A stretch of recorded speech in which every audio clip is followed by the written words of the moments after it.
Has the help signal been sent out? In the main control room, the captain was sweating profusely, and the operator next to him looked panicked. Our communication was interfered with, and all signals were intercepted. How is it possible? Short-angle star-configured communication is a high-end product bought from galaxy-level civilizations. This group of scavengers actually have such advanced shielding devices. The captain was furious. Interstellar wide-area communication has universality and technological diversity, which makes the device for blocking communication very expensive, and the enemy also has a balanced device for chaotic space restriction jumps, and the captain was very collapsed. Should these scavengers be so capable of doing business? The short-angled asterisk cannot escape or ask for help. It is entangled by the scavengers. It can still persist in the spacecraft's shield and armor for a short time. There is hope for escape.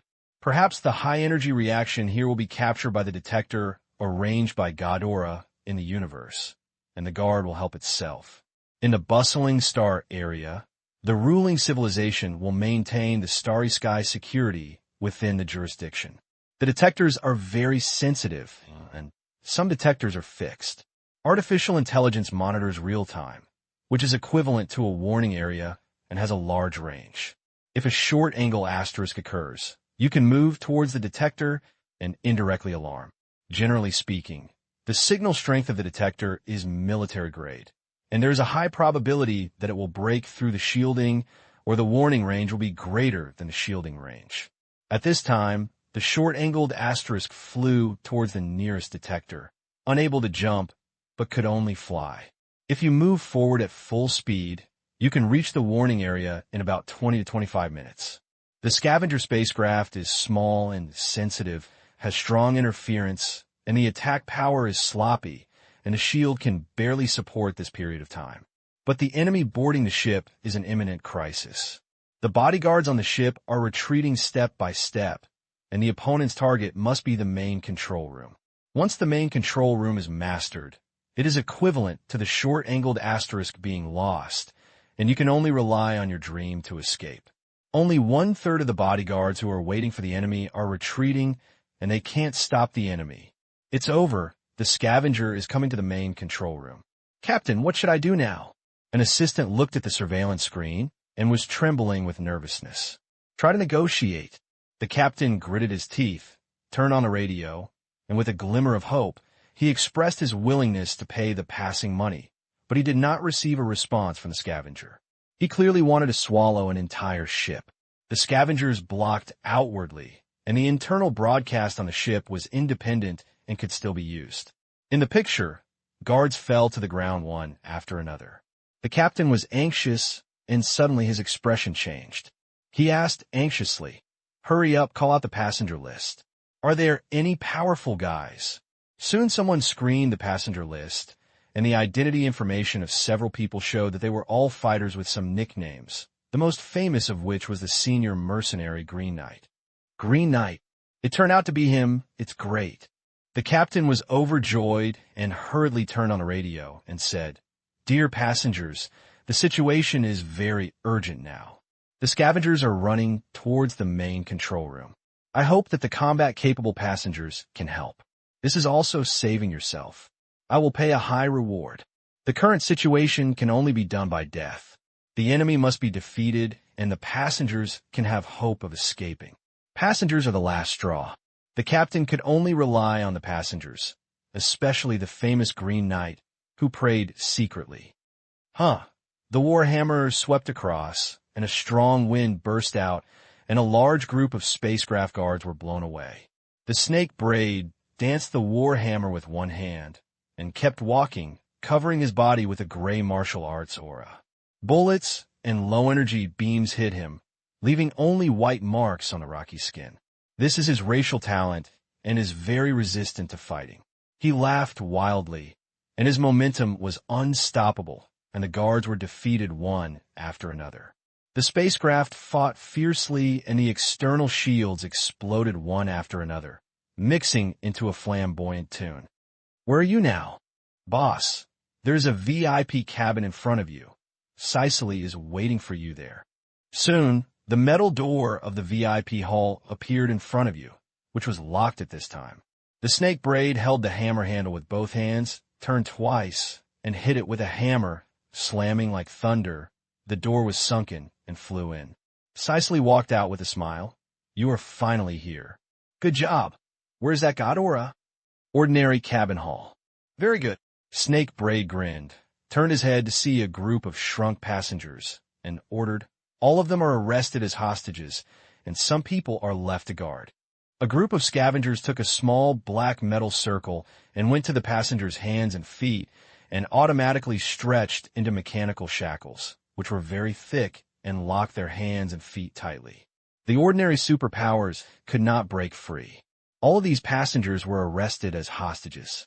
There were also a few superpowers among the passengers, but there were many people who picked up the scavengers, and the snake braid were too strong. They were afraid of death and dared not resist.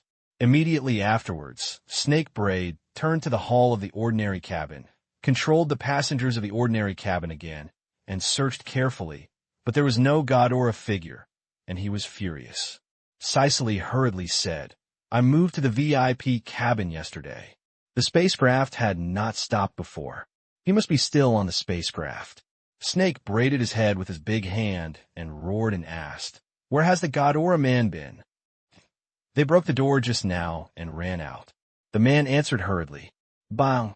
His head was pinched and blood spilled on the other hostages' faces, screaming one after another.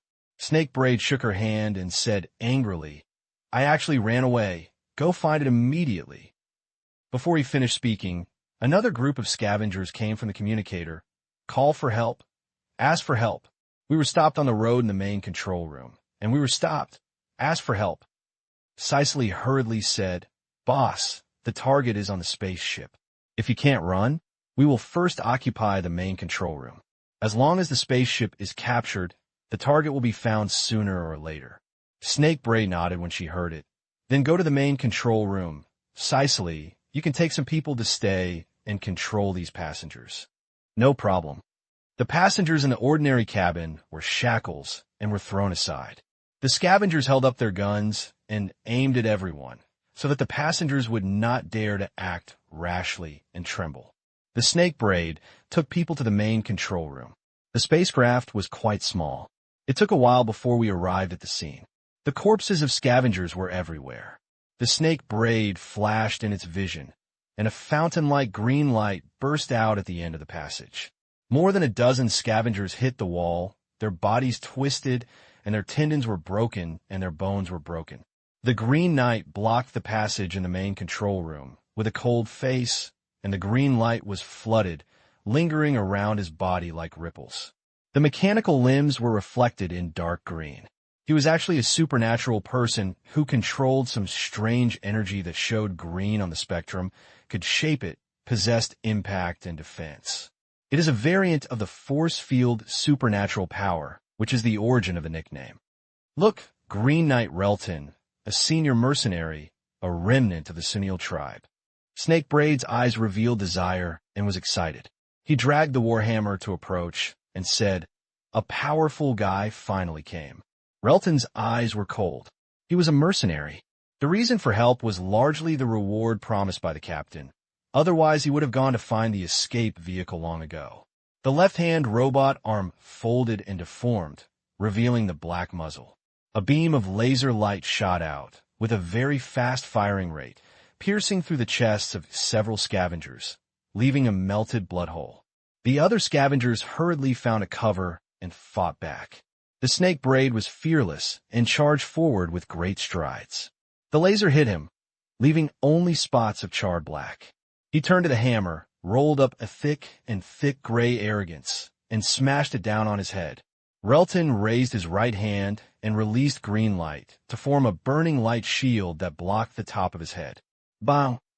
The air ring burst out, the green light splattered, and the echo buzzed. Time goes back nearly 10 minutes ago.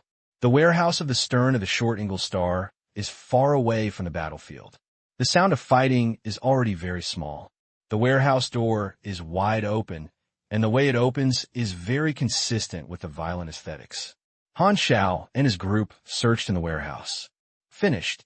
Han Xiao finally found his box, opened the password lock, and the white cold air flowed out, and the Tungsha mecha was quietly placed inside.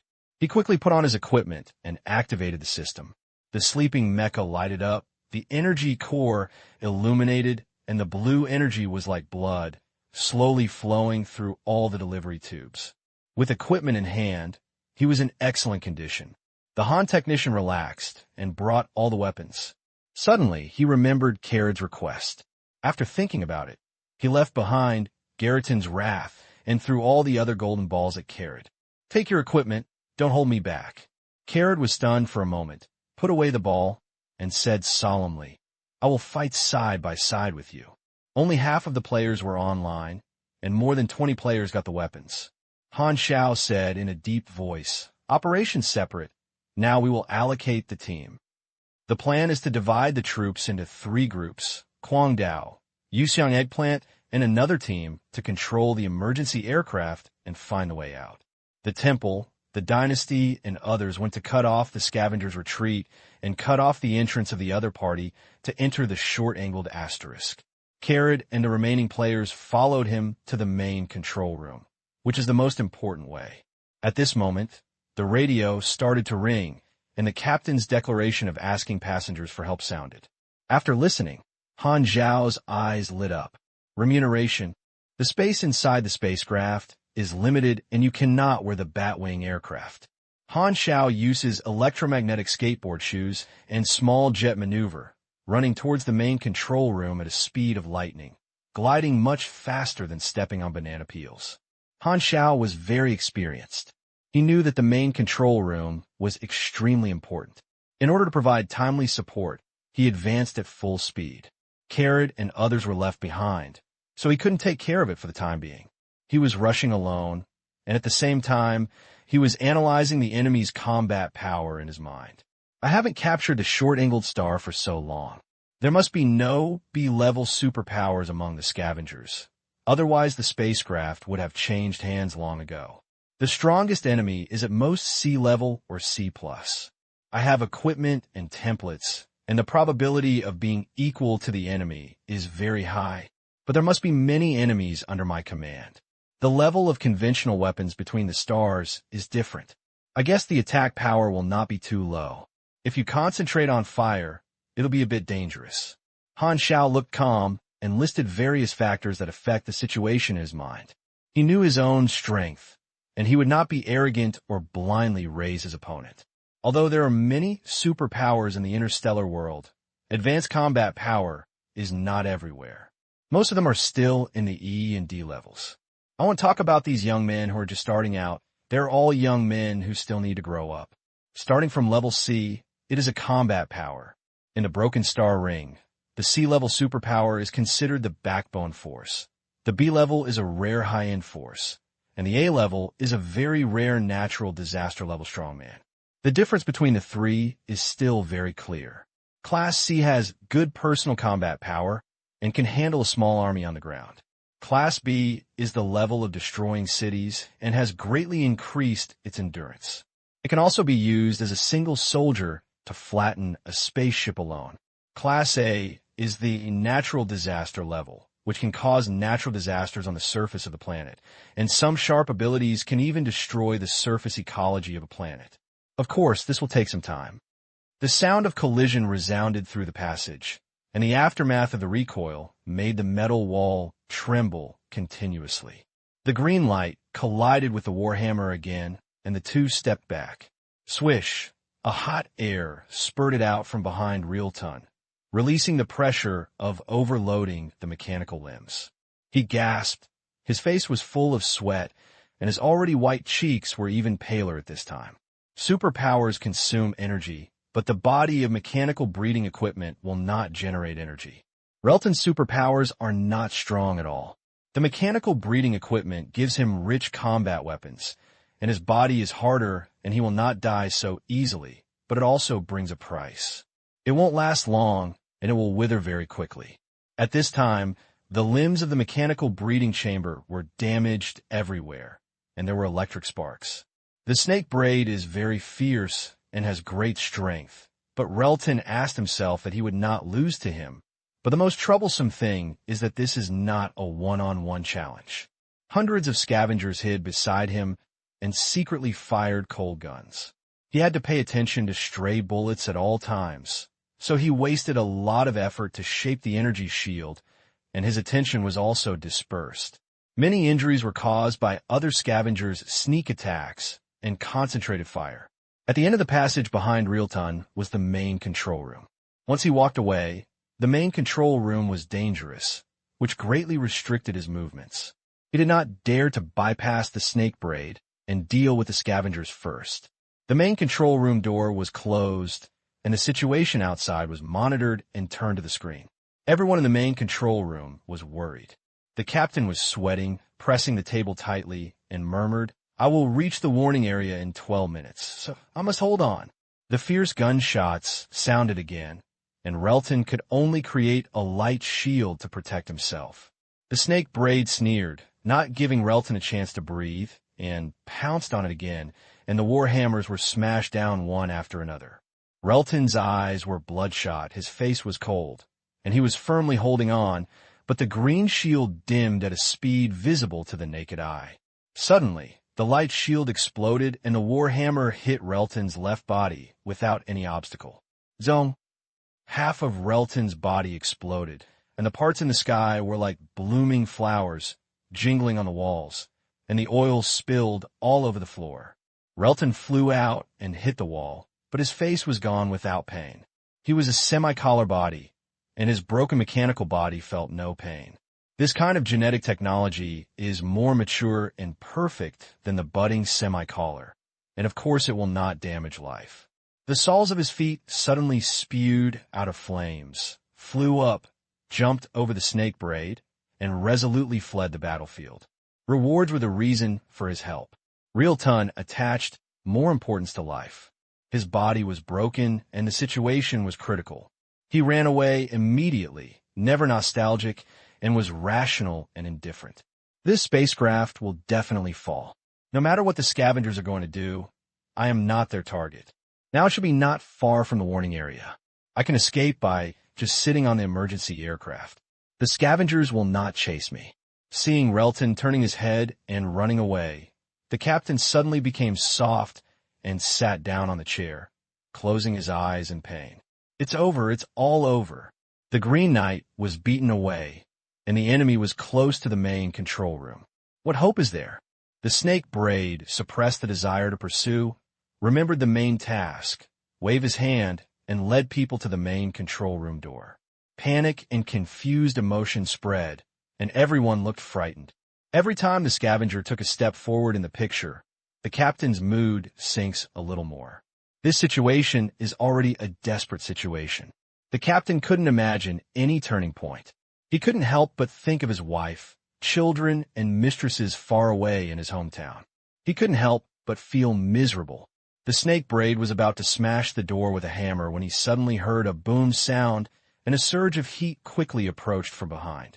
He quickly turned around, and a thick and hot beam of light quickly magnified in his sight. The snake braid hurriedly raised the hammer to block it, and the aura condensed into an invisible force field protection.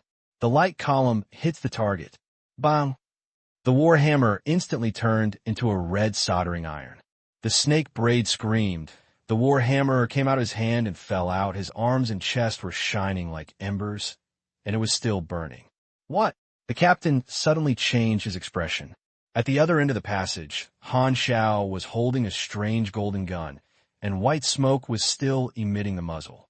The panel attack power is 513 Garridan's Wrath, plus 2.7 times, while burning, plus 2 times sneak attack, critical strike, plus 30%, more shooting power, breath-holding aim. After the defense was reduced, this shot caused 2,124 damage. It's a pity that I couldn't trigger a fatal real damage to a shot. Han Xiao glanced at the scene and raised his eyebrows. It seems that I'm here in time. The snake braid struggled to get up, picked up the war hammer, and let it burn his palms smell burnt. He stared at Han Xiao. One more. Kill him. The other scavengers turned to gather fire. Bullets and beams covered the sky, and the passage was narrow and unavoidable. Han Xiao thought about it. and the floating shuttle flew out, forming an electromagnetic shield to block it, and was rippled by the impact of the bullet rain. The snake braid turns into the war hammer, but does not attack Han Xiao, but turns its head and hits the door of the main control room. With a loud bang, the door fell down and the main control room was exposed. The person inside hurriedly retreated away from the door. The captain stepped back and hit the chair, fell to the ground, looking up at the tall snake braid with a look of horror. The snake braid was about to enter the main control room when a dark red light lit up between Han Xiao's eyebrows, and a charming figure appeared behind him, with her long curly red hair floating and dancing like algae. Character Advent Card Hella. Without hesitation, Han Xiao threw all 3 mental shocks at the snake braid. The technician Han just saw the battle information. The snake braid is also level 70, martial arts, and the bloodline of the rock giant brought him strong physical resistance and high blood volume. Correspondingly, spiritual resistance is his shortcomings. The snake braid's figure stopped, and the next second, rich blood spurted out from his mouth and nose. He felt his brain explode, spinning, losing control of his body, pushing the golden mountain and turning the jade pillar, falling at the door of the main control room, unable to get up. Han Xiao strode and was hit by many guns. He rushed past the scavenger to block the biochemical muscles. He pulled up the snake braid's braid, swung him to the other side, and smashed a big hole. The two of them changed their positions, and now they became Han Xiao blocked at the door. This series of preemptive voices resolved the crisis in the main control room. The captain only felt that he had been on the verge of life and death. He swallowed and stuttered. "Are you a passenger too?" Under nervousness, the captain's words were not meaningful. In fact, what he meant was that the combat power of this mysterious mecha warrior seemed to be stronger than the famous Green Knight, but when he was looking for the passenger list before, why wasn't it on the list? I thought that in a desperate situation, Han Xiao's appearance made the captain see the dawn again. His mood fluctuated, and his heart almost jumped out of his throat. At this time, Han Xiao turned around and asked, "I heard that you will pay a reward?" Although his face was covered with mechas and his tone was calm, for some reason, the captain always felt that he could see a face full of the smiles of a profiteer. It was probably an illusion. After the disappointment of the Green Knight, just now, the captain dared not hesitate.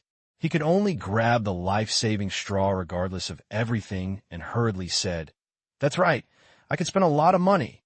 I hope you must stop them." A prompt suddenly appeared on the panel. You trigger the mission, Captain's Commission, Task Introduction. Captain Short Attached Star decided to hire you to protect the spacecraft and its safety. Mission requirements. Short angled asterisks are successfully defended and the captain survived. Reward. 8,000 INRs. 8,000, quite a lot. Einl has a high purchasing power. Not to mention Han Zhao's knowledge. Just Karad's income as an investigator and not counting the benefits of civil servants. His annual salary is only more than 4,000 INAL. This slut is a Moonlight clan, and he can save more than 800 INAL. Han Xiao was very satisfied. In the same incident, he could mobilize subjective initiative, squeeze out more profits from different characters, and complete the feat of generating income. When he was a proxy practitioner, he was very good at this method and achieved twice the result with half the effort. Many players also have this habit. They know that they want to go to a place to fight monsters. They will take over all related tasks in advance, complete them at one time, and get more rewards. This new mission is sent to him separately and cannot be received by other players. After receiving the private job, Han Xiao was immediately more motivated and asked the captain not to burp. At this time, the main control room door was knocked open, and the passage was guarded by the scavengers. He could only block in front of the main control room door and keep all enemies out. Twist. The rain of bullets and beams are covered by the airplane shuttle, forming an electromagnetic shield to block most of the attacks, and the fish that escapes the net is carried by armor. Most of this group of scavengers are ordinary people, and they are very fragile, but they carry weapons of destruction, gunpowder, electromagnetic guns, and even beam guns. Although they are all the lowest power of miscellaneous soldiers, the concentration of fire still puts some pressure on Han Xiao. The snake braid struggled to get up, and was still in a dizzy state. The 3 mental shocks just now didn't kill much blood, but the negative state made him feel uncomfortable. This was because he was careless. Seeing Han Xiao wearing a mecha, he thought he was a mechanic, but he didn't expect to sneak attack with a mental attack. However, there was no sign of mental attack. After suffering a small loss, he already had a rough idea of Han Xiao's strength, and he was a strong enemy no less than the Green Knight. The Snake Braid is very good at fighting, and just as he is about to lift his hammer to pounce on him, Sicily's voice comes from the communicator. "Boss, this spacecraft is approaching the warning area. We don't have much time left. Don't waste time on strong enemies. Take the main control room as soon as possible." Snake Braid frowned, suppressed her fighting spirit, whistled, and shouted, "Little ones, concentrate on fire." The minions immediately opened up their fire, and Han Xiao's pressure suddenly increased. The Snake Braid was holding the war hammer and wanted to take advantage of Han Xiao's opportunity to bypass him and rush into the main control room. As long as you seize the main control room, the shield can be turned off, and the scavengers in the external space can destroy the spaceship at any time. What does the fish look like when the passengers go ashore, and what does the passengers look like when the ship is gone? So everyone on the ship can only surrender, so there is no need to fight anymore. Han Xiao was suppressed by fire and could not get out. His eyes flashed, and 4 sounds hit the ball and flew out with a swoosh, blocking the Snake Braid, and the sound waves vibrated out. In order to protect the main control room, he had to fall to block the door and suffered fire. Han Xiao deliberately entered a passive situation, but he was not panicked at all. Carrot and a group of players who were rushing to rely on it. When the helpers arrived and attacked from the front and back, he could take action to concentrate on dealing with the Snake Braid.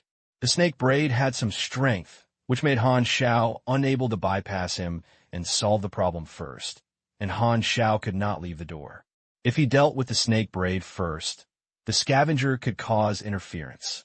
If he wanted to solve this problem, he could only reduce 10 times with 1 force, and only to turn on Snake Devil, but the consequence was to cool down for 7 days. The current situation is not so bad that it needs to use the trump card, so Han Xiao chose to restrain the enemy and drag his helper to arrive, and he knew it. Neural Link distracts from manipulating suspended mechanical weapons. This technique is very useful and allows him to fight on both sides. The sound hitting ball and the magnetic flux splitting blade attacked like a butterfly. For the Snake Braid, it was like a group of annoying wild bees, flexible and stinging. The Snake Braid wanted to rush over with the attack, but was stopped by Han Xiao in a fire and could not attack. The Snake Braid looked angry, waving the war hammer and smashing 1 or 2 machines from time to time. Bang, bang, bang. Time passed by minute, and the durability of the tungsten mecha slipped a lot. Han Xiao didn't feel sorry for him at all. He took countless replacement parts and responded calmly. He basically took a defensive move to resolve the attack of the Snake Braid, like an unsurpassed wall, making the Snake Braid more and more angry. "Boss, there is not enough time. We can't beat the main control room." Sicily shouted in the communication again. "Shut up." The Snake Braid was angry and very stuffy. The warhammer slammed into pieces. Seeing that Han Xiao's mecha was getting worse and worse, he had the illusion that he could only be beaten up the opponent in front of him. "Boss, don't be impulsive. Our target is the Ghidorah people. That's the point. If this spaceship cannot be seized, we don't have much time. Don't care about the main control room. Go to the Ghidorah people first. As long as you take him away, the employer will pay." Aren't the beast-hoofed people looking for the target? They searched half of the spaceship, but they haven't found the target yet. The spaceship is too big, and there are not enough people. Snake Braid cursed fiercely, and suddenly withdrew the hammer and retreated, shouting, "Let's go. Don't worry about this place. Go capture the Ghidorah people." The scavengers set off to retreat. Snake Braid gave up the main control room that seemed to be at your fingertips. His persistence towards Carrot was very unusual. At this time, Han Xiao realized the target of the scavenger and was slightly surprised. It turns out that the scavenger came to Carrot. Han Xiao felt that something must be wrong here. Notify everyone, change the action plan, give up the main control room, and find the Godora people in full. Sicily, you take the hostages back to our spaceship. These hostages are also worth some money. Everyone else searches for me, for targets. Seeing that the chance of seizing the short angle star is slim, the scavengers change their tactics. First catch the target, and then leave when they come. There are people who are left on the scavengers who are embedded in the short angle star. This is the scavengers' retreat. After giving the order, Snake Braid glared at Han Xiao fiercely, his eyes as if saying, "You are lucky and you'll be spared your life." At this moment, a golden light suddenly exploded at the other end of the passage, and the spear shadow flashed randomly. Several scavengers were pierced through their chests and fell to the ground. Carrot finally arrived, holding Ghidorah's spear and holding a golden shield in his other hand, blocking the way. Han Xiao and him blocked Snake Braid and others in the center one after another. Ghidorah people. The Snake Braid was not surprised but happy, but unexpectedly, the prey appeared like this. Turning his head to look at the situation, Snake Braid understood something, looked at Han Xiao, and said arrogantly, "It turns out that you and the Ghidorah are in the same group. You want to join forces to deal with us, but you have delivered the goal. I want to come to your door." This way, the development is exactly what Snake Braid wants, so as to avoid finding goals everywhere. As long as you defeat the Ghidorah, you can just seize it. The Snake Braid shouted loudly and ran towards Carrot with a hammer, and the wind flew. Don't! Carrot raised his shield to block it, his arms softened, and he kicked back, unable to withstand the strength of the Snake Braid. Just as the Snake Braid was about to pursue, more than a dozen players emerged from behind Carrot, with their energy surging all over their bodies, all of whom were superpowers with certain combat power. The advantage of a number of scavengers was immediately gone. So many superpowers were enough to destroy them all. Suddenly, his face finally floated onto the snake's braid, and his impulse and anger turned into shock. How come this low-level tour group has so many superpowers? Before taking action, the scavengers had estimated the strength of the short-pointed asterisk. According to common sense, the superpowers who take low-level tour groups are at most sea level and will not be too strong, because the strong are generally quite rich. If they have money, they will definitely buy spaceships themselves. No matter how bad they are, they will take advanced tour groups.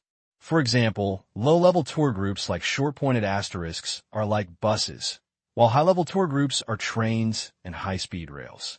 The appearance of a Green Knight had already surprised the Snake Braid.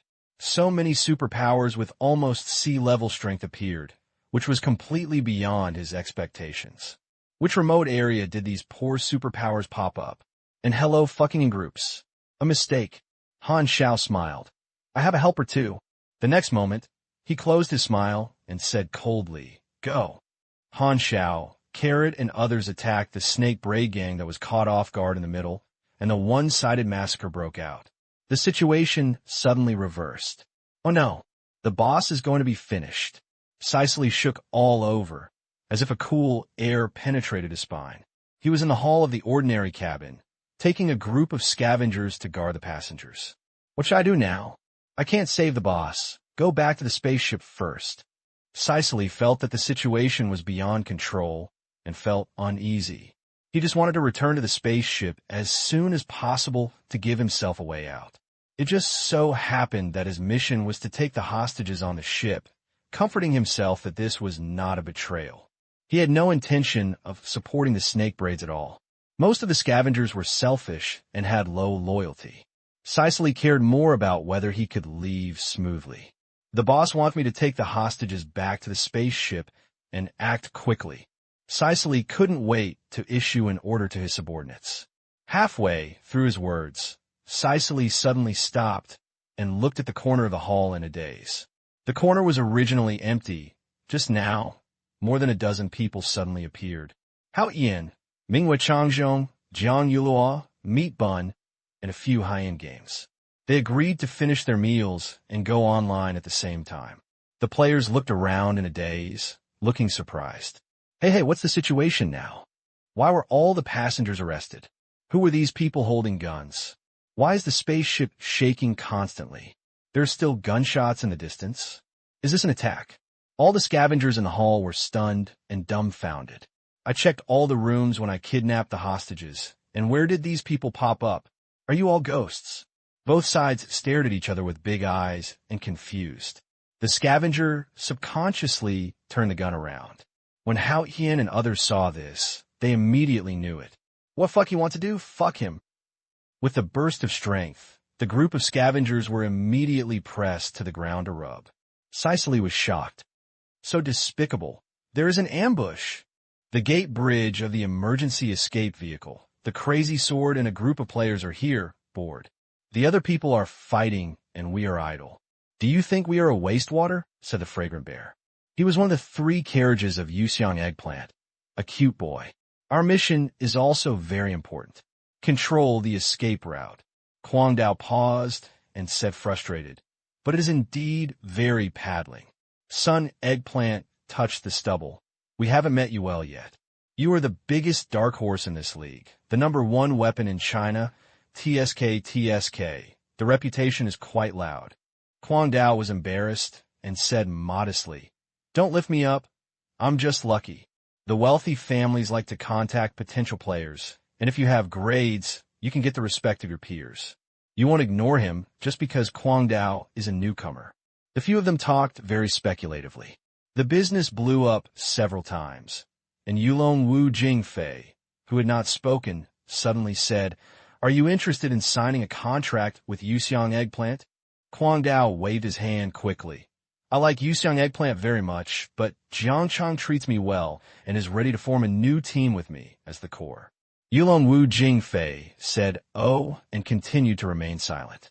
After chatting for a while, footsteps came from the distance of the bridge. Kwang Dao and others stopped to talk, looked in the direction of the sound, looking alert. Relton appeared, frowned, and looked at the players, and asked, You are not scavengers. Who are you? Who are you? Kwang Dao asked. Relton did not answer this question. He saw from his outfit that the player was not a scavenger. He was a little surprised. He didn't know whether it was an enemy or a friend, so why he guarded the escape vehicle. You are passengers. Relton asked suddenly with a look of his eyes. That's true. You're going to escape too? Relton pointed to more than a dozen aircraft and said in a deep voice, If you are willing to pay, I can protect you on the road. At the moment of escaping, Relton was still thinking about making a fortune. We are not running for life, Black. Someone asked us to guard here. They are resisting the scavengers on the ship. The situation is very good. Why should we escape? Someone else is resisting? A brilliant flashed in Relton's eyes and asked, How many companions do you have? 30 or 40? Relton's mind became lively. When he ran away, he thought that the main control room would inevitably be lost without his protection. However, he could still hear the vague sound of fighting along the way. Now he finally revealed his doubts. It turned out that there was another group of people resisting. This group of people seems to be quite capable. Depending on the situation, the main control room is kept in. In this way, I don't have to escape. I can still help you when I go back now and earn the captain's reward. Relton thought about it and gave up escaping. His thoughts changed quickly, and he said in a deep voice, I am a mercenary, codenamed Green Knight. Where are your friends fighting? I can help you. Kwang Dao and others looked at each other and pointed out that a group of players were fighting with the enemy while the scavengers boarded the ship, trying to cut off the enemy's retreat. After getting the information he wanted, Relton turned around and left, killing him back. With the last short scream, the snake braid was standing in the passage, shaking, scars everywhere on his body, panting like a wild beast at the end. Carrot fought side by side and cleared all the scavengers with the players. Seeing that the situation was not good, Snake Braid wanted to break through the siege. However, Han Xiao, who was not restrained, made him understand why the flowers were so red. Facing the battle head-on, Han Xiao suppressed the Snake Braid in full line, hung him up, and beat him. The Snake Braid's blood was about to reach the verge of death, and his arm holding the warhammer was shaking. Also want to struggle. Han Xiao's voice came out through the mecha mask, and the sound hit the ball surrounded the back, saying, If you continue to fight, you will be dead. The leader of a scavenger, like you, usually carries a reward and puts down your weapons. I will let you go to prison intact. Otherwise, there will be less parts on your body, which is unnecessary. Han Xiao was very curious about the motive of the scavengers to capture Carrot. Although the Ghidoras have a high status in the Colton Star Cluster, they are not as expensive as a spaceship. There must be an employer behind this group of scavengers, and they have other plans. Han Xiao wants to leave a living and asks for specific details. Clang! The snake braid let go of his hand, and the war hammer landed on the ground.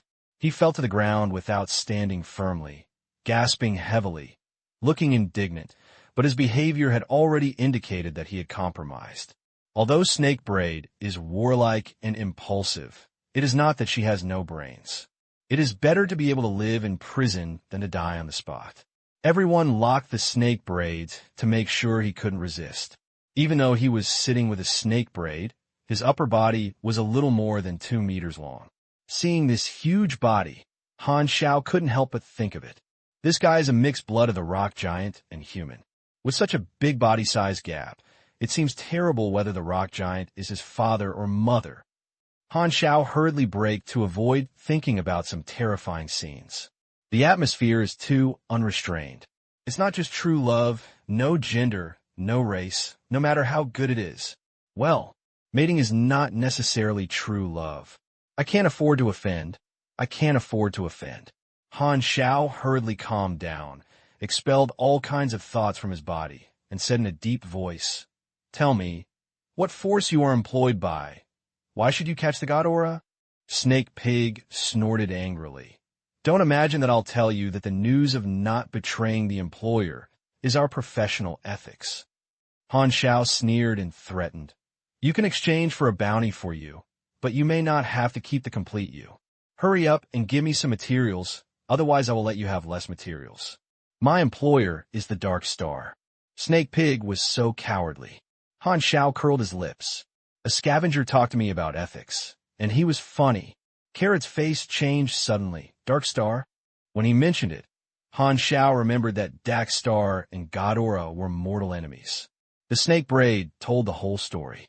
Dark Star has been secretly acquiring the pure blood Ghidorah people, as if they were performing some kind of blood sacrifice. The bid was very high. My people discovered this Ghidorah people. You must understand how low the chance of the pure blood Ghidorah people riding in a low-level tour group with weak defense. This is an opportunity to make money. So we contacted the people of the Dark Star, and they finalized the price and hired us to capture the Ghidorah people. That's how it is. The pure-blood Ghidorah people have a high status. Investigators who are active outside have their own spaceships and almost never take a low-level tour group. This time, the luck was bad, and the people of the scavengers were discovered. In addition, the secret employment of the Dark Star, so it attracted this attack. Han Xiao felt amused and crying. The enemy's target was indeed not their natives, and he was caught in the gun. Because the low-level tour group is very weak, the scavengers dare to take action. Han Xiao wanted to take the high-level tour group, but the poor guy Carrot only had that little money. If you have money, you can do whatever you want, but if you don't have money, you can only be despicable. In the final analysis, everything is because of you being poor. Han Xiao complained. Carrot was very sad and angry. Damn, the person who was robbed despised himself for being poor. Is there any reason for it? Although he was not a target, he encountered danger because of this. Han Xiao narrowed his eyes and said intimately, "Dark Star, this force is also related to the disaster of alienation. I didn't expect to contact us so sooner or later." The crisis in the main control room was lifted. Han Xiao asked the players next to him. The players used panel communication to ignore distance and obstacles. He used this method to grasp the progress of other player teams. Now the short-angled star is about to enter the warning area, and the scavengers on the ship are rushing to their own spaceship to prepare to escape. The players who cut off the scavengers' retreat were from the Temple and the Dynasty, and they were fighting fiercely while the enemy boarded the ship. There is another gang leader in the team left by the scavengers. The difference in strength between the snake braids seems to be, which is equivalent to a small boss. The temple and the dynasty are very hard to fight. Han Xiao decided to go over to support him. At this time, the captain came over and said gratefully, "It's great. The main control room is guarding. Thanks to you. As long as you stay here, this ship is safe." Han Xiao interrupted him and said, "My companion is stopping the enemy who boarded the ship from escaping. I want to support him. This Ghidorah will take these people to protect the main control room. Don't you stay." The captain was shocked with a reluctant face and muttered, "Don't care about the escaped scavengers, as long as we are fine." The captain was very insecure. He didn't care whether the scavengers were running away.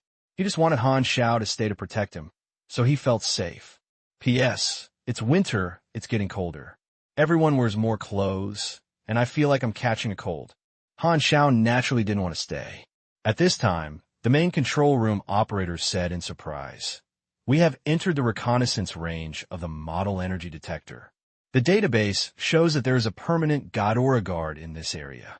At most 20 minutes, the guard will appear." The captain was overjoyed and breathed a sigh of relief. He immediately notified the good news with a radio to comfort the passengers. Seeing this, Han Xiao ordered Carrot to support him alone. Sicily panicked and fled to the spaceship alone. All his subordinates were taken down by Hao Ian and others.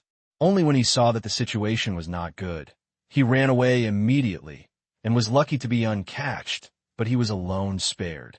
When he arrived at the place where the scavengers boarded the ship, there were sounds of fighting in front of him. Sicily hurriedly stopped and looked out vigilantly. He saw that the scavengers who were left behind were fighting fiercely with a group of superpowers. He knew these people, all of whom were companions of the Ghidorah people and a group of powerful natives. The battle situation was very stalemate at this time. The leader stayed behind and was leading his subordinates to fight fiercely with players from the temple and the dynasty to protect the scavenger spacecraft. The leader of the Gazer is a mind master. He looks like a birdman with wings and an eagle head. He is good at mental attacks. He happens to be the most difficult enemy for today's players. He has low mental resistance and is easily hit into various dizzy states. He alone drags down the players. Sicily hurried over and shouted, "Let me go up." Seeing that it was his companions, the scavengers made a way out. The leader of the Gazinger turned around and grabbed him and said coldly, "Where is the hostage?" No, I am ambushed." The leader of the Gazinger was furious. The Ghidorah people could not catch it. This operation had failed. The hostage was the last gain, but it was gone. Isn't this operation just in vain? There were also many people who broke into it, and even the boneless bird's old snake braid was caught, and it was a loss to my grandma's house. That bastard, Snake Braid, he called us over without investigating the details of the ship. This is not a good business.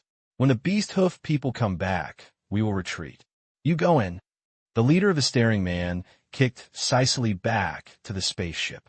Not long after, another gang of scavengers returned, and the situation between the temple and the dynasty suddenly became worse, and the situation became even more stalemate. The leader of the gazing master gave the order and fought and retreated, and was about to return to the spaceship, take off the short-angled asterisk and escape, but these players had no choice but to stop it.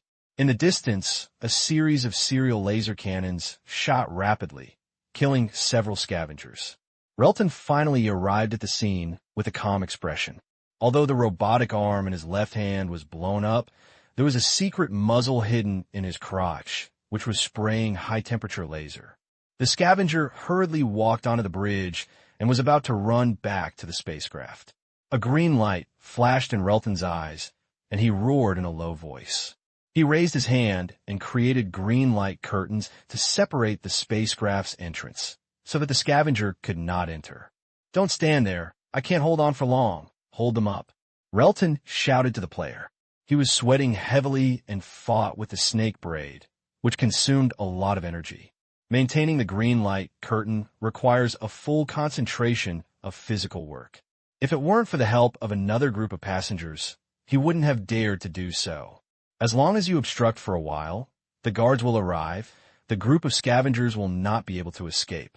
Green Knight, the leader of the gazing master roared, his mind power burst out, and his body surrounded him with a whirlwind, and his deep mental power hit Relton in an instant.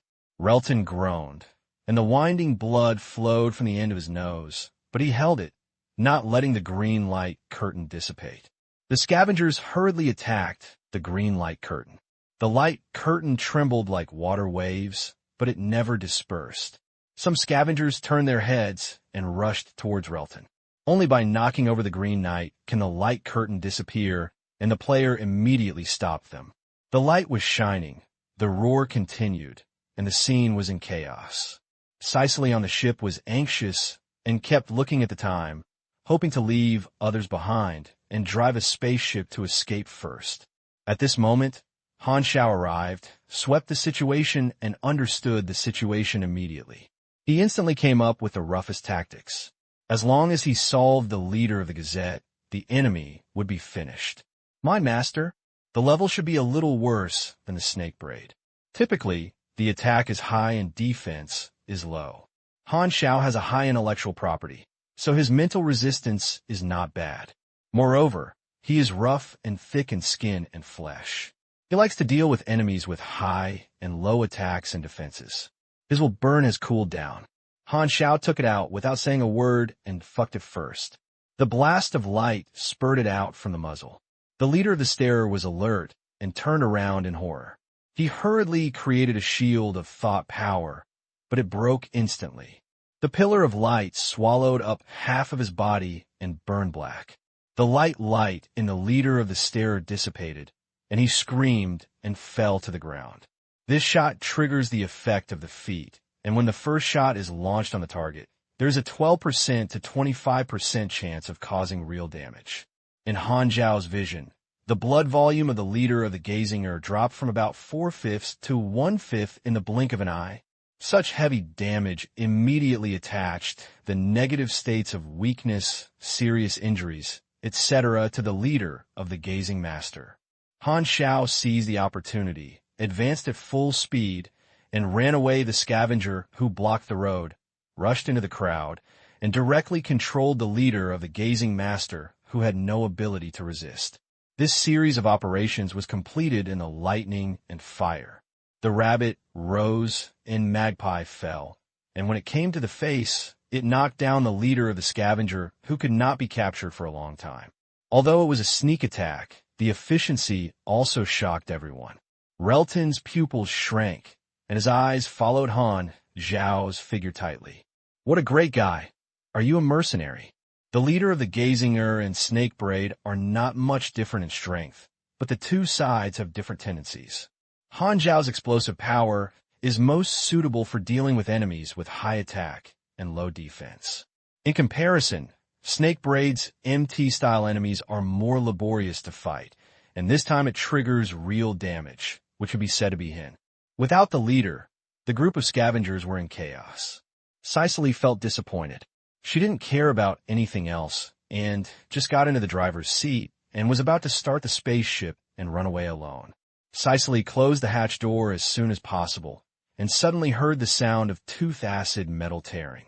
Half of the hatch door was torn open. Han Xiao walked in, lifted Cicely up, and threw it out. Meet again. Han Xiao opened his mask and smiled slightly at Cicely.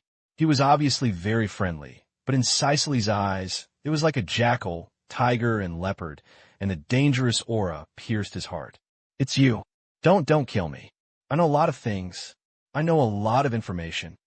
Cicely looked frightened and incoherent, just wanted to beg for mercy. Bang!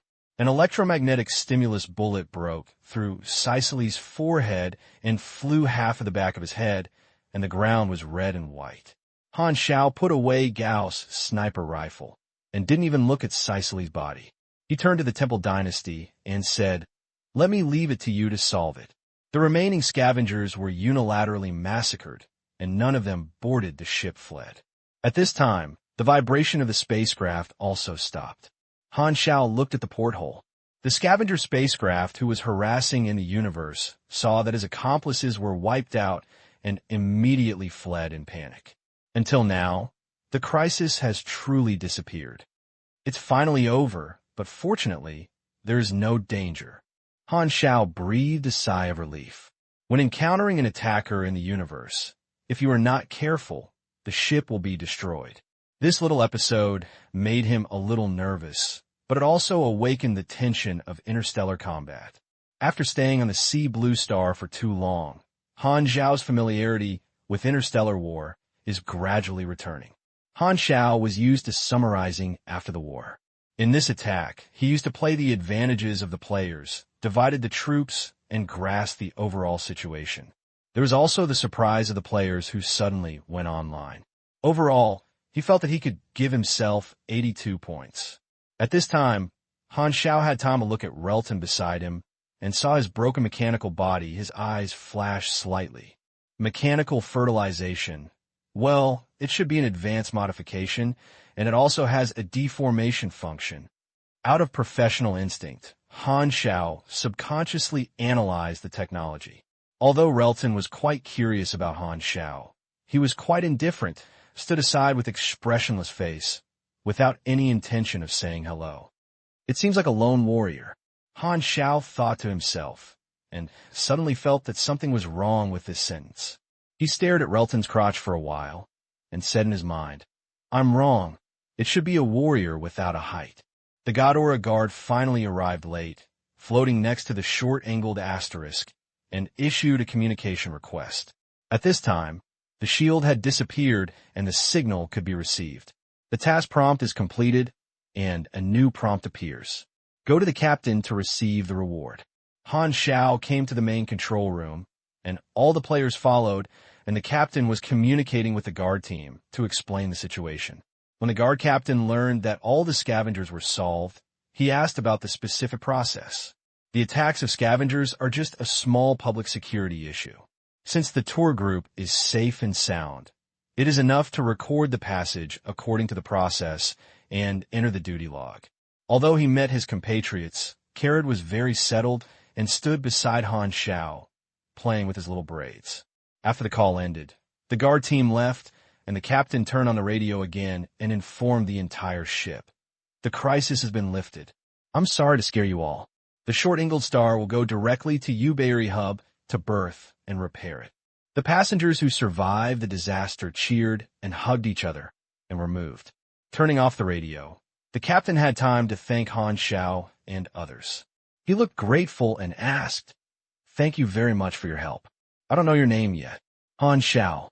The captain repeated several times and confirmed that he had never heard of this name. He was not a famous mercenary or warrior. "I will fulfill my promise, and you will all be rewarded." Real Tun, who was standing beside him, coughed. The captain hesitated for a moment and said, "Green Knight, your reward will not be less." Although Relton ran away midway, it was considered a battle. Relton nodded. Han Xiao raised his eyebrows. The title of Green Knight aroused some of his memories, like a fleeting lightning. He frowned and thought for a while, remembering some information intermittently. Generally speaking, the details he remembers are basically valuable. Green Knight, Sunil clan? Han Xiao murmured in a low voice. This group of people seems to have a plot. The captain paid the transfer of money. All players who took the task all registered their own accounts. Then the captain transferred the money. Each person had 1,500 INAR, which was equivalent to Carrot's salary for half a year, which was very generous. However, Hao Yin and others were not online at the beginning and did not receive the task. At this time, they were envious and their resentment was almost condensed into clouds. Although the Short Arc Star Tour Group is relatively low level, it belongs to a consortium which has saved the valuable travel spacecraft of the Short Arc Star, and the money is spent by the consortium. The captain's additional 8,000 INAR was a personal commission, exclusively belonging to Han Xiao. Han Xiao's book deposit soared to 100% plus, more than 10 times. He felt happy. The first pot of gold he earned on stars was very good, and he had a lot of money at the beginning. All the players have received the money, and Han Xiao is also very happy. This group of players have obtained universal currency, which means they have the power to consume. They find opportunities to sell their things and pay the bill with INL, and they can make another profit. If you only take on the task, you can only get fixed money, and the player's participation is equivalent to indirectly expanding the profit by dozens of times, and the money in the player's pocket is equivalent to Han Xiao's small reserve treasury. The regional reputation system is a new function that appears after players enter the interstellar world. The universe is huge. Players are active in different regions, doing tasks and doing deeds, and accumulating their own regional popularity. The regional reputation is linked to the initial relationship between the forces in the region. If the reputation is high to a certain extent, they will obtain legendary degrees. This is a specified way to obtain legendary degrees. The larger the area, the harder it is to accumulate popularity. Protecting the short-angled asterisk, Han Xiao left a good impression on the consortium behind him. This is a small deed that can be written into his resume. Regional popularity is a good thing. There are visibility requirements for dealing with forces, receiving tasks, etc. The higher the popularity, the higher the level of contact, and the richer the corresponding rewards. The reputation system is a key function. In a past life, many players were willing to become the emperor of the liver in order to gain popularity. Han Xiao's previous business also included rapid gains in popularity. As the saying goes, destroying is easier than building. If you don't go out for good things, you'll be famous for thousands of miles. After he gets famous, his employer's account will also be wanted by most of the forces in the region. What refund? It does not exist. After settlement, Realton turned around and left. Han Xiao's eyes flashed, and he stepped out to stop Realton. What's the matter? Realton stopped. He was very impressed by Han Xiao, and was a little surprised why he stopped him. Han Xiao's eyes rolled, and he coughed, saying, I caught the leader of the boneless bird called Snake Braid. I'm going to exchange him for a bounty, but I just checked it and wanted to go to a far river system to hand over. I don't want to run that far away. How about this hostage be sold to you? Realton was stunned, thought for a while, and said, Okay, no problem. Snake Braid's bounty is 3,500 INAR. You can transfer the money to me. Realton frowned. You won't want the full payment. It's impossible. I have to go far away to get the bounty. It's also cost. I don't have to make any money. So why exchange it? Then how much do you think of? 1,500? Why don't you go to grab it? Han Xiao immediately smelled a trace of his companionship. His eyes became serious in an instant, and he slowly said, 3,000. 1,800. 2,900 at least. 2,000. The two bargained for a long time, and Railton was very persistent in money issues and did not let go of small profit. He was obviously a cold person, but now he was arguing for the double-digit INL. After arguing for a long time, the price was finally finalized. Realton paid 2,501 INRs for the snake braid. The extra point was just a victory for the master technician Han. After discussing a business, Han Xiao felt that he knew Realton. He looked at Realton and said, Do you know the reason for this attack? Realton shook his head and asked, Look at your appearance. It seems to be clear inside information. Han Xiao smiled slightly, stared at Realton's expression, and slowly said, This group of scavengers were employed by the unknown star. They are here to capture the Godora people there. How unlucky, do you think of it? When he heard the word unknown star, Realton's pupils shrank, his eyes subconsciously changed, and a trace of deep hatred and anger flashed, as if he had remembered something bad. Oh, I know. Finally, Realton took a breath, returned to calm, and said goodbye blankly. Han Xiao smiled, pointed at Realton's body, and said, I am a mechanic. If I don't mind, I could do a simple repair for you. Realton paused. Is it free? Our relationship has not reached this level. I only need a labor fee. I think it's good to have 5 INRs. Well, I'm glad to see you goodbye. Realton turned his head and left. Han Xiao was helpless. Tiskaviska, don't give me $5, I'm so stingy. Carrot came to the side, shook his head and sighed, pointing out, Oh, Sunil tribe, it's understandable that he is so greedy for money. I know. Han Xiao nodded, thinking secretly in his heart. He deliberately talked to Realton, not only to resell the reward criminal, but also to get to know Realton. Since remembering the other party's identity, Han Xiao has a new idea. The Sunil tribe, this tribe exists in the Gadon galaxy, and has a very good separate plot line that can only be accessed in later versions. But through the temptation of Relton just now, he can confirm that this plot line exists at this point in time. He clearly remembered that the Sunil clan's plot had the opportunity to obtain a very rare secondary profession. Now he is stuck in the transfer requirement and needs a secondary profession, which is a very important part. Moreover, there are protagonists in this plot, and Han Xiao is very concerned about the protagonists, which is related to his other blueprint concept that will be implemented soon. One of the goals of entering the interstellar world is to seek growth. There are two reasons. Coupled with today's chance encounter, Han Xiao immediately had the idea of participating in the Sunil plot, which is very good for him and has some connection with the main plot. The Sunil tribe is a small civilization in the Gadon galaxy. It was originally a wealthy person and an affiliated ally of the Gador civilization. However, one day, the Dark Star invaded and destroyed the Sunil tribe's hometown. The surviving Sunils moved and were protected by Gadora. They were divided into a piece of land on a certain planet, and they survived, and the fire of civilization was shaking.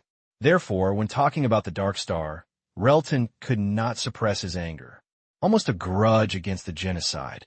After the scavengers attacked, the short-angled asterisk no longer stopped in the middle and headed straight for Uberry Hub. A few days later, a steel fortress floating in the universe appeared outside the porthole. The Juberly Hub's technological beauty, coupled with countless distant starlights as the background, looks grand, but mysterious and distant. The spacecraft mooring and leaving the port are coming in and out, and the tail flames leave colorful light belts in the universe, which last for a long time. From a distance, there are thousands of gorgeous trajectories around the space station, colorful.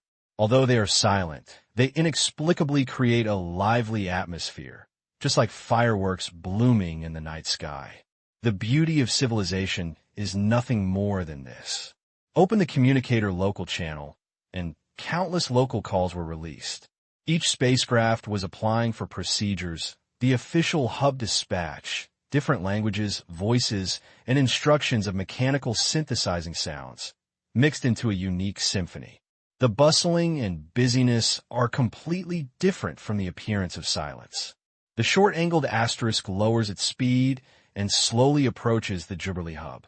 As we got closer, the space station gradually enlarged in the view of the porthole and quickly occupied all the space. Only then can we realize how huge this space fortress is, which is comparable to the short-angled asterisk of a small city. Compared with the Uberry Hub, it is like the difference between soybeans and watermelons. The players who saw the first time were full of surprise, and the unparalleled shock hit the hearts. Before this space station, everyone deeply felt the feeling of insignificance. So big, it's like a planet. So this is the sea of stars. Excitement quietly arose and then floated onto his cheeks, feeling intoxicated. The sea of stars is the curiosity buried deep in every race looking up at the starry sky, and players are no exception. The meat bag recorded all the images and couldn't stop at all, and I wanted to open a few more shots. Han Xiao Sikong was used to it, but he was very calm. He touched his chin with a thoughtful look. Entering the Uberly Hub is the first step to officially start the interstellar journey. The Uberly Hub is a transit station and a huge place of exchange. Many forces have offices here and are also a distribution center for Colton Star Cluster intelligence information. It is okay to be regarded as a transportation center city, with rich functions and even long-term rental and sale rooms for people to live in. In Han Xiao's plan, the Uberly Hub is an important place for the first phase of the action, and many actions must be extended from the Uberly Hub. If his action plan in the Colton Cluster is regarded as a spider web, the Uberly Hub is the center point of the web. Han Xiao believes that the most important goal at present is to first make new breakthroughs in strength and ensure his own safety. Level 70 is not enough between the stars. He has 2.7 billion astronomical experience and has a background, so he needs to find a channel to transform into combat power. So he first settles the requirements for transfer, namely, two factors, secondary profession and advanced knowledge. At the Uberry Hub, you can buy advanced knowledge on the exchange, and the idol you own can come in handy. Han Xiao now has 2 advanced knowledge, and the job transfer requirement is 5. Although I don't know the current market for advanced knowledge. According to Han Xiao's memory, his savings of more than 13,000 are probably not enough to spend, and knowledge has always been very expensive. However, compared with Hylon Star, the process of obtaining advanced knowledge is dozens of times simpler. Just have money, and you don't have to work hard to get along with the liver camp. Making money is an important goal and must be open source. At this time, the radio started to ring, and the captain's magnetic voice came out. We are about to enter airport number 273. Please go to the bridge area to wait for landing. Thank you for choosing the Short Arc Star tour group. Once again, apologize for the accident of this voyage. Thank you for your ride. The Short Arc Star entered the large harbor, and the bottom of the spacecraft was embedded in orbit, stabilizing. The metal door of the port was opened. After the spacecraft entered along the orbit, the port closed, isolating the external space and entering the gravity environment from the weightless environment. The Short Arc Star suddenly sank, and a bang sounded at the orbital mesh. There is a stable internal gravity circulation inside the spacecraft, but the passengers don't feel it. The passengers on the spaceship went to the bridge area behind the cabin door to wait to get off the ship and collect their luggage. The players carried Han Xiao supplies, large bags and small bags, which was very eye-catching. The passengers around knew that Han Xiao protected the spaceship, and all through good-minded eyes. Well, the premise was that they could distinguish the eye structures of different races, and only then did they realize that the eyes that seemed murderous intent was a manifestation of kindness in some racial standards. Anyway, the players were uncomfortable all over and always felt that they would be knocked down at any time. I'm free. Carrot looked excited and opened his hands as if he wanted to embrace the sky. Don't be excited, Andy Duflan. You've treated well, and I didn't abuse you. Han Xiao glanced at him sideways. You made 1,500 Einars because of me. I think you should thank me. If you return my equipment to me, I will indeed thank you. Wow, it's so noisy here. What did you say just now? Carrot was helpless and wanted Han Xiao to spit out what he had eaten, unless it was Godgore who showed up, shook his head, and became serious. I want to go back to report my work and write a process report. I will fulfill my promise and will not pursue you.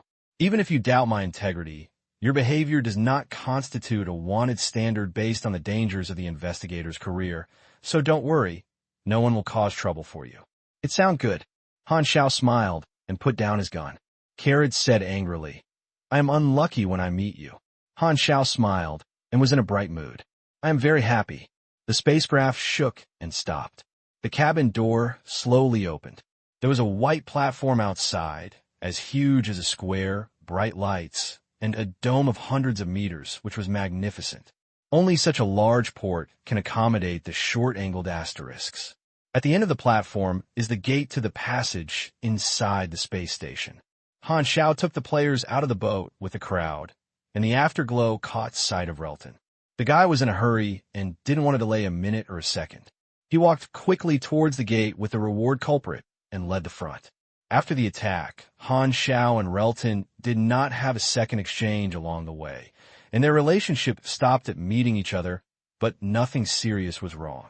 If you interfere in the plot of the Sunil tribe, you should have the chance to meet again. After walking through the long and tortuous passage, you finally came to the interior of the Uberry Hub and suddenly realized that there was a huge space in front of you. The official name was Hunting Hall, but it was called the Hall, and the area was like a city dozens of kilometers. At one end of the hub hall is an extremely huge curved floor-to-ceiling window, which allows you to see the space outside. Han Xiao and others came in at the entrance near the floor-to-ceiling window. The dome of the hub hall is extremely high, with a top of about 1,000 meters away from ground. In the center is a white sky tower connecting the dome. With this tower as the center, buildings hundreds of meters high rises from the ground, lined up one after another, extending out in circles. The shapes of the buildings vary. Each building covers a large area and each floor is a platform with various facilities and places. Bridges are connected between the buildings for pedestrians to pass through. Countless bridges across the air are staggered and complex, like a maze, small public aircraft shuttle between the bridges. The ground is also covered with large and low facilities, such as gymnasiums, theaters, open-air venues, etc., which are scattered and dotted between buildings. Different races chat with each other. The aircraft passes through the sky, which is extremely lively and noisy. Players feel that their eyes are not enough. This feeling is like flowers gradually fascinating. The wind blows the grass and sees cattle and sheep. The sound of apes on both sides is endless, and a line of egrets climbing into the blue sky. In short, I was so excited that I was speechless. The hub hall has many functions and can be divided into more than a dozen areas. There are various civilized restaurants, all of which are strange food, shops selling clothes and equipment, and leisure and entertainment venues, such as performance theaters, bars, racing activities, sports, gambling. There are also places for super people to exercise, gravity rooms, practical simulations, meditation rooms, mechanical modification workshops, offices that provide part-time and employment services, such as authoritative organizations such as the Universe Mercenary Alliance and the Magicians Co-Assistance Association, as well as consortiums and forces that recruit personnel, star cluster regional online exchanges, shipyards for spacecraft repair and manufacturing, etc. Han Xiao's memory flashed through. Basically, this place can meet all his needs for the time being. The Gibberley Hub is also a long-term stronghold in the planned range. "Can I leave?" said Carrot. When he promised to leave after arriving at Ubury Hub, there was no need to break his promise. Han Xiao's eyes flashed, and he had a new idea. Carrot is an investigator who has landed on the Aquarium Star, and he is an Aquarium Star, which may be a reminder of the disaster of alienation. I want to tell you something. I hope you can write it into this action report. State in advance that I am a dedicated investigator, and I will not write false information. Carrot looked puzzled. "You're still dedicated?" The sow could even jump into the ditch. Han Xiao was speechless for a while before he showed a serious look and said, "The sea blue star is shrouded in a shadow. I have a premonition that a disaster from the starry sky will sweep the poor planet. I hope you can emphasize this to the Bureau of Investigation. If you still have the idea of sending investigators to the sea blue star, I suggest that they carefully search for clues and should be able to find clues." Carrot was not very concerned. "I will write it into the report." Han Xiao did not know whether the alienation disaster had come now. If the source of the alienation disaster was so easy to find, it would not be an implementation of a version of the disaster. The chances of Ghidorah's Investigation Bureau attaching importance to his suggestions are too slim, but Han Xiao's original intention is not really trying to let Ghidorah find clues. His actions are to get a vaccination. When the Aquarium Star really breaks out, Ghidorah will think of this report and will be able to join Ghidorah online with him with justifiable reputation. Carrot is a potential communication medium. "Okay, you go. You'll see you again if you're destined." Han Xiao suddenly said, "Remember to step on your left leg first." Carrot waved goodbye with a puzzled look on his face, thought for a while, stepped on his right leg first, and left with his long one. Han Xiao smiled and said, "Hee hee, I'm so obedient." After teasing Carrot, who left the team, it's time to do the main thing next. There are many opportunities in the Uberly Hub, and many Han Xiao have the impression, but the most urgent task is to rent a lounge and store the supplies. I will stay in Ubury Hub for a while, so I have to rent a stronghold so that players don't know where to gather, and the lounge should be bound to the up and down locations. The location of the lounge was in the center of the White Sky Tower. Han Xiao and others boarded a small public aircraft, flew for a while, and arrived at their destination. This type of aircraft is a transportation tool, but is easy to operate. It is similar to a small flying saucer. The 4 holes at the bottom are anti-gravity devices, which are lit with faint blue light. Han Xiao is used to it, but it is a novel experience for players. Everyone has become a curious baby, looking around. The 3rd floor of Tongtian Tower is the official office of the hub, and many people are queuing up, and Han Xiao is no exception. He is bored and follows the team forward. After arriving for half an hour, I suddenly glanced at me and saw a group of people crossing the queue and walking directly into the VIP passage.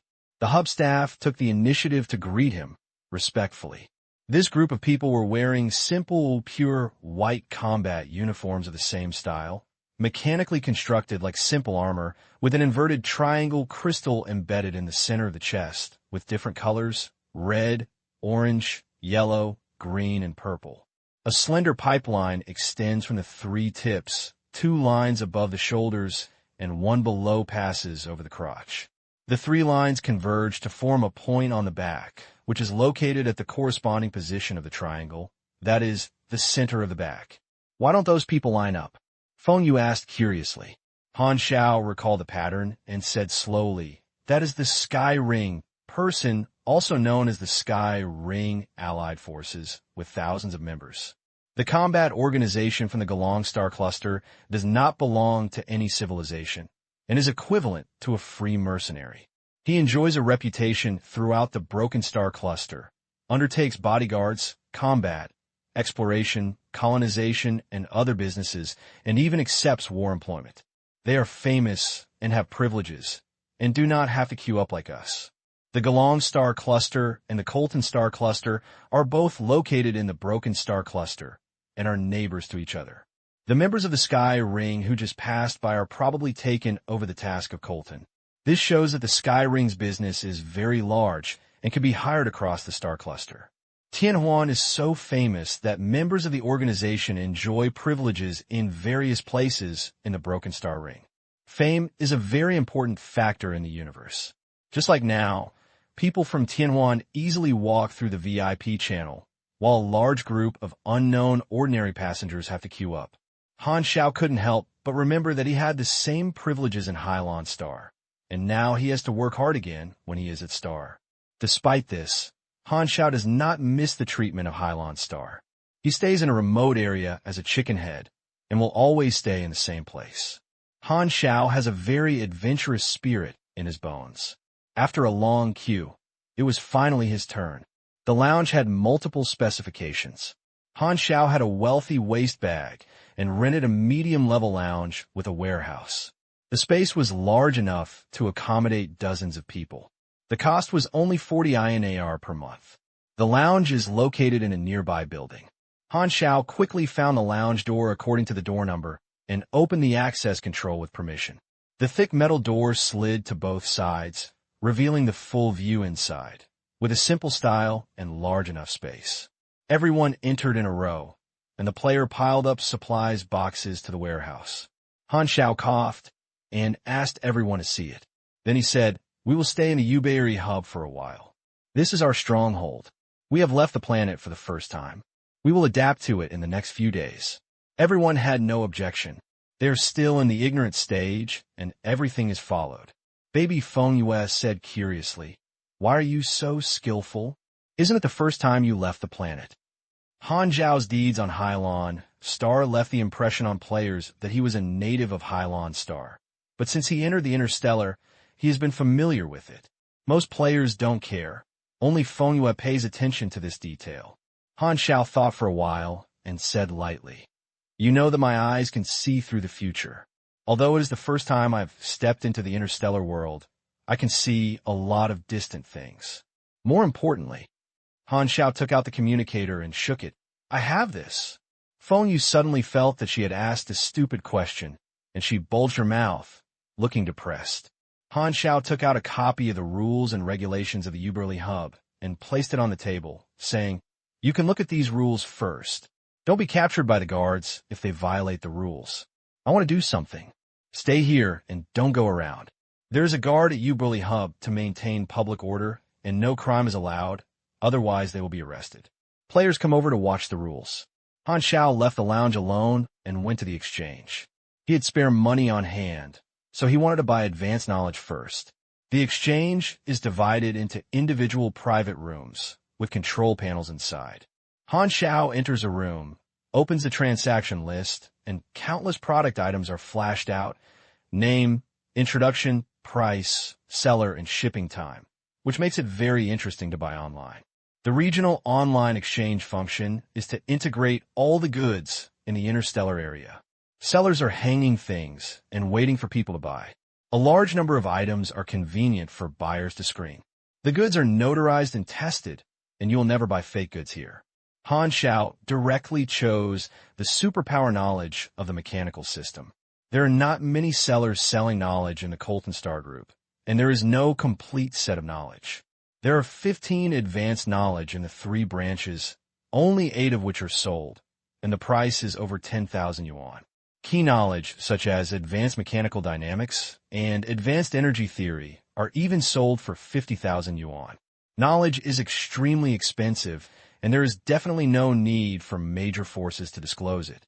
If you don't want to fight for camp relationships, you can only buy something that others sell for a high price. This is not a problem for Han Xiao. As long as you copy many copies of the advanced knowledge you bought and resell it to players, you can easily get the money back. To let players buy their advanced knowledge obediently, they only need to set a lower price, which not only increases the player's favorability for him, but also generates considerable profits and forms a virtuous cycle. Unfortunately, this is an ideal state. The restriction is the market's consumption power, and players are this market.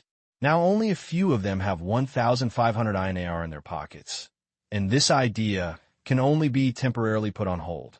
Although he lacks money, Han Xiao will not sell professional knowledge at a low price, making it easy for players to obtain it that is not in line with his business philosophy. Therefore, we must not only become rich by ourselves, but also make players rich, first become rich and then become rich and build a well-off society together. After searching, I can only afford a relatively marginal advanced knowledge. Advanced detection technology, priced at 1.1 W. As the name suggests, this advanced knowledge is mainly based on detection and reconnaissance, and spectroscopy, radiation, bands, etc., which are auxiliary knowledge. It's better to have it than not. Han Xiao had no choice but to confirm the purchase and connected it with a private communicator. The screen showed that the data was being transmitted. The deposit numbers in the personal account were scrolling, and in the blink of an eye, there were only more than 2,000 INRs left. Han Xiao immediately burst into tears. Come back. Everything is back. That's what it feels like. The excitement of playing with the mechanical system in the past life. Every time I spend money, my blood pressure will be full and my cardiovascular dysfunction will be straightened. Poverty makes me happy. It's so weird. Detected mechanical department management knowledge. Advanced detection technology. Does it consume 2 potential points to learn? Studying, 15%, 74%. Study successfully. You have mastered advanced detection technology. New knowledge is imprinted in my mind. The potential value jumped a little, lower by 2 points, and turned into 55 points. Potential points are used to learn and upgrade knowledge, which seems to be not much. It only takes 30 points to learn all 15 advanced knowledge. However, if the upgrade consumption is added, the potential points will never be enough. In a later stage, the potential points are becoming more and more precious. Han Xiao had no choice but to wash things in his previous life, so he is very cautious in dealing with knowledge. If it is not necessary, he rarely actively upgrades knowledge. Due to the limitations of potential points, mechanical players can only choose different styles to develop, each with their own characteristics, and cannot be omnipotent. In addition to the potential points that character upgrades, you can also get 1 potential point when you upgrade a skill to the maximum level, so players also have ways to enhance after the maximum level, looking for new skills and continuing to earn experience. The mechanical department will never lack skills. Every new drawing is a new skill, only experience is lacking. Han Xiao has huge advantages in experience, and the experience he earns is enough to challenge the imagination of players in the same version. He can choose many key knowledge branches at the same time, go hand in hand, and be more comprehensive than players. This is his huge advantage compared to players. You understand the new drawing's simple multifunction detector. This is the basic drawing that comes with knowledge. Most players will think that the detection technology is useless. The longer range vision, more level detection, Analysis of spectral band energy waves, etc. cannot intuitively improve combat effectiveness, but this is also a very important technology. As the combat level becomes more and more advanced, there is no over-visual range and multi-level detection method that is equivalent to a blind man, but players prefer to buy ready-made detection machinery on the market. So basically, only the production team of the guild and merchant players will learn this auxiliary knowledge to reach a supply and demand relationship. Actually, this knowledge is pretty good. It can meet my own needs, and the detection instruments I have made can be sold to players generously. This kind of key auxiliary equipment is barely a must-have. With 3 advanced knowledge and 2 left, it will meet one of the requirements for transferring jobs. Money is the biggest problem now. Han Xiao's purpose is to be prosperous together, expand the market, and take players to earn money from other NPCs. Han Xiao has the advantage of knowing the plot. Although this period is barely a blank period of his memory, there are still traces to follow. For example, some long-standing employment tasks are a good choice to earn the first pot of gold. When he returned to the lounge, most people were obedient and stayed here obediently. Han Xiao glanced at it, but found that Li Gu and Gao Yu in the temple were gone. Han Xiao frowned and said, "Where have the others gone?" The meat bag explained they said they would go out and go shopping, get familiar with the environment, and come back later. Han Xiao narrowed his eyes. Nonsense, he doesn't know these guys yet, but he came to a new environment full of opportunities. He couldn't wait to contact the new characters and wanted to trigger the mission, so he threw his orders behind his mind. Most players are profit-oriented, which is understandable, especially professional high-quality games. But I can't even sit still for this little time. Obviously, I can't withstand the temptation of the flower world. This is also a hidden danger that Han Xiao had long thought of.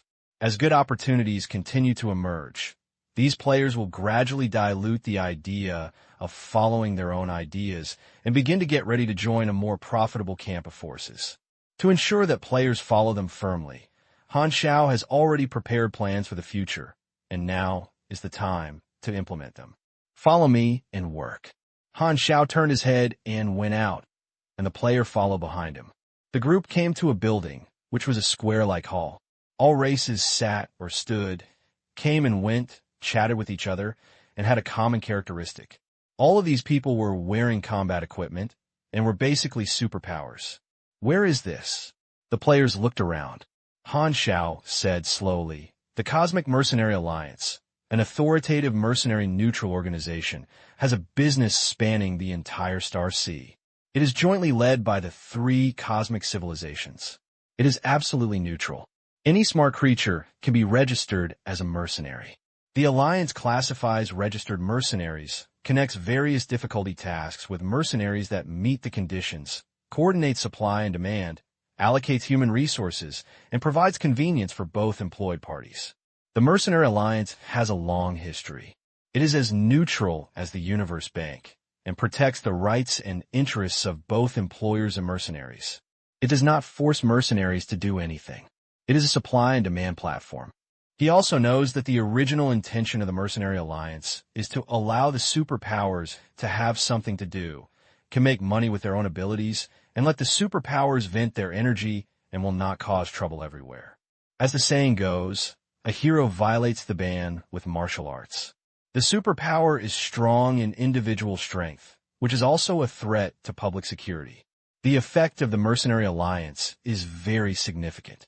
It not only gives the superpower a free job, but also indirectly maintains regional stability. Both sides take their needs and are happy. However, there is no need to tell the players about this. The players suddenly realized that for a moment, the professional players' eyes lit up and were ready to move. They came to the Interstellar to reward the Interstellar level missions and wanted to register immediately, but seeing that Han Xiao did not say anything, they held back for the time being. There were small metal balls as big as fists floating in the hall. When a mercenary waved his hand, the balls flew over automatically, and then a light broke into the center to form a virtual screen.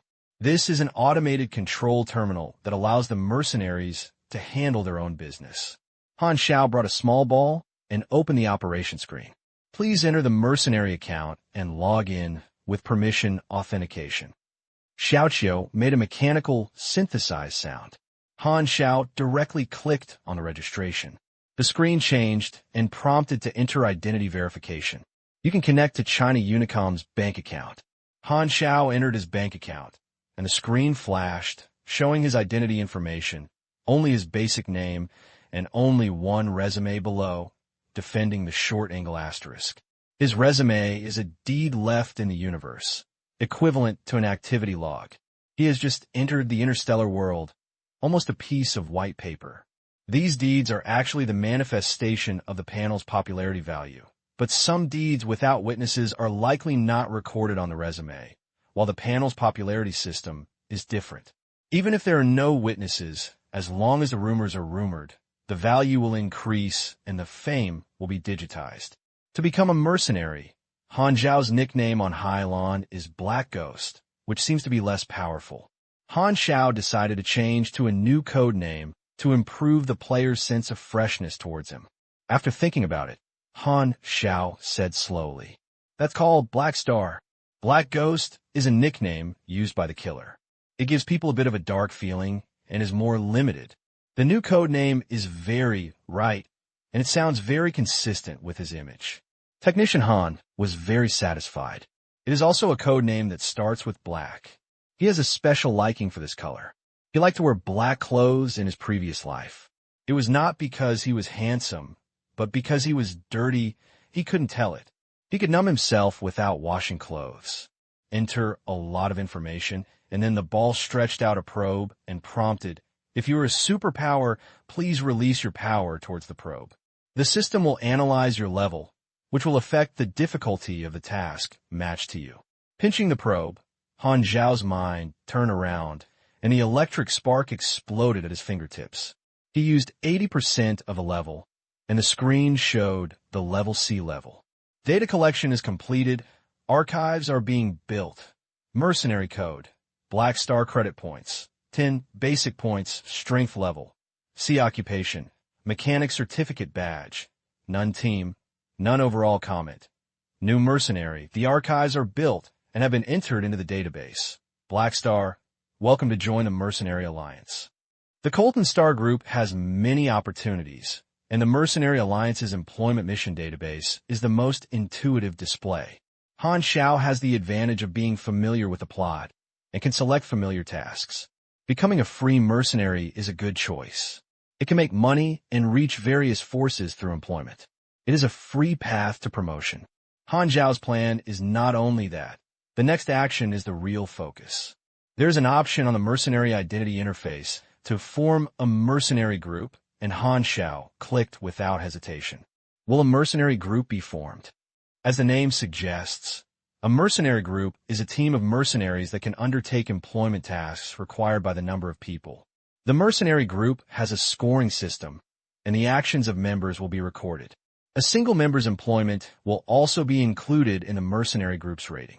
Similarly, if a member does a negative deed, it will also affect the credit rating of the mercenary group. Han Xiao's mercenary resume is blank, and the same is true for the mercenary group. The Tianhuan Allied Forces is a super-large mercenary group that undertakes large-scale employment, has a wide business, and has countless members to contribute to the bricks and tiles with a very high reputation. As long as you don't have a serious crime, anyone can establish a mercenary group. One person can only initiate one mercenary group. Unless the original mercenary group is disbanded, new ones cannot be established. Please fill in the name of the mercenary group. After thinking about it, Han Xiao simply used the code name as the prefix called Black Star Mercenary Group. After confirming the establishment, the picture changed suddenly, and from the personal interface to the mercenary group interface. Han Xiao established a mercenary group, and the target members were this group of players. This was a group of ready-made coolies. Oh no, it was a warrior. Mercenaries are dangerous professions, but players will be resurrected without any loss. They just take advantage of the players' innate advantages. With such hardworking members, the development will be twice the result with half the effort, and the players will be the best help. Let the players join my mercenary group, and this will form a camp. Han Xiao's eyes were deep, and the corners of his mouth were slightly curled. Establishing a camp is an extremely core part of his plan. It becomes the same interest body as the player and tie the player to his own chariot. This will increase the player's cohesion and greatly reduce the player's chance of leaving. This is the solution Han Xiao came up with in advance. This is also a further sublimation of one's own relationship with players, from a simple interest relationship to a higher level, becoming a true person. Think about it. If you build a mercenary group yourself, the members of the early stage are all professional high-level players, which is a gimmick in itself, which will attract many players and audiences to pay attention, and then use rewards to attract the struggle of high-level players. The mercenary group will grow stronger and stronger, and they will think this is their own achievements. Emphasizing that players' contributions can promote the growth of the camp. Players will feel that it is meaningful to fight for the camp and regard the achievements of the camp as their own, thus creating a psychological sense of satisfaction, accomplishment, and belonging.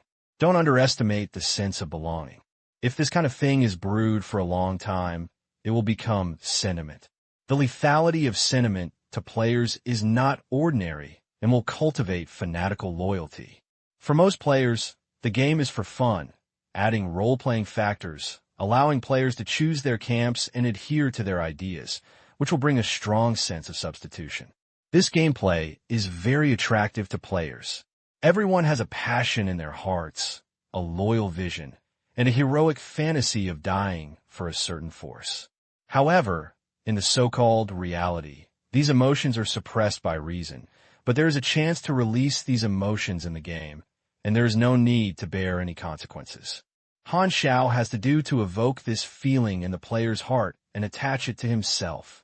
Han Xiao wants to build his camp into a sustenance for players, and Han the Technician himself leads the camp, perfectly integrates into the player group, and becomes the leader in the minds of players. As the camp grows, Han Xiao can get more benefits and get good things. He can also use them as rewards to attract players to contribute to the camp and enter a virtuous cycle. A large number of players will become their help. The mercenary group is the early stage of the plan. Through the Meat Bag program, it constantly highlights its presence and makes its status deeply rooted. When more players enter the interstellar version in the future, as long as he raises his arms, players will definitely come to join and follow the herd mentality. Of course, this is just the principle. The actual operation is relatively complicated and takes a long time to take shape. But once it succeeds, it will become the mark of a generation of players, just like WoW's Alliance and Tribe, which lasts forever. This is Han Xiao's grand blueprint. You are qualified to register for mercenaries and join my mercenary group. I will take care of you. Han Xiao's tone was full of bewitching. Kwang Dao did not hesitate, and the first one was to do it. He always implemented two principles. First, follow Han Xiao to have meat to eat. Second, Han Xiao's all said is correct. Players joined one after another, and Han Xiao watched with a smile throughout the whole process, as if he saw seeds buried in the soil, taking root and sprouting were just around the corner. The screen quickly becomes a new interface. Black Star Mercenary Group credit points, 10 total scale, 47 people level C, 47 people number of employed completed, 0 active area, none resume, none founder. Black Star, Han Xiao creation time. October 2nd, 688 general comment. Interim mercenary group, small scale, average member strength, no significant advantages. The mercenary group was first established, and there are no names. There are 3 standards for judging the mercenary group: scale, strength, and credit issues. The first 2 are screening conditions for matching tasks, and credit points are equivalent to the level of the mercenary group. Only by completing hiring can credit accumulate, representing the reputation of the mercenary group. Many employers have requirements for mercenaries' credit. If the credit is too low, the employer can refuse mercenaries who apply for a task. Credit is also equivalent to fame. Of course, the relatively abstract value of fame will not be displayed in the archives, but the popularity of the panel reputation system digitizes the fame of the mercenary group, which only Han Xiao can see intuitively. Li Gu and the temple team were not present, and they were running around, leaving them alone, and Han Xiao was a little dissatisfied. At this moment, a prompt suddenly appeared on Han Xiao's panel. Captain Generation, Black Star Mercenary Group. Captain Management function is enabled. The NPC template has generated a new option, Captain Management, which is located next to Copy Generation. It's true, Han Xiao's eyes lit up, and he was very surprised. Since the emergence of the Copy Generation function, he has been thinking about what functions are hidden in the NPC template. The faction is obviously a very common function, but he has not triggered it for a long time. So he guessed that he was attached to the dark web, but the boss was Bennett, so this function has been silent. He is 80% sure that only by creating his own camp will the panel show feedback, and he guessed it right. If the panel does not respond, he originally planned to use AI to generate electricity, but now the systematized management of the panel will be of great benefit to his camp development plan. Han Xiao quickly entered the camp management interface to get familiar with the functions. After looking at it for a while, his eyes became more and more excited. You can summarize this function in one word: do whatever you want. The interface of camp management is the most complex in the NPC template, with a wide range of option entries. You can do all the player functions in the normal camp, such as camp relationships and contributions, and finally publish camp tasks. But these functions have quota restrictions. The reward amount for individual tasks released by the individual depends on their own level, camp relationship, and legend, while the camp amount is an independent system with 6 factors. Captain reward credit, leader level LV70, plus cadre, none, NPC, scale 47 people, plus visitability 2, plus 4,000, legendary, leader 3, plus 15%, alliance or enemy, none. The camp quota is used to publish camp tasks, which is the highest amount for a single task, and the basis of the daily total quota multiple is 20 times, which is far more than 5 times the total quota of the individual.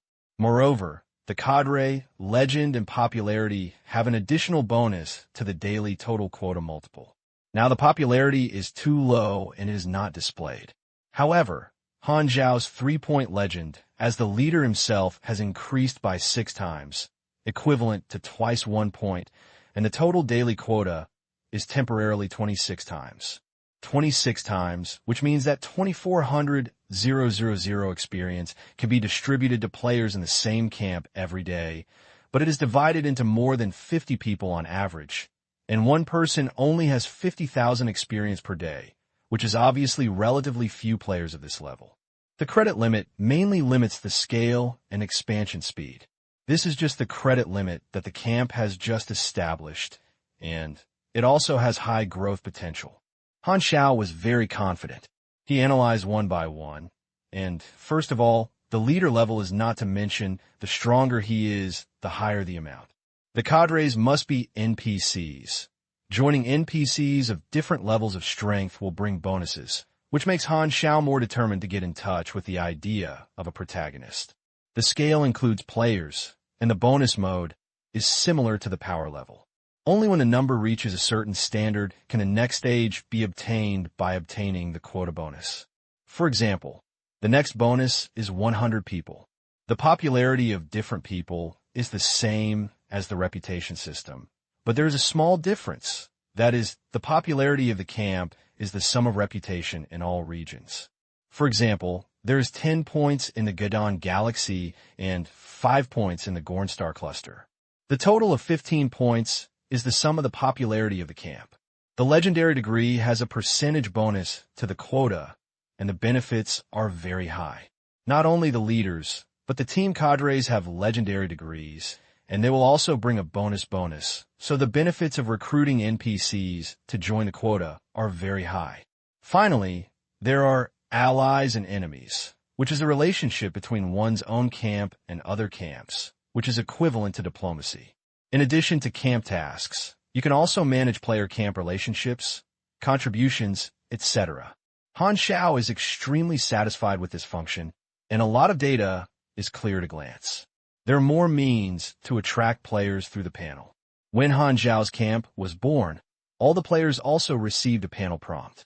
You have joined the Black Star Mercenary Group. and the current relationship, cold, 0/300, players are used to it. In their opinion, it is normal for a camp prompt to appear. Han Xiao's camp management list appears with the player's name. His eyes flashed, and he gave the player a prompt. You are the first member of the Black Star Mercenary Group, with a contribution of +300. Current relationship, neutral, 300/1000. There is such a benefit? The relationship is directly neutral. The players were surprised and hurriedly looked at the faction panel. The faction relationship is also a contribution, which can be used to exchange rewards. They want to see what exchange items the Black Star Mercenary Group has.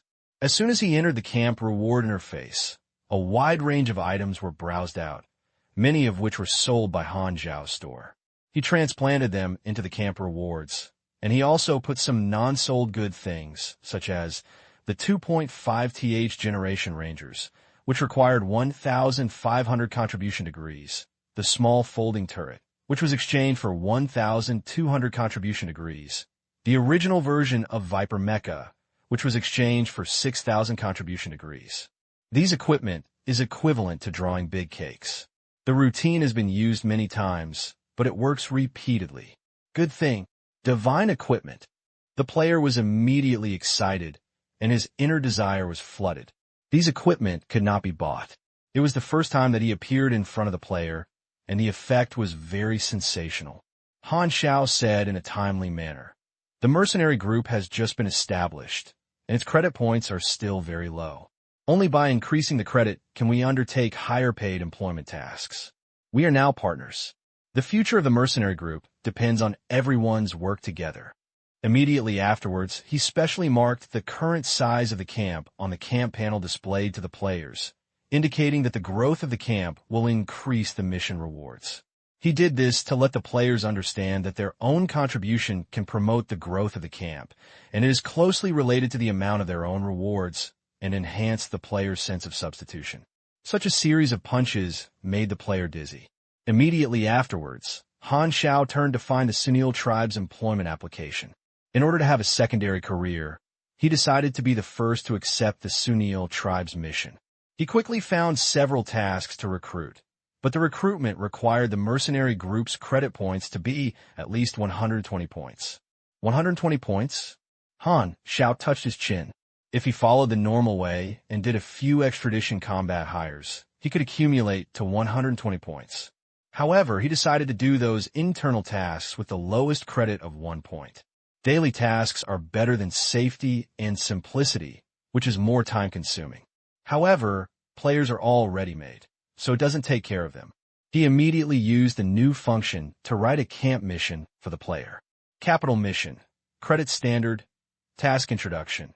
The Black Star Mercenary Group decided to accept an extradition employment, but did not meet the credit standard and needed to increase credit points.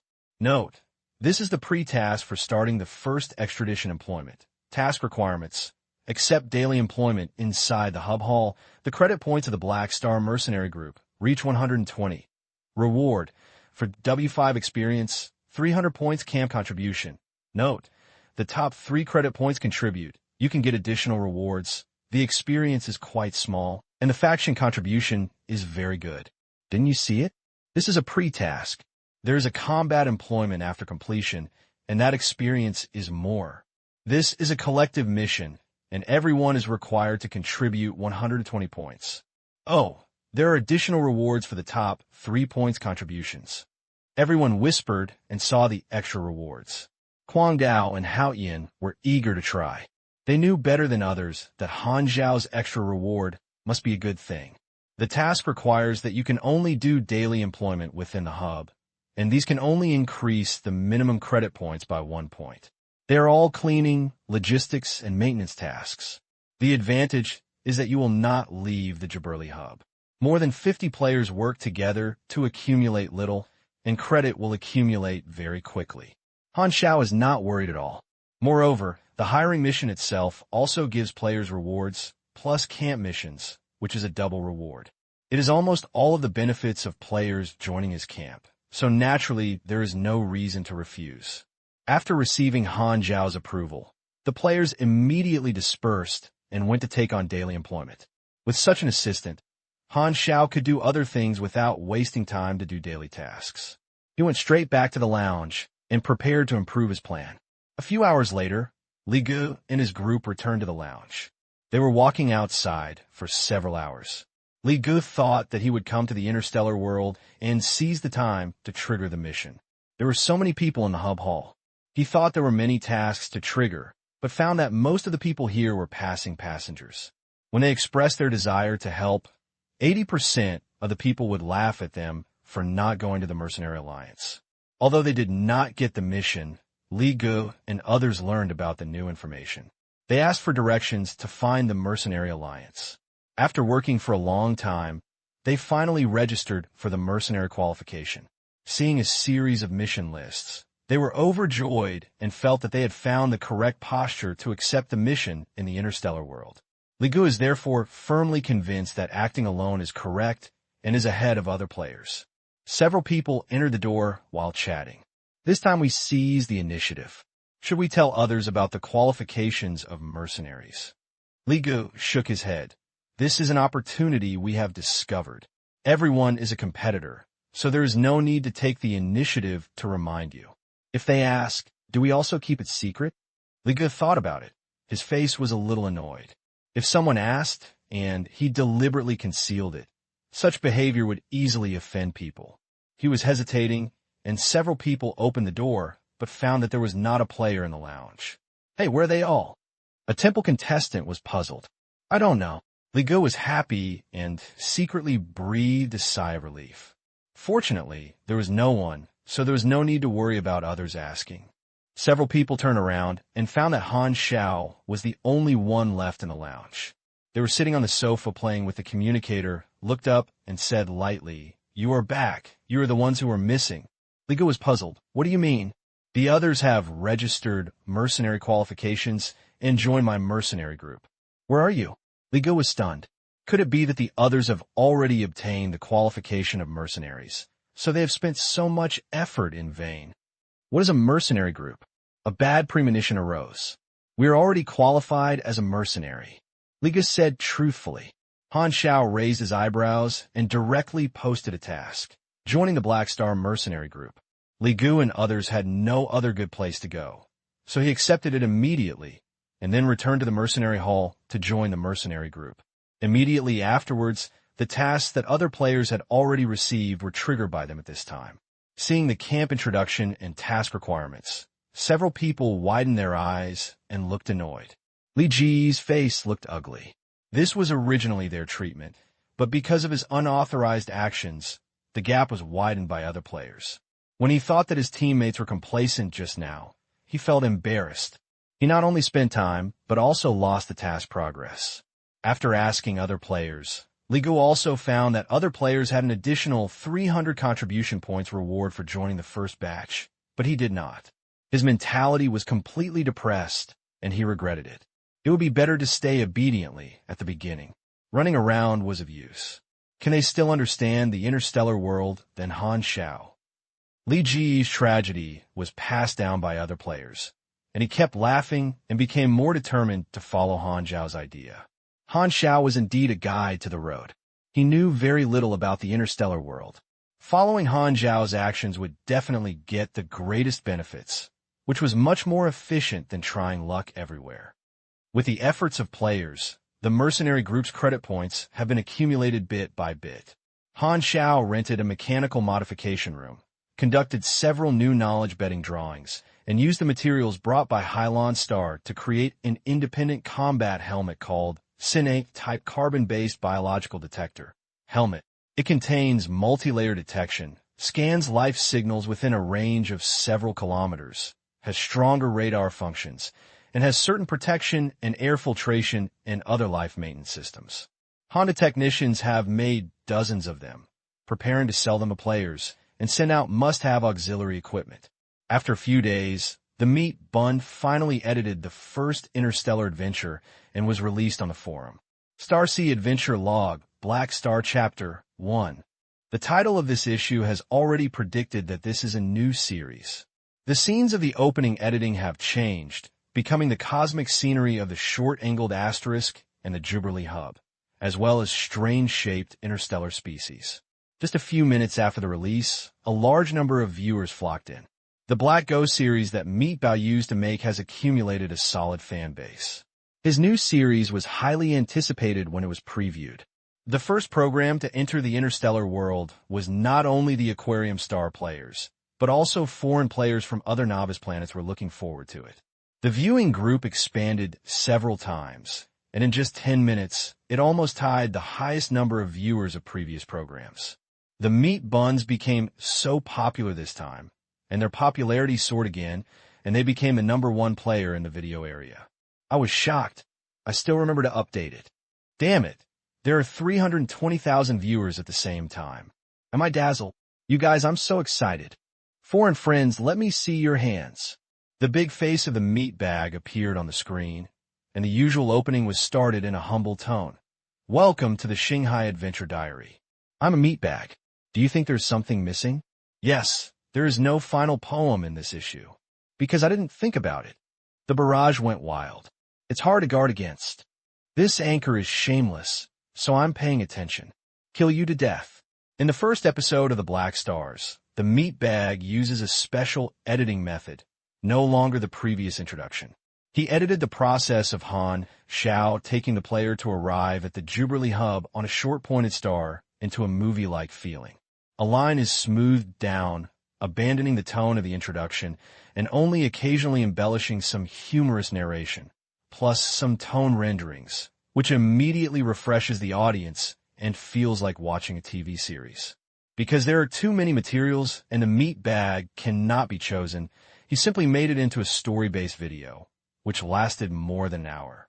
Moreover, the success of the Black Ghost series made him more enterprising and no longer limited to the introduction and the style of being accustomed. Therefore, he made a new attempt with a more artistic style, with obvious results and great success. Han Xiao gave him ambition and a chance. As the video progresses, the interstellar scenes are also displayed in front of the audience. The vast universe, endless stars, and spacecraft with different shapes make the audience obsessed with it like a black hole. When Han Xiao appeared, the second barrage happened.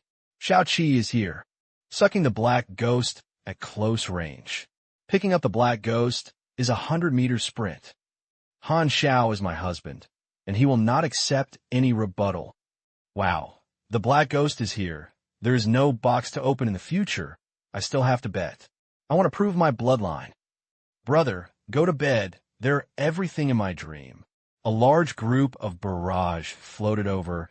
Many of them were suspected fans, but they didn't know how many of them were big guys who were snatching their feet. The meat bag also edited the professional high-playing interaction, which was naturally agreed. These high-playing groups knew each other well and joked about each other every day. The interaction was very interesting. This group of high-playing existence also attracted many fans to watch the video, and many fans of the contestants post a barrage. Immediately afterwards, the scavenger attack appeared, and Han Xiao led the players to defend the spaceship, and the barrage rolled, and there was everything. Shocked. In this interstellar travel simulator, you can even fight monsters and upgrade. The Black Ghost is still fierce. Not only is it powerful on the Sea Blue Star, but it can still beat the enemy when it comes to the interstellar. I feel relieved to see Han Xiao still so awesome. After coming to the Jubilee Hub, the huge space station shocked the audience, and the video was coming to an end. The last scene was when Han Xiao led the players to the Mercenary Alliance. Everyone registered mercenary qualifications. Han Xiao formed a mercenary group, and the players joined one after another. Then the camera suddenly magnified and firmly locked on the 5 big words Black Star Mercenary Group, freezing for 3 seconds. The audience also watched it for 3 seconds. Then, the picture turned dark and the audience's "to be continued" jumped out. The meat bag chose to cut off the video here. It was he who saw that this camp has great potential. In addition to the leader, the members are all players. Seeing a well-known NPC with a group of players, what adventures will be experienced in the interstellar world will definitely arouse the audience's interest. As he expected, when the video ended, the audience felt that they were still not satisfied, and they would not feel that time had passed, and they were all immersed in their eyes, and they even felt like watching the show. The last 3 seconds of freezing, coupled with a strong interest in the future of the mercenary group, made the audience deeply remember the name Black Star. Of course, another consequence is that the scale of this issue's urge to update is unprecedentedly huge. It's so exciting, please update quickly. Wait for the second episode. It seems like I'm locked up a vegetable bun in a small dark room. And if I can't make a video, I'll have sex until I die. I think he might be happy about it. What are you thinking upstairs? Skipping obviously means slapping in the face. I'm not pure in my mind. I feel ashamed of you. If I were you, I would die on the spot. The number of viewers in this episode increased terrifyingly, causing phenomenal sensation and the audience carnival. There are also other professional players who were not selected by Han Xiao, who were envious and jealous. They secretly hated that they failed to hold on for 30 seconds. The impact of this episode of the Meat Bun even caused the Star C Times, which was released immediately, to temporarily add a clip to share the clip of this video and to give their own comments. In many issues, we have inferred that the characters in the plot have their own limitations. When the plot line in them is completed, it will be the same for the players. But this time we found that this inference is wrong. Black Ghost Han Xiao. Now it is called Black Star Han Xiao. He proved our mistake. His range of activities is not limited by the civilization level of the planet itself. He went to the interstellar, setting a precedent for the Sea Blue Star, and extended a new plot line from him. We used to think that Han Xiao was just the protagonist of the Sea Blue Star. At present, everyone guessed it wrong. He has more than one main line of war on him, but has a main line event that penetrates the interstellar. Compared with other novice planets, the development potential of High Blue Star itself is very limited, but a pioneer like Han Xiao appeared, and he always guided the plot forward. Black Star Han Xiao. He is not only the protagonist of the planet-level plot. The Star C Times is brave enough to admit his past wrong inferences. His sincere attitude has been unanimously praised by the audience, and it also encourages the sensation caused by Han Xiao. The magical assist has raised Han Xiao's impression in the player's mind from the so-called planetary protagonist to a higher level, thus arousing players' greater curiosity. How far can he go? Han Xiao also watched these 2 shows, and the effect achieved his original intention. The increasingly high status in the eyes of players means that he is accepted at a deeper level. Countless players on the forum were excited about the discussion, and the popularity continued to rise, becoming the hottest topic. But no one now expected that this video of Meat Bao is not only popular in the short term, but also lasts more than anyone imagined. In the future, countless people will come back to archaeology and are hailed as the origin of the Black Star. Daily employment is the lowest level task. After credit points reach a standard, low-level tasks will no longer increase credit. This hierarchical system is easy to understand, which facilitates employers to intuitively understand the mercenary group's capabilities and ensure that they can hire a suitable team. 120 points happens to be the first standard, which is the first threshold for screening mercenary groups. Only when it reaches 120 points can it be considered a regular mercenary group, and more employment applications are opened. Professional players are very efficient. 2 days later, the mercenary group's credit accumulated to 120 points, and Han Xiao issued camp mission rewards. The top 3 credit contributions are Wang Ho generals, Hao Yan, and Yan Ran, the captain of the Madman team. In addition to the 4 giants, Han Xiao also recruited high-end clubs, including the top-ranked league clubs, including Heavy Rain, Mad Guys, etc. The rainstorm is pretty good. With the beauty Jiang Yuluo, the attention is not low. In comparison, the Madman is particularly sad. He is obviously a first-line club, but his presence is extremely thin. To be honest, if Yan Ran had not ranked 3rd in this contribution this time, the technician Han would have almost forgotten that there was this person. Han Xiao gave extra rewards to the 3 of them, and, at the same time in an incitement tone, he expressed that the members paid for the mercenary group and the organization would definitely give rewards. The additional reward is his latest Cine-type carbon-based biodetector, helmet. The exchange requires 800 CAM contributions and is given to 3 people. It seems that he has made 800 contributions in vain, which immediately aroused the envy of other players. At this time, Han Xiao said, "This detection helmet can greatly improve the field of vision and adapt to a variety of harsh environments." He introduced the function, which implied that this is a necessary equipment for hiring abroad, and it is recommended that everyone redeem it. The 3 people who got the detection helmet tried the functions. The built-in screen showed various environmental factors analysis, energy analysis, etc., and could also adjust various functions. The functions were clear at a glance. They also had the function of protecting the keys of the head and were suitable for equipment for all professions. Kuang Dao and Hao Ian were close to each other. After borrowing it for a while, he nodded involuntarily and said, "It's indeed a good thing." Seeing this, the others also followed suit. They passed on 3 helmets, and each of them experienced the function. They deeply felt that the function was very practical, and they all started to redeem it. The first veteran reward, plus the faction mission reward. All players, while most players have accumulated 600 CAM contributions, and they are still 200 points away from being able to redeem the helmet, which is unbearable. Han Xiao deliberately priced at 800, which was to use this mentality to give players a feeling that he could get the prize by just a little bit of contribution. In addition to doing tasks, another way to obtain contribution is obvious, which is to sacrifice items and money. It seems to be given to all for free. Most players have a contribution of 600 points, but in fact this is the bait that seduces players to Krypton Gold. It is a very commonly used promotional model. Han Xiao implemented the method of giving value to favorable feelings, and this time it was to give actual value to camp relations. Not only is your own things cheap, but also the promotional effect of camp relationships can ensure that players have the highest priority for their consumption. The exchange ratio he temporarily sets is, within the cold-friendly range, 1,000 points of contribution.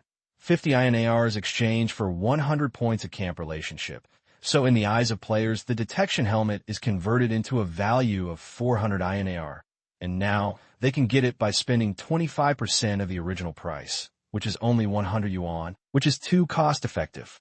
Half of the players received 1,500 INARs in the short-angle asterisk mission, which was rich and powerful. They exchanged it with a wave of their hands. The other half of the players did daily tasks for a few days, but the reward was very small, but they were very thief and directly borrowed money from the other half. The conversation was roughly like this. Everyone is the leader in the same industry, and he looked down on him. He looked up only 100 yuan. Do you feel embarrassed to borrow it? Don't give it? You look down on me. Oh, everyone is caught by brothers. I will definitely make money in the future. Don't worry that we don't pay back the money. If you can run away, the monk can't run away from the temple. Lend me money and think I owe you a favor. After a lot of chaos, these players finally exchanged the detection helmet in the form of debt. Of course, the people in the temple owe the most debts, and Li Ge felt very uncomfortable. More than 50 customers with small profits but quick turnover, and more than 6,000 INAR was recorded, which made the Korean technicians' deposits return and was satisfied.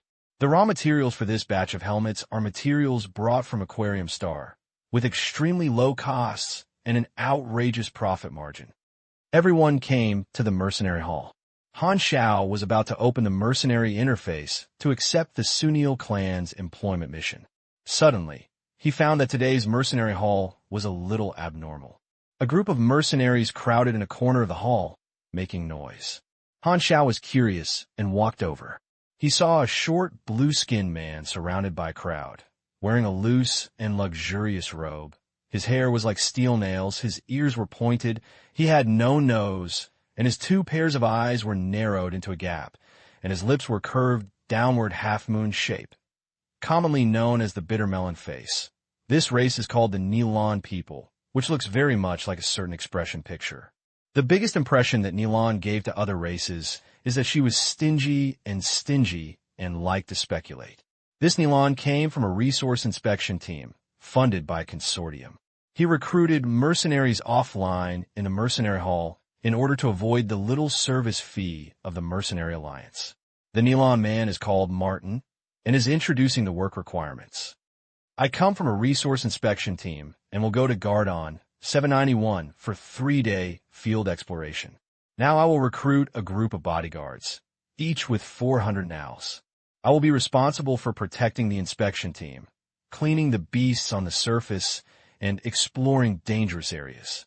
The credit points are required to reach at least 120 points. The mercenaries around me looked indifferent. JPG. The job was paid so carelessly and not going through the Mercenary Alliance channels. It is equivalent to taking jobs in private, not recording them in resumes, and unable to improve credit points.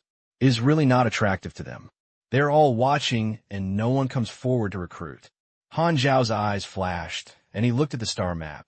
The Star of Gardon 791 is near the Sunil tribe's headquarters. This trip can make a lot of extra money. Although it is only 400 INRs, my team has more than 50 people, which accumulates a lot, and the amount is also considerable.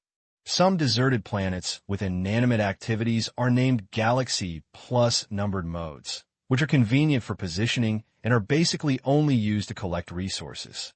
Han Xiao squeezed out of the crowd, walked up, and asked, "The Black Star mercenary group has more than 50 people in size, and it is only accepted for collective employment for the time being. Let me see the credit points." Martin looked at Han Xiao up and down, feeling a little happy. After shouting for a long time, his voice hoarse, but it was considered that someone was recruiting. Han Xiao transferred out the mercenary group interface and transferred it to Martin. When Martin saw that his credit scores met, he was happy and wanted to agree. After looking down, his face changed suddenly, and he said in surprise, "Have you never accepted combat employment?" The Black Star mercenary group showed dozens of resumes that were the daily work of the hub, most of which were cleaning tasks. Normal mercenaries disdained to do such work at all, which was almost no different from coolies. This resume surprised Martin. He had never seen such a strange mercenary group.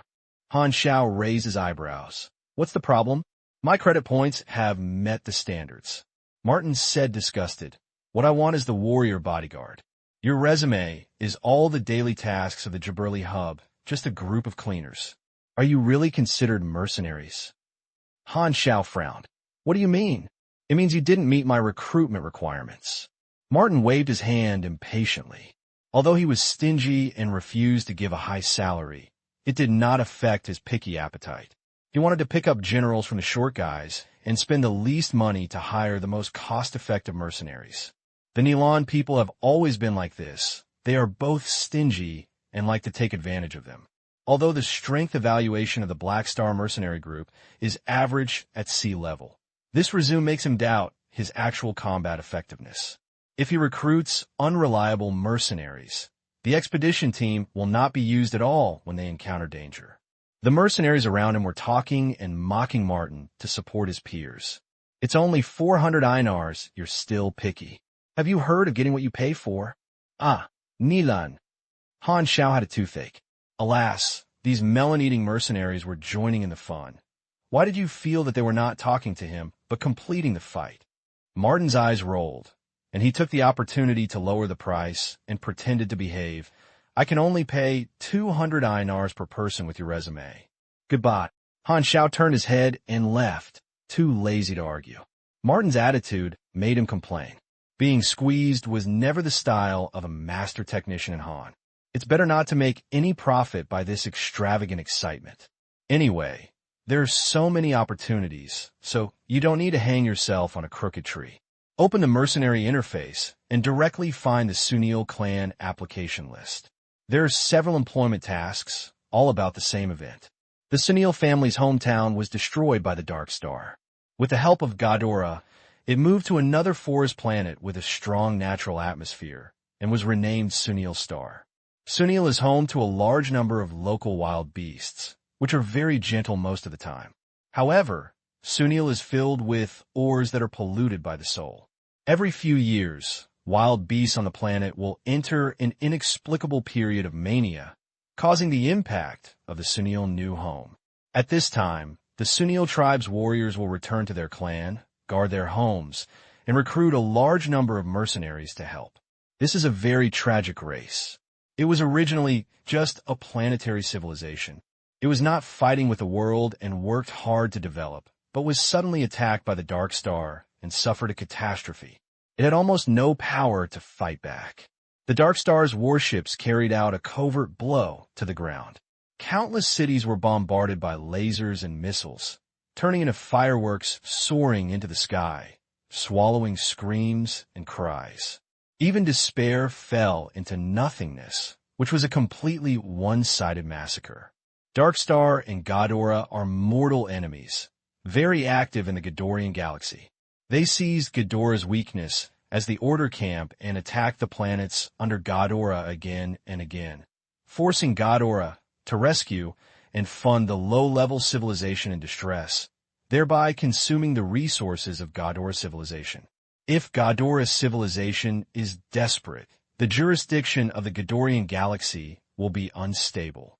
The Dark Star is an evil camp, and attacking low-level civilizations has long violated the Pan-Universe Civilization Contact Treaty, but the Broken Star Ring is a marginal place. In addition, every time the Order is completed, the Dark Star disappears for a long time and can avoid the siege of other civilizations. It is like a terrifying shadow, always shrouded in the Ghidon galaxy. When the Ghidorah fleet leaped, the surface of the Sunil family's parent star had turned into scorched earth with lava flowing across the earth and splitting the earth. The ecosystem collapsed, and less than 10% of the tribe members survived. They were protected by Ghidorah. The survivors' technology was cut off, and all the technologies had not been restored until now. Refugees were placed on Sunil Star, and even the city was built by Ghidorah at the beginning. After several years of settlement, they discovered the riot of wild beasts. It would be very troublesome to migrate again at this time. The last time Ghidorah was considered to be out of humanitarian rescue. If Ghidorah's civilization was asked to help interstellar migration, many Sunil people felt that this meant that the race had completely become Ghidorah's dependents, and they could not accept it psychologically, so they stick to the status quo, resisted the animal disaster, and barely lived. Recently, it is the period of the beast riot. The goal of these tasks is to recruit people to guard the home, but the dangers of the tasks are progressing layer by layer, with the most dangerous ones not even applying for, and the easiest task standard is 120 credit points. Han Xiao could only choose the easiest task, submit the team to apply, and soon received a reply and passed it smoothly. Mercenary mission, guarding Morihara Castle. Task introduction. The Sunil tribe encountered a new round of murder. You accepted the employment, and your duty is to protect Morihara Castle. Task requirements. Guard Morihara Castle. Failed conditions. Failure to Morihara Castle. Fail punishment. Credit points, 60. Reward. 50 W experience, 1800 INRs. Credit points plus 34. Regional popularity plus 3. Task opening time. 12 days later. The Sunil tribe calls Beast Disaster a tragedy. Morihara Castle is the current main city of the Sunil tribe. This is just an ordinary employment task, not Han Xiao's entire goal.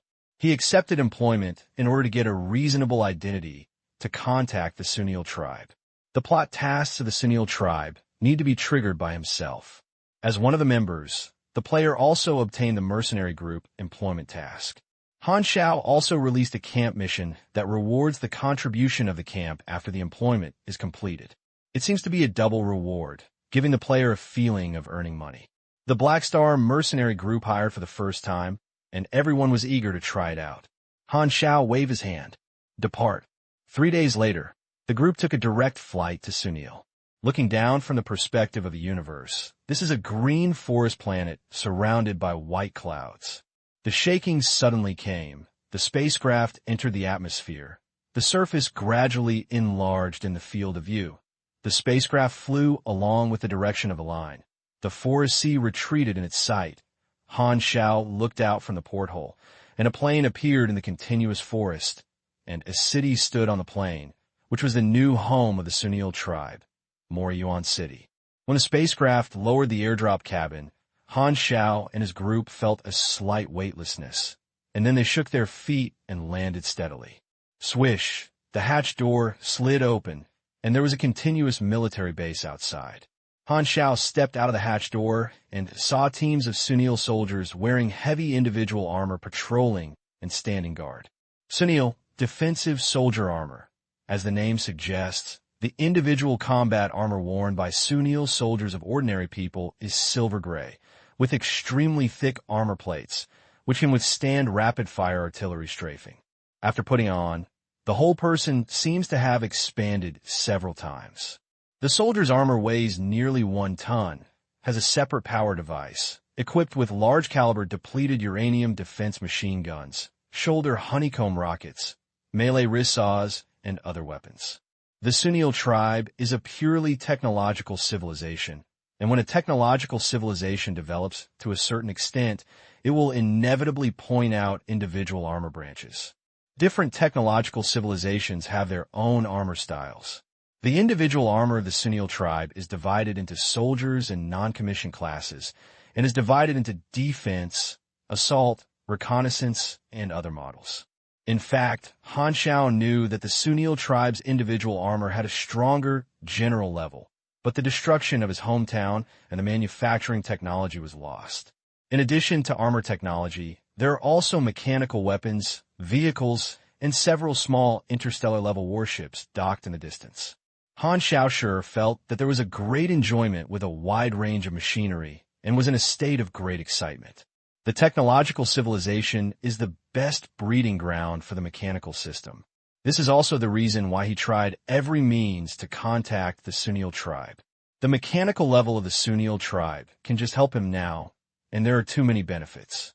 The Sunil tribe's secondary profession that Han Xiao likes is related to machinery, and is a rare secondary profession that can connect with his main profession. For Han Xiao, this is one of the best choices to complete the job transfer requirements. The players were amazed by this scene. Han Xiao introduced the tragic history of the Sunil tribe on the ship. They originally thought that a civilization in distress should have a very down-and-out style and backward style, but they did not expect it to be this kind of steely scene. Thud the heavy metal footsteps sounded, and an armored soldier approached. His armor was obviously better than ordinary soldiers, and he was painted with a war totem mixed with bright red and white. This was a set of non-commissioned armor. The Sunils approached were obviously an officer with a cold and hard face and a pure military temperament. I am Novell, the captain of the B-12 Defense Force. I have received your information. Black Star, you are the 1,432nd arriving mercenaries. On behalf of the Sunil tribe, I welcome your Black Star mercenary group. The disaster has not begun yet. Please come with me. I will take you to the mercenary rest area, and the mission will be assigned to you at that time. Along the way, Neville was taciturn, and the Sunil soldiers rarely talked. Everyone's face was tense, as if they were too urgent to communicate, and they focused on their own tasks. The air was filled with the smell of metallic smell and serious and tense atmosphere of soldiers' armor.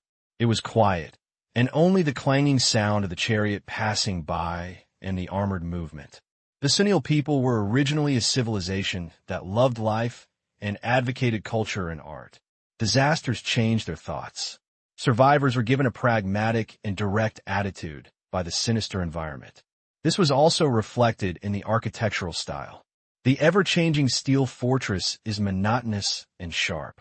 Looking at the living area inside the city through the military base, the blocks are arranged squarely, revealing a stereotyped impression. Neville led the way. Han Xiao and his group came to the mercenary area, and a large number of mercenaries gathered together, making endless noise. Before the disaster begins, all mercenaries must know the detailed information. Neville stepped onto the stage and said in a deep voice, "The observers discovered signs of wild beast mania 2 months ago, so they initiated recruitment. You are mercenaries who accept the mission. Only by working together can you overcome the difficulties. If you want to get the reward, please do your best." After saying an opening remark, Neville got to the point. There are strange stones growing underground on this planet. The strange stones are spiritually polluting. The mineral veins of the entire planet merge into each other to create a spiritual power field, covering the ecological environment of this planet and subtly exerting the influence of the mind. Therefore, the wild beasts on this planet are in a state of irritability all year round and are very offensive, but this is not the direct cause of the tragedy. The spiritual undercurrent formed by the strange stone will explode every few years. We call it the tide, which is the fundamental reason for the riot. This time the tide of the spiritual power field was more than half a year earlier than before. The observation department predicted that the disaster would break out in full swing within the next 7 to 13 days. Our enemies are all the beasts of this planet. Generally speaking, the early stage of the disaster would break out for 3 to 6 days, and they would only face small beasts, which is equivalent to a weak group of beasts driven away by powerful beasts. Then there was the mid-stage that lasted about 10 days. The battle was the most frequent, and the beasts were almost endless. The enemies became stronger and stronger. Blood gathered into rivers, and the smoke condensed into clouds. Finally, it was the end of the disaster of about 5 days. This was the most dangerous stage. By this time, our vehicles and manpower had been lost a lot, and the enemies we faced were the most powerful beasts, which were attracted by the bloody smell of countless dead beasts. At this time, a mercenary interrupted. You have chariots, planes, and even interstellar warships. Isn't fighting beasts slaughtering? Neville's eyes swept coldly. You will understand when the disaster comes. Immediately afterwards, Neville opened the projection and released wild beasts to introduce them, introducing the beasts on this planet, which are also the monsters that everyone is about to face. Han Xiao glanced at it. The beasts of Sunil's star far exceeded those of the sea blue star. The strange words stone has existed for countless years. The spiritual power can subtly influence the evolutionary tendency of creatures. The beasts of Sunil star make a living by fighting. The strong survive and the weak are eliminated, which is extremely dangerous. Feng Yu said curiously, since you know that wild beasts are enemies, why don't you kill all wild beasts? Because of the symbiosis of the ecosystem. Guangdao hesitated. But this all threatens the continuation of race. What ecosystem should be considered? Meat Bao objected. The question is whether you can kill it all. The players argued all the time, and they had their own opinions on the Sunil tribe's approach. There are hundreds of species of wild beasts. After the unified explanation, Neville distributed the information to each mercenary, and then assigned tasks according to the mercenaries' respective entrusted employment. The Sunil tribe has many resource mining sites and various facilities in the wild. During the disaster, all tribe members gave up these places and returned to Morihara Castle to gather all their forces to protect one place and reduce the attacked places. The main city is the last barrier, and Morihara City has 5 defense circles. Han Xiao accepted the employment to defend the second to last defense circle, which is relatively safest employment mission. Other tasks include defending reconnaissance aircraft, defending sky warships, rapid reinforcements, etc. Morihara City has arranged many defense measures, and the main city is used as the core of defense to rely on the right place. Morihara City is not a dead land, and there are escape channels underground. If Morihara City tends to be broken, its clan members will be moved in advance and escape from the underground or from the sky, so the main city is not without the possibility of loss. There are also powerful beasts underground and in the sky. If they encounter irresistible attacks in these 2 places, they will crash/buried alive, so these 2 are the last resort. The 2 most dangerous tasks are field reconnaissance and field combat troops. Sunil is covered by forests and there are blind spots in the sky, so field reconnaissance is indispensable. During the disaster, the danger can be imagined. If you find that the beast is too dangerous and heading towards the main city, the field combat troops will take action and kill the beast before reaching the main city or let it turn around, with a very low survival rate. Therefore, there has never been any mercenary applications for these 2 jobs, and they're all competent for the warriors of their clan. Mercenaries from different positions were led to their positions by an officer. Neville took a group of mercenaries from Han Xiao to familiarize themselves with the position. Time passed quickly, and it became dark. The mercenaries all lived in military bases, but Han Xiao needed to enter the city to complete his secondary career goal. He came to Neville alone and asked, "I want to apply to enter Morihara City." "Why are you entering the city?" Neville frowned. "Some private matters. I have a friend living in the city, and I want to visit it." "No," Neville flatly refused.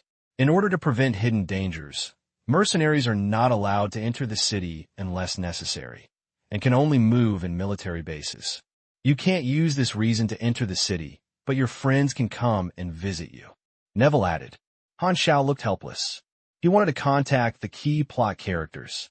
The other party didn't know him at all, so he would not come to visit him. "Can you only sneak in secret?" "I have a disguised mask and a sub-profession of Night Stalker. The success rate of infiltration should be quite high, right?" "Huh." At this time, a gust of wind came down from the sky, and several beams of lights hit the ground. A spaceship was suspended above the base, lowered the gangway, and one after another, the Sunil tribe supermen walked down. They were all hired soldiers who were running outside to earn commissions. On the eve of the disaster, they all returned to their own tribe. On the ground, Sunil's soldiers looked up one after another. Their eyes flashed with admiration, gratitude, yearning, etc., and they saluted in their marches in an orderly manner. Whenever the warriors of this clan return, they enjoy a grand welcome ceremony and are loved by others. Han Xiao saw an acquaintance and shouted loudly, "Hey, Relton!" "Green Knight!" Relton was also in the crowd. Hearing the shout, he turned his head and thought for a while before he remembered that this was an acquaintance who had fought side by side.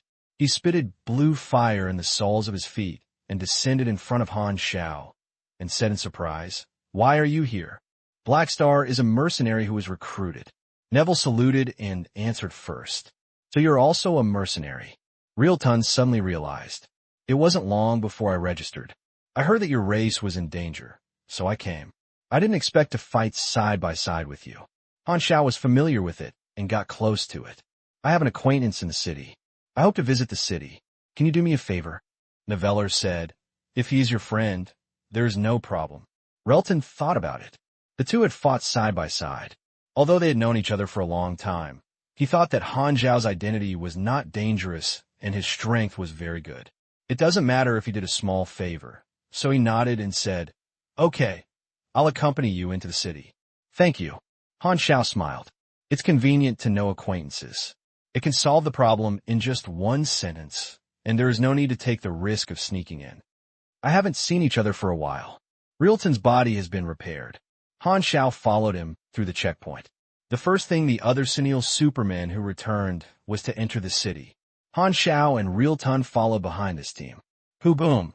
Countless Sunil civilians gathered spontaneously on both sides of the street. The crowd welcomed and cheered. There were posters and banners of some superpowers hanging on some towering buildings. The Sunil superpowers treated the inner group like heroes. The upcoming tragedy originally caused panic among the civilians, but at this time everyone on the street was smiling, as if the superpowers had returned to dispel their fear. "I will take you into the city. According to the regulations, I will accompany you throughout the journey." Relton said. Han Xiao was in no way, saying, "Your tribe seems to admire superpowers very much." Realton said calmly, "To be precise, it is gratitude. The tribe has suffered drastic changes and moved to this dangerous planet. It has not yet gained a foothold for so many years.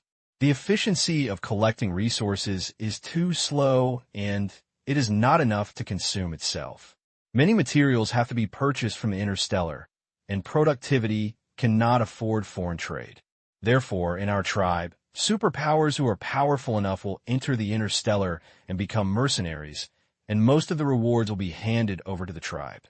This is an important economic pillar of the tribe. Otherwise, there will be no sufficient resources to create so many weapons and cannot survive the disaster." Han Xiao understood that the Sunil tribe, as a civilization in trouble, is in trouble and can only rely on powerful individuals for the time being. A group of superpowers can support the entire tribe, so he is treated like a hero.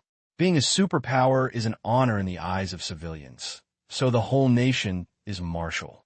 Han Xiao still remembers that Realton was petty about money, but in fact, Realton's remuneration was handed over to the clan. He saved money just to make more money for the clan. By relying solely on individual strength to support the economy is pathological for a civilization, said Han Xiao. Realton nodded. It is true, but this is a helpless choice. In the final analysis, it is because the disaster slowed down the race's pace of recovery. He had to spend a large part of the expenditure to create weapons to resist the disaster. He could not expand and build quickly, and there were a lot of unnecessary losses. If the disaster was not completely solved, this vicious cycle could not be broken. The race would live in suffering and would never be able to get rid of the bad situation. We have taken many methods and even considered killing all the wild beasts, but this is the worst. Regardless of whether it can be done or not, once the ecological chain collapses and is linked together, the entire planet will move from vitality to destruction and decline. Therefore, the clan chose another method, mining the silly stone or veins. Starting from the root, the disaster will be dismantled with the least harm. This work has been going on for many years. Remove or bit by bit. As long as you persist, sooner or later, one day, the undercurrent of the mine will disappear. At that time, the clan will no longer be troubled by the murderous disaster. A trace of yearning appeared on Realton's indifferent face, murmured, "The difficult times will always pass." Han Xiao had a basic impression of the Sunil tribe. This is a very tenacious race. The greater the ability of the superpower, the greater the responsibility. He worked hard for the continuation of the race. What a pity! Recalling the development trajectory of the Sunil tribe in his previous life, Han Xiao couldn't help but sigh. After entering the city, the superpowers scattered and returned to their own houses, and the crowd gradually dispersed. Han Xiao followed his memory and walked around and gradually walked into the deserted alley, stopping at the door of a narrow black door with a wine glass beside him. "Bar? Are you visiting here?" Realton frowned. "Is there any problem?" "No." Realton had an expressionless face. He despised all those who spent money and enjoyed it, thinking that it was a waste of money and life. After all, he has lost the function of enjoyment. When he opened the door, the bar was dim and there was no customer. The city is in a tense time and basically no one is drunk. Han Xiao walked to the bar and heard a slight snoring coming from behind the bar. Technician Han looked over and saw a man lying on the ground behind the bar, his face pressed against the floor, sleeping soundly, with a pile of empty wine bottles beside him. Bang! Han Xiao dolly slapped the table and said, "There's a guest. Get up." The man moved his fingers first and made a lazy hum from his nostrils before he slowly got up, spitting out alcohol, sleepy eyes, and his eyes were dull. Before he could come back to his senses, he said vaguely, "What are you drinking?" "2 cups of signs. 1 cup is enough." Realton interrupted. "Give him money first." The man yawned. Han Xiao took out the communicator and was about to transfer the money when the man suddenly laughed. "Dear, you don't want to pay the bill with Einel. I'm a small business. I only charge local currency." Realton frowned. He usually acted in interstellar activities, and the Sunil tribe's currency was of little use to him. He was about to help Han Xiao pay the bill. At this time, Han Xiao smiled and said, "I don't have local currency. Can I pay with other accounts?" The man didn't look at Han Xiao, took out a bottle of wine from the counter, opened it and took a sip, and said casually, "What? A name?" The man bent down his mouth, acting impatiently, glanced at Han Xiao, and said irritably, "I'm not interested in playing guessing games. If you don't drink, get out of my bar." "Delphis." Han Xiao's tone was calm, but it seemed like thunder in the man's ears. The man was about to raise his head to drink and freeze his laziness. His lazy expression disappeared, and he had no expression at all drunkenness. The drunkenness in his eyes instantly faded away, bursting out with an impulse, staring at Han Xiao's eyes. He slowly put down the bottle and said slowly, Sit and wait a moment, I'll wash my face first. After that, the man walked out of the bar and went to the toilet. There were only Han Xiao and the other two left of the bar. Relton suddenly said, "You don't know him at all. You are not visiting an acquaintance." "I know his brother, so I came to visit him," Han Xiao explained casually. "The drunk boss is called Melos, Delphi's is his brother, and the deputy profession that Han Xiao likes is called arms engineer. For players, this deputy profession is very rare. There is a channel for transferring jobs in the Sunil clan, and the triggering prop is called Delphi's notes. Delphi's was a military mechanic before the Sunil tribe suffered a disaster. He enjoyed a reputation. Many innovative machinery were invented by him, and some of his experiences were written in his diary notes. Later, when Delphi's attacked and Delphi's died, the notes were passed on to the hands of his younger brother Melos and became relics. Han Xiao wanted to borrow a note from Melos so that he could complete the transfer. After a while, Melos returned to the bar and washed his hair. This was a middle-aged Sunil man with a light indigo blue skin, and there were several raised lines near the temples on his forehead. His lifespan was about 150 years, which was almost the same as that of the humans in the universe. Melos opened a bottle of wine and handed it to Han Xiao, saying, "Although I don't know how you found me, my brother's name is worth changing to a bottle of wine. I brewed it myself." The bottle was filled with rich white smoke, and the wine was pungent. The wine brewed by the Sunils used the leaves of a certain tree as raw material, with a strong, astringent smell. Han Xiao took a sip, felt the spicy numbness on the tip of his tongue, and immediately expressed his purpose. "I am a mechanic. I have heard of your brother's name. I want to borrow his letters. That's all." Melos raised his brow and spoke with temptation. "That's the case for the time being." Han Xiao smiled, glanced at Realton with a squint, and said with deep meaning, "Do you think I have another purpose?" Melos received a vague response, and his tone turned cold. "Is this a threat?" No, this is kindness." Han Xiao smiled. "But a good person like you will definitely not be able to refuse this irrelevant small request." Realton on the side had no idea what puzzle the two were fighting. Are they talking human language? Why don't they understand? Melos seemed to be hesitating, and finally his face became helpless. He turned into the inner room. After a while, he walked out. He had an old diary in his hand and slapped it on the bar. He said angrily, "Go away after reading it." Han Xiao touched the diary with his finger, and a prompt appeared on the panel. "You have obtained Delphi's note, and you have it." Han Xiao suppressed his inner joy, opened the diary, and pretended to read it. It was full of Sunil's words, which looked like the English close, but it didn't matter if he couldn't understand it. Progress prompts popped up like a panel. "As long as you read this book, you can change your job. According to the usual channels for tasks, it takes a lot of luck to obtain this note, and the link is extremely complicated. After all, no one knows Melos' identity in advance, and most people will not like a bar owner who looks like a passerby. The normal result is that after getting familiar with Melos, in a drink, Melos, who is drunk, misses his brother and takes out this relic so that the player can coincidentally trigger the transfer. However, Han Xiao knew his secret information and went straight to it, directly omitting the cumbersome links, and was able to borrow it.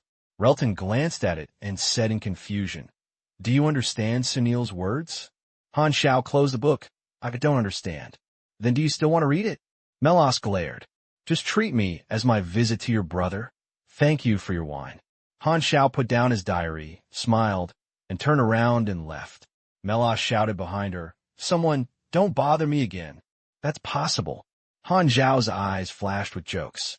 After walking out of the bar, Han Xiao opened the panel and looked at the latest tips. He was in a good mood. He was stuck in the transfer requirement for so long and finally got his favorite secondary career. The experience value on the panel was full of experience value, and finally he could play a role.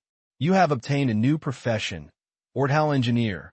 Agile Engineer LV1, Endurance +1, Intelligence +3, Mechanical Affinity +1.5%. Obtain 2 free attribute points. Obtain 1 potential point. You comprehend skills, war machinery mastery. You comprehend skills, fast ordnance maintenance. The ordnance engineer in a mechanical system will have a chain reaction, and the skills and attributes are in line with the system of the mechanical system, almost half of the main profession, and the level occupied by this secondary profession is considered to be worthless. As the name suggests, the siege lion is an intellectual profession with no combat skills, but it is more useful for mechanics than combat skills. Ordnance refers to war machinery, such as guns, armor, shields, etc. This secondary profession will have additional increase when manufacturing and using war machinery. Han Xiao had piles of experience in his waist and waved his hand and directly upgraded the two skills to the full level. War machinery proficiency LV10. When using war machine, you'll get an additional 18% attack and defense bonus. Fast ordnance maintenance LV10. When repairing war machine, the speed is plus 24%, and during the maintenance process, the durability is randomly restored by 36%, and the trigger probability depends on the intellectual attributes. And the number of times is unlimited. These two skills are simple and rough, and are very useful to Honda technicians, but he mainly obtains this secondary profession for the expertise after the maximum level. He directly spent more than 90 million experience to upgrade his secondary profession to full level. Ortal engineer improved to LV10, max, endurance +1, intelligence +3, mechanical affinity +1.5%, obtain 2 free attribute points, obtain 1 potential point. This secondary profession brings him a total of 10 endurance points, 30 intelligence points, 15% mechanical affinity, as well as 20 free attribute points and 10 potential points. If the new skill is full level, there will be several more potential points. Han Xiao's intelligence attributes reached 391 at this time, and he threw all the freedom attribute points into his intelligence, breaking through the 400 mark required for transfer. The ordnance engineer is at full level, like the Night Stalker, with new feats emerging. You understand the skills, military modification. You gain expertise, massive production experience of armed forces, military modification LV10. When manufacturing or modifying combat machinery, the basic attributes of the equipment will be plus 8%, 14%.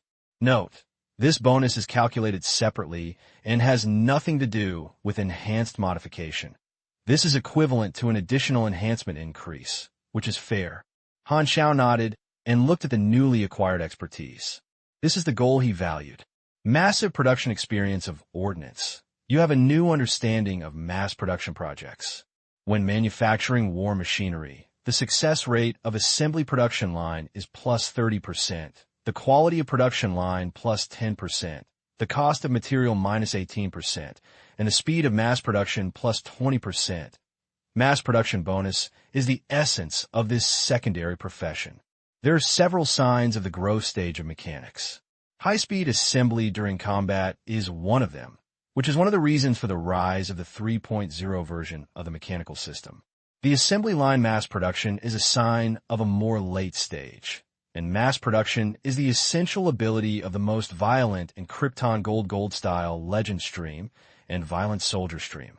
Normal machinery uses carefully enhanced high-quality weapons, while mass-produced creations are consumables with relatively low quality.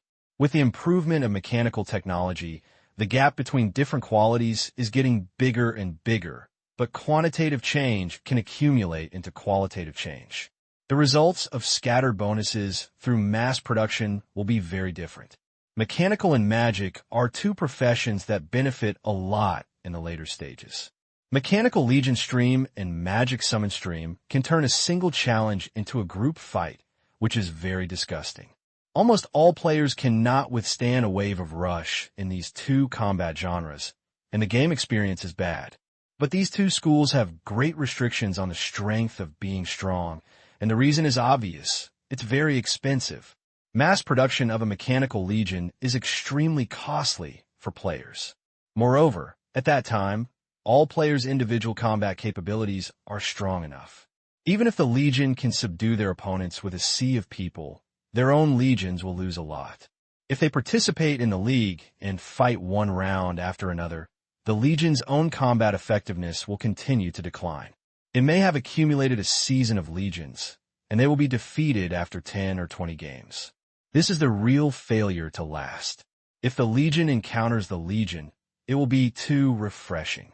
A team battle will be grand, and the audience will be awesome. However, the battle will be a fight, and there will be no more hair left. All the family assets will be finished. Therefore, in his previous life, the Legion and Violent Warriors were called legends, genres, which is rare.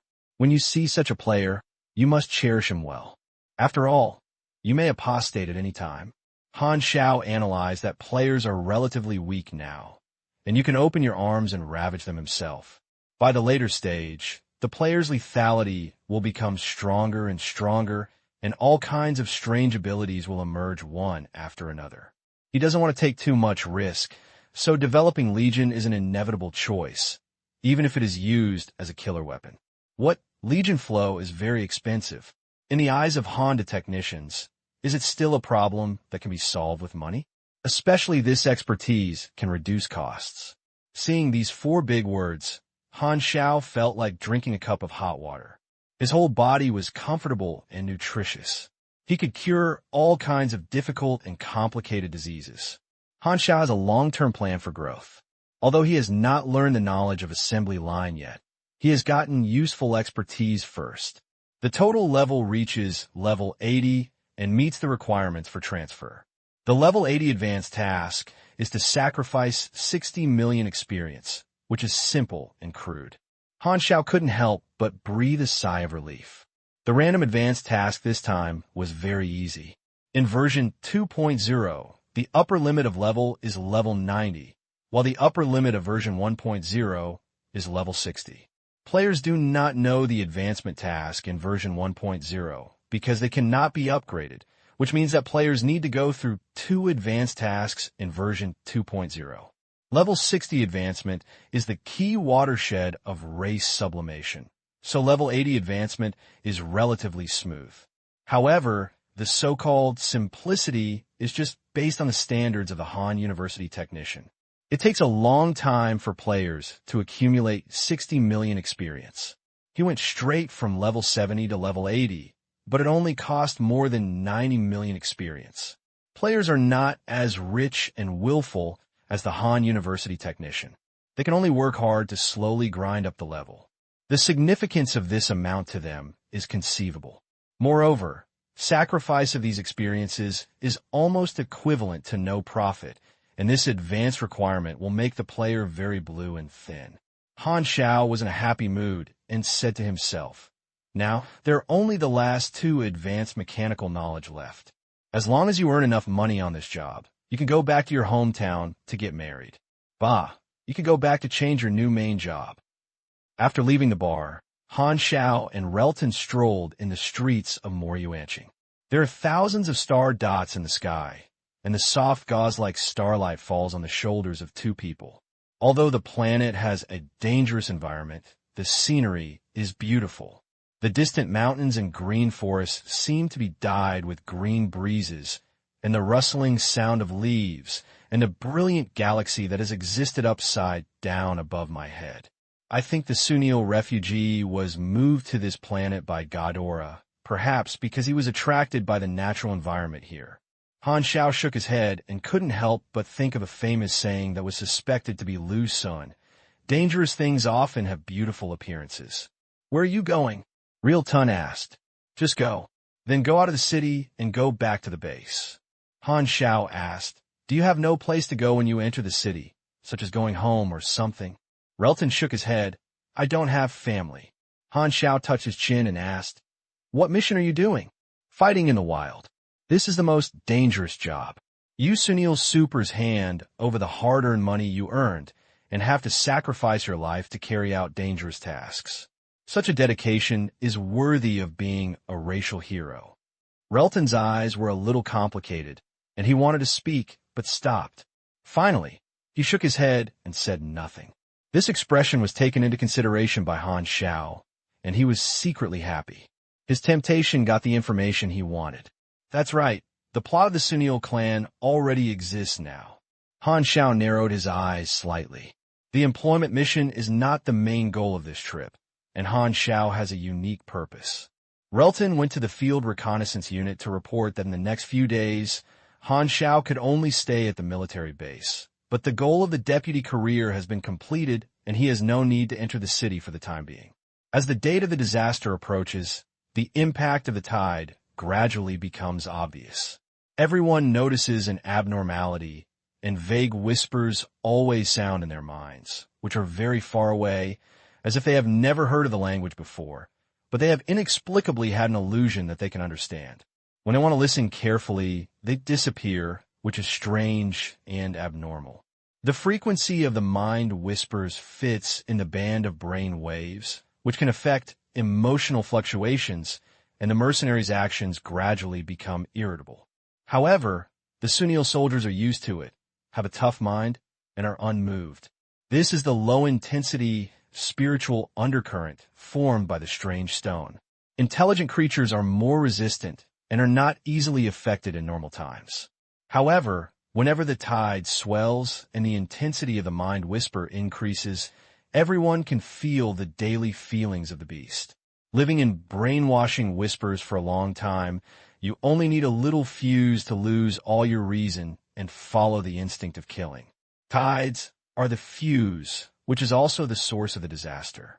Woo-woo dash. On this day, a harsh alarm sounded throughout every corner of the military base, and everyone was familiar with the meaning of this sound. The enemy was attacking. The atmosphere of the military base suddenly changed, solemn and solemn. Sunil soldiers ran back to their positions. The mercenaries received training within a few days and quickly found their place. Various types of combat vehicles and defense tanks were started one after another, and densely packed, suspended turrets rose. Buzz! The air was swaying, causing sand and dust to roll. 9 interstellar-level warships slowly floated in the air, like 9 air fortresses guarding over Morihara City, occupying 9 directions. Han Xiao suddenly lowered his head, and several stones were jumping on the ground. First there was a slight tremor. Then it became stronger and stronger. Finally, there was a rumbling sound of running around everywhere. The forests in all directions were swaying, and the loud, sharp, and ferocious beast roar turned into sound waves, shaking the sky. The forest swayed like a snake-drawn grass, quickly approaching the edge of the border between the forest and the plain. Something is coming out. Countless people swallowed at the same time, and their foreheads were so nervous that they sweated. Roar! The roar was like rolling thunder. Trees fell down, and wild beasts all over the mountains broke through the forest. The beasts were crowded, manic and rushing, and were big and small, like a rapidly spreading black tide, filling their sight. Just looking at this scene, many people felt a sense of suffocation from the heart. Fire! An officer roared fiercely. Boom, boom, boom, boom. The next moment, the defensive circle heard a dense sound of cannons, deafening. In the position, the sound of cannons on all sides made the eardrums buzzing, and they were almost deaf. The disaster is coming. Morihara Castle has a total of 5 defense circles. The first one is the impact-resistant deep area, with a large number of minefields and automated turrets arranged. According to the strategic plan, and with the fire support in the rear, the first line of defense can greatly reduce the density of wild animals. The second line of defense is a buffer area composed of defense measures such as bunkers, trenches, traps, ground spikes, and high-voltage electrical protective walls. The suspended turrets, war vehicles, and interstellar warships in the sky will strike the beasts head-on here. The third is the steel defense line, with armor guard stationed. If the beast pounces on this layer of defense circle, it will enter the contact battle. The defense team will pour the angry metal storm on the beast, and Neville will guard this defense line. The last 2 lines of defense belong to artillery positions, providing firepower support to the front. The penultimate line was stationed with reinforcements, obeying the orders and supporting the gap at any time. The final line of defense is the last barrier that is absolutely unmovable, shouldering logistical responsibilities, In the short post-war period, a large number of machinery must be repaired and wounded soldiers must be treated. The position of the Black Star Mercenary Group is on the penultimate line of defense in the north and is incorporated into a long-range firepower heavy tank position. The number is G7. 3 Fortress-class defense tanks are the core and can be deployed to embed the base into the ground and become a super-large turret. It is equipped with 18 movable defense-heavy artillery and a certain number of ground guard troops. As the tank moves, it raises the angle to shoot at the distant beast group. As a mechanic, Honda technician's job is to manipulate a heavy defense cannon with only one task: shooting cannons. The mechanical department will basically be assigned to be a gunner in this kind of positional warfare, and mechanical bonuses can increase firepower, and Han Xiao is no exception. Such a grand disaster, unless it is incredibly strong, the power of an individual appears to be very small. Boom! In the Morihara City defense circle, countless burning arcs shot up and flew into the distance, covering the sky and overwhelmingly bursting with red and black fireworks in the group of beasts. The beasts were blown to the sky, and the remaining limbs and broken bones flew together, and the blood and brains were the same. The front line of the Black Tide was blocked, and the beast behind was fearless and advanced on the corpse and blood.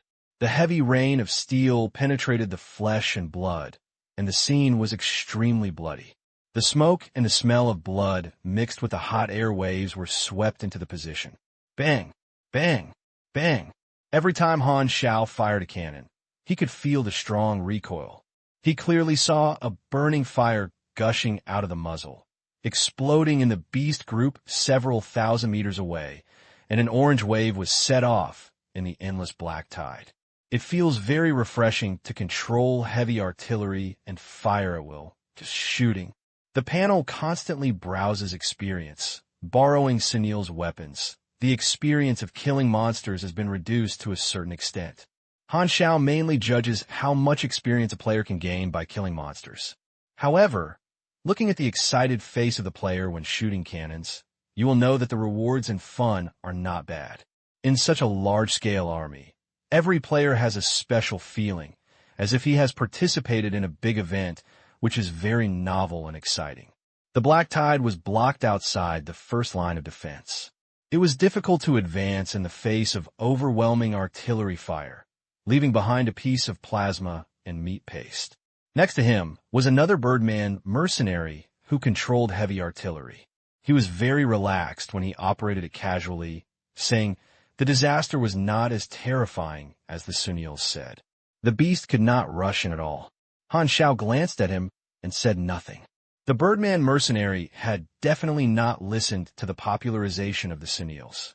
Now is just the first wave of the early stage of the disaster. It is just a group of small beasts, with the largest body no more than 10 meters. According to the picture book, these are appetizers, and the beasts that appear later are nightmares. The artillery fire lasted for 4 hours before a hard-won vacuum period appeared.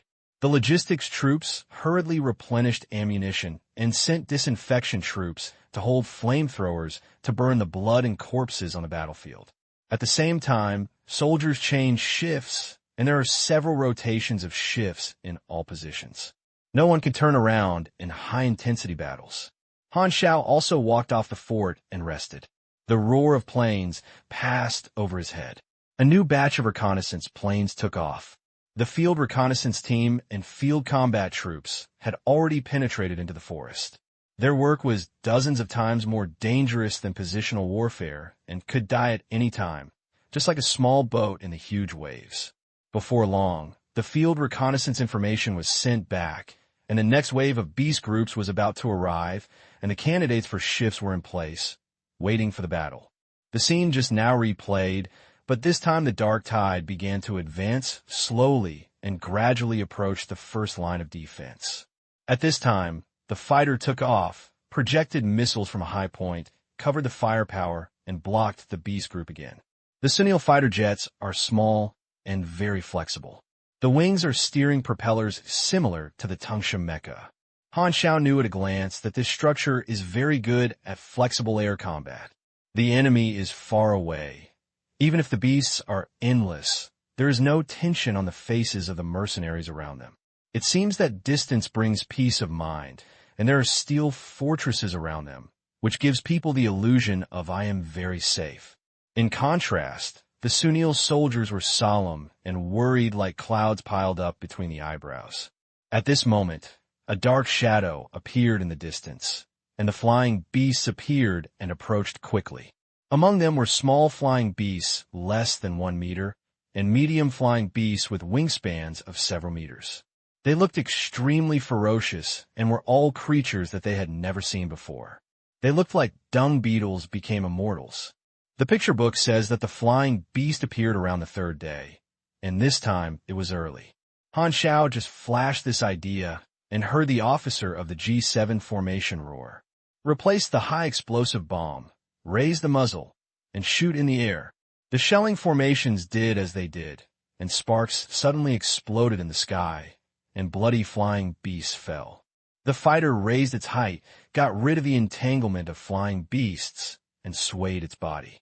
The orange ballistic shot from the machine cannon was like a whip. The fighter was equipped with a simple energy protection shield.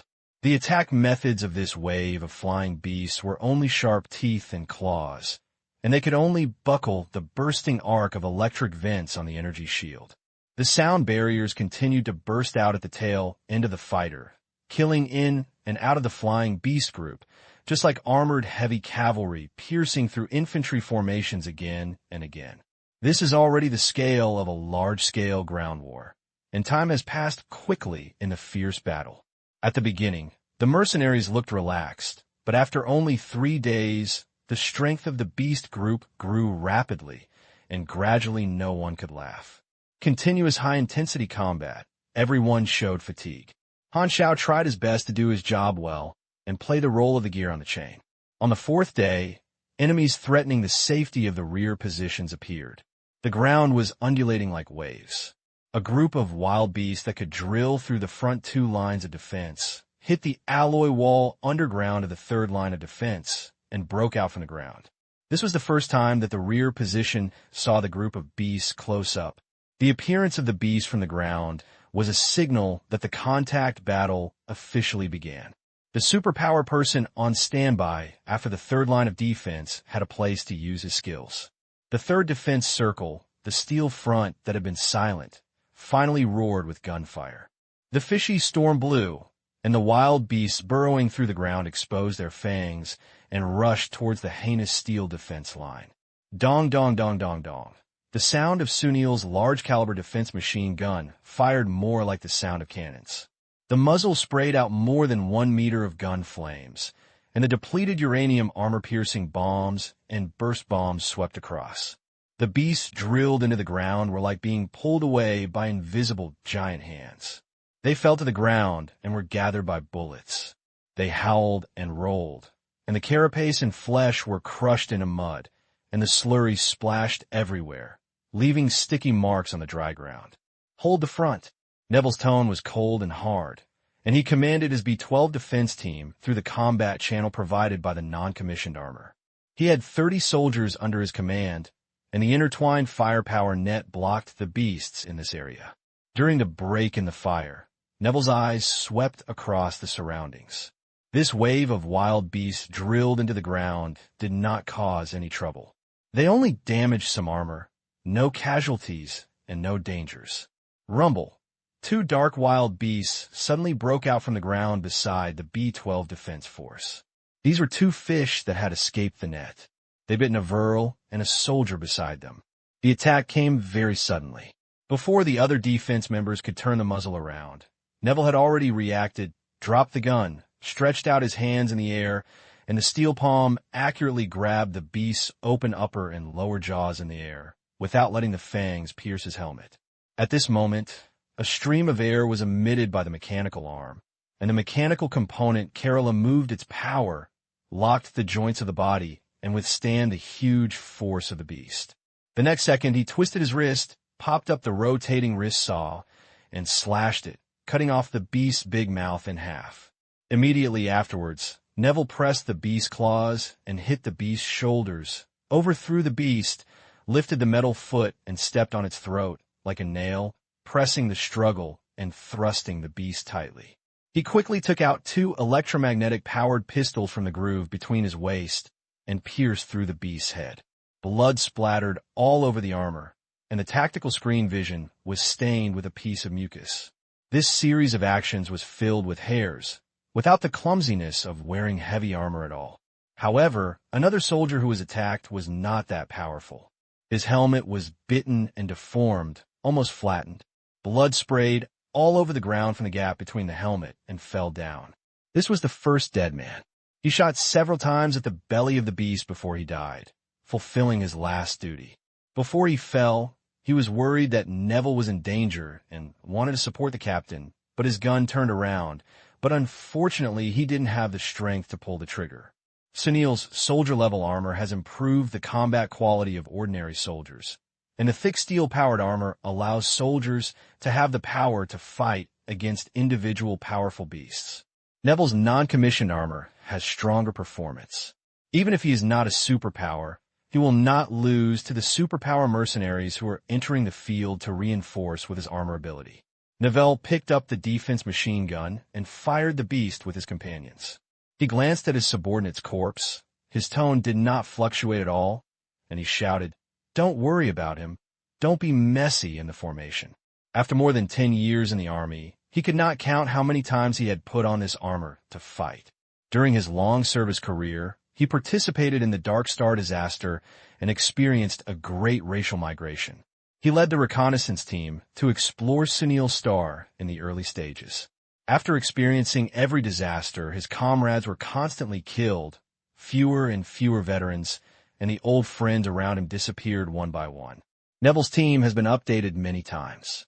Now his subordinates are recruits who have been enlisted for a few years. He always leads the team to carry out dangerous tasks, so the team often suffers heavy losses, including many friends who have known each other for many years. Regret? This word is not found in his dictionary, and Neville does not care about his subordinates' deaths. To protect the ethnic group, sacrifices are inevitable, which has always been his creed. And in the eyes of others, Neville is undoubtedly a very cold-blooded officer. After repelling this wave of wild beasts, the field reconnaissance team sent back the news that there was a vacuum period of dozens of minutes. Neville immediately applied for logistics repair. An equipment vehicle came to the position. A team of repairmen was carrying various equipment and steel plates to repair the armor of the defense team. Neville was surrounded by a group of repairmen with welding equipment. At this time, he saw Han Xiao coming. Because of Relton, Neville had a certain impression of Han Xiao and said in a deep voice, "Mercenary, go back to your position. I want to apply for a replacement mission." Han Xiao said, "There is no safer job than you are now." Neville's tone was stiff. He had seen many mercenaries who applied for a change of missions on the spot. They were nothing more than scared by the scene of the murder and did not want to stay on the dangerous front. The Sunil tribe will not force mercenaries to participate in dangerous battles, but will only deduct a certain amount of credit and remuneration. Of course, for such mercenaries, Neville usually waves his hand and feels that saying a little more is a waste of energy. It is better to use this little time to close your eyes and rest and restore more physical strength. But the safest job that those mercenaries who regretted it can apply for is Han Xiao's current position. Neville doesn't know what the situation is in this Black Star. Could it be that he is afraid of death and is lucky? No, he is Relton's friend. Not like this. Neville suppressed his impatientness and asked, "What do you have?" "My team wants to join the field reconnaissance." As soon as this said, the soldiers and mercenaries resting around all looked at each other in surprise. Neville suspected that he had heard it wrong. This was the most dangerous task. The mercenaries avoided it. This was the first time someone took the initiative to carry out a reconnaissance mission. It is Nivelle's style of being taciturn, but at this time he couldn't help asking, "Why?" "My team members have some special abilities, and they are most suitable for dangerous tasks." Han Xiao pretended to say, "Besides, Relton is my friend. Despite this, the money still needs to be given, which is my principle. I will apply to Shangfeng." Nivelle's tone was not that cold, and the soldiers around him were even more respectful. Mercenaries who had never lived were willing to take risks to the tribe. No matter what the reason, this behavior made the Sunil people grateful. The mercenaries whispered and became curious about Han Xiao's team. What kind of mercenary group are they? It seems to be called Black Star. I haven't heard of it. Newcomers. They're really hardworking, why bother? It's a thank you for your death. Not long after, a new mission jumped out of the panel, Field Reconnaissance, with a reward of 8,000 anaus. This is a mission released to the entire mercenary group, and other players also triggered it. Han Xiao was satisfied. Due to insufficient credit points in the mercenary hall of Uburi Hub, he could not take on other tasks. When he arrived at the Sunil tribe, he had room for negotiation. This kind of private employment would not increase credit points, but he was not without popularity and remuneration. Field reconnaissance is indeed very dangerous. Han Xiao did not intend to take action himself, but let the player perform it. Anyway, he can't die, so he can squeeze hard. It's perfect for reconnaissance. After the player does the mission, he can get a piece of the pie in vain. The player was surprised. Although it was safe to stay in the position, it was also very monotonous. Now, there was reward as motivation. The player did not care about the danger of field reconnaissance and was eager to try it out. There is another requirement. I personally hope to join the battlefield maintenance team. Han Xiao said, I am a mechanic, the kind with a very good level. Battlefield maintenance? Neville frowned. I think this work can better play my abilities. Maintenance work is logistics, and it is all the logistics soldiers of the tribe. Letting mercenaries participate is a waste of human resources, which is equivalent to hiring people in vain. However, Neville did not refuse immediately. The Black Star mercenary group just applied for the most dangerous task, and the regiment commander's request was not excessive. Neville felt that Han Xiao should get some privileges. Han Xiao directly picked up a damaged soldier-level armor for repairing on the spot, using various tools in turn, and sparks were splashing everywhere, dazzled. Before everyone could react, this set of armor was repaired by about 90%. He has a high mechanical affinity, and has the latest Order Engineer bonus, which is extremely fast in repairs. He added at the right time. Only during the rest period, your equipment can be fully repaired. If it is seriously damaged, it will be dangerous. I have enough strength to protect myself and can repair it on the battlefield to provide you with safety guarantees. Okay, the above allowed it. Neville asked his superiors and received a positive response. Battlefield maintenance had to shuttle through the front-line battlefield. Han Xiao took the initiative to give up his safe position and take on risks he didn't need to take on himself. Everyone was deeply moved. What kind of spirit is this? It is simply a model of self-sacrificing oneself and selflessness. There are not many such good people. Seeing this scene, Feng Yu couldn't help but recall the target of Han Xiao's announcement of his trip to the interstellar world and thought to herself, every protagonist-type character has his own characteristics. He is a very positive character in his bones. Could be a natural hero. After the mission changed, the players were dragged to conduct a sprint for field reconnaissance. They had to set off before the next attack came and temporarily split up. Han Xiao no longer needed to shoot artillery and went directly to the battlefield maintenance team to report, which was part of his plan. The mechanical system can reverse the mechanical drawings through maintenance and modification, which only requires a lot of experience. Han Xiao is not lacking in experience. As long as he has enough maintenance opportunities, he can launch the drawings. He attaches great importance to soldier-level and non-commissioned armor. This standard individual armor has good performance and is very suitable for large-scale sales to players. It can not only make a fortune, but also improve the average strength of the mercenary group. In the next 2 days, the defense team continued to engage in contact battles, and the equipment was mostly damaged. Han Xiao was in the defense circle, carrying out battlefield maintenance work, contacting various armors, and the deduction progress was slowly advancing. Although the motive is impure, Han Xiao's timely battlefield maintenance did save the lives of many defensive soldiers, and the effect was significant. Even Neville, who didn't care much about his casualties, felt that Han Xiao had given him great help. Late at night, In the forest 200 miles away from Morihara City, a field reconnaissance team was running away in a hurry and looked back frequently, as if something terrifying was chasing behind him. There was a faint rustling sound from the woods behind him, as if it was constantly approaching. The darkness around him was like omnipresent Mercury, unable to see his 5 fingers. There are 3 people in this team, all of whom are senile superpowers. Captain Fami's tone trembled. Don't stop. The Night Dire is right behind. According to the wild beasts that appear at different times, the stage of the disaster is divided. The Night Dire is the sign of entering the middle stage. This is a beast that is active at night. When they appear on a scale, the dangerous night battle begins. The tide of the mind makes the beasts rage around the world. Morihara Castle is just one of the corners. In other places, there are endless beasts fighting each other. No place is safe. One of the causes of the beast tide is that weak beasts instinctively feel the pressure from the overlord at the top of the food chain, take the initiative to leave the territory of powerful beasts, and form groups, thus causing an impact on Morihara Castle. As the beasts are killed on a large scale, the pheromones emitted will attract more powerful beasts. The purpose of wild reconnaissance is to discover the species of incoming wild animals and warn Morihara Castle. This is a dangerous job because meeting the beast group in the wild is destined to be dead for a lifetime. The field reconnaissance team has sent the news back to the top of the peak, and now it is running away to save its life.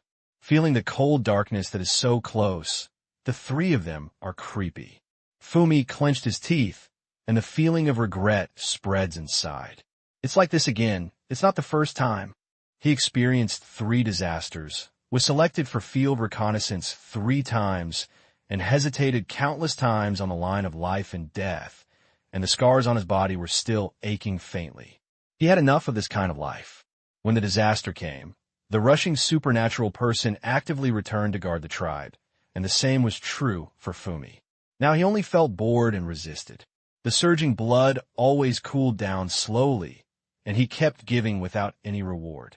Year after year, Fumi's patience had long been exhausted. I do love my hometown, but it does not mean that the ethnic group is qualified to use them as tools to instruct them at will, and use the reasons to continue the race, to kidnap these strong men. Fumi has long been fucked by this. Too unfair. The reward for serving as a mercenary on weekdays is handed over to the clan, and he still has to work hard in dangerous moments. Fumi's patience has reached its limit.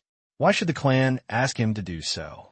Could it be that just because it is his own ethnic group, he must not ask for anything in return? Why do you require the strong to bear so much responsibility? His knowledge was developed in his interstellar mercenary career.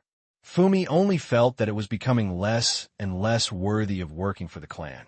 His life was extremely precious, and he only had one.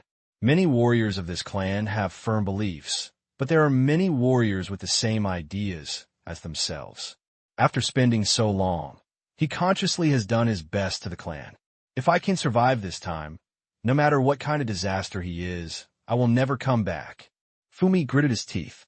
Suddenly, a whip-like tail flew out of the forest, entangling a scout member. The sharp bone spur at the end was pierced into his abdomen. The scout member roared, ignited martial arts aura all over his body, and pulled his tail to pieces, and the ink-black tissue liquid spilled his face. The counterattack slowed the man down for a moment, and just this moment determined his life and death. Crazy, dozens of thorn tails flew around, entangled the martial artist, and pulled them into the woods.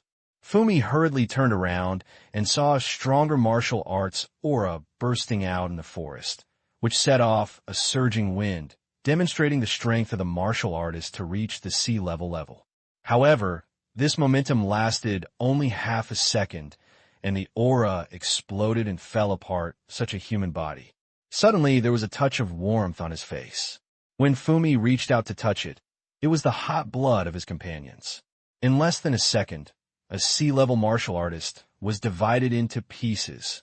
The cold hissing of night, Dien, echoed in the forest, not only behind, but also in front of them, surrounding the 2 of them. There were many whip-like black shadows in the dark forest, with thousands of them all of which were the tails of night yen. Tututu, the long-lasting artillery fire illuminated the night. This wave of beast tide lasted for 5 hours. The battle had entered a white-hot heat. The third defense circle was filled with the corpses of wild beasts burrowing into the ground. The steel defense team had been fighting for too long and had to change shifts. Everyone's armor was more or less damaged. It was night, and Han Xiao was carrying a large box of repair tools and wandered behind the third defense circle to repair the armor of the defense team. The time was tight and the task was heavy. After repairing, he would immediately start fighting. There are other battlefield maintenance teams who are also busy, but Han Xiao has the best skills. During this period, his reputation has spread throughout the defense team. Every unit hopes to meet Han Xiao during maintenance, so that his safety can be best guaranteed. Welding steel plates, repair circuits, and reset systems. Han Xiao's maintenance actions were smooth. The battlefield maintenance team equipped him with internal communication to facilitate dispatching tasks. As soon as the maintenance of a team was completed, a new command was sent from the headset. B-12 Defense requested emergency repair during wartime. B-12 was Neville's team. Han Xiao arrived at the position. Neville's team did not change shifts and rest, but was fighting fiercely. Such wartime maintenance was the greatest risk. A soldier saw Han Xiao and hurriedly said, "Hurry here." Han Xiao rushed over and saw Neville lying on the ground. A beast claw mark penetrated the armor between his chest and abdomen, with electric sparks, and the armor on his legs was bitten open, and the broken pipeline was exposed. The power device stopped. Neville was slumped on the ground and could not get up. A group of soldiers protected him. "Bastard, a group of new recruits. Get out of your position." Neville cursed in anger and scolded his subordinates around him. But the soldiers remained indifferent and firmly protected the chief. Because the soldiers contracted the formation, this position exposed a small gap. A small wave of wild beasts broke through the intertwined firepower network and rushed through this line of defense. In this situation, a quick response force on standby is required to support it. The reinforcements are already on the road, and there will be no major problems. It is a normal defense conversion. However, in Neville's view, this was an absolute dereliction of duty. He was furious and struggled to stand up. "Don't move around."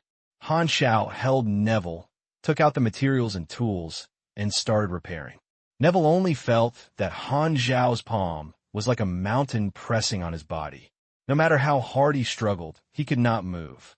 He gritted his teeth and could only submit. He urged him, "Hurry up, hurry up." Han Xiao had no expression on his face. "Shut up."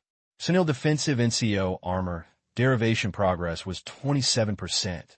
These days, the most repairs of soldier-level armor, and he had spent millions of experience to release drawings, but there were few opportunities to repair officers, and now he was only deduced to 27%.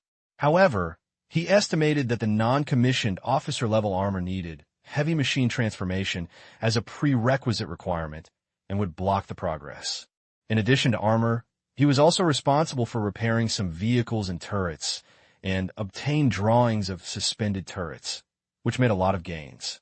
Neville was helpless. Although he was anxious, he could only wait for the repair. Although he was urging him, Han Xiao's speed made him relieved, and he would not be able to fight again in a long time. While repairing, Han Xiao glanced at the interstellar battleships above Sinuan City and said, "After fighting for so long, why haven't those warships moved yet? Those are the city's sky barriers and the strongest weapons. Nowadays, wild beasts are all little guys, and it's not the turn to use warships." Neville said. Han Xiao turned around and asked, "I heard that you still have equipment at the bottom of the box, called general-level armor, which is extraordinary power, far exceeding the set of non-commissioned armor on you. Why is it not used?" General-level armor was a long time ago. When the parent star encountered a disaster, the manufacturing technology was lost. Now, there are only 4 damaged general-level armor left in the warehouse, with a damage rate of 70%. There is no way to restore the technology. Neville sighed and said, Although general-level armor can be used by ordinary people, superpowers can exert its strongest power. When our parent star was attacked, all general-level armor was sent to fight the war one after another, and the users died one after another. But without their sacrifice, the surviving population was not even half of the current one. In the end, only 4 damaged general-level armor were collected, full of battle traces. These 4 sets of armor were a great hero to protect the race. General-level armor is completely different from soldier-level and non-commissioned officer level. The latter two belong to standard equipment, while general-level equipment is equal to top-level equipment, elite armed forces, and superpowered equipment. The resource of producing a general-level armor can be used to produce hundreds of sets of soldier-level armor. The loss of general-level armor is equivalent to the generation of top forces. If you have general-level armor technology, you can mass-produce top warriors to deal with high-risk beasts, and the degree of threat of the tragedy will be reduced by at least 1 level. Boom! The ground suddenly shook, and 2 armored soldiers flew out from the side of their sight. Nivelle could see Han Xiao's eyes wide and roared. Dawei! A crust beast the size of a biscuit knocked away the soldier and came straight for him. There are many species of crust beasts. This crust beast is good at rushing and has strong defense. The dark carapace is like a steel plate, which can withstand the fire of a defensive machine gun, which is very difficult. Han Xiao turned around. A small golden ball slipped out of his cuff and instantly expanded into Garriton's wrath. Without saying a word, he directly burned his will and several burst skills, which also triggered real damage. A dazzling hot light beam shot out and penetrated directly through the body of the crust beast, opening its mouth through the anus, leaving traces of burning through. The crust beast that the defense team took more than 10 seconds to kill fell to the ground and was killed in 1 shot. Under the action of inertia, the body slowly slid to Han Xiao's feet, and a pool of tissue fluid overflowed. Don't make a fuss. I'm better than you. Han Xiao put away his weapons and continued to repair them, as if he was just doing it casually. I forgot. Nivelle opened his mouth. He subconsciously regarded Han Xiao as a logistics officer without combat effectiveness, and then he remembered that Han Xiao was a superpower. Soon, Han Xiao put down his tool and fixed it. The armor was running normally. Nivelle immediately stood up, confirmed that there was no fault, and directly picked up the machine gun and returned to the battle group, cursing his subordinates, scolding them for leaving their posts. Although he was scolded, the soldiers were not disgusted at all, but were happy because they saved the life of the superior. Neville scolded for a while and stopped continuing, focused on dealing with the enemy, and continued to command the troops loudly. Han Xiao was about to rush to the next repair site when a harsh alarm sounded at the base. He paused and his eyes were slightly condensed. Level 2 alarm. The disaster has entered the mid-stage stage. The strange coldness spread, and a group of black shadows flew out of the forest, surrounded by black fog, swept across the low altitude, only a few meters above the ground, avoiding the minefield, and, at a very fast speed, is very flexible in the air, and it moves around and avoids many long-range artillery bombardments. The fire illuminated the appearance of this creature, with shiny black and bare skin, hairless all over, a standing torso, 3 or 4 meters tall, no facial features on its face, a pair of curved tentacles, and a pair of curved tentacles to sense the environment through the tentacles. There are 4 curved long claws, strong anti-joint animal legs, and a pair of dark red bat wings behind it, with 3 whip-like thorn tails, which are extremely ferocious. Night Dire, Han Xiao said intimately. He recognized this beast that appeared on the picture book, which meant that the disaster had passed through the early stage and finally entered the middle stage. The scale of the early stage is already so large. The Sunil say that the mid and late stages are dozens of times more dangerous than the early stages, and real large-scale casualties occur later in the early stages. The logistics team's retreat order came from the headphones. All battlefield maintenance personnel will return to the 5th Defense Circle and enter the fortress. Han Xiao naturally did as he did, and walked into the metal fortress with a large group of logistics personnel. The doors and windows were locked one after another, without any import and exit.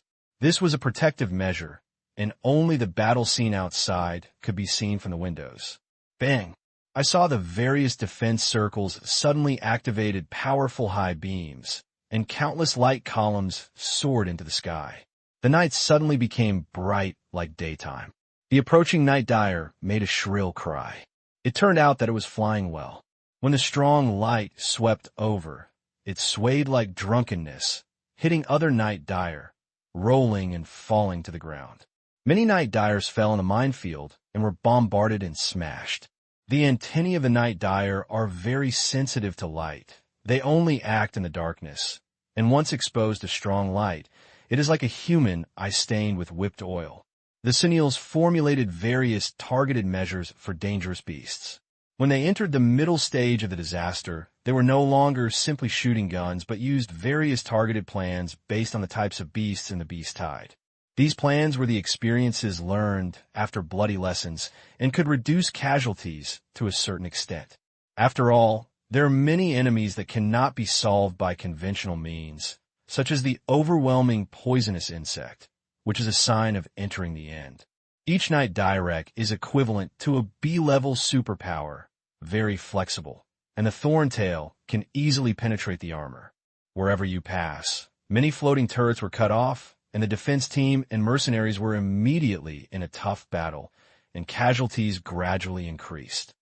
The fierce battle was until dawn, and the remaining night dilemma retreated and ushered in a long-lost blank period. At least thousands of soldiers died that night, which was the most severe battle since the disaster began. Countless bodies were put into body bags and transported back to the rear. Many soldiers' families lived in the city. They fought bloody battles, not only driven by the sense of mission of the ethnic group, but also to protect the families in the city. Their bodies will be claimed by their relatives, and they will cry from time to time at the place where they recognize the corpse. The comrades who were still alive yesterday became a broken corpse after one night. The atmosphere of the position was extremely low. The soldiers who had experienced a fierce battle for the night were extremely tired, and their brains were numb. They could not take off their armor for emergency combat. They sat on the ground in groups of 3 or 3, staring in a certain direction. Their eyes were not focal, and they were just dazed. The scene of relatives next to them being separated from each other can cause the eyes of these soldiers to fluctuate slightly. Many people think that they might be put into a body bag one day, and think of their family's heartbroken expressions, and they can't help feeling sad and sad. Affected by this atmosphere, even the rude mercenaries dare not act rashly and silently sort out their equipment. This scene made Han Xiao think of Hylon. No matter where the interstellar corner, the pain brought by war is the same. Suddenly, a commotion came from beside him, and a large group of outdoor teams returned to change shifts. The leader seemed to be very prestigious among the Sentinels. Wherever he passed, many soldiers saluted attention, and some people took the initiative to stand up and salute. The Wild Outside team has a reasonable rotation system. When the shift changers are in place, the previous batch can come back to rest. The players will be some rotation players who will replace this group of Wild Outside teams. Han Xiao recalled that when he was chatting with Relton in the past, he seemed to mention that 2 of the most powerful men of the Sunil clan met the B-level standard, worked as a mercenary on the interstellar world, handed over huge amounts of funds every year, and was an idol of the entire clan. At this time, the leader who was walking at the forefront of the Return Wilderness team was one of the 2 B-level mercenaries, Fagona. All the senior officials of Sunil's military appeared to welcome the return of this group. Fagona waved his hand and said in a deep voice, "We have lost many brothers. We have brought back some of the bodies that can be found." The crowd separated and brought out more than 20 body bags, revealing the appearance of the bodies. They were all superpowers of the Sunil tribe, and Fami was among them. Han Xiao glanced at it and found that there was no Relton's body inside. He looked up and found that Relton was standing in the team. Although he had broken his arms and one leg, he could breathe at least. The military executives said seriously, "We will handle their funeral properly." Fagona said lightly, "It's best." These Sunil supermen looked at the corpses of their companions and showed sad expressions. The scene was filled with pain, and Sunil soldiers bowed their heads to commemorate the hero. Han Xiao always observed this group of superpowers and discovered subtle differences. The group of people represented by Relton looked sad and silently missed their colleagues. In addition to grief, another group of people also had hidden anger and dissatisfaction on their faces. The returning wilderness team was disbanded and rested. Relton jumped with one leg and was about to find the doctor to practice. Han Xiao whistled and signaled Relton to come over. "It's you're still alive." It should be my turn to ask you this sentence. Han Xiao glanced at his broken limb. "I almost died when I encountered several dangers," Relton said lightly. Although he is not very familiar with Han Xiao, he felt a little relieved when he saw that his acquaintance who could be called a friend was still alive. Han Xiao raised the toolbox in his hand and said, "You seem to need a skilled mechanic. Is this free this time?" Relton raised his eyebrows. Han Xiao's eyes rolled. "Please give me a drink. It's the same bar last time." This was the vacuum period of disaster, and there was time to rest. The officer once again gave Han Xiao the privilege of entering the city because the Black Star mercenary group took the initiative to take the field reconnaissance. Relton had a spare arm for the breeding arm, and Han Xiao quickly helped him install it and repair it. Originally, Relton had only his right hand, but now it was broken. He was bandaged and didn't care about it. He looked calm and didn't care about losing his only left right hand. The two entered the city and came to the bar in Melos according to Han Xiao's wishes. Today, there were many guests drinking, all of whom were nearby civilians. Soldiers outside the city fought bloody battles. Most of the civilians hid at home or officially established emergency shelter areas, and a few people chose to use alcohol to dispel their fear. 90% of the stores in the entire city closed during the disaster, but Melos bars remained open, so there were many customers and some noisy. When he arrived at the bar, Han Xiao said, "2 cups of signs." "1 cup." Relton interrupted. Melos raised his head drunk, saw Han Xiao's appearance clearly, and his face changed. "It's you again." He had an impression of Han Xiao, and the weird guy who came to the door for some reason to seek notes on his brother's relics seemed to still have his secret. "What do you want to do?" Han Xiao smiled and said, "Just come and have a drink." Melos looked at Han Xiao for a long time before he was reluctant to take out a bottle of wine. Han Xiao did not talk to him anymore and chatted with Relton casually while drinking. Seeing this, Melos temporarily put away his doubts, turned around to greet other guests, and pricked up his ears and eavesdropped on the chat content between Han Xiao and Relton next to him. Han Xiao glanced at Relton's broken arm and said, "Don't you feel pain?" Relton shook his head. "When I was doing the breeding gear, I asked the doctor to cut off my sensory nerves. Injury would not affect my combat effectiveness. You are a superpower, and breeding gear will weaken your abilities." "How can you get a breeding gear?" Relton pursed his lips and said calmly, "If you are weak, you can live longer, and you will have no use for dead people. To live longer, choose breeding gear and take the initiative to perform the most dangerous field combat missions. You really love the tribe deeply." Han Xiao's eyes flashed and raised his eyebrows and said, "No one is a natural hero. Your supers of the Sunil tribe seem too selfless. I guess there's a reason for it. It's better to talk to me. I'm very curious." Relton was silent. His eyes revealed memories. His tone fluctuated, as if it was difficult to calm down when he thought of the past. And he slowly said, "Like all the other Sunils, I once had a perfect family. My father was harsh, my mother was kind, and 2 sisters. When the Dark Star came, I was still a child. Until now, I still remember the laser cannons falling from the sky, as thick as a waterfall, and the most magnificent building in the city center instantly turned into ashes. We joined a fleeing crowd, and military soldiers protected us. They knew that they would die after staying and the rear would be dead, so they gave priority to escorting us away. It's a pity that my family failed to board Ghidorah's rescue ship. They died halfway through the way. A laser beam turned my parents into ashes.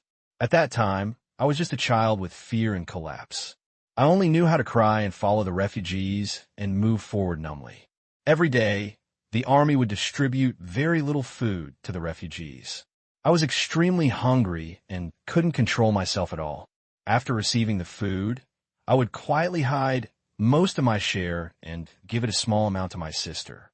At that time, I just wanted to survive and didn't know how to think about anything else. And then, my two sisters starved to death. Relton paused. His tone was low. I still remember their expressions of death with their skinny palms holding my clothes. They stared at me tightly, as if saying that they were hungry, but they were powerless to speak. Those two pairs of desperate eyes were engraved into my eyes. My mind was blank, and a few seconds were like a century. I dared to breathe when their hands were unable to slip. At that time, I was frightened. I couldn't believe what I did. If I distributed the food to my sister, even if I was a little hungry, we would survive. But I didn't know anything at that time. I just wanted to eat enough and thought that I would starve to death tomorrow. I followed the crowd numbly onto the rescue ship, not knowing where to go in the future. At that time, there were many children who lost their families like me, and they were all handed over to those disabled veterans to raise them. A group of children and I were assigned to a veteran. From then on, I lived with him, raised us, and taught us to fight. He was a rude person, lacking patience, but he was a good person and a good soldier. Many of our superpowers were orphans who were raised by the ethnic group back then. I gradually regarded the veteran as my adoptive father, but I always had a thorn in my heart. I felt that my past was too dark, and I always felt that I was a villain. If I told my adoptive father, would he drive me away? One day, I was impulsive and told me about the murder of my sister.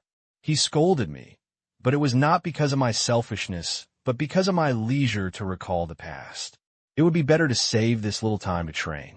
He said that the current ethnic group is approaching the moment of destruction and has no time to be tied to the past. Even if I am an unforgivable thug, as long as I pick up a gun to defend the ethnic group, there's only one identity, a soldier. No one cares about my past, but only cares what you can do. Han Xiao touched his chin.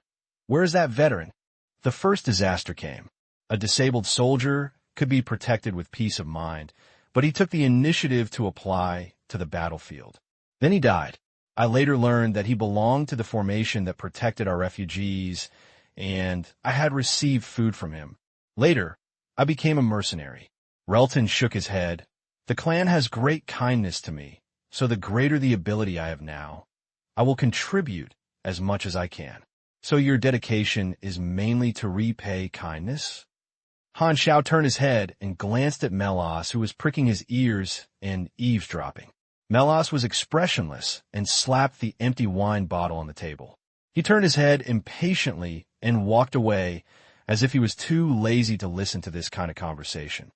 It's not all. It's for the continuation of race. Once occasionally, the sadness of losing comrades this morning was diluted. Relton also wanted to know Han Xiao more, and then changed the subject and said, "Stop talking about me. Talk about you." At this time, Han Xiao suddenly stood up and interrupted. "Sorry, I have something private. Leave for a while." Relton was helpless. Shouldn't it be a polite relationship to make friends? Why did he run away after listening to my experience? It feels like he was taken advantage of. Han Xiao walked aside, came to Melas, and said, "I want to talk to you alone." Melas suddenly looked alert. "What is your purpose?" Han Xiao went straight to the point this time. "I know a lot about you, such as your strength, the legacy left to you by your brother, etc. Maybe you're interested in listening to the future of the Sunil tribe." Future? This word surprised Melas, and he was even more inaccurate about Han Xiao's purpose. And he said in confusion, "Who are you?" "I'm a foresighter, or you can call me a prophet." Han Xiao smiled strangely. The reason he contacted Melas many times was because he knew Melas' hidden identity. This guy is the protagonist of the Sunil clan's plot. P.S. The strength of Night Duck in the previous chapter was wrong. It was level D, not level B. It has been modified. Predictor? Melas looked suspicious, and suddenly a stranger popped up and came to him without any warning, saying that he could predict the future. He had never seen this method before. What kind of thing? Melas was skeptical. and his first reaction was that he didn't believe it. He looked playful and said, "You can see through the future. Then do you know what I'll eat tomorrow morning? It doesn't matter if you don't believe in my identity. Just listen. Time will verify whether I'm right." Han Xiao ignored Melah's joke and started his performance, pretending to be profound and unpredictable, and said in a voice that only two people could hear, "The contradiction has emerged. It won't take long for the patron saint of your tribe to split. From then on, Sunil's dream of revival will be shattered forever, and the disaster will exhaust your resources and hopes. You can only seek assistance. From then on, you will embark on the path of vassals and become an affiliated race of other higher civilizations. The tribes are scattered to different cities, and the centripetal force gradually disappears. You survive and rely on the strong, slowly lose your inheritance and spirit. Your past becomes words, recorded in textbooks and history books of higher civilizations. Your descendants can only understand the history of their tribe through words and become another withered race in a vast universe. His words are deliberately ambiguous, and prediction is to give people a vague and hazy feeling. When it really happens, when you recall the prophecy, you will feel a sudden enlightenment or regret. Han Xiao naturally understood the future direction of the Sunil tribe. This tribe has no physical destruction, but it is another form of destruction. Spirit, culture, thought, and history are the foundation accumulated by a race's evolutionary process from ignorance to wisdom. In the process of development, we think about it and come up with the answers belonging to the ethnic group itself. These invisible and intangible things allow a race to be called civilization. It is like the foundation of a building. It is the resonance of all individuals in an ethnic group and the pillar that supports the centripetal force of a nation. Wild beasts are also divided into different races, but no one has ever called them civilized. The Sunil tribe is a civilization in distress, and the superpowers are their patron saints. The tribe is grateful for their dedication, but there is no extra resource to reward them. They must rely on the superpowers to recover their vitality.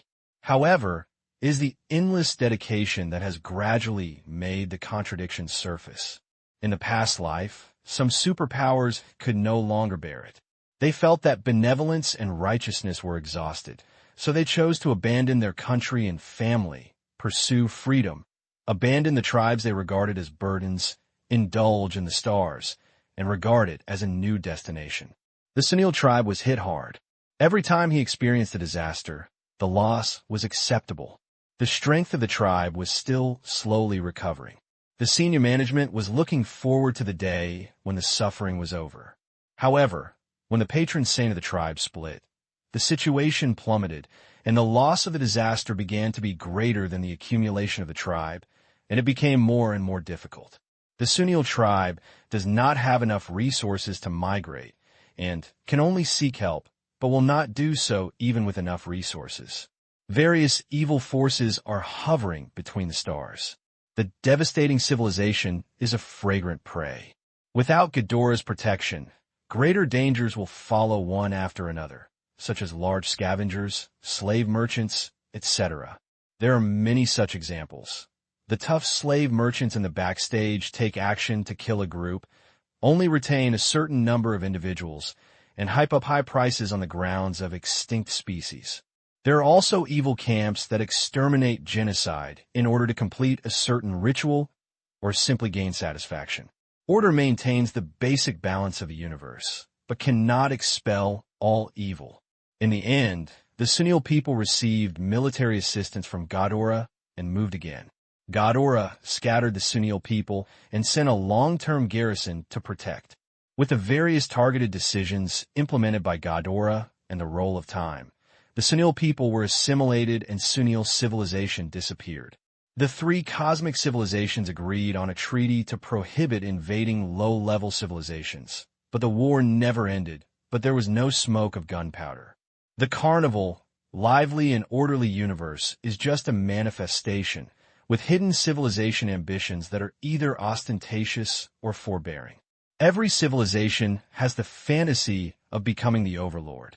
If war is not allowed to conquer low-level civilizations, then assimilate them. Even if the civilization in the order camp is not a good man and a woman, even Ghidorah, who advocates pure blood theory, will cultivate a vassal race. The rise and fall of your civilization is your own business. You want to continue your race, but others don't care, and you will take the opportunity to kill you. Every day, a race or civilization will perish in a corner of the universe. So what if you have one more? At most, people are sent to record the history of this ethnic group, which becomes a topic of conversation after dinner, or an optional record. Some interstellar programs like to report on the dilemma of civilization. The selling point is to arouse the resonance and sympathy of the audience. But expecting others to put sympathy into action is a very slim luxury. Individuals have 7 emotions and 6 desires, and sometimes they make emotional decisions. But to enlarge them to a civilization and an ethnic group, only the interests are eternal. In the final analysis, the Sunil tribe is just one of the thousands of ordinary civilizations and is not qualified to be treated specially. Moreover, this is the broken star ring. It can be seen that the edge of the universe is remote and wild, and the active people are scavengers, abandoned people, mercenaries, etc., who are pragmatic like vultures. What's more, the Dark Star attacked all the low-level civilizations in order to consume Ghidorah's resources. If a civilization in distress can be independent from Ghidorah and recover its vitality, how could the Dark Star sit and watch a Ghidorah's allies be born? Han Xiao used vague words to tell Melas these contents, so that he could understand that the future of the Sunil tribe was dark. Why tell me such a thing? Do you think I'm interested? Melas casually raised his head and took a sip of wine, looking like a drunkard who doesn't care about the end of the world tomorrow and is drunk today. Because I saw your ending, many things can be avoided. Han Xiao smiled slightly. Melas put down his wine glass and said curiously, "What is my ending?" Although he did not believe that Han Xiao was the so-called prophet, most people would be curious about their future. Han Xiao was just talking very well. Melas wanted to know how this guy would predict his fate. Han Xiao stopped, smiled, and said, "When you believe I am the Foresighter, I will tell you. I already believe it." Melas quickly changed his words. "If you really believe it, I welcome you to come to me in the future." Han Xiao smiled. It would be useless for him to cheat on him. Melas is the protagonist of the Sunil clan. According to this person's experience, Han Xiao believes that there is a chance to abduct the protagonist. Melas is still an escapist and cannot bear the style of being the protagonist of the plot. His scenes have not yet been unfolded. The Han technician pretended to be a ghost this time, specifically targeting Melas' future changes, leaving a deep impression. You can't just be yourself in your own camp. You must expand your cadres, and Melas is the first goal to test the waters. At this moment, a quarrel suddenly sounded in the corner of the bar. One of them was pooping and obviously drunk. He had a conflict with the drinkers next to him and seemed to talk about the topic of ethnic survival, and there was a conflict due to differences of opinions. The drinkers said angrily, "You don't know anything.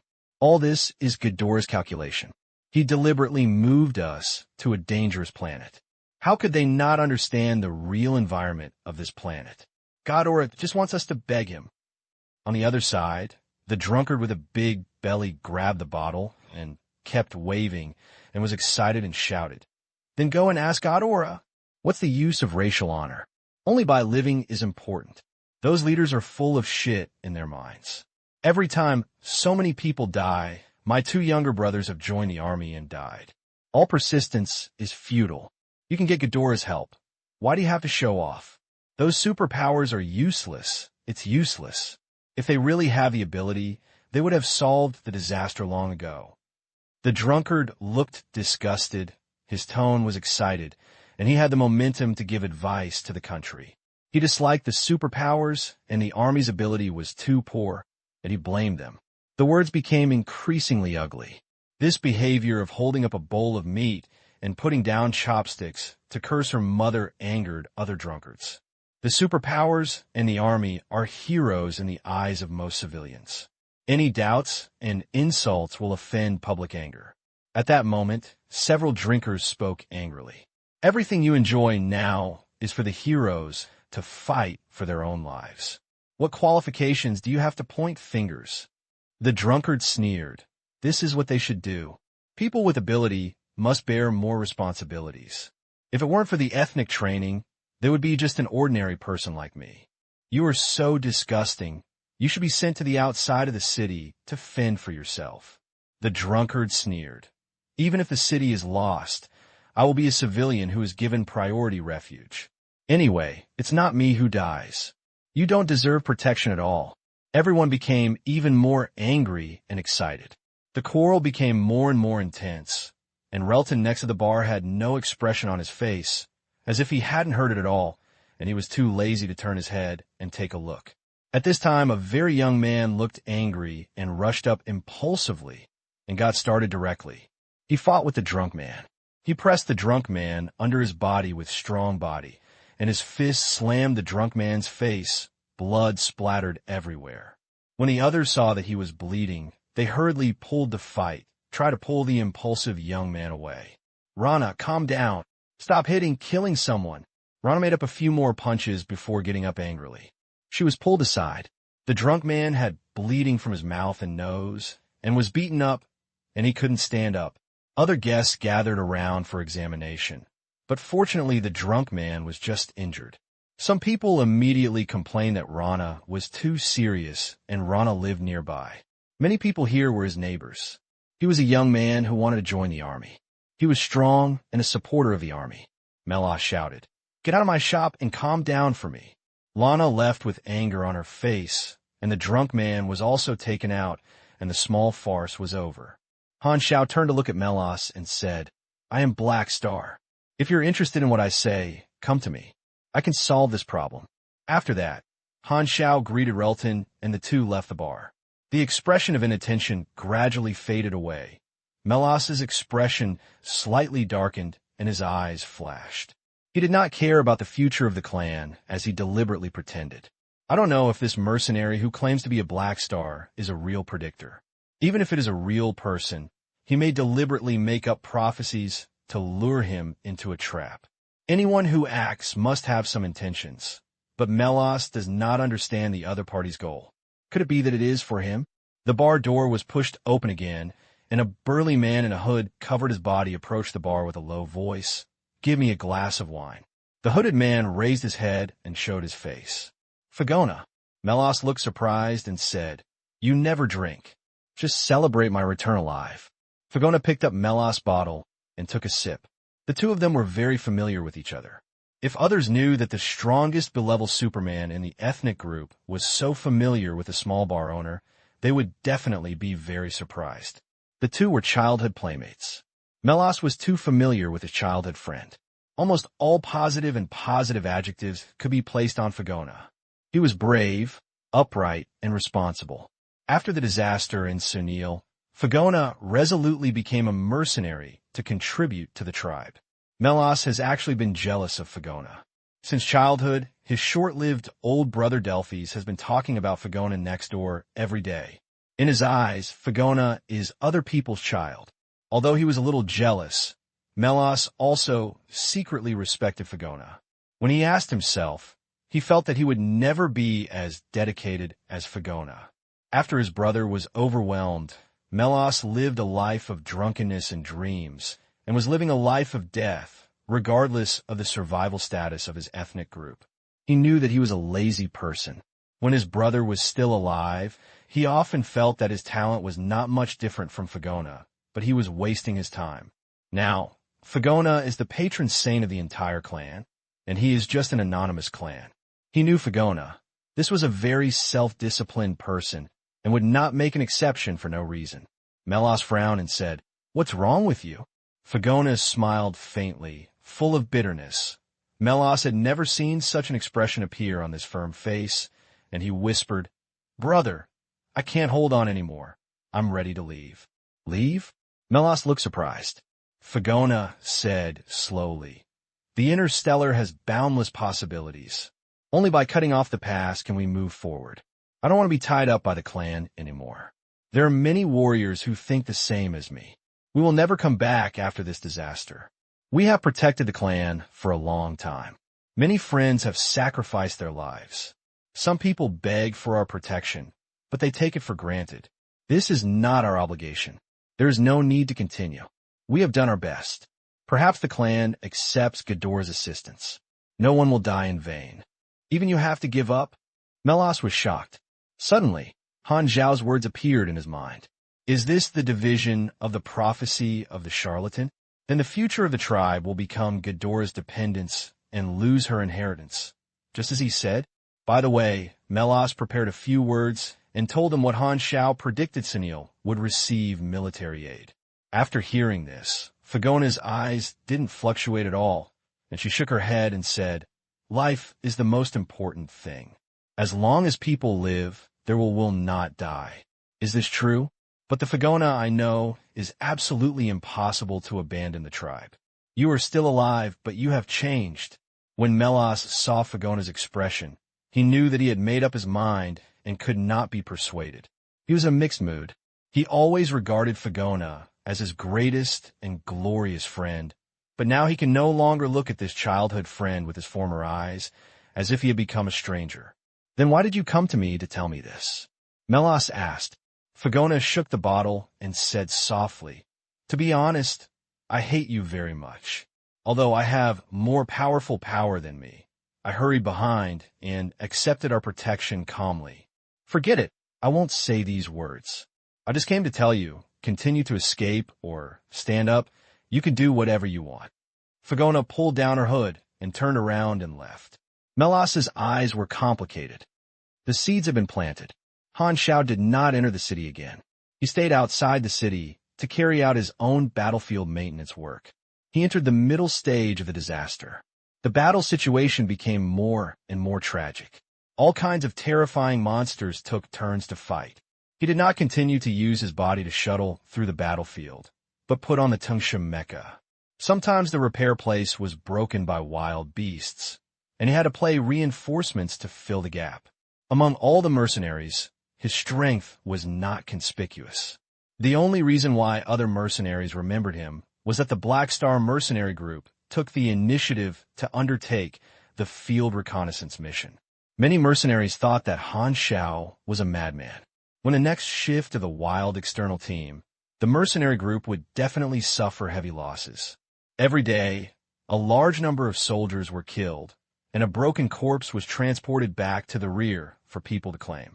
Many weapons and vehicles in the defense circle were damaged, and it became increasingly difficult to defend. Only the 9 battleships in the sky remained motionless and never fired. The Sunil tribe has limited resources and warships are scarce in energy. Only when the real super monster appears in the late stage will a warship join the battle. Moreover, the interstellar-class warships built by Sunil will fly around the planet's surface for at most 3 or 4 days, and then the energy will drop to the cordon. In addition to protecting the sky, the main function of the 9 warships is to ensure that civilians can be transported away when the situation is critical and to give up the main city and flee, which is equivalent to a retreat. 7 or 8 days later, the city brought a strange safety period, and an alarm representing the end of the disaster sounded again. This time, everyone was distributed with breathing masks. Not only the logistics personnel, but even some superpowers entered the facilities to take refuge. Buzzing. The sound of flapping insect wings sounded, and thick black clouds rolled in, all of which were extremely aggressive small insects, densely packed like waves. Laugh. In the defense circle, a certain device sprays out purple-red biochemical poison gas, covering the entire position. Using poison gas to attack this large-scale insect with small bodies is the best method. This specially developed poison gas is very lethal. Even flying insects that can tolerate fire will fall to the ground and struggle to die after persisting for dozens of seconds. However, at this time, a thunderous beast roar sounded, and large beasts with an average size of more than 10 meters rushed over with a swarm of insects. The momentum was huge, and the intensity of the end beast tide far exceeded that of the previous 2 stages. These beasts were all groups at the top of the Sunil star food chain, bone-armored war elephants dozens of meters high, sulfur flame-winged pythons spitting out fire, etc. It takes at least 20 seconds for a defense team to gather fire to kill a beast, and the pressure it brings can be imagined. Poison gas covers the entire area. This is a weapon to kill the insect swarm, but it is also a double-edged sword. If a soldier's armor is torn a hole by a wild beast, it will be affected when exposed to the poison gas. Even if each soldier's armor is equipped with an antidote agent, it can only slightly delay the onset of severe poison and not fatal, but it will temporarily paralyze. Sunil's technology cannot study genotoxic gases that only work on insects and can only use strong biochemical gases. Poison gas is a way to both sides, but is also the only way to deal with flying insects. A group of flying insects can suck a Sunil into a human in just half a second. The flying insects must not be allowed to enter the city, otherwise it will be a terrible disaster, and no matter what the price is paid, it must be blocked from the city. At the end of the disaster, everyone will have to fight in the poisonous gas, and the conditions will be even worse.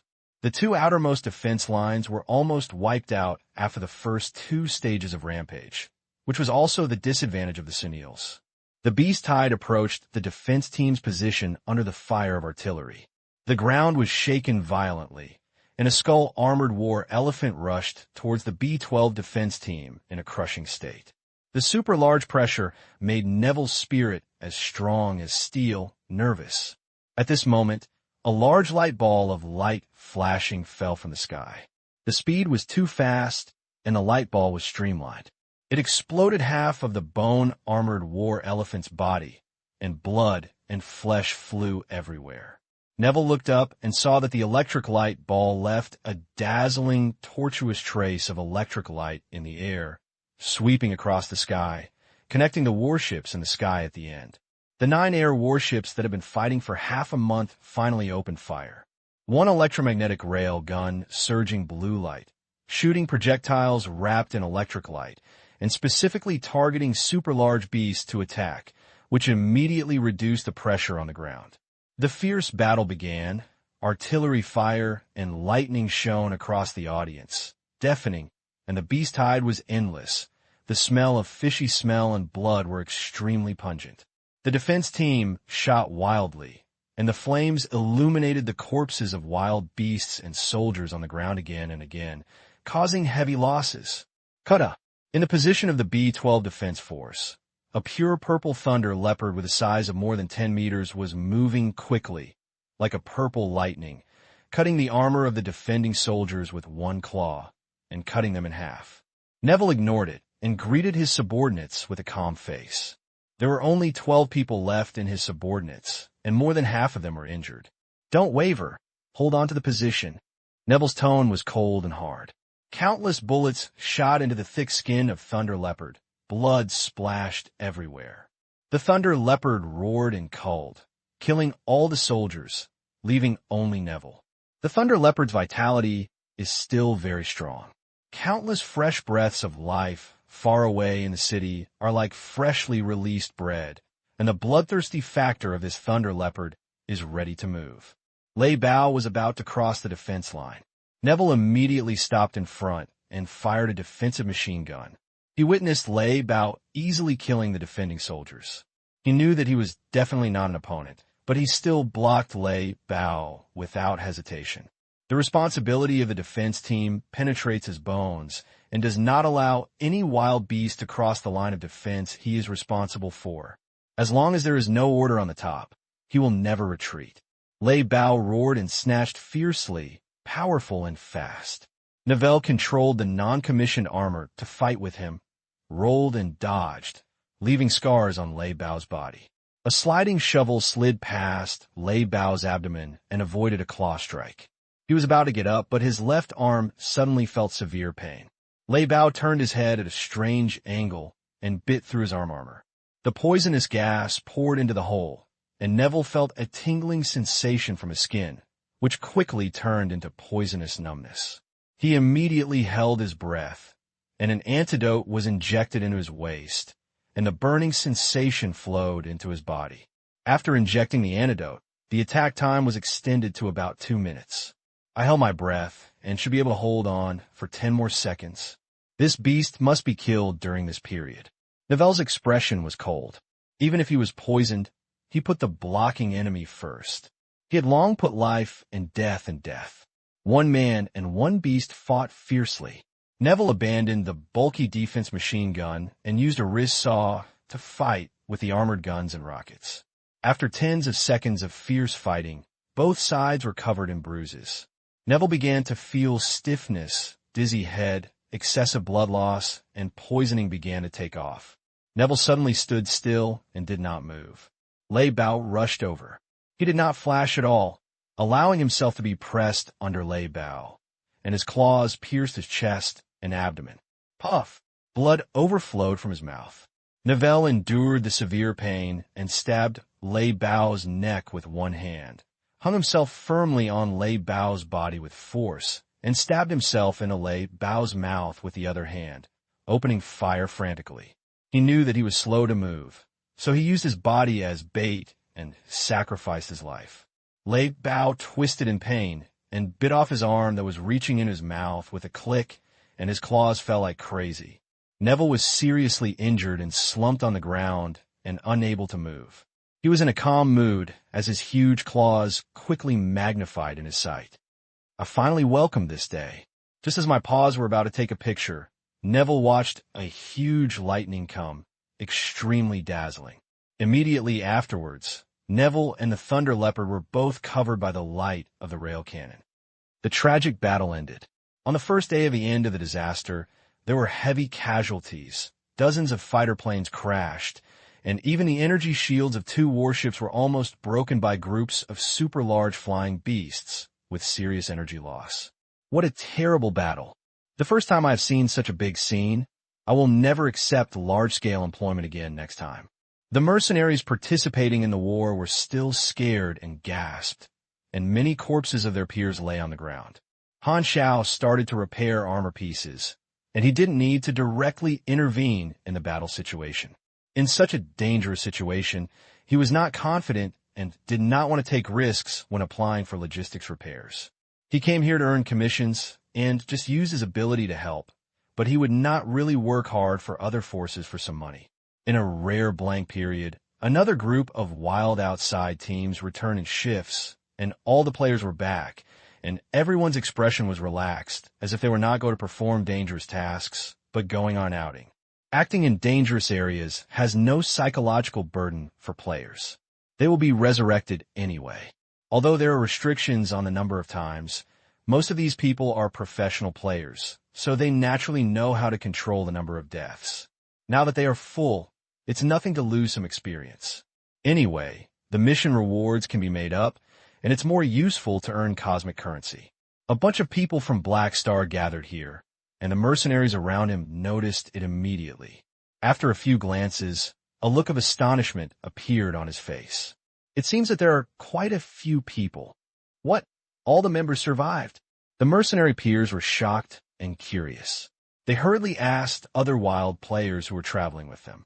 After getting the answer that this group of people would be resurrected, their faces suddenly turned into envy and fear.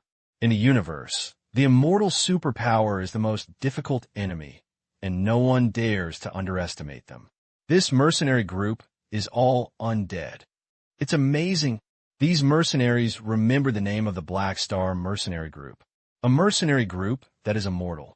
From their professional perspective, it may not take long for this mercenary group to become extremely popular. The title of the Black Star Mercenary Group was reported to the top military leaders, and the senior officials attached great importance to it. The Immortal Scouts were most suitable for reconnaissance and could greatly reduce the loss of the external teams. For this reason, the military generals personally approached the leader of Han Xiao with a very sincere attitude and a very low attitude, which was completely different from the attitude of communicating with other mercenaries. The military expressed that it hopes that the Black Star Mercenary Group will not rest in shifts and will join the field reconnaissance again. The Senils need you so much. The most important thing is to promise to increase the rewards. Such a useful helper will naturally have better treatment.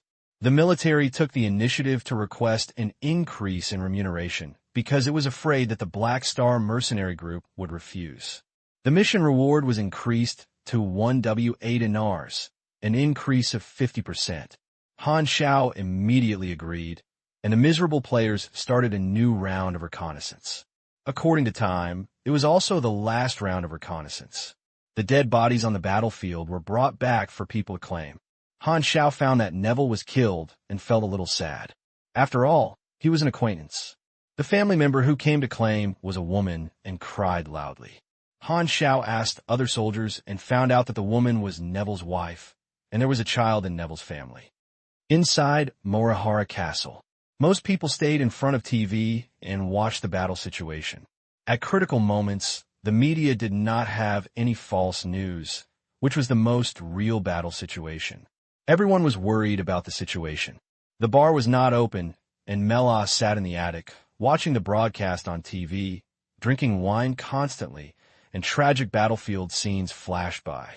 He suddenly felt upset, put down his wine glass, left the bar, and walked on the street. The streets were deserted, and there were no pedestrians.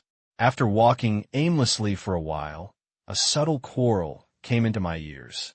As a B-level superpower, although I had not taken action for many years, my keen perception would not deteriorate.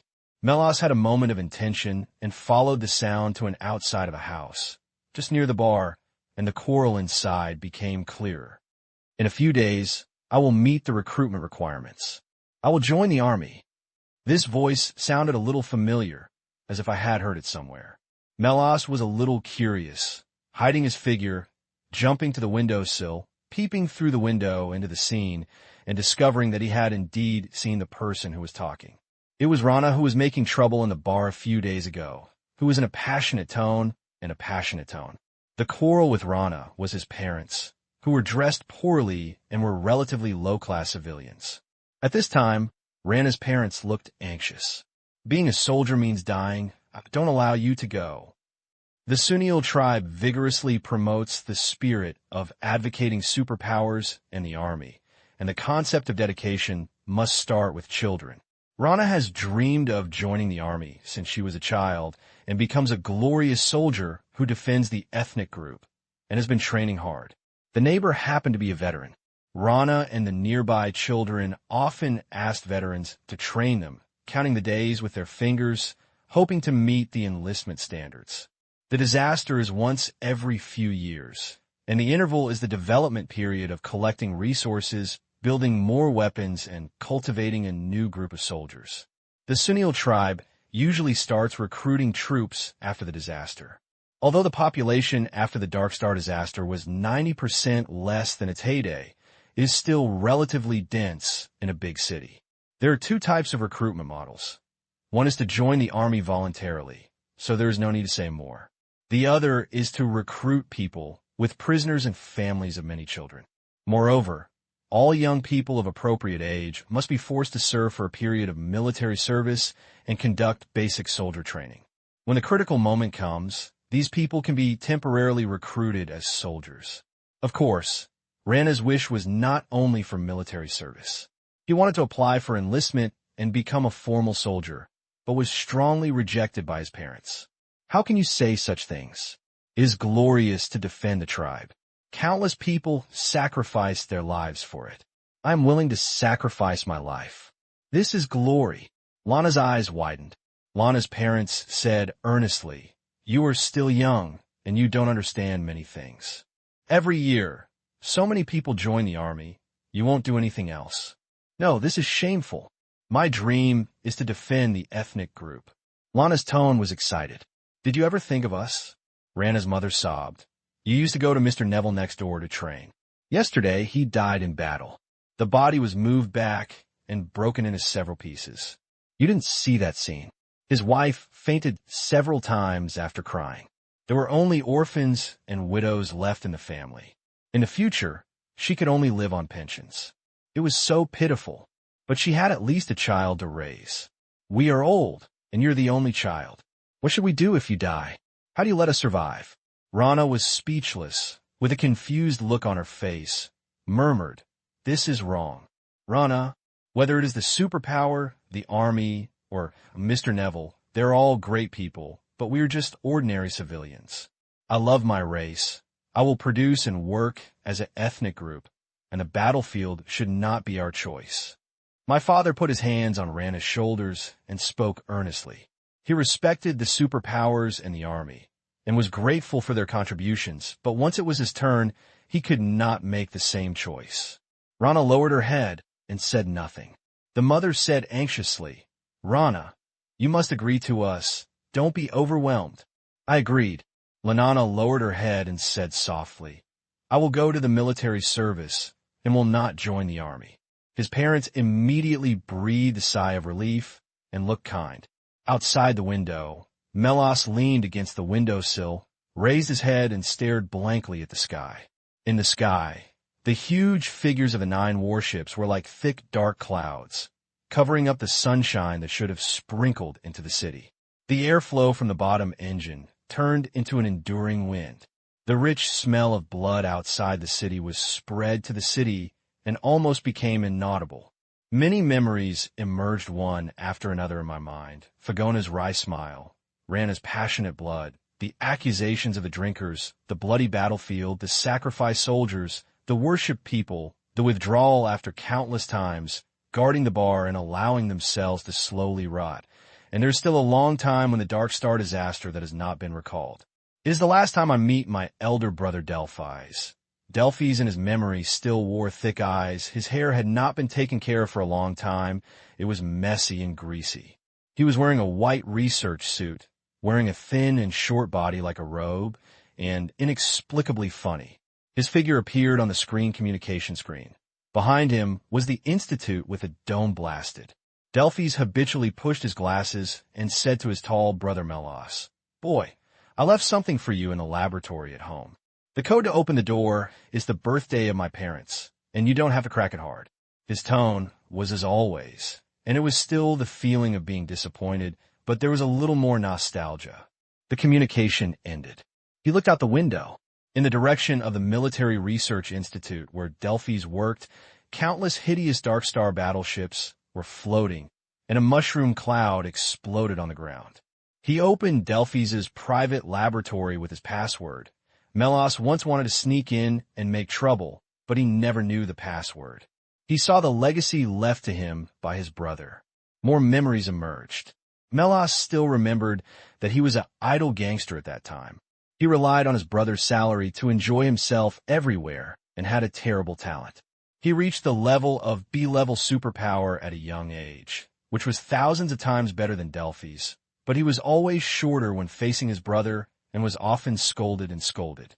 The dead pig was not afraid of boiling water.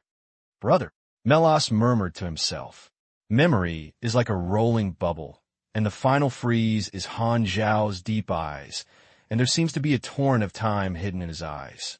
Melas looked slightly calmer and returned to the bar, entered the attic, and opened a long clogged wardrobe. The passage to the secret basement of the bar was already covered with dust. He walked slowly down and turned on the lights. There were a bunch of boxes in the basement, many of which were the relics of Delphis. He went straight to the corner of the basement, pulled out a wooden box, brushed away the dust on it, and lifted the lid.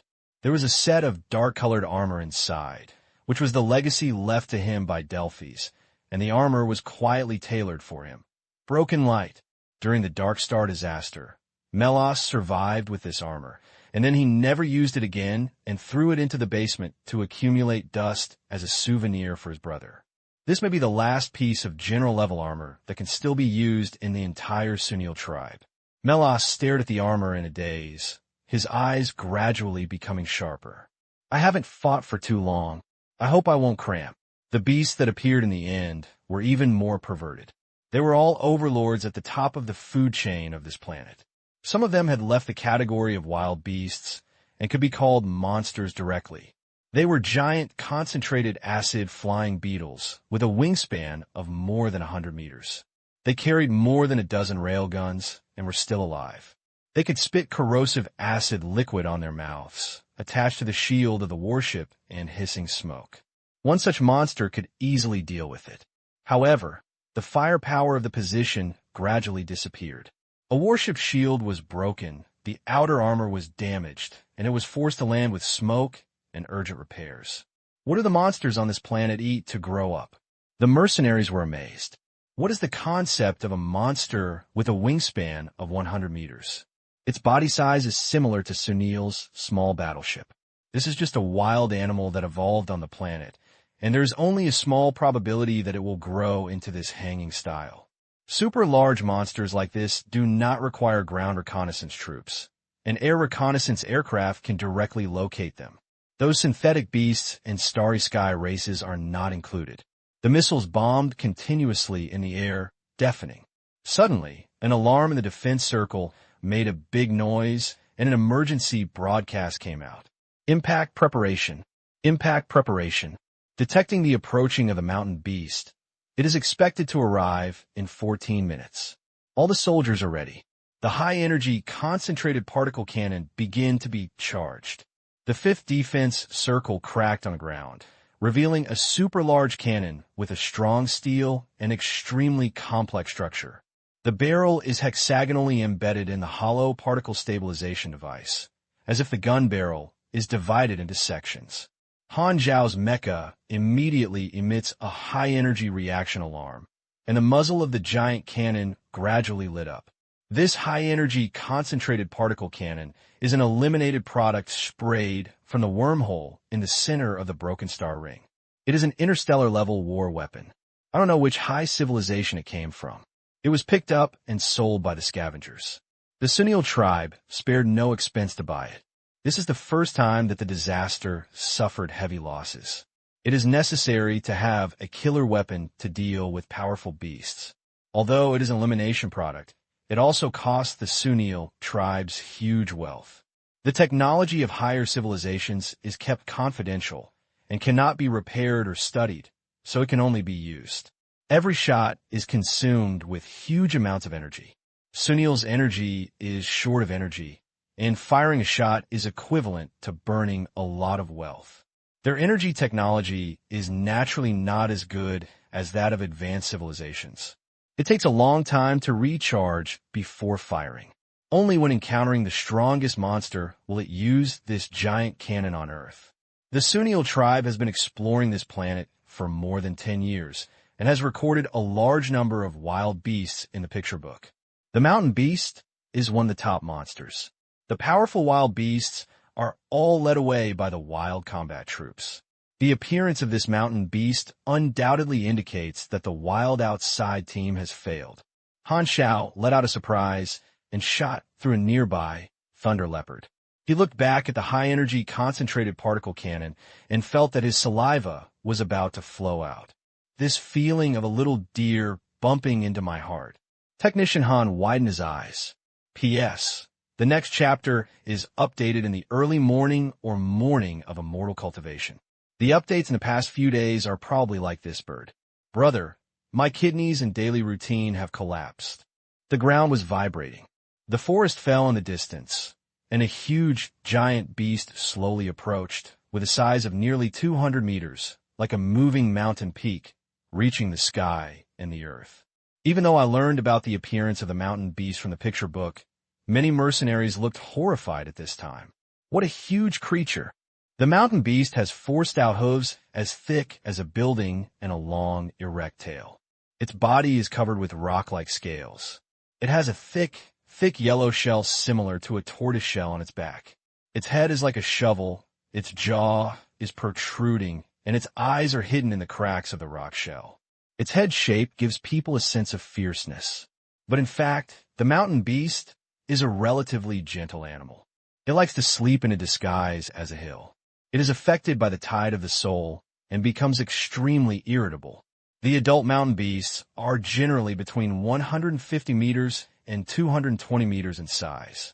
In comparison, the Sunil people are like little ants on the ground.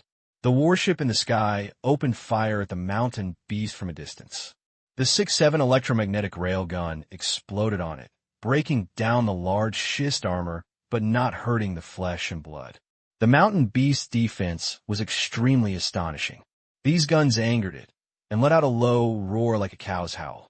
The long tail penetrated into the ground with a bang, rolling up a large ball of soil mixed with trees. The tail tightened quickly, and the soil became tighter and the density increased significantly. Then he shook his tail, and the mass of soil smashed out like a cannonball, containing the power of a mountain beast, and its kinetic energy was extremely terrifying.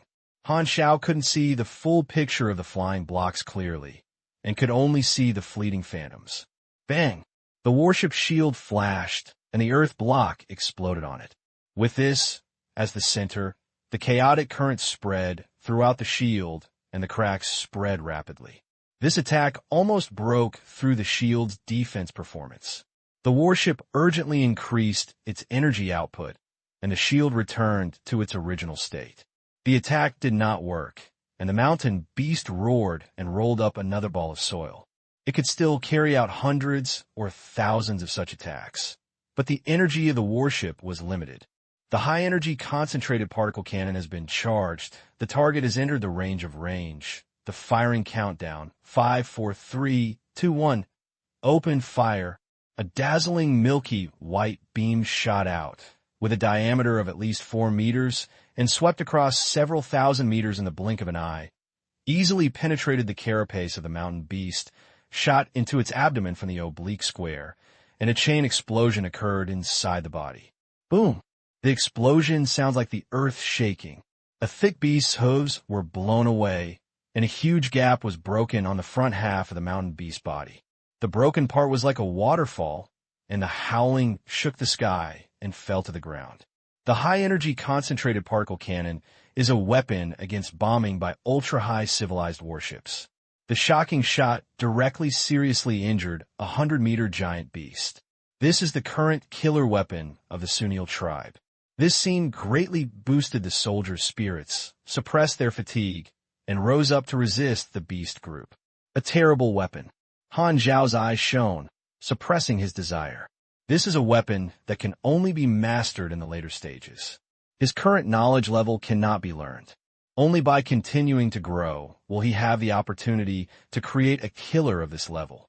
The particle cannon did not retract, but began to charge again.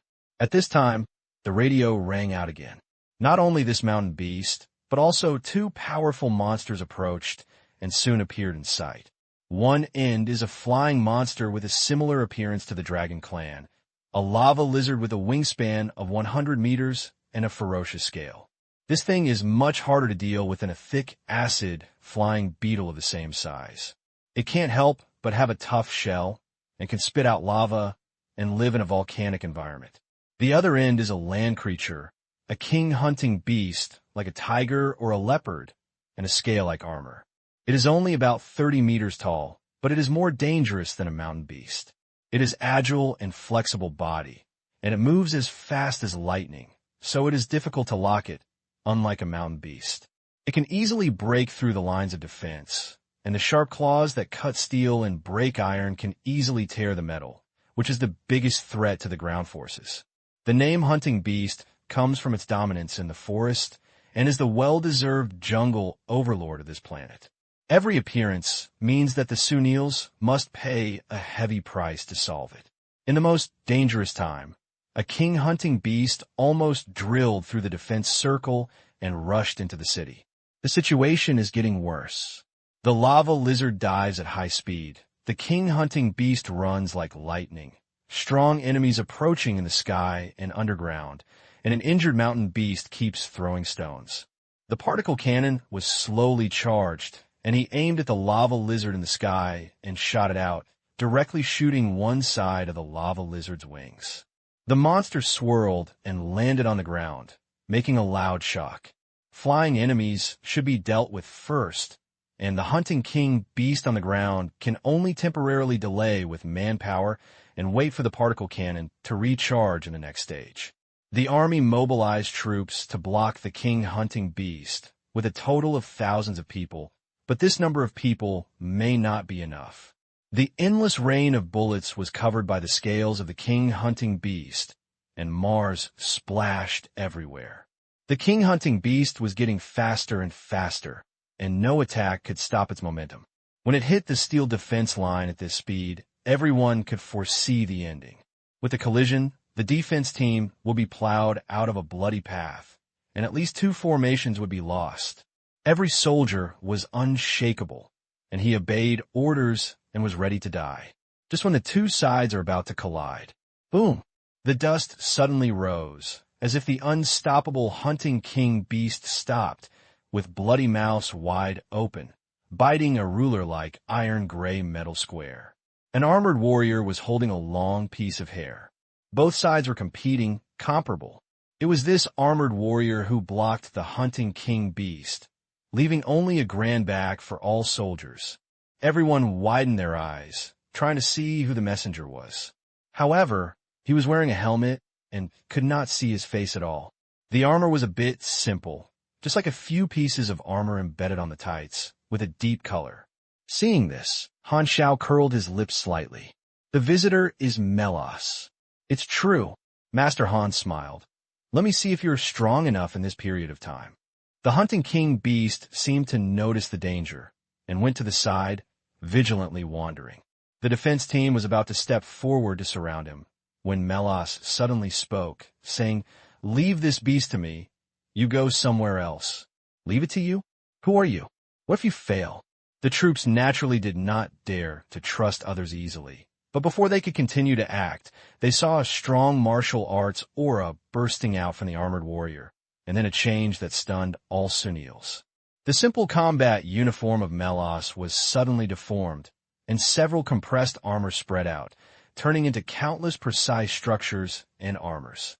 With the flashing light, the tights quickly turned into an extremely precise set of silver-blue armor, like a gorgeous set of ancient knight armor, each of which turned into a pure white flexible metal like cloth, drooping behind him like a cloak. Even with the extremely picky aesthetic of the Han technician, this shape is enough to be thrilled. With his strength wrapped around the armor, Melas swung the rectangle in his hand, expanding step by step, and in the blink of an eye it turned into a mechanical slasher nearly 10 meters long. All Sunil people were stunned. The noun that was sealed in memory suddenly appeared, and countless soldiers suddenly stared at the eyes of the sky and exclaimed in horror. This performance is general-level armor? The strongest armor in the legend has been lost in the race. All the soldiers were shocked and uproared. My mind is blank. General-level armor is an unreachable myth for the current Sunil people, and the myth has truly reappeared today. Melas twisted his neck, and his strong martial arts power flowed all over his body for a long time, and the silent combat factors gradually woke up. This tailor-made armor was running well and in excellent condition. He chuckled. Almost forgot this feeling. It's really good.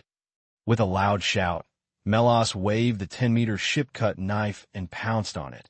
As fast as a phantom, the thick sword light was like a spring, and the lightning flashed in the fire. Brush! The blade cut out a silver-cracked wave and cut out a gully dozens of meters long. The hunting king beast was almost avoided. A blood mark appeared on its slender torso. The wound quickly expanded and blood spurted. The characters of hunter and prey are immediately converted. Melas himself is a B-level martial artist. Broken Light is a set of super-powered weapons tailor-made for him, which can exert his martial arts strength to a greater extent. There are many devices that transform energy hidden in the gaps in the armor. The surging aura exudes strong wind, and the ground spreads in circles of air waves during the action. B-level martial artists began to come into contact with the Sun family, and they were relaxed with bare hands. After passing the early stage, the martial arts system was basically a personal firecracker, and they were bombarded wherever they went. Melas's combat power is also a backbone that cannot be underestimated in the Broken Star Ring. General-level armor is cutting-edge equipment, with a completely different level than that of the soldier and non-commissioned officers. Combined with the amplification power, Melas's lethality is amazing. The heavy sword light burst out with cracks. The gullies were everywhere. The land was rolled up. The combat power at the top was too different from the level of the soldiers, and no one else needed to intervene. Melas turned the rough-shaped ship-cut knife like the wind, and his agility was far better than the hunting king beast. The hunting king beast had no choice but to escape, and his flesh and blood flew everywhere. Melos's godlike performance immediately ignited the fanaticism of countless soldiers. General-level armor that has disappeared for so many years has appeared again. Who is this armor user? The Sunil people have various questions in their hearts. The status of general-level armor in the Sunil tribe is very special. Many people know that this is the embodiment of the strongest single combat power of the clan, almost equivalent to a totem. The appearance of Melos awakened the sleeping memories of all Sunil people. For a time, morale surged. In other words, the Sunils received a state bonus of all attributes rise. Han Xiao was watching the show while playing soy sauce and nodding secretly. Melos was very strong, even far beyond his own strength at this time. Melos starts to take action, which means that the Sunil tribe's direction has begun to enter the plot that I am familiar with. Han Xiao's eyes rolled, with his own little butterfly flapping his wings. Melos's actions should deviate from the original plot. It depends on whether he has the chance to abduct him. The particle cannon fired twice, killing the seriously injured mountain beast and lava lizard. This weapon is a conventional weapon of higher civilizations in interstellar wars, and it is also an obsolete. With the Sunil's energy technology, can only burn relatively low-level energy. Even with multiple restrictions, its power is still enough to serve as a killer to defend the main city. During the period of charging, Melos successfully killed the King Hunter beast and began to wander around the battlefield. With his armor and strength protection, he was not afraid of the siege of Beast Tide.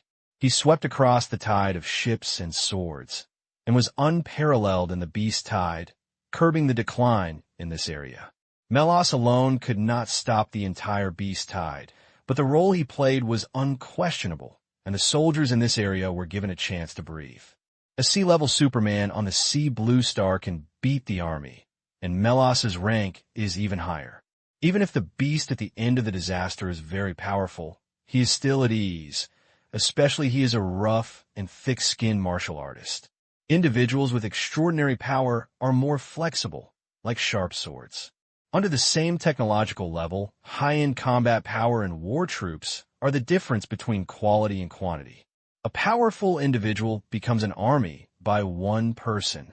Melos jumped and moved, becoming the focus of the battlefield. Looking at his figure, the soldier felt his body full of strength. The scene gradually stabilized, and the wave of beasts ended without a sudden danger. The military was excited to contact the mysterious man, but Melos shook his body and ran towards the forest, disappearing, clearly not wanting to reveal his identity. Melos felt a little conflicted. Contacting the military means that his peaceful life in the past would no longer exist, and he would also follow the old path of Fagona and others and become the patron saint of the tribe. Although whether to do this depends on his choice, Melos feels that he will definitely not be out of the matter by that time. Moreover, the senior management would definitely ask him to hand over general-level armor for ethnic group research, and Melos regarded it as Delphi's precious legacy, so he was very confused.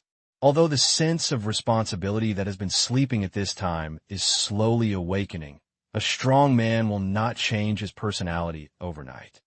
In the last few days, Melos was struggling with what to choose and showed up to help.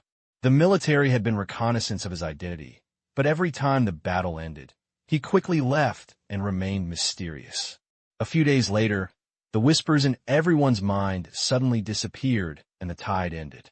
The beast tide that was still attacking suddenly stopped, and countless beasts woke up from their killing instincts, stopped running, looked around in confusion, and then ran around and fled in all directions, and the beast tide disappeared.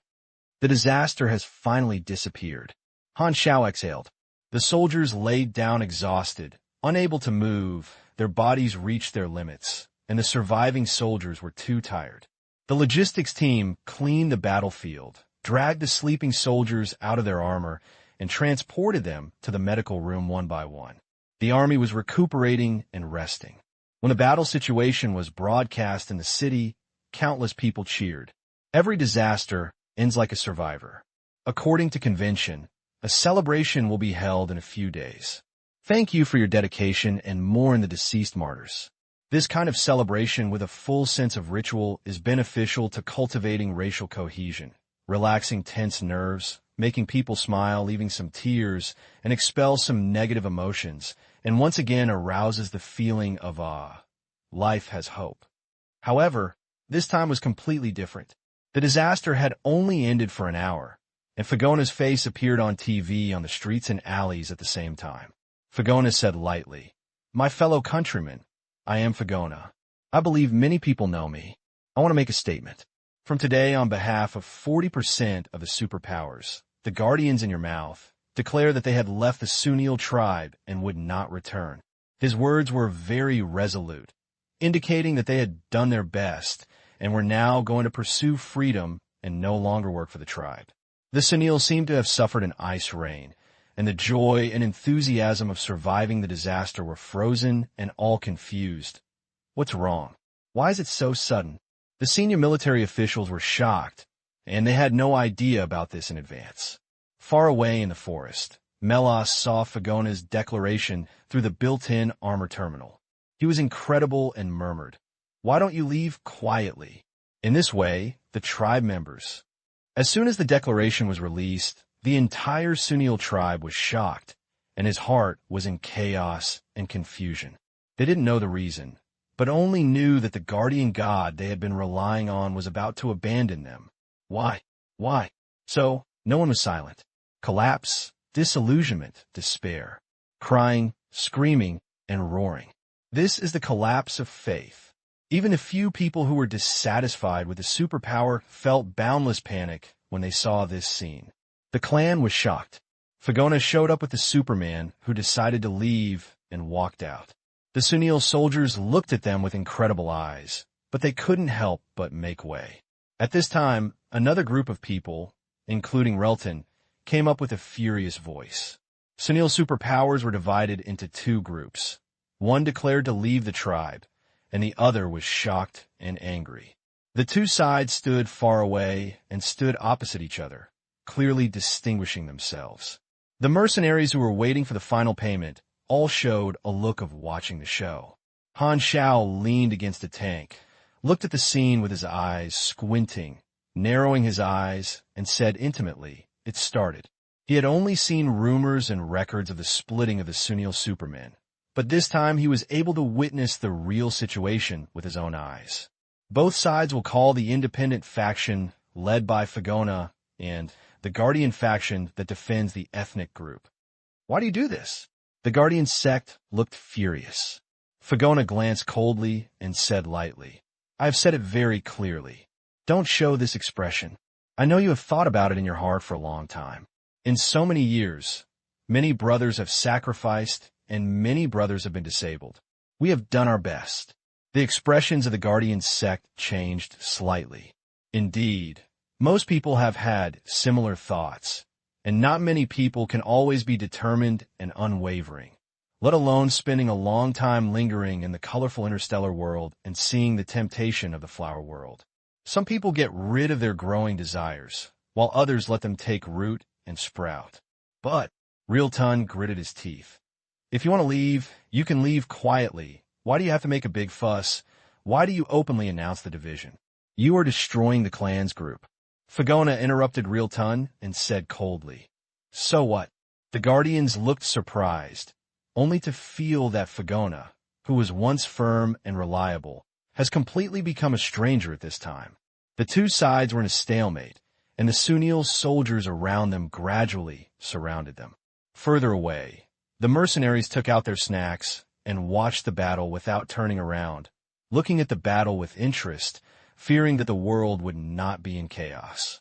Han Xiao casually snatched a strange cigarette similar to a cigar from a dwarf mercenary, took a sip, shrugged. "See, this is the result of a long-distance relationship." Incisive. The colleagues watching the show around laughed. Mercenaries are all very cold and sympathetic people. Han Xiao was very open-minded.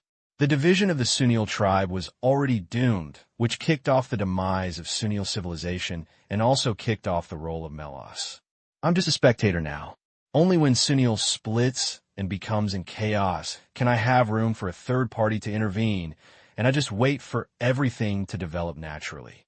Moreover, with your own intervention, the division may no longer be the source of the tragedy like the original plot, but a new beginning. It can also benefit yourself, which is a win-win situation. The smoke was shrouding, covering Han Xiao's narrow eyes. The division is a foregone conclusion, and the independent faction has decided to leave. The Guardian faction is shocked and angry. It is obvious that everyone is protecting the ethnic group together, but now some people are betrayal and are still striking hard against what they once guarded before leaving. The Guardian faction is emotional and questioning loudly. You're also from Sunil. How can you abandon your race and leave in times of crisis? Fagona said with a blank expression, my race, my appearance, my life form, these factors that are destined to be born cannot determine my thoughts and positions. I have devoted my abilities. Now I want a new life. The Guardians still wanted to question, but saw that the independents looked calm and had no guilt. The Guardians suddenly couldn't say the accusations that the Guardians had spoken. The people on the other side were once brothers fighting side by side, and everyone was suffering. The relationship between the two sides was not enemies, but just comrades who went their separate ways. They didn't have much position to accuse the independents, and they could only say that they had their own ambitions. Fagona pushed away the people blocking the road, and the independent sect left. Sunni soldiers and Guardian sects looked at their backs as they walked away, and they were silent. At this time, every Sunil man seemed to see a dark future. The sob sounded faintly, and the iron-blooded soldiers who were fearless during the battle were shedding tears one after another at this time, which is the collapse of the inner spiritual pillar. Over the years, the superpowers who guarded the tribe have been portrayed as the spiritual totem and the motivation for the Sunil people to fight.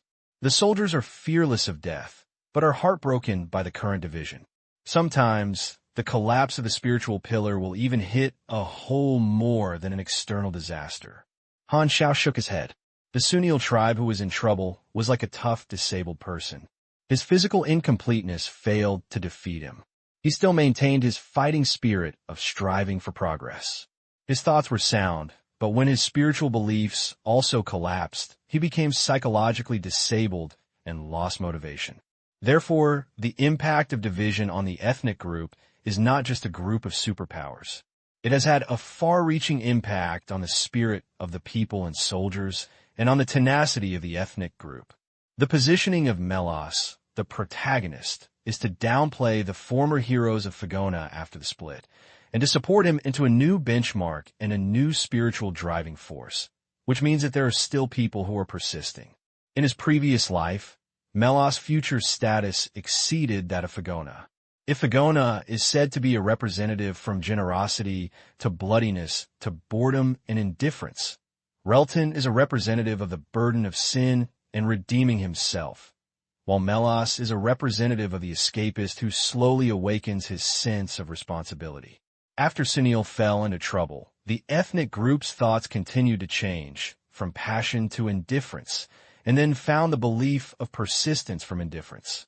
The belief collapsed in the division, and the emergence of Melas was to establish new beliefs in the ruins, allowing this race to rejuvenate new qualities. His experiences and behaviors made the ethnic group who were trapped in confusion find the reason for persistence again and stagger forward in pain and difficulties. The conflicts and struggles in his heart are a microcosm of the entire ethnic group. Melas is not like Bennett, who is far away from the aquarium star, who has already established a firm belief, and Melas is a growing protagonist. Thinking of the direction of the events in his previous life, Technician Han felt a little sigh. It's a pity that water can carry a boat and can also overturn it. When Melas died in battle, the Sunils gave up their struggle and threw themselves into Ghidorah's arms. The independent group left the defense circle and entered the jungle. They were preparing to find a place to contact the interstellar tour group and would never come back. Suddenly, a figure appeared in front of them, which was the mysterious armored warrior. Fagona and others stopped. Melas took off his helmet with a complicated expression and said, "Why?" You came to me before leaving just to let me protect the tribe on your behalf, but what you are doing now is to destroy the will of the tribe. Fagona looked at him lightly, shook his head, and said, I won't leave. How do you replace me? Melas's eyes were slightly angry. It's just because of such boring reasons? Actually, I hate you very much. You have such strong power, but you are huddled back to be a rice worm. You are not qualified to point fingers at me. Fagona's face was cold. Now, you have shown your strength and have exposed your armor. The tribe must have tried your best to search for you, and you can't go back. Melas was surprised. You are just a plot against me. Don't be too arrogant. Fagona's eyes froze and said coldly, Everyone has experienced so much. How could he change his mind because of a few people like you? Leaving is for our own pursuit.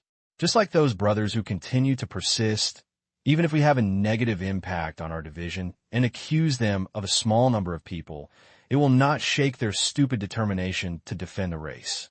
I still say the same thing. Only living is important. I want the entire race to no longer have the luxury of persistence. This meaningless struggle does not need to continue.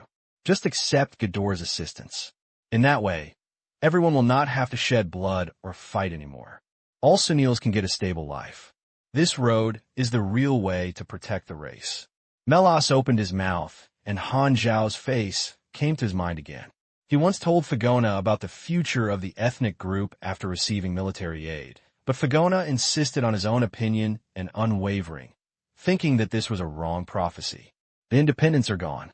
Melas hesitated for a long time and gradually made up his mind to leave the forest and strode towards the defense circle.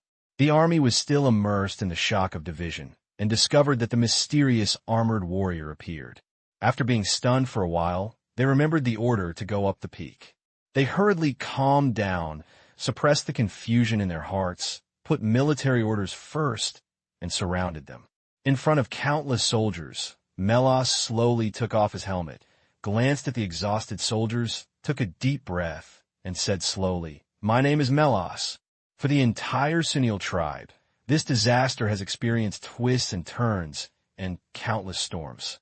The Guardians split after the war, but the legendary general-level armor appeared again. A hidden B-level Superman named Melas stood up to surround the tribe. For several consecutive days, the media exaggerated Melas' experience and formed a hero who stood up in times of crisis. It was reported that the Institute will invest a lot of money after obtaining general-level armor. One day, the tribe will obtain the technology of general-level armor again and use Melas in future plans to dilute the impact of the division. With the joint propaganda of the military and leadership, Melas' name was known to everyone and gradually set a new example for his tribe members. Sunil disbanded the mercenary payment, and the mercenaries left one by one. During this period, Han Xiao met many colleagues and had a good chat. The other mercenaries were deeply impressed by the damage-free Black Star mercenary group and showed goodwill. Mercenaries like to meet their peers, and they may not be sure to fight side by side one day. When the player returned from the wild, Sunil Army expressed his gratitude to the Black Star mercenary group and paid remuneration. Each player received 1 W, 2 NRs, which greatly increased its consumption power. As the leader of the regiment, Han Xiao naturally got the same amount. In addition to the battlefield maintenance work, the Han technician earned 10,000 yuan in this trip, which was almost enough to buy a new advanced knowledge.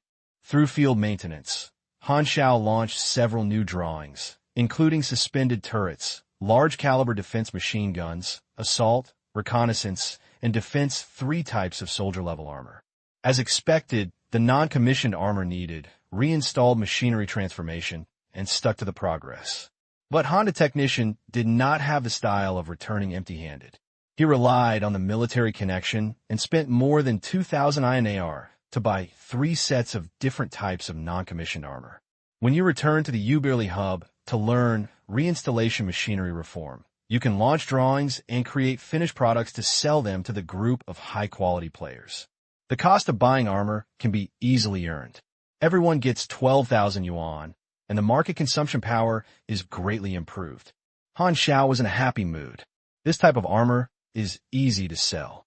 As long as you invest some experience and upgrade the drawings, you can support the attributes. And you also have mechanical affinity bonus.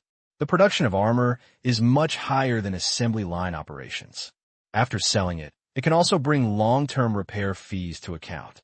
He accepted that the commission earned by hiring was almost an advanced piece of knowledge, but through this group of players, he could double the income.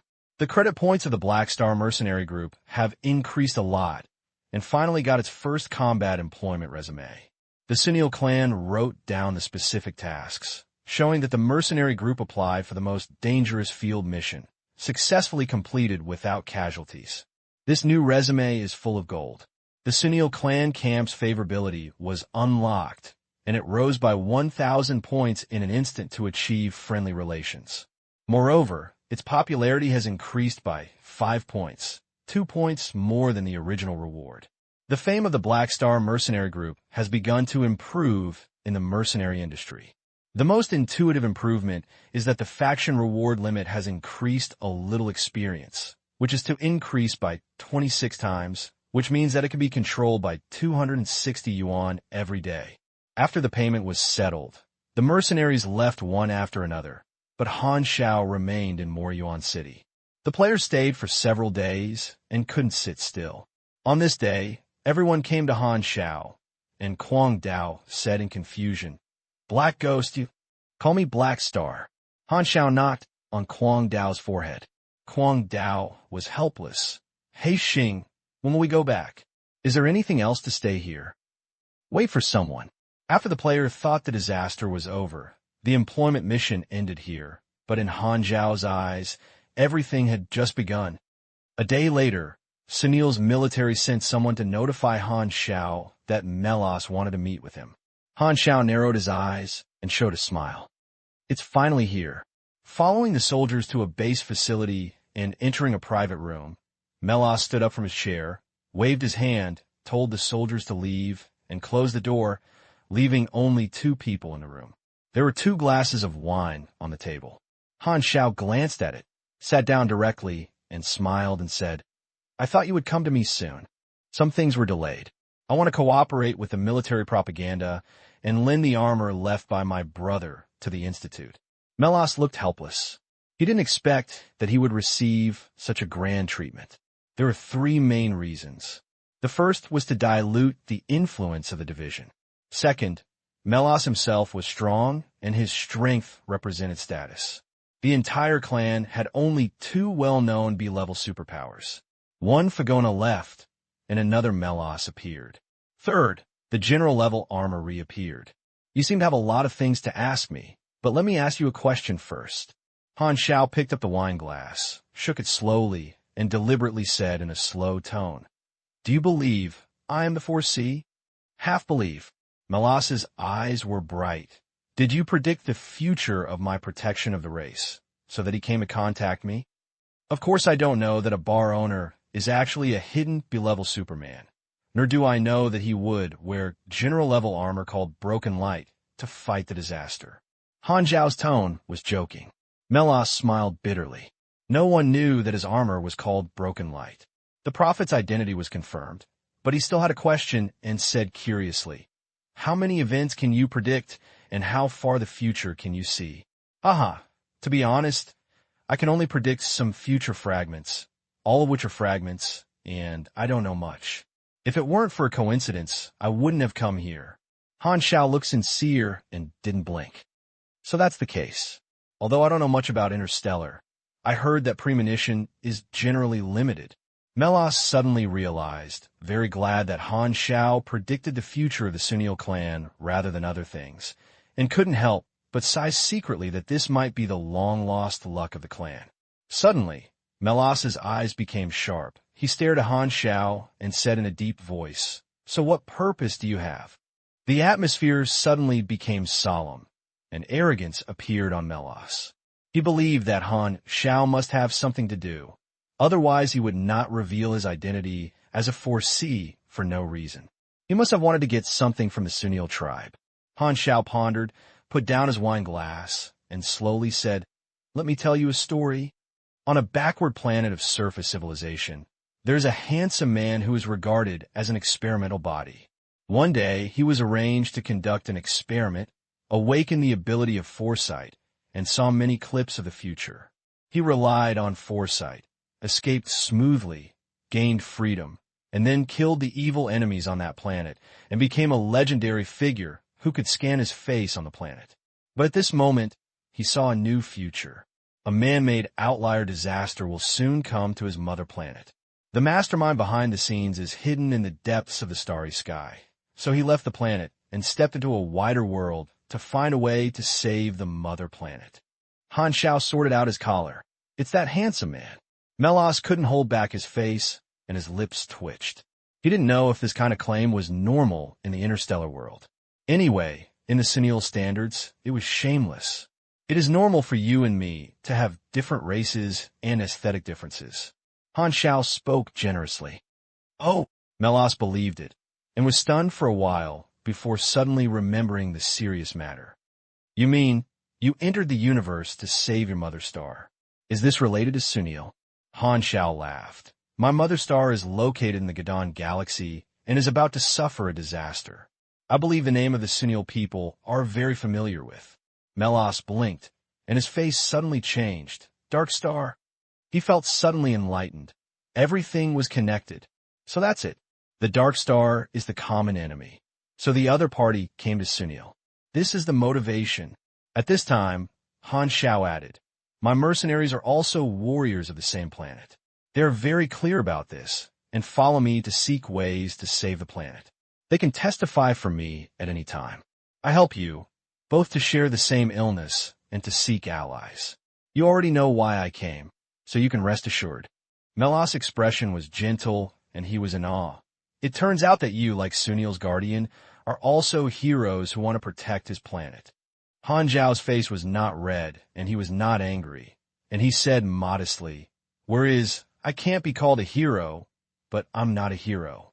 Suddenly, the great technician Han seemed to have returned to the time when he had just passed through the disguise and brainwashing, and the Oscar's soul was burning. At this moment, Melas felt that Han Xiao's figure suddenly became tall and majestic, and he was a little ashamed.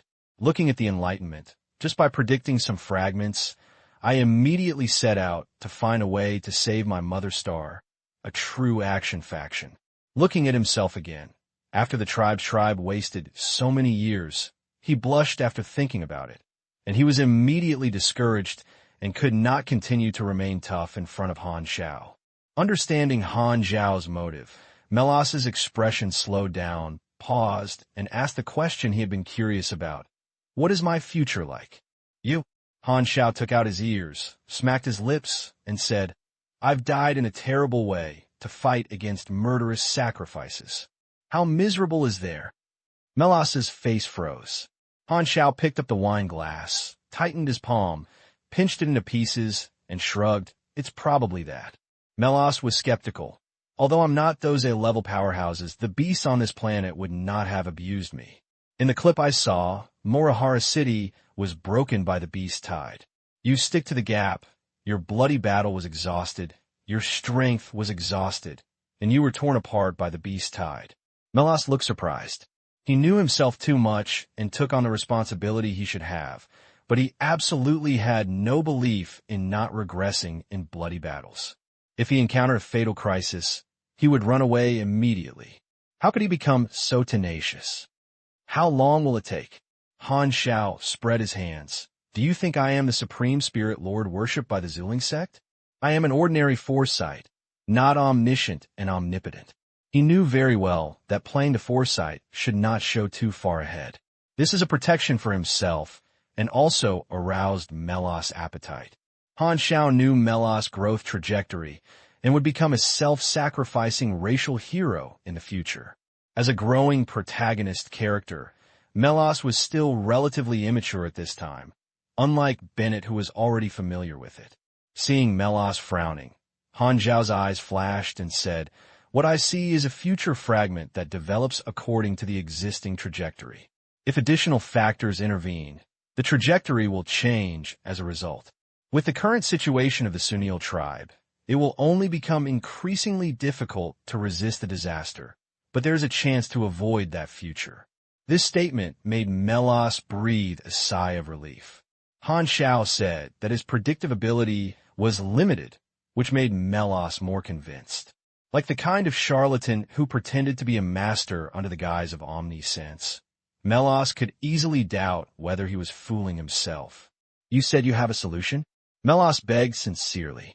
Sunil's situation is very bad now, and the disaster is just the most superficial danger. Ghidorah's retreat is not safe, and there is still Dark Star eyeing in the dark. If you rise again, you may be attacked by Dark Star. Han Xiao analyzed it briefly, and Melas's face gradually became solemn. Behind all sides, this is the crisis Sunil faces, like fish on a case, at the slaughter of others. Melas couldn't think of a solution, but he felt that his future was bleak and couldn't help asking, is Sunil's no way out? Of course not. The way out has always been obvious, but you subconsciously didn't think about that place. Han Xiao said, obvious. Melas was a little surprised, frowned for a while, then suddenly stared at her eyes widened and said in a lost voice, are you talking about destroying the Dark Star? As long as you kill the Dark Star, the biggest threat will be solved, but we can't do it at all. Are you talking nonsense? Melas widened his eyes. He did not expect Han Xiao to have such a big appetite. In his opinion, this idea was purely crazy and ignorant of the world. Han Xiao said calmly, Dark Star destroyed the hometown of many civilizations. It is famous in the Gadan galaxy, and even the entire Colton Star cluster. Its power is like a giant and an ant compared with you, but it is not invincible, otherwise it would not have to hide from Ghidorah. You have always ignored this possibility, which is nothing more than a fear of Dark Star, which is deeply rooted in your heart, so you can't even think about it, and feel that you can never do it. It's impossible to do it. The power of Dark Star is too huge and very mysterious. I clearly remember every scene of Dark Star attacking us back then. The overwhelming warships, countless laser beams, the crust of the planet is shattered, and the lava blows. Han Xiao interrupted him and shook his head. There are as many enemies as the Dark Star, and there are potential allies everywhere. Apart from this road, you can only surrender to Ghidorah. If you're willing to give up, you will not resist the disaster. I didn't say that you should deal with Dark Star now. This is just the ultimate goal. Before that, you can only accumulate background and hide in a low-key manner. You really dare to think. Melas shook his head. The hope is too slim. I don't think this is a good solution. Han Xiao smiled slightly. He did not intend to impress Melas with this general direction.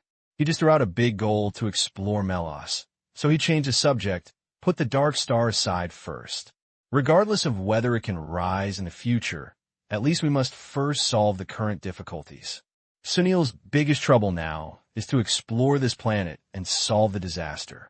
I have a very substantial solution to this. Melas came to his spirits. The Dark Star was too far away, but the disaster was a real disaster. He was more concerned about this and asked hurriedly, what are you doing? I can bring a lot of superpowers. Melas thought he could hear some insightful views. It turned out that Han Xiao's method was similar to the Sunil's employed mercenaries. In his opinion, the many that Han Xiao mentioned was at most a few thousand people. Melas was immediately disappointed and directly showed it on his face, sighing, it's not enough to be a superpower. Not enough. Han Xiao smiled mysteriously. What if it's a superpower? Hundreds of thousands. Melas looked like, do you think I'm a 3-year-old? How could a little mercenary from the surface civilization find so many helpers? And he is also a Superman selected from thousands of people. Could it be that simplicity limits my imagination? I can bring a crowd of people who are more terrifying than terrible disasters. They are fearless and brave and good at fighting. They are not only terrible disasters, but also help you explore the planet and dig out the veins of the strange stones in normal times. All they need is a little meager reward. At this moment, Han Xiao showed a smile, as if he had lost his mind. This is his biggest goal for this trip. What he likes is the NPC resources of the entire race. If the player is a seed, these NPC forces are the soil. The Sunil tribe is just the beginning. and the plan of the Han technician is extremely long-term. In the late stage of version 2.0, under the guidance of an interstellar force, the players of the Sea Blue Star began to enter the interstellar force, and Han Xiao wanted to replace that interstellar force and become the role of the guide. As soon as he entered the vast interstellar world, players knew nothing, and it was the best time to fool them. If they were guided similar to the novice village, they could guide the players in the next activity area and gain preconceived benefits. Han Xiao wanted his camp to become a camp system for players to take over in the map, and it would become a necessary part of the turning point of the player's career. If successful, you can directly win the entire Hylon Star player. He has long left a deep impression on the players of the Sea Blue Star and has an innate advantage. In order to guide players' interstellar career, in addition to rewards, there is another thing that cannot be avoided, that is NPC resources. Although the interstellar is vast, players who have just come into contact need transition time. They need a stable activity area to develop themselves, and it is best to have one or more plot lines to guide them to act. This is exactly why Han Xiao is interested in NPC forces. Not only does he have NPC resources, but he also has his own plot lines. The Black Star Mercenary Group has many rewards, and it is very attractive with meat bags for video promotion. But this is not enough. There is a limit on the number of people in the camp reward, which is an implicit limit on the number of people. But if you reach a consensus with some forces and guide players to do tasks and fight monsters, you can break out of this restriction, borrow flowers and offer Buddha, and provide benefits through other NPCs. Since you have to rely on other NPCs, you must highlight the role of your own camp and let players feel the advantages of the Black Star Mercenary Group. In addition to rewarding and redeeming items, you must also have privileges. For example, if you reach an ally relationship with some forces, players can enjoy better treatment of camp relations by joining the Black Star Mercenary Group. Or, if you need to open a new map, joining the Black Star Mercenary Group can be sent to some better map development, and your own camp can play the role of a key. Through various operations, similar effects are formed, allowing players to feel that the Black Star Mercenary Group not only has many rewards, but also has various indirect benefits. The special nature of the Mercenary Group can allow the group members to act and move around different maps, which is the advantage of their own camp.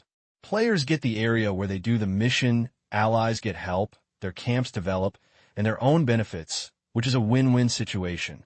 Players are like human resources. Those forces in need of help are customers recruiting workers, and their own camp is the middleman who provides manpower. The difference is that these human resources belong to their own middleman camp, where the industry has developed to a certain extent, so chain franchise began. These are only considerations from the perspective of interests, while the other angle involves feelings. The mercenary group itself is not historical and lacks a sense of heaviness. By helping NPC forces, players can experience the plots of these NPC forces and enhance players' sense of inclusion. The mercenary group becomes a link to connect these plots, just like sharing joys and sorrows with players, accumulating the deeds of the mercenary group itself. So the player's sense of belonging to the mercenary group is gradually enhanced, which is the practice of laying eggs by borrowing chickens. Players not only need benefits, but also good stories, and then they will gradually become role-playing and develop feelings for the camp. Therefore, Han Xiao decided to create a common enemy, and the Dark Star is the most suitable target. Working together to fight the same enemy is the most likely way to feel belonging, and Sunil, who is united in the same hatred of the enemy, is a very suitable ally. Moreover, through the introduction of the mercenary group, entering the territory of different NPC forces can also make players develop a vague sense of territory, which can also be grafted into the attraction of their own camp. Feelings and belongings. The long-term benefits brought by this emotional investment even exceed the attractiveness of the reward itself. Players are the representative of chaos. Han the Technician has always been committed to shaping himself into the personal person in the eyes of players and becoming a shadow throughout the player's career. The development camp is the core key to achieving this goal. His layout is extremely huge and takes time to realize it slowly. And now he has taken the first step. P.S. The next chapter can be finished in the middle of the night. Melas looked disbelief and was about to say something. Han Xiao spoke first and said lightly, "Don't rush to define it. You didn't believe that I was a 4C before. If you hadn't changed your opinion, there wouldn't be a meeting now. I don't need you to believe it immediately. Think carefully. Do I have to lie to you? I didn't give me any benefits to the Senils. Even if I tell lies, you will not lose." Indeed, Melas nodded and agreed with this statement. Even if Han Xiao was bragging, the clan was just maintaining the status quo. On the contrary, Melas would rather believe that Han Xiao was saying the truth.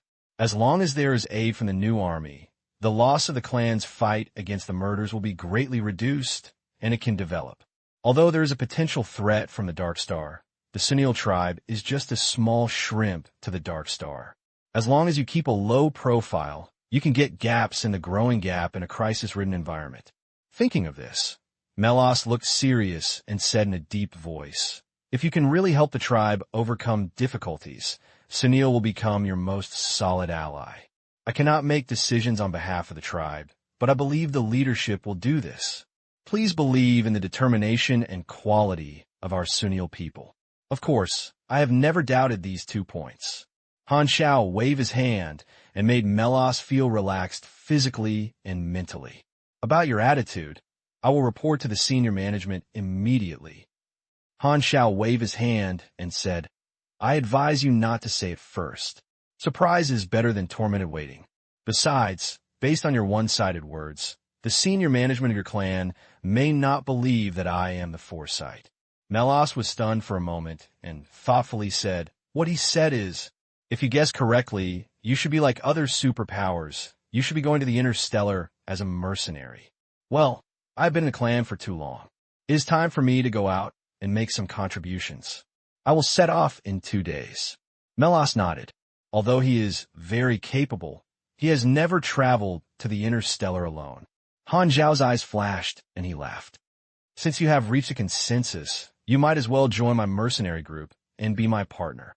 At this moment, the technician Han seemed to possess him. If he added a slap angle, sun backlight, a stretch palm, and a passionate BGM, he felt that he could trigger the super buff of recruitment success rate plus 100%. Join your Black Star mercenary group. Melas was immediately moved. He wanted to be a mercenary anyway. He not only had many people and strong people to act together, but also had long-term contact with Han Xiao, witness his actions, and confirm whether what he said was true. If Han Xiao really helps Senil, he will have a chance to repay him and help Han Xiao save his mother star.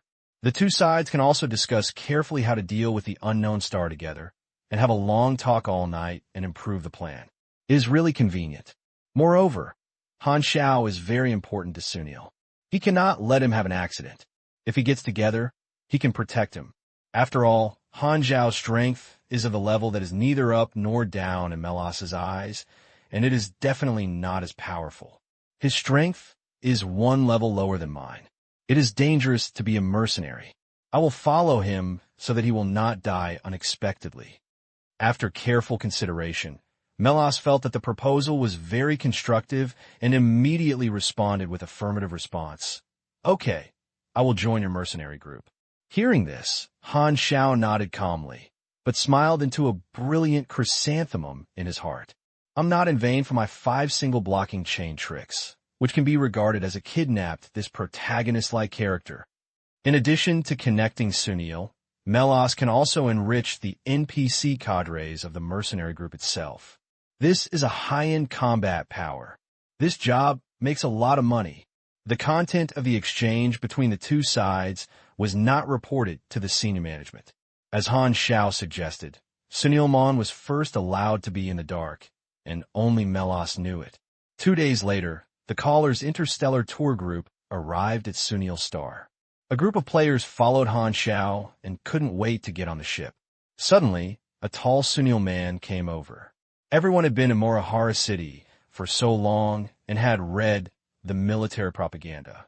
They immediately recognized that the person was Melas, a character who was being portrayed as a hero. Melas was wearing a simple casual outfit, and Han Xiao took a look. "Where is your armor?" "I lent it to the Institute. I can only get it back and use it when they deduce the drawings, so I can only carry this weapon." Melas turned sideways, revealing the silver metal rectangle tied to his back. "This is the state of the mechanical/knife folded, and this is the only equipment he carried." That's how Han Xiao felt a pity. General-level armor was a good thing, but now he did not even meet the preconditions requirements for non-commissioned armor, so it was even more impossible for general-level armor. Anyway, if you have the chance in the future, you don't have to rush for a while. Han Xiao turned to the top play and introduced. "He is Melas, a B-level superpower. From today on, he will be our partner, a new member of the mercenary group." "I'm so kind." Everyone's chin almost fell to the ground, looking confused. He died young. A hero of a race was abducted by the leader. "Why did you join us? What kind of profession is yours? Have you reached a deal with Black Star?" Everyone was curious about this new partner, talking nonsense. Melas was surrounded by the center, feeling the enthusiasm of his teammates, very uncomfortable, and smiling with a strong smile. The player's detection result was a question mark. They were curious about how Han Xiao hooked up with a B-level superpower. This is the top powerhouse in the advanced map. It should be even more powerful than the Black Ghost. It is probably the strongest combat power of the entire mercenary group. The players were very excited to join the camp with stronger thighs. After a while, the spacecraft landed slowly. Melas got rid of the player and walked to Han Xiao. He looked up at the spacecraft, his face stiff. Han Xiao turned his head and looked at it, raised his eyebrows, and said, "You seem a little nervous. Have you never been to Star before?" "Yes, this is my first time." Melas rubbed his hands, wiped off the sweat stains, and whispered, "Actually, I'm a little afraid of heights." "You really embarrass the martial arts." Han Xiao was speechless. The group boarded the spaceship, slowly took off, and flew to the external space. Morihara Castle slowly narrowed in his sight. The employment operation finally ended. There was one more member when he left than when he came. The Sunil tribe's murderous incident benefited a lot. Especially Han Xiao made a fortune. This trip has planted the seeds in Sunil, which can be regarded as being in line with the plot line of the unknown star. The plan has finally taken the first step. Han Xiao hugged his arms with both hands, looking thoughtful. The spacecraft destination is Ubeiri Hub. Before the next operation, Han Xiao will go back to rest and digest the gains of this trip. In Morihara Castle, a military base is open to become a recruitment office. The disaster was followed by the day when new recruits joined the army. Young people of appropriate age participated in compulsory military service and received military training. Young people came to the recruitment office accompanied by their parents. Rana came very early and was released by the guards to enter the conscription office after submitting her ID certificate. Other unrelated persons were not allowed to enter, and her parents were stopped outside. Rana turned around, her parents waving outside, with a kind smile as always. He took a deep look before following the team into the military base. After queuing for a long time, it was finally Rana's turn to go through the procedures. The officer sitting behind the table did not raise his head and said casually, "Speak the name, and then take a license plate to conduct a physical examination." Rana took a deep breath and said seriously, "Sir, I want to apply for formal enlistment." The officer looked up and glanced at him. "Do your parents know?" "I don't know." "Young man, your parents must have warned you not to apply for formal enlistment." "Yes, sir, but I believe my decision is correct." The officer said coldly, "Once you pass the application for enlistment, you must be fully responsible for your decision, and you are not allowed to renege. Do you know?" "Understand." A smile appeared on the officer's cold face. He opened the drawer and placed a thick stack of formal enlistment application forms in it, and took out a picture and handed it to Rana. Rana was about to take it, but found that the officer was holding the application form tightly. He couldn't pull it out. At this time, the officer said lightly, "This is the last chance to regret it." Rana looked firm and took the application form. "Very good. The formal enlistment venue is next to it, so don't block the people behind it." Lana looked at the officer's finger. There was an empty warehouse next to it, and it was also the recruitment office for formal enlistment. The young people waiting to fill in the enlistment application form were standing all over the entire warehouse. After staying at Sunil Star for about a month, Han Xiao and his group finally returned to the Uberli hub. Once they returned to the hub hall, the first thing Han Xiao did was to replace the medium lounge with a large stronghold, and the rent increased from 40 to 100 INRs, with a larger space and no longer limited. The more powerful the base of a camp is, the more reliable the members are. In fact, Han Xiao thinks that the spaceship is the best mobile stronghold, but a spaceship is too expensive and can't afford to cut off the player's kidneys. However, human bodies are not popular in the interstellar organ trading market. If you have money, you have to squander it. The consumption concept of mechanics has always been that all the money will be lost and it will come back. This trip has gained a lot, and players earn tens of thousands of dollars. It takes one round of harvest to earn Han Xiao's funds to purchase 2 advanced knowledge. Professional players will inevitably take out the remaining money on hand to buy equipment, and there are many private equipment stores open to creatures of different races in the Uberli hub, which are competitors. It is impossible for players to consume only with me. Players have their own preferences and cannot deprive them of their freedom. Otherwise, it will be detrimental to the development of the camp. Except for Doem, no one likes to be forced, and the things I sell alone may not meet all needs. Han Xiao said intimately. However, I only need some of the players' wealth, gathering less and becoming more, and the benefits are great enough. Although Han Xiao has many ways to make money, he has always kept his desire to make money within the range of rationality. He updated the camp redemption list and placed 3 Sunil soldier armors: defense, assault, and reconnaissance. The pre-equipment requires 500 camp favorability, and then add 800 INRs to be redeemed. In a new stronghold, before players started to move freely, someone discovered new products from the faction store. Quang Dao said in surprise, "Is this the soldier armor I saw in Sunil?" Hao Ian was puzzled. That's right, this is their technology. How can the mercenary group exchange equipment from other forces? The players were immediately curious. The meat bun had an idea and put forward a reliable view.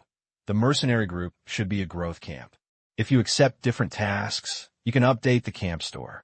The more tasks you accept, the stronger the camp will be. Everyone thought of Melos joining, and the growth displayed on the camp panel when they first joined the Black Star, and they all felt it made sense, and a burst of excitement immediately gushed out. It turns out that their players' actions can make the camp grow. We may have joined a special camp. Quang Dao was excited. Everyone is a professional player, and immediately think of the advantages of the mercenary group. If you experience hiring from different forces, the redemption list will update some equipment of the force. Then the more tasks you experience, the more exchange options of the mercenary group will become richer.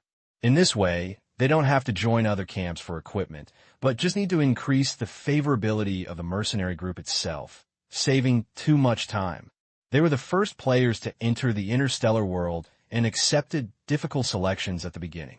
Could it be that joining this camp is an implicit benefit? Players believe that this characteristic of the mercenary group comes from Han Xiao, and the protagonist in the plot line must be special. Players trust Han Xiao very much, as if no matter what amazing things he does, it is possible.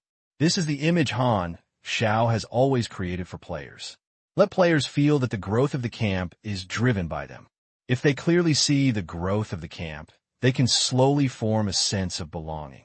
This is also the development path he originally decided.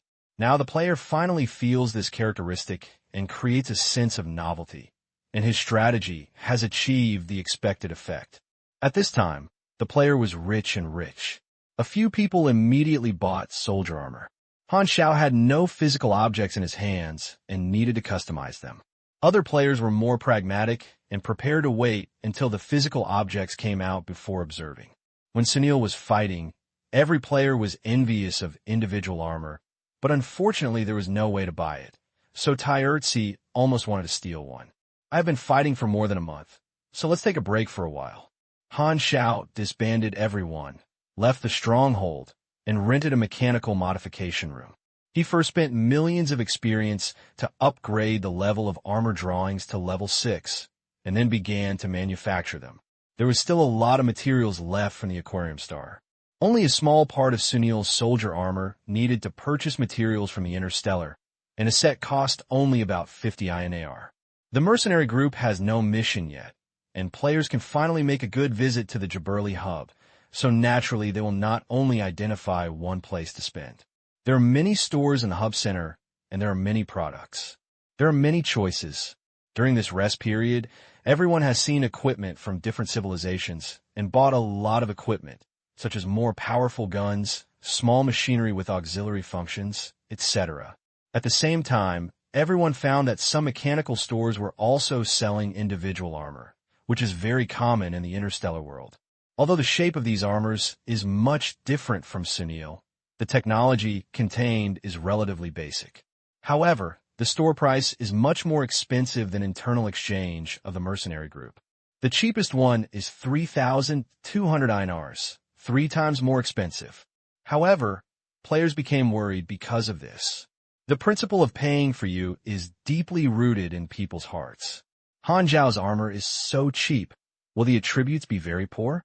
Everyone secretly wrote down the attributes of the store armor and prepared to compare the products of the mercenary group after they came out. Although Black Star's equipment price is the best, when professional players are rich, they always only look at the advantages and disadvantages, but not the prices. Melas went to the mercenary hall alone to register his qualifications, joined the Black Star mercenary group, and opened the mercenary group resume. Black Star mercenary group credit points, 154 total scale, 53 people level C, 52 people level B, 1 person number of employed completed. 1. Low-level daily work is not included. Active area. Guard-on Galaxy resume. Sunil Guard Battle, fold/expand. Founder. Black Star. Han Xiao creation time. October 2nd, 688 General Comet. Small mercenary group. With certain combat capabilities, has a B-level superpower member. The mercenary group has only been established for more than a month. Black Star didn't lie to me. Seeing that the team had only one B-level, Melas knew that he was the strongest in the group, and he couldn't help but feel a sense of responsibility. For the future of the race, we must protect Han Xiao, and hope that this team leader will not choose too dangerous employment tasks. On the other hand, Han Xiao, who was manufacturing armor in the workshop, got a panel prompt. Captain rewards, leader level LV 80, plus cadre, Melas B, plus scale, 53 people, plus value 7, plus legendary, leader 3, plus 15%, alliance or enemy. Sunil's friendly relationship belongs to the personal category and has not yet risen to an ally in the camp. Han Xiao was revived and won the first cadre in the camp. He took the first step and increased the quota by 20,000. Recruiting cadres is indeed a good way to quickly increase the quota. 2 days later, Han Xiao made 6 sets of soldier armor, and the players couldn't wait to try it on and immediately realize the convenience. Individual armor is a topic that most civilizations will inevitably study when they reach a certain level. The original intention is to allow individuals to gain stronger physical fitness and adaptability to different environments. Players wear individual armor for the first time, which is like opening the door to a new world. In the stronghold, several players who purchased armor were very excited to control the armor. The novel sense of manipulation made several people happy, and other players gathered around and touched it curiously. How do you feel? It looks very heavy, but it is actually very convenient to move. It has its own power structure. Jiang Yulo frowned slightly and said coldly, "A bunch of iron lumps, it looks so ugly." All the men's high-spirited, playful glare all over the place. And for the first time, they shared the same hatred for the enemy. You know, mechas are a man's romance. P.S. I was a little exhausted 2 days ago, and I fell asleep all day without typing. I didn't even have a copy of the manuscript. I wrote it out immediately. I can't say the update time is accurate. I'm really sorry. I'm sorry for everyone. After playing with armor, the player remembered the difference between Sunil's armor and store goods, and found that it was almost the same. The same quality, 1/3 of the price, is simply the conscience of the industry. Everyone was overjoyed, and the rest stopped watching and were willing to pay, and transferred all the money to Han Xiao's account. More than 50 people, more than 40,000 in ours, can buy almost 2 items of knowledge. Han Xiao smiled. This is not over yet. Immediately afterwards, he opened a new business in the camp store interface, equipment enhancement. Han Xiao left a hand when he made it. The armor attributes he created were called basic version, which was to leave room for improvement and facilitate his own strengthening business. Repair and strengthening are long-term income. Han Xiao has a variety of mechanical reinforcement skills, which just has the premise to carry out strengthening business. How could Han Xiao miss this kind of income-generating business? Not only that, he also needs to control his strength when strengthening, and will not do his best to strengthen the first time. Always leave room for improvement, so as to attract players to continue to consume. It is not a big deal for Technician Han. He is in a position and sells a piece of goods in several times, which can maximize profits. At the same time, players who are unaware of the situation are willing to do so.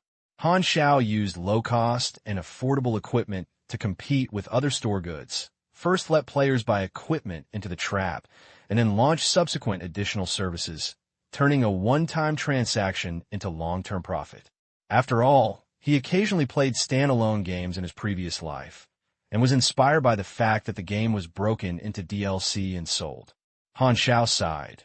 Thinking back then, we were also an honest person when we were young, and our young and pure heart was defiled by society.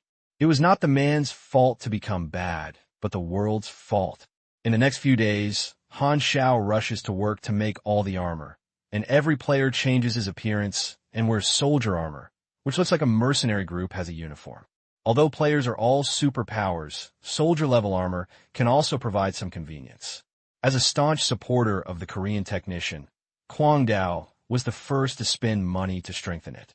The enhanced armor attributes were increased by about 10%, and the enhanced price of the same piece of equipment continued to increase. The soldier armor only charges 60 INAR for the first time. The second time is 100, and the third time is 150. For every 3 times, the price will increase by jumping, and the fourth time is 300, so it keeps rising, and so on. The attributes of each enhancement are increased within 8%, 12%, with low prices and high returns. The crazy knife sets an example. Others think it is reliable and follow the example. After the Sunil mission, the players have tens of thousands of INARs in their pockets, which is uncomfortable not to squander. Han Xiao left too much room for strengthening for the armor. It took at least 7 times to reach the peak of his ability. The strengthening business brought him a total of 23,000 INARs, which means that more than 50 players have strengthened more than 3 times on average. More than 40,000 armor was sold, and another 23,000 was added to the subsequent strengthening. Han Xiao had more than 76,000 INALs in his account at this time, and he was more than enough to buy knowledge. He was selling happily, but Melas was very distressed. He came to Han Xiao and said in surprise, "How do you understand our individual armor technology? Creating Sunil's armor by himself will definitely arouse Melas' doubts." Han Xiao laughed and said, "I derived your drawings during the battlefield maintenance. Isn't it very powerful?" Melas's face twitched, secretly learned Sunil's technology, and even made a Sunil man praise him for being powerful. Even his own ship knife can't cut such a thick skin, but Sunil is like this now. So how can he pursue this? Melas still has to act with Han Xiao, so he doesn't care about this anymore. Besides, this is not a very precious technology. Most civilizations have basic individual armor with different styles. Uberry Hub, regional exchange. Han Xiao earned enough funds and immediately bought advanced knowledge. The transfer requirement that he had been stuck for so long was about to be completed, and he was a little excited. There are only 8 advanced knowledge of mechanical systems in the Colton cluster area. Han Xiao glanced at it and immediately selected 2 types of advanced knowledge. Remodeling of heavy machinery, priced at 2W5. Advanced electromagnetics, priced at 3W7. Study successfully. You have mastered reinstallation machinery renovation. Study successfully. You have mastered advanced electromagnetics. Request for transfer. Total level 80. Intelligence 400. Master 5 advanced knowledge of mechanical department. Successful transfer. The level 80 advanced task was detected to be completed. Advanced success. Endurance bonus is increased. 1 endurance equals 40 health equals 50 physical strength. You have obtained a new profession, data mechanic LV1. Strength plus 100, agility plus 3, endurance plus 2, intelligence plus 4, get 5 free attribute points, get 1 potential point. You have comprehended skills, drawing improvement. You understand the skills, high concentration refining. You understand the skills, magnetic vision, data flow. You understand the expertise, mechanical analysis, and understanding. The power factor in the body cheered and leaped, and the double improvement of job transfer and advanced. Han Xiao felt that some kind of shackles were broken, and his eyes turned dark. It seemed that after a few hours, but in fact it took only half a second, and his vision became brighter again. But there was a huge change. He could sense more subtle things. Every time he increases his strength, he feels like he is reborn. Data mechanics, also known as senior mechanics, have a higher understanding of machinery. The mechanical affinity at this stage will increase dramatically. 4 new abilities, magnetic vision, data flow, and mechanical analytical understanding, are all abilities to greatly improve mechanical affinity. Mechanical affinity is the core attribute of the mechanical system, representing the rate, attribute, and power of the mechanical system when manufacturing and using the mechanical system. Magnetic vision data flow is an active skill. After opening it, it enters a special magnetic field of vision. Their own magnetic attributes become an extended sense and use the magnetic field to feel the details of the machinery. Han Xiao directly upgraded this skill to level 10, with the effect of consuming 20 points of energy per minute, increasing the mechanical affinity by 25% 50%, and the bonus floats per second, which is completely random. Because of the low consumption, this skill can be activated for a long time. Unlike the mechanical power surging that can only increase its power, this skill can be used for manufacturing. Mechanical analysis and understanding is a specialty. Intelligence produces a direct bonus to mechanical affinity, and the bonus effect is very considerable. Every 10 points of intelligence increases mechanical affinity by 1%. At this time, Han Xiao has more than 400 points of intelligence. This is a key ability at this stage. To improve the benefits of intellectual attributes on the mechanical system, judging from the long-term effect, this is a very core ability of the mechanical system. High concentration refining is an upgraded version of primary refining. It improves the strength of raw materials, and the effect is very important. Drawing improvement is a passive skill.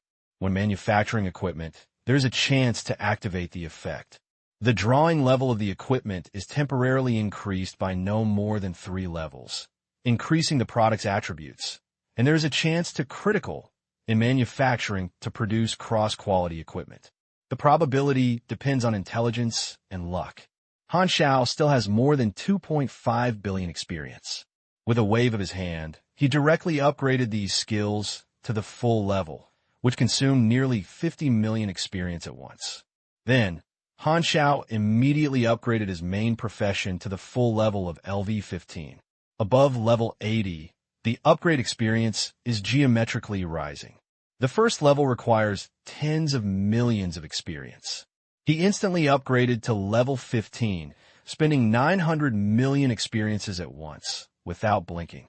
Data mechanic improved to LV15 max, strength plus 240, agility plus 3, endurance plus 2, intelligence plus 4, get 5 free attribute points, get 1 potential point directly from level 80 to level 95. even exceeded the upper limit level of the player version 2.0. Han Xiao's leading advantage has been further expanded. The force that filled the body suddenly expanded and immediately became vigorous. If it was a gurgling stream in the past, it was like a wide river now. Han Xiao took a deep breath and felt the strength of his body. He noticed that his strength had changed significantly. He moved his heart and opened the panel. He threw all the free attribute points into his intelligence, as usual, and then observed the changes in the attributes. Total level, 95, main occupation, mechanical system. Strength 121, agility 244, endurance 214, intelligence 570, mystery 21, charm 14, lucky 1, free attribute point, 0, potential point, 82, happiness, physical strength, strength 5,210, LV9, energy level, 5,377, honor, level, B. You are a powerful enough Superman, and you are also a backbone force in the starry sky. Evolving to this point, you are enough to look down on a large number of creatures. Sure enough, my level has reached B. Han Xiao's face was happy. The health alone has increased by more than 5,000 points, and the strength reaches 5,000 has a new level bonus. The overall strength should be increased by 40% compared to before. Finally crossed the threshold of B level and already had a certain amount of self-protection. The combat power was far from comparable to C level. With 2 new advanced knowledge, my own combat mode can be updated. The full sense of harvest filled Han Xiao's heart. P.S. The state is relatively sluggish, and the next new plot is about to start. There are some card stories, and I will update once a day for the time being. Let me adjust for 2 more days, and then resume 2 updates. Sarue? Sunil's pre-demand armor has been reached, and Han Xiao can launch drawings from the armor. He has not wanted to sell them to players for the time being. After all, he just sold the soldier-level armor. The immediate introduction of the non-commissioned armor will affect the strengthening benefits of the soldier's armor. So let it go first. I have 5 advanced knowledge in my hands now, which can form many new drawings. My own equipment can be updated. Han Xiao pinched his chin in thought. He currently has 4 combat modes: the core system Tungsha Mecha, the close-range magnetic flux, splitting blade plus electric cutting hand armor, the mid-range sound hitting, the long-range Garriton's Wrath and Sniper Kite Flow. For models form a basic comprehensive combat system. Given the technology to make large machinery, can create stable electromagnetic kinetic energy weapons. Electromagnetic kinetic energy weapons are the next stage of conventional weapons, higher than gunpowder weapons. These 2 knowledges are of great use and will be upgraded sooner or later. He spent 16 potential points to upgrade to the full level of LV5. If you want to update the combat mode, your close-range weapons can no longer keep up with the times. You can just use some thick and large new things to make. It is enough to replace gunpowder weapons with electromagnetic kinetic energy guns at medium and long distances. His Ghost Gauss sniper rifle has always been a broken version, and it is just a matter of advanced electromagnetics, and it can be improved now. The Tungsha Mecha itself cannot make a subversive innovation, so it only needs to be strengthened. If you want to add functions, it is a good choice to create new pendants. Han Xiao has a vague idea and is ready to make a big move. Not only was his combat mode updated, but this time he had the ability to create large-scale machinery. Han Xiao was preparing to build a large vehicle for surface operations to act as a transportation tool for the entire group, and to act collectively. As soon as this idea came out, 2 big words immediately popped up in his mind. Reliable. Han Xiao's eyes lit up. The mobile vehicle can be used as a symbol of the mercenary group, and it can also show the expansion of the team size and increase the interest of members. Moreover, heavy machinery transformation and advanced electromagnetic science can make a rough electromagnetic railgun. Vehicle is the best carrier. He immediately did it, bought enough parts and materials, and went into seclusion in the modification room to manufacture it, telling players to rest for a while in the hub. Everyone had no objection. This time, unlike when they first entered the interstellar world, players had already tasted the sweetness of obeying instructions. Even Li Ge had no other ideas. It was also a very interesting experience to go shopping in the hub hall every day, contact different races, and learn more about civilizations. Although professional high-quality play is very utilitarian, there are also many people who like the plot like Feng Yu, and the colorful starry sea is very attractive to them. Taking advantage of the break, the meat bag made the second episode of The Black Star, which was still a film and TV editing technique. Just like a TV series, not just the Sea Blue Star, players from all over the sea have been looking forward to it. Once released, more than 100,000 people watched it as soon as it was released. The content of the program follows the previous episode, the first hiring operation of the Black Star mercenary group, and the history and murderous scenes of the Sunil clan are very interesting to the majority of players who cannot enter the Star Sea. The mercenary group is the core of this show, and it is equivalent to the eyes of countless viewers. The audience understands the Star Sea little by little through the experience of the mercenary group, so they are very close to the mercenary group. The show continued until the end of the disaster. The mercenary group had a new partner, Melas, just like a new character appeared in the series, which immediately aroused the curiosity of players. The meat buns are released in time for new products from the camp store. The narrative shows the growth characteristics of the camp, which makes the audience more expectant of the future adventures of the mercenary group. At the same time, they are envious of the high-playing plays that follow Han Xiao's actions.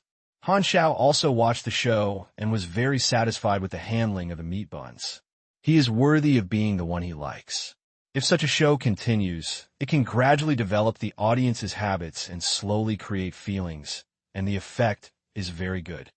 In a practical simulation room in the hub hall, Melas waved the ship's knife, agile and fierce, shattering the simulated beasts.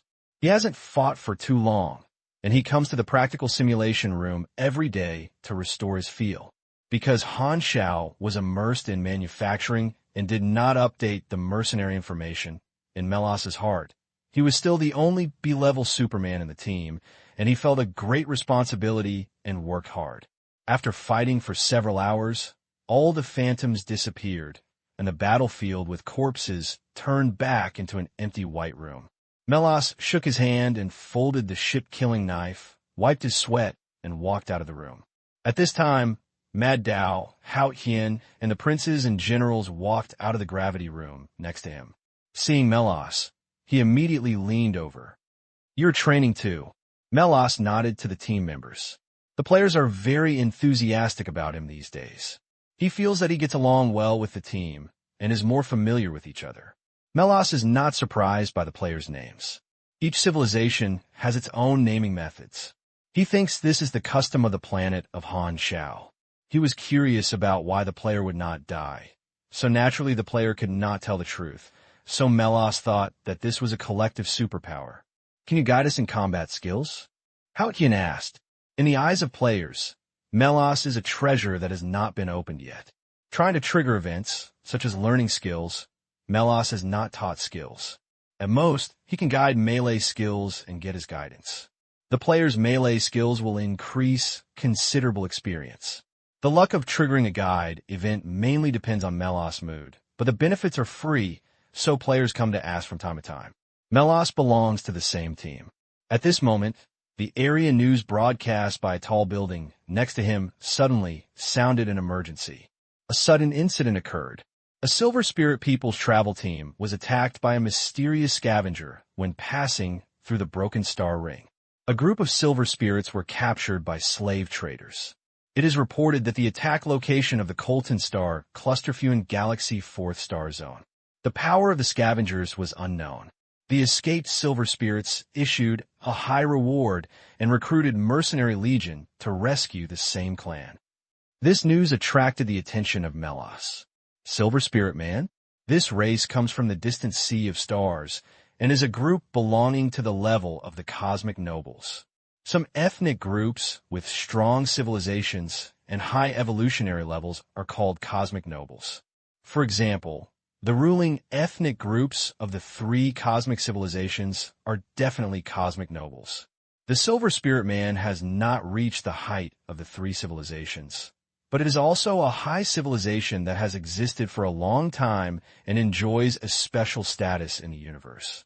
Similarly, noble races are very popular in the slave market, and they're the fat prey in the eyes of scavengers. The Silver Spirit Man is very rich, and the rewards he issued must be sky high. Melas, who is short of money, was moved. He had such a good opportunity to make money, and he would persuade He Xing to intervene no matter what he said. Ghidorah's jurisdiction is the Gardon Galaxy, and the Furwin Galaxy is adjacent to Gardon. Unlike Gardon, the dominant family, several galaxy-level civilizations slightly weaker than Ghidorah control different galaxies. Although they define territory, there are often territorial disputes on the border, so there will be no war, but it also causes chaos and is almost a borderless land. The 4-star area of Feywind happened to be above the borderline, and its jurisdiction was vague. The two adjacent galaxy civilizations did not accept the call from the Yinling people for help, so the Yinling people turned to seek high-value mercenaries. Silver Spirit Man. In the mechanical modification room, Han Xiao received Melas's message. His face was surprised, and he closed the buzzing lathe. The room became quiet, and the smell of hot metal was floating in the air. He knew the origin of the Silver Spirit Man, the advanced civilization race of the Sea of Stars. The Sea of Stars is a prosperous star field, located within the sphere of influence of the Glorious Federation, and there are many advanced civilizations, each with peace and safety, which are completely different from the sinisterness of the Broken Star Ring. The Silver Spirit people have a long history, and these cosmic aristocratic races rarely come to the Broken Star Rings to travel. Han Xiao really doesn't know what is good about the Broken Star Ring. In terms of the scenic environment, the Sea of Star Spirits throws the Broken Star Rings, and in terms of the degree of danger, the Broken Star Rings throws the Broken Star Rings, throws the Broken Star Rings, throws the Star Spirits sea for dozens of streets. Could it be that these Silver Spirit people came here to find excitement? Now that my companion has been captured as a slave, it is indeed exciting. The Silver Spirit people have weak fertility, not a huge total, and their racial evolution is relatively high. For some forces, the genes of highly evolved races are a treasure house, containing the blood power accumulated by a long-standing race for generations. The so-called cosmic nobles have many characteristics, one of which is rare. The Silver Spirits can sell them at a good price in the slave market, so it is no wonder that the scavengers took the risk. Black Star, the Silver Spirit people are very generous in their actions. They recruit mercenaries in large quantities. This is a good opportunity to make money, Melas said in a deep voice. He had been doing nothing for the past few days. He was anxious to make money, so he notified Han Xiao immediately. Han Xiao shook his head. The Silver Spirit Man is very generous, but we can't make this money. Large mercenary groups of the Skywallow allied forces will definitely compete for this opportunity. They are strong. The Silver Spirit Man recruited a large corps, but it is not our turn. But we should always give it a try. There will always be a chance. The mercenary industry is full of competition, and the upstream large corps can get the best jobs. The accumulated reputation makes the employer feel at ease. Like this time, the tasks with high rewards are generally large corps. In fact, Melas knew that Han Xiao's words made sense, but he just didn't give up. Han Xiao pondered. He did not remember this plot. According to time, this emergencies occurred in the 1.0 period, and players in their previous lives were still playing with mud on the novice planet at this time, so it was normal that they did not have contact. Later, I entered Shanghai and never heard of this incident. It proved that this was a small storm and should have been properly resolved, so there was no other impact. Han Xiao is more cautious about emergencies. After all, he has a familiar plot. Whether to take risks to participate in unknown plots requires measuring benefits and risks. He is not a cowardly person who is afraid of changing the plot. He does not lack the spirit of exploration and adventure and the mind of man in a wave. However, at present, the most important thing is to accumulate strength, and participating in familiar plots is the safest way. He doesn't want to make trouble. I'll think about it, Han Xiao said. Okay, I'll be on standby at any time. Melas nodded. After all, Han Xiao is the nominal leader of the mercenary group. Although he seems to be the strongest combat power in the group, Melas never becomes arrogant because of his own strength. Turning off the communication, Han Xiao turned his head to look at the work results on the lathe for several consecutive days. All gunpowder guns were upgraded to electromagnetic kinetic energy guns, double guns, sniper rifles, assault rifles, etc. The conventional weapons innovation has a significant effect, and its attack power has increased significantly by 1 level. The conventional gunpowder guns he made are basically purple equipment, with an attack power of between 80 and 140. Now, electromagnetic kinetic energy weapons are green equipment and blue equipment, but their power is at least above 230, and their range is increased by 3 to 5 times. The shape of electromagnetic kinetic energy guns is very different from gunpowder guns. The barrel is a layer of entangled electromagnetic coils, and a layer of special conductive alloy bolts are placed outside to restrain the electromagnetic force field. They look like a square rectangular box. Every time they fire, the bolt will shrink back and then immediately bounce back to its original position.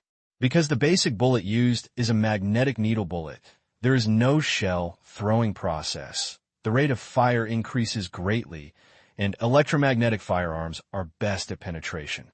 On the table next to it was a huge silver-black sickle, nearly 2 meters long, like the sickle of the god of death. Han Xiao held the sickle with one hand and slowly raised it flat. A force was input into the handle of the sickle along the palm of his hand. The next moment, a dazzling lightning spread from the position he held, and the black handle was covered with lightning patterns. The sickle blade lit up a dazzling blue light, rippling slightly, emitting a buzzing sound of electric current. He waved his hand and threw out a crescent moon-like blade light. Widths of electric wires lasted for a long time on the wielding track, and a scorching breath radiated in the air. After waving for a while, he twisted the tail into the handle, and the 1-meter-long sickle blade suddenly broke into 7 or 8 pieces of broken blades, connecting to each other with thick electric snakes. The range of slashing was greatly expanded when swinging again. The broken blade could form different shapes to complete slashes at various angles. Han Xiao nodded with satisfaction, retracted his strength, and the black sickle shrank step by step, and finally turned into a black stick about 40 centimeters, and it also had the function of folding and portable. War Scythe Dragon, the superpower exclusively armed, powerful.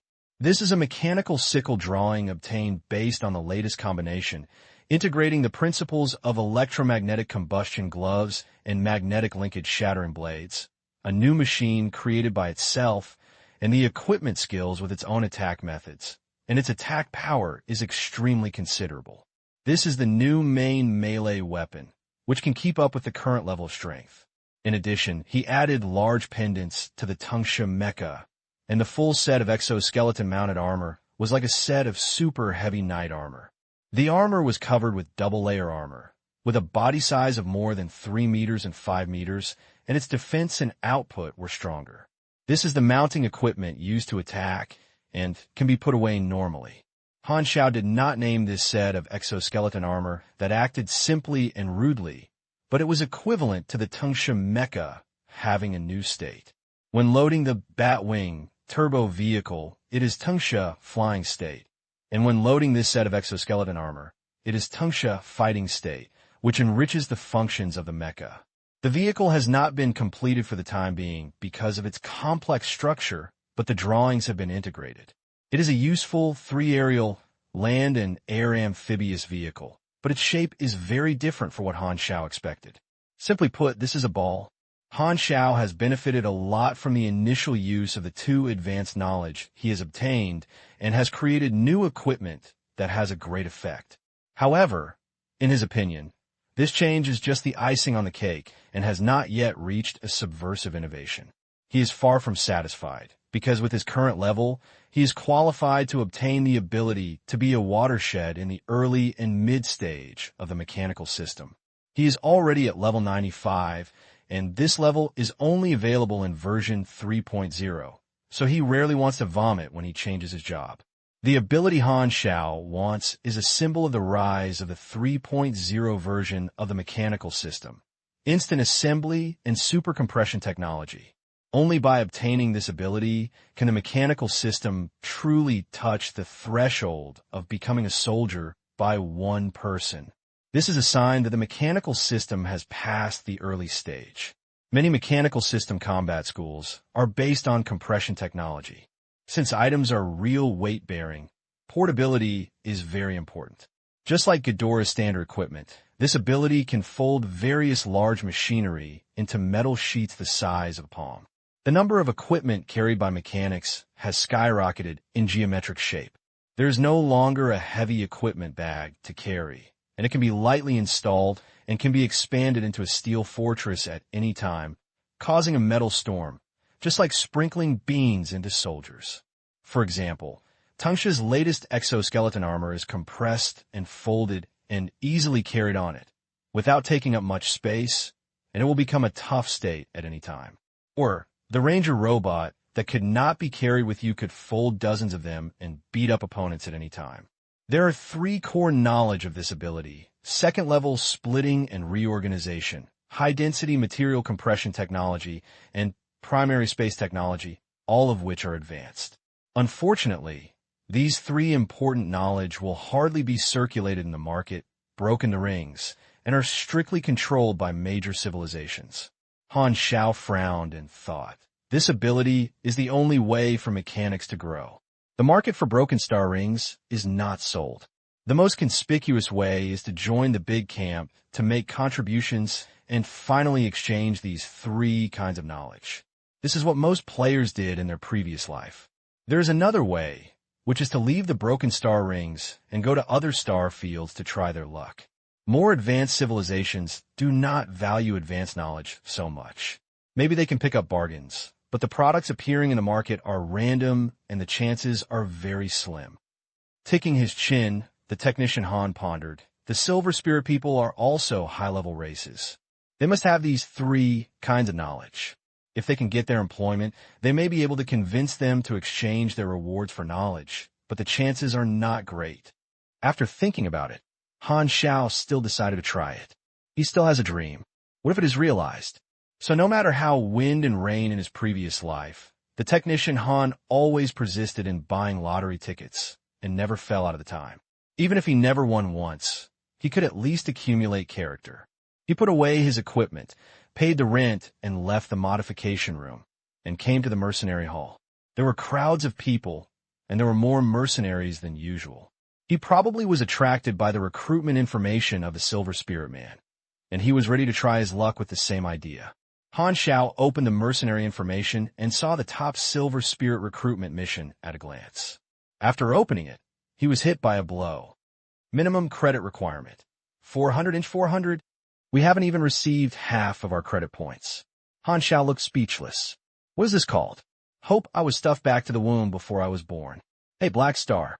Just as he was about to step away, someone called him next to him suddenly.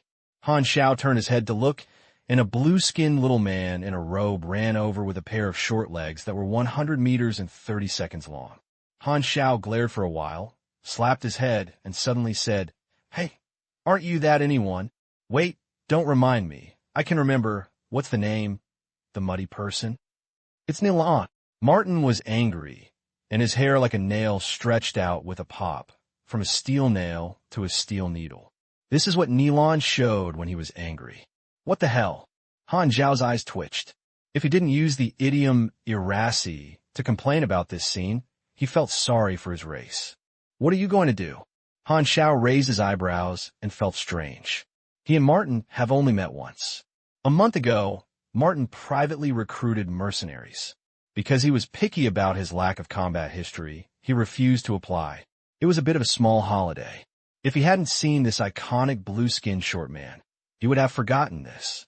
Martin was embarrassed to rub his hands, and said in a warm tone, then that, Are you interested in accepting employment? Is it still the previous task? Our scientific research team is going to explore a planet. Han Xiaoshu was eye-catching. It's been a month, and you haven't found a candidate yet? Martin looked embarrassed and could not speak. When recruiting privately, There were only some very weak mercenaries to register, but he refused them all. He chose and delayed their selection and selection. Later, he finally couldn't help but release a formal employment through the Mercenary Alliance. But because the reward was too small, there was no qualified mercenary application, so the operation was always stranded. A few days ago, the mercenary who participated in the Sunil mission returned and mentioned the name of Black Star. The team with the ability to resurrect was interested in many mercenaries and became famous in the Uberli hub. Martin accidentally learned about it, and only then did he realize that he had rejected a powerful team that had not been famous. He missed the opportunity and regretted it. So he met Han Xiao again and ran over immediately. It's still the original price, 400 INRs per person. Let's get off quickly. Martin looked full of hope. Han Xiao applied once before, and he felt that Han Xiao would not refuse. He looked for someone else. Han Xiao shook his head, turned around, and left. Last time, he wanted to make some extra money because he was on the same road with Sunil Star. Now that time has passed, he doesn't get the reward at all, so he will not make a special trip. Martin grabbed Han Xiao's arm and hurriedly said, "Do you think the price is not appropriate? You can have more money, 500, 480. Martin grabbed his arm tightly, and Han Xiao looked helpless.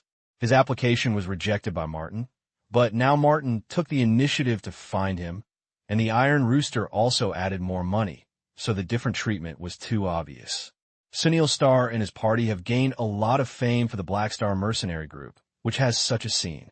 Interstellar mercenaries who have certain strength and can be resurrected will inevitably receive a certain degree of attention. The two of them were pulling, and only a voice sounded from the side said, "Are you a Black Star?" Han Xiao turned his head, and the speaker came over, wearing a pure white metal combat uniform with a surface texture similar to smooth glaze, but it was actually some kind of high-strength alloy. The man from Tianhuan? Han Xiao's eyes shrank, and he held Martin's collar and pulled him away. This man was wearing the combat uniform of the Tianhuan Allied Army, a mercenary from Tianhuan. The Sky Ring Allied Army is one of the most large mercenary corps in the upstream of the Broken Star Ring mercenary industry.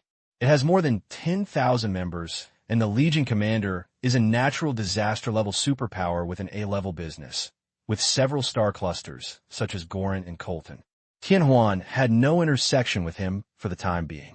Han Xiao was a little curious and asked, "What did Tianhuan do for me?" "You have a good team.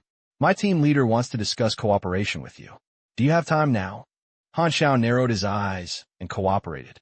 "It sounds good, but with Tianhuan's power, there is no reason to fall in love with his small team of dozens of people unless there is some characteristic that attracts Tianhuan." After thinking about it, he roughly guessed the reason. "You can't be wrong. The other party probably likes our immortality." Han Xiao smiled secretly, thanks to the spread of his peers. He was curious about what kind of cooperation Tianhuan would discuss. With such a large force, the requirements must be not simple. "I have time, let's go." Han Xiao threw Martin away and followed the Tianhuan mercenary. Martin sat on the ground, dumbfounded. Tianhuan's reputation in the mercenary industry was extremely high. In just 1 month, the Black Star mercenary group that he rejected was valued by Tianhuan and invited to cooperate, which was incredible. Martin couldn't help but regret it even more when he thought of refusing to hire Black Star because of his pickiness, and looked heartbroken. It was clearly me who came first. Han Xiao walked into the Tianhuan mercenary stronghold and saw 20 or 30 Tianhuan mercenaries sitting or standing with different races. When he saw him coming in, his eyes gathered on him. "I am Gashley, the captain of this team." A mercenary with golden eyes and purple skin came out, with a burly figure and a height of 2.2 meters. He is erased from the Gorn Star cluster. The combat uniform on Gashley's body is somewhat different from other members. A circle of golden rings surrounds the triangular crystal on the chest of the combat uniform. This ring is a hierarchical symbol within the Skywallow Allied Army. Although such a large mercenary organization is very free, it also has status differences. The more rings, the higher the status, and status is determined by strength. The team leader has one link, increasing layer by layer. The highest level is the commander of the Tianhuan Legion, and he has one more link than the fourth ring road. Black Star Han Xiao. After the brief introduction, Han Xiao went straight in and asked, "You want to cooperate with me? What is the specific situation?" Gashley said slowly, "Our Tianhuan is committed to recruiting excellent warriors. You have a very powerful team. We want to invite you and your Black Star mercenary group. Join Tianhuan. The way for the mercenary organization to grow is to recruit other mercenaries. The Tianhuan Allied Forces is a relatively free organizational structure, and members have the power to recommend other mercenaries. If the strong are successfully recruited, the recommender will receive the organization's rewards. Therefore, Tianhuan mercenaries pay great attention to the powerful newcomers in the industry, just like part-time Star Scouts." Gash lined up in the Ubarely hub and heard the rumors about the Battle of Sunil Star, the immortal Black Star mercenary group. This name came into their sight. After verification, it was confirmed that it was not a rumor. Gashel immediately decided to send an invitation to Han Xiao, hoping to recruit the entire Black Star mercenary group into the Sky Ring. He mainly took a fancy to the resurrection feature. Otherwise, Black Star would not be qualified to be treated differently by Tianhuan alone with his average sea-level strength, and Gashley would not look at Han Xiao more. Because there are tens of thousands of mercenaries in Tianhuan, the average strength is sea-level, there are dozens or hundreds of B-level cadres, and even 2 natural disaster-level powerful people who are afraid of civilization. Tianhuan's sudden invitation surprised Han Xiao. After thinking about it carefully, he felt that in a reasonable way, the mercenaries who could be resurrected were the best vanguards and cannon fodder, and even a large organization like Tianhuan would not ignore it. He was concerned about gains and losses in his mind. Joining Tianhuan can enjoy privileges, enjoy the power relationships that Tianhuan has built over the years, and he can obtain new ways of promotion and rich exchange goods. However, if the Black Star mercenary group is incorporated into Tianhuan, it will become a vassal of others, and his camp will die. The long-term losses are too great, so he will not be able to give up his camp for a little convenience. Your proposal is very attractive, but I don't really want to join other organizations. Han Xiao politely declined. The onlookers of Tianhuan were whispering in a low voice and whispered to each other. I actually refused. Why don't you accept all the benefits? I didn't hesitate when I was invited. Gashlai looked surprised.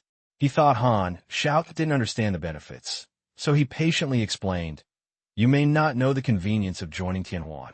First of all, Tianhuan manages members very freely. You can choose to be a lone mercenary or join the team. You only need to complete at least twice a year. Secondly, Tianhuan members can enjoy many privileges, such as..." "Sorry."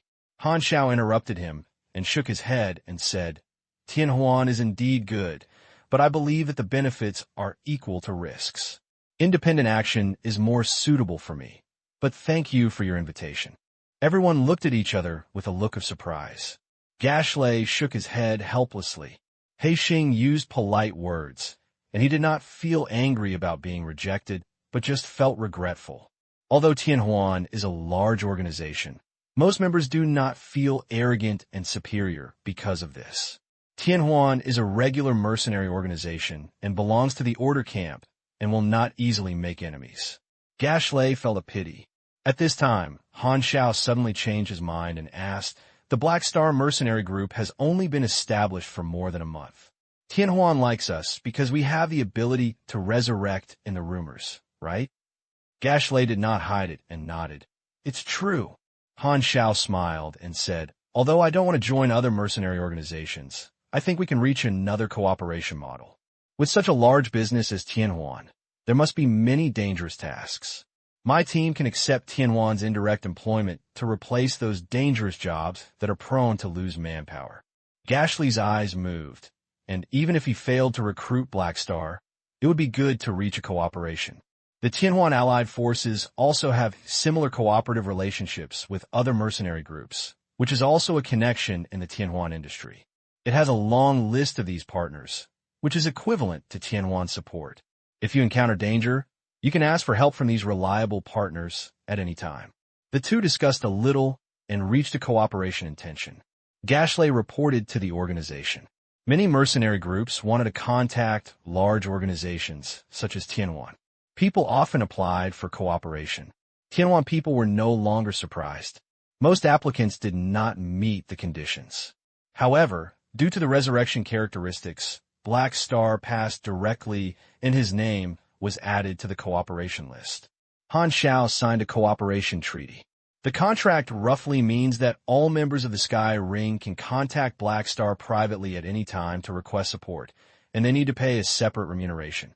The agreement stipulates that the two parties are cooperative relationships, and no war can be initiated in any form.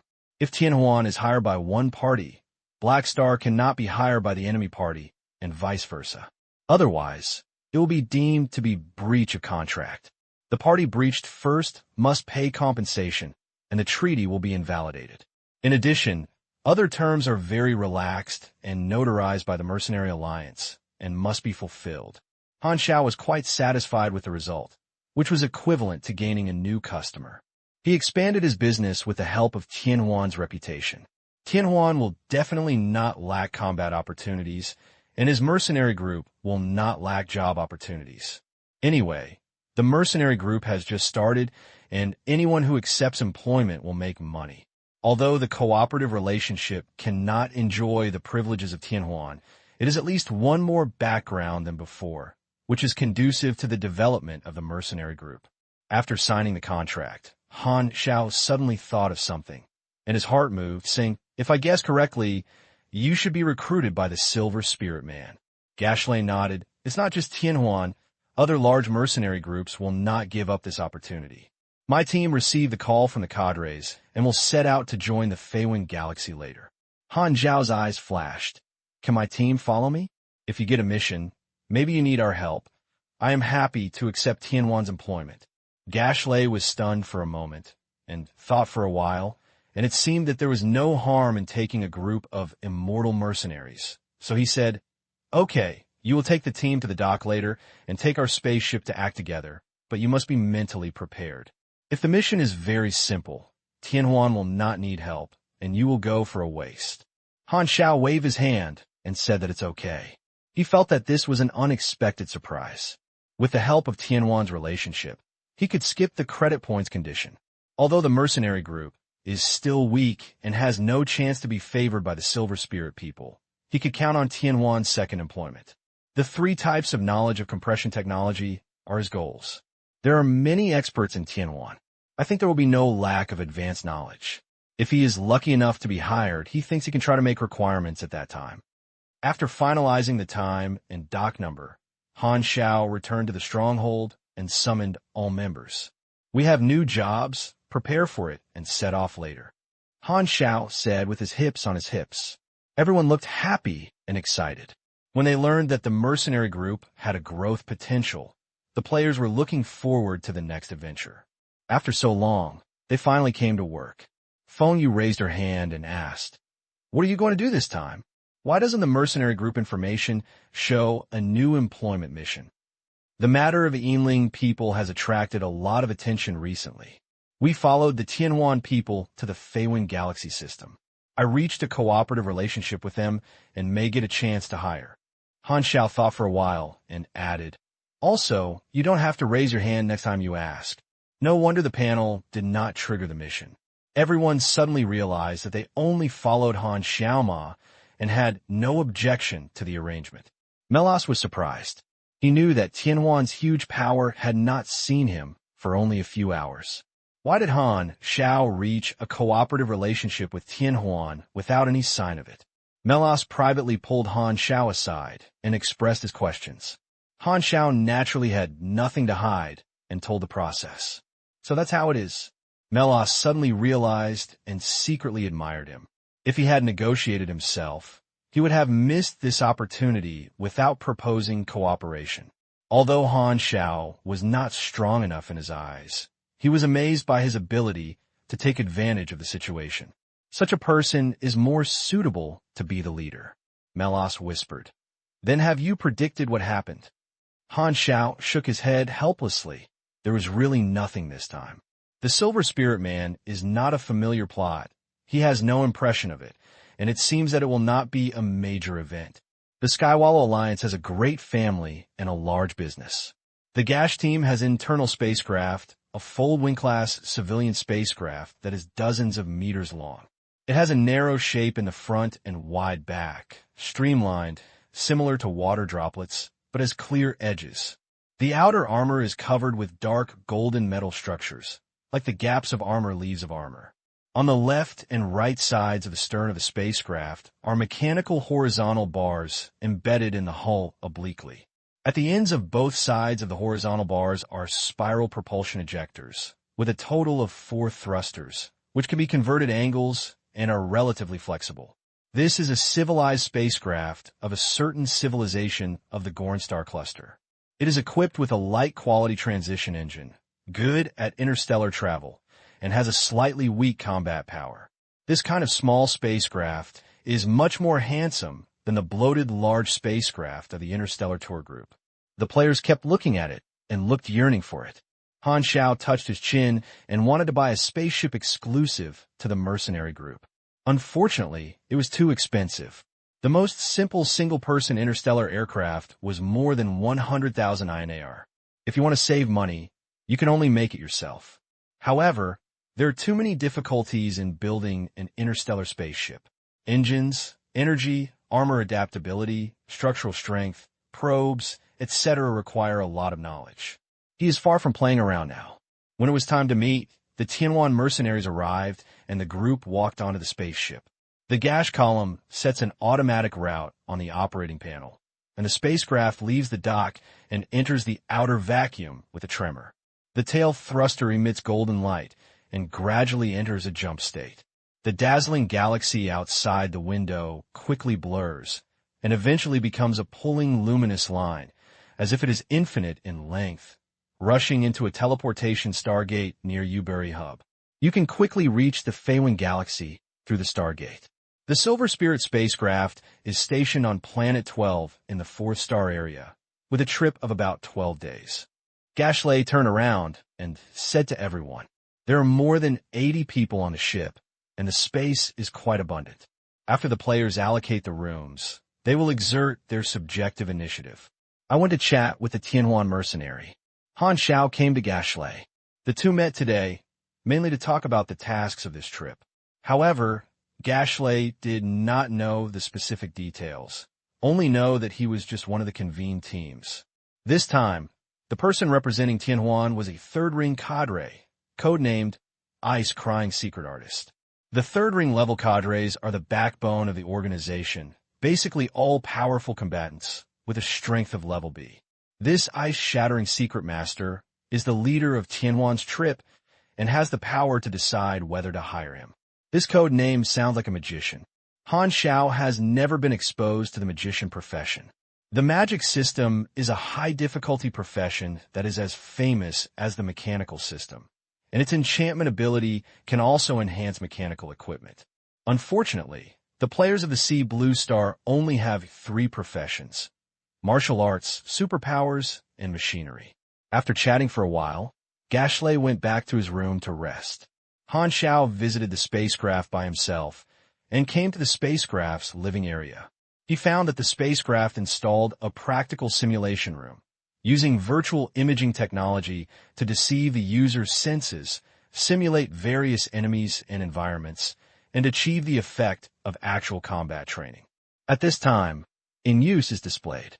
Han Xiao operated the display screen, revealing the scene inside. Melas was waving the sword to fight with the continuous strange beasts. The silver-white aura splashed, like a storm, with great strength. Han Xiao looked at it for a while, licked his lips, pressed the pause button, opened the door of the simulation room, and walked in. Melas slashed happily with his left and right, and suddenly the enemy disappeared, and Han Xiao opened the door and walked in. Melas said in confusion, "What are you doing when you come in?" Han Xiao smiled. "It's boring to practice yourself. Come on, let's have a try." After reaching the B-level position, he had not taken any action yet, and he was itchy. He was a gentleman, so he would not bully the players for no reason. It just so happened that Melas was an old B-level opponent with an even power, so it would be meaningful to fight with this old B to understand how strong he had reached. Only when you have a clear idea in your heart can you be brave in the future. Cough. You can have the confidence to do things. Trial. Melas was silent, and he had only one idea in his mind. You? The level of the superpower is different from the cup. The gap between C and B is like a world of difference. It is completely unequal combat power. It is a one-sided crushing battle. Only when the two sides are evenly matched can they be called trial. Melas was reluctant. He was so strong that he could easily hurt Han Xiao if he fought. But then he thought about it. Han Xiao's move was like other members of the mercenary group, which should be called asking advice. Melas suddenly realized. It turned out that's what it meant, and the leader wanted to ask him for guidance. No problem. Do you have to make any preparations? Melas agreed openly, looking relaxed. The so-called masters are the masters and help each other. He is very happy to guide his companions. Moreover, Han Xiao's life safety is very important to him. He can make Han Xiao stronger, so he feels more at ease. Han Xiao was not polite at all, so he asked Melas to wait and move boxes of mechanical equipment in. If he didn't test all the weapons, how could he be worthy of his hard-working opponents at the same level? Originally, Melas looked calm, and seeing that there were more and more weapons, his face began to twitch until Han Xiao brought in an embryonic railgun of several people the size of an electromagnetic railgun. He couldn't help but take a breath and said loudly, "Hey, let me stop." Under Melas' protest, Han Xiao had to give up the idea of testing the upper limit of the B-level martial artist to fight the attack, put on the Tingsha mecha, and move his hands and feet. Melee combat is the strength of the martial arts system. The simulation room has limited space and the venue is not good, so Han Xiao opened a certain distance before the fight and asked casually, "Are you ready? Come on." Melas was very calm and did not need any preparations when dealing with enemies who were one level short of the level. As soon as Han Xiao finished speaking, his hands flipped, his legs spread out, and revealed two electromagnetic kinetic pistols. He shot one step and fired wildly. The muzzle flashed blue electric light.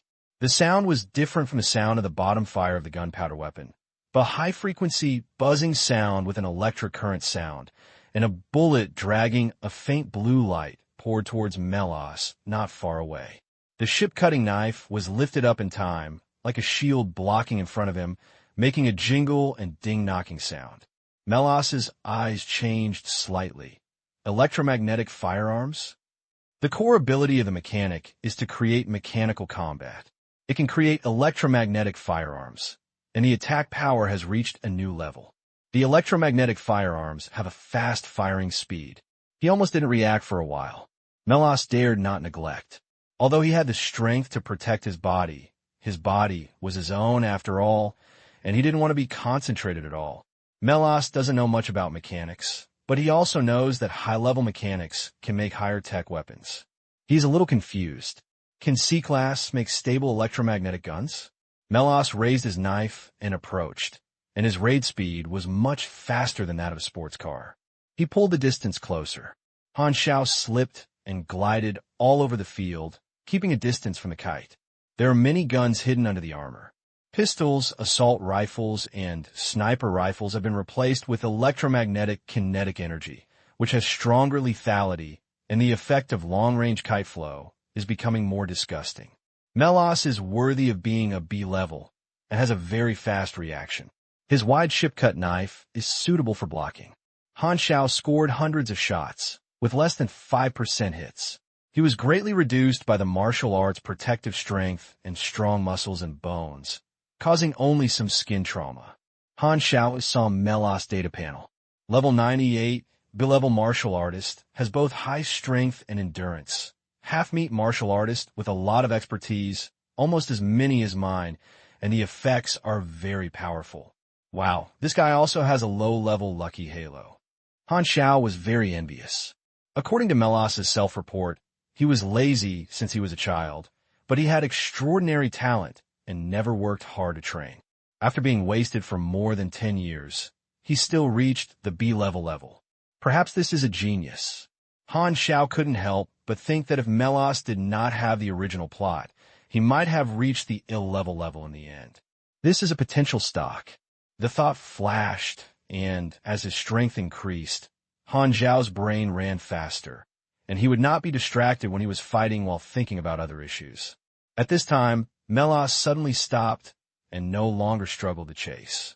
The silver-white aura suddenly rose, then shrank, condensed in his palm, turning into a silver-white ball of light that emitted dazzling light. Boom! Blue veins stretched out on Melas's face, which seemed very difficult. With a deep shout, he pushed out a palm from afar, and a ball of light shot out, and a burst of force continued to burst out in his palm. A dazzling silver-white light wave shot out, like a roaring rage dragon, and the light filled Han Xiao's gaze. Wow, Sun family! Han Xiao blocked his hands in front of him. The next moment, the light waves hit his arm, knocking him to the wall, and the bursting light swallowed his figure. As long as you learn the extra body wave technique, martial artists can release waves. This is one of the skills of the martial arts system.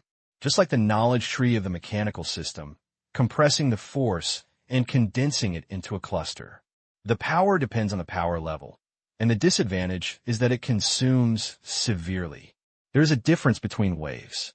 Compared with C, the B waves are obviously thicker and longer lasting. Even if Melas is worried about breaking through the walls of the simulation room and reducing the energy output, the sharply rising temperature throughout the field also demonstrates the power of this blow. It should be enough. No, why did I use this trick? Melas was shocked. He was originally thinking of guiding, but when he felt a hint of threat during the battle, he subconsciously regarded Han Xiao as a great enemy and used a powerful attack. He immediately regretted that a C-level martial artist would be injured by such a powerful force wave, let alone a mechanic. He was about to stop the output of his strength, and at this moment, a crescent moon-like lightning burst out in the center of the light wave, cutting the light wave. Han Xiao rose up in the air, holding a ferocious black sickle, falling from the sky, slashing down with a sickle, and the electric snake bites it. Melas immediately raised his knife to block it, and the sickle drew a rainstorm-like spark on the knife, and the sound of metal friction mixed with electric current. He retreated and avoided the edge of the light, and saw Han Xiao falling on the ground, burning to a red and hot state by light waves at this time. His body was surrounded by high temperature and white air. The agile mechanical electric snake wandered all over his body, and his energy reaction climbed to a shocking level. Han Xiao twisted his neck and joked, "It's so dangerous, I almost couldn't stand it." Although he said that his tone was light and full of energy, and there was no sign of injury at all. Melas glared at his eyes, and he could eat hard and let out a wave of breath without any damage, and could burst out with such momentum. It was absolutely impossible that he could only have a C-level. "Are you a B-level superpower?" Melas was stunned. "You were not that strong when he was Sunil." Han Xiao shrugged and said nothing. "I have made progress. In just a few days, he has completed the progress of crossing the level. Are you more genius than me?" Melas was dumbfounded. He always knew that he had a strong talent. Although he was not proud of it, he felt uncomfortable when he saw a Superman who was even more genius than him. "Don't stop. We haven't finished fighting yet." Han Xiao reached out to grab the equipment box next to him. The palm of the mecha had a magnetic connection with the box. The box seemed to be summoned and flew in the air. In the air, the box automatically opened, and the exoskeleton armor inside popped up, following the position of the magnetic link, quickly suspended over it, covering the Tunctious snake, forming a metallic little giant-like attack state, like a transformation. There is another advantage of advanced electromagnetics, which is that by adjusting the magnetic force in different parts, the equipment can be automatically spliced, and there is no need to wear clothes manually, which speeds up the wearing of armor. Feeling the energy reaction that made his heart tighten, Melas's face turned to certain, and he corrected his mentality. The idea of guidance was thrown out of the sky by him, and he said in a deep voice, "You are right. Our battle can be called a competition. There is another chapter tonight." Having experienced the convenience of automatic splicing, Han Xiao couldn't help but sigh. Magnetic links are really good. The exoskeleton armor is rough and ferocious, with thick and dark alloy armor intertwined with canine teeth, and the visual impact is very strong. The attack form is biased towards power and defense. It moves like a locomotive. The mechanical limbs are thick and equipped with a large amount of power structures, which adds dozens of additional strength, and the armor value is more than 10,000. The advantages and disadvantages have always been with each other. The disadvantage of the attack form is to reduce agility. The Tung body is wrapped in the center with heavy exoskeleton armor. Fortunately, it has the knowledge of neural links, so the exoskeleton mechanical limbs are very convenient to control. Zhanyan Dinggu was originally a long weapon of more than 2 meters, but now it is like a short sickle to harvest crops. Han Xiao strode forward, the ground vibrates, and one knife slashes down, and the sickle slashes constantly collided, and the two fought fiercely. Dung dung dung dung dung dung. The ship-cutting knife left scars on the armor. Han Xiao knew how to advance materials science and combined advanced electromagnetic science to create a new alloy. The material was tough and had an additional damage reduction effect after powering on. He mixed the previous tough materials and had extremely high defense. If it were ordinary steel, he would have been cut by mechas. The Han technician has not been arrogant enough to fight melee with martial artists and is harassed by sound. He can now control 7 at the same time and can withstand higher nerve loads himself, and various small weapons are constantly attacking. After rumbling for a while, the exoskeleton armor was covered with scars, and Melas was also cut with a few sickles, which was basically equal. Clang! During the last weapon attack, the two of them opened up a distance, and they had a good relationship and stopped attacking at the same time. It's a good fight. Han Xiao smiled. After this fight, he had a more intuitive understanding of his combat power. The B-level threshold is 5,000 ohms, while the A-level standard is 1 W ohms. The calculation model of the energy level is a curved distribution. The higher the value, the greater the difference between each point, so the higher the order and the more obvious the gap between the same order. The destructive power of 5,000 ohms and 9,000 ohms is completely different. Han Xiao's combat power level is more than 5,300, and he is still a B-level newbie. Melas has been in B-level for many years, but he's been wasting training. His energy level is only more than 5,000, which is half a pound. However, with Melas' talent, he still has a lot of room for improvement. The B-level strength is the backbone of the starry sky and can basically protect yourself, but it is still 1,000 miles away from the level of random waves. Only by knowing his own level can Han Xiao better arrange his next actions. Melas breathed out and put away his weapons. He stopped the competition until the time was decided, without having to decide the winner. He would not use his trump card, and he knew very well that Han Xiao, as a mechanic, would definitely have more trump cards. Just the battle just now, he felt a lot of pressure. Han Xiao's attack methods emerged one after another, like a hedgehog, and if he was not careful, he would be injured. Oh no, he was already injured. The wounds on his body were bandaged, and with the body of a martial artist, it would be scabbed and healed in about a few hours. Haixing was an opponent of the same level, and Han Xiao's combat effectiveness was recognized by him. Melas felt much more at ease with Han Xiao's safety. It turned out that as soon as he joined the Black Star mercenary group, he found that he was the strongest in the team. He always felt a little unreliable. Now that he finally had the same combat power, Melas's view changed, and he described it more specifically. He originally thought that his teammates were a drag, but now he is gradually transformed into a reliable partner. Moreover, having masters at the same level is equivalent to having a common topic.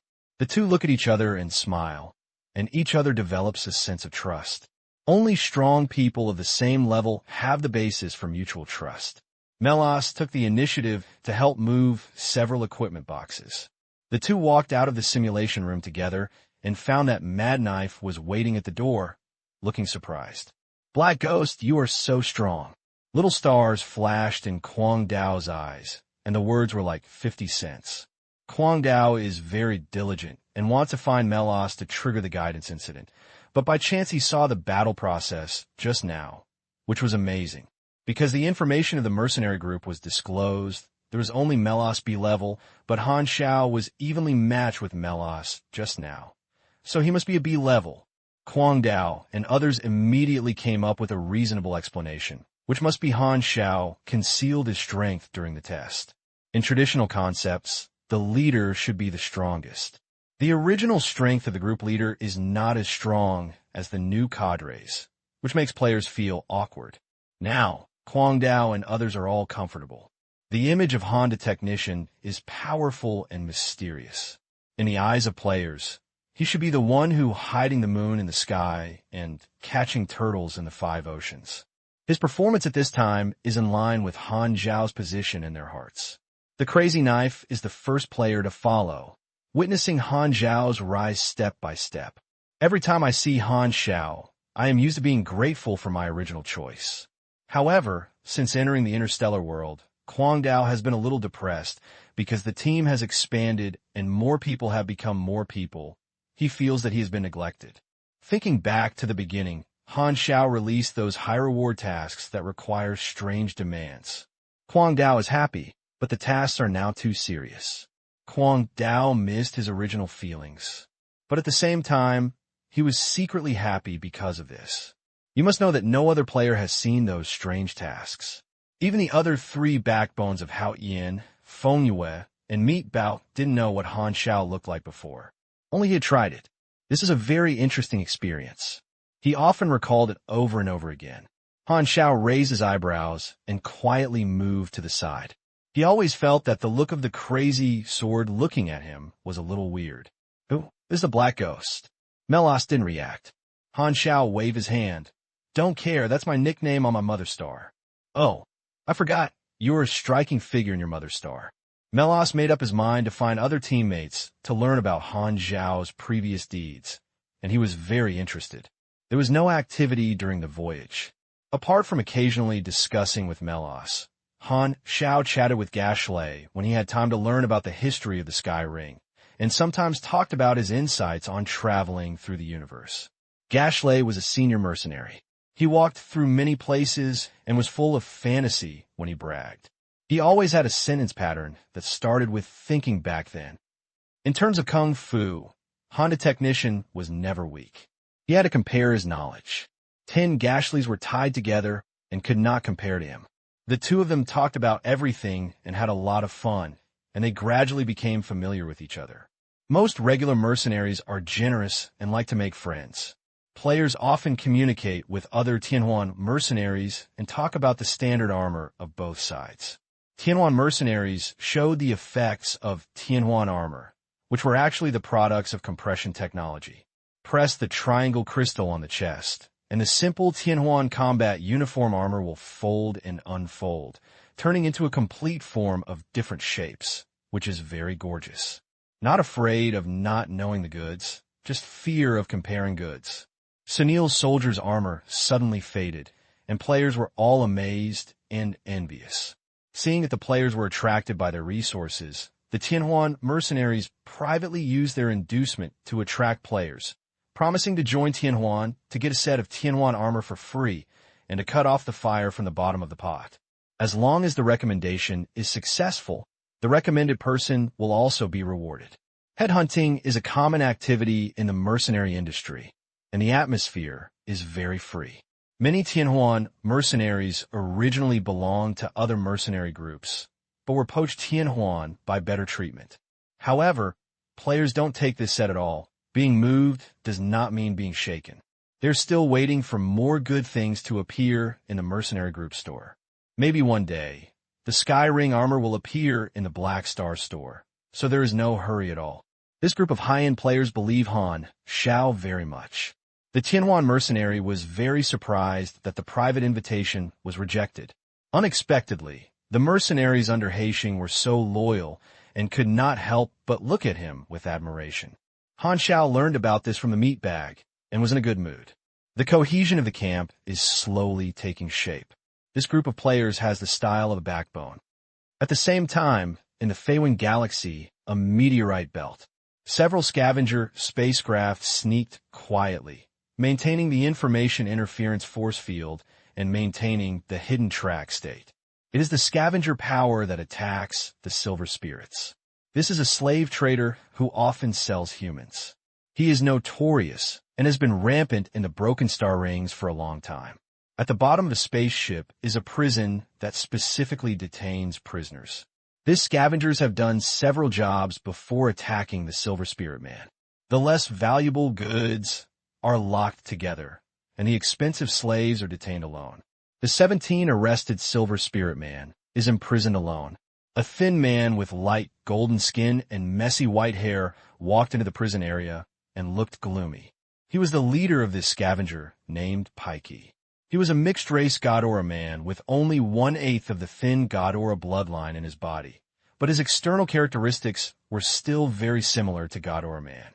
It can be seen that Godora man's genes are domineering, and the difference is that his skin has tiny scales, his eyes are vertical pupils, just like snake eyes, and he also has a certain gene of Snake Man. As soon as he saw him, the prisoner in the large cell suddenly became excited and asked loudly, "Let me out. I am a member of the exploration team of the Holy Stone Civilization. How dare you arrest me?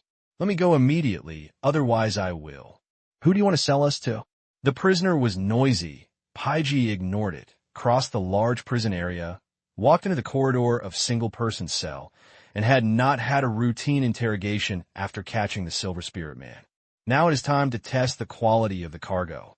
Broken Star Rings thugs are rampant, and there are few visitors from other star fields, but some people know that there is a tiger in the mountain, but they tend to travel to Tiger Mountain. Quirky interrogated 11 people in a row, and the results were roughly the same.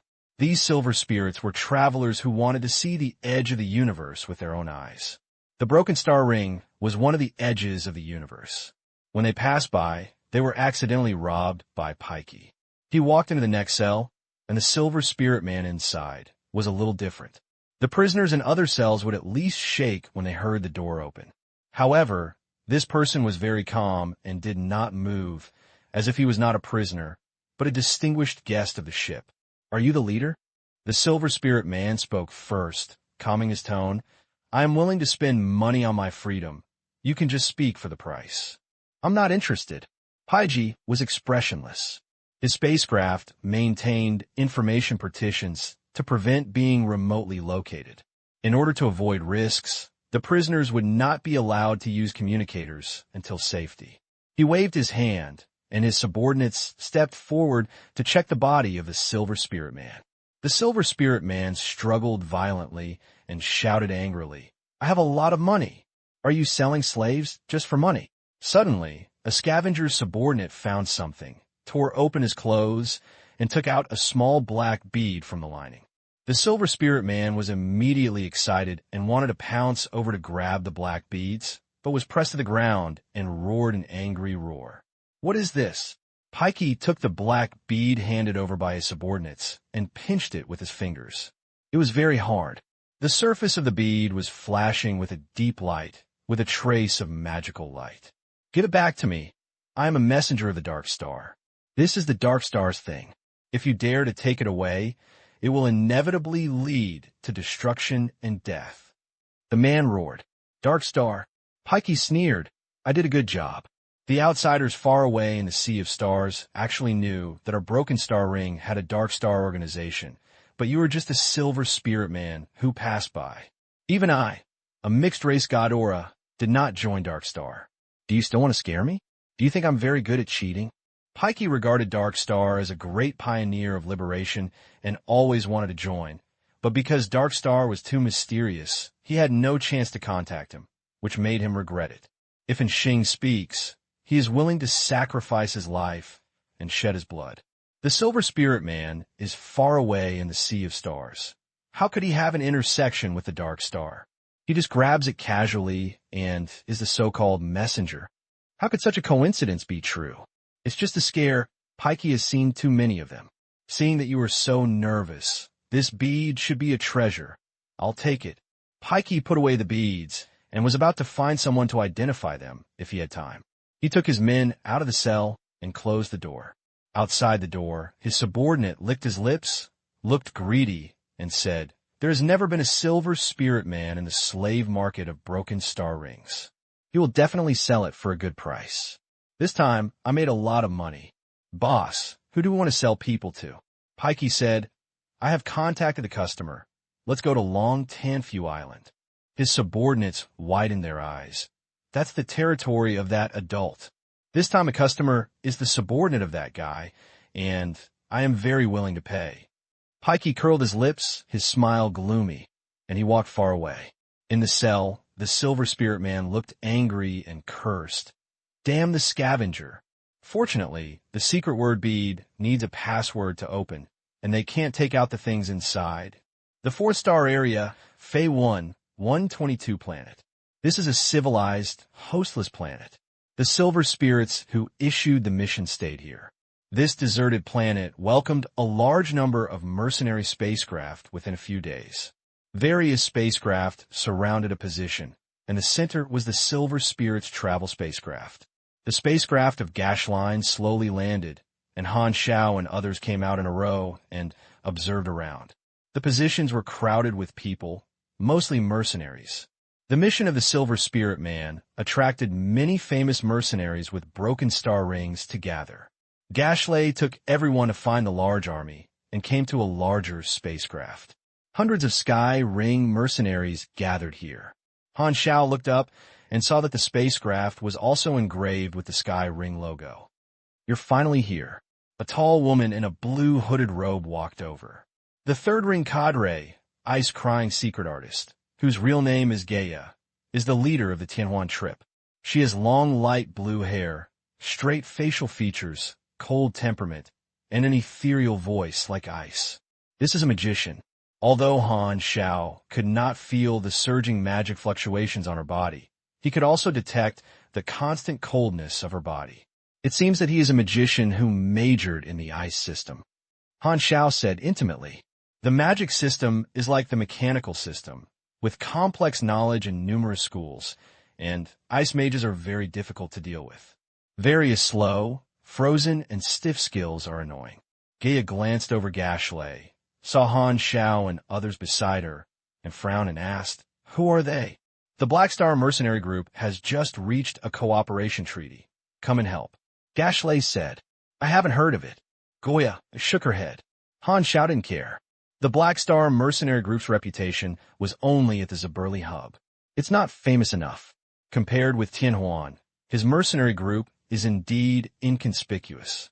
Gaia thought she was a group of followers, and suddenly she felt palpitations. The magician's perception reminded her that she had met a strong man and was slightly shocked. Then she looked at Han Xiao and others seriously and found that the cell energy in the two people was very active. 2 B-level superpowers. Goya's eyes changed slightly. Although B-level superpowers are common, they're not dot-side everywhere. Even in Tianhuan, B-level is at least a third-ring cadre, and there are 2 B-level mercenary groups with a scale of only a few dozen people, with a very high proportion. She is the only B-level team, and her high-end combat power present is not as good as this small mercenary group. Goya withdrew his gaze and said, the Silver Spirit Man hired a lot of mercenaries, and he is not lacking in combat power, but the situation is not good now. Since everyone has arrived, let's go first and talk about it on the way. Everyone walked towards the Silver Spirit Man spaceship. Goya introduced the current situation. The Silver Spirit Man spent a lot of money to hire mercenaries to rescue the captured companions, and he was indeed generous.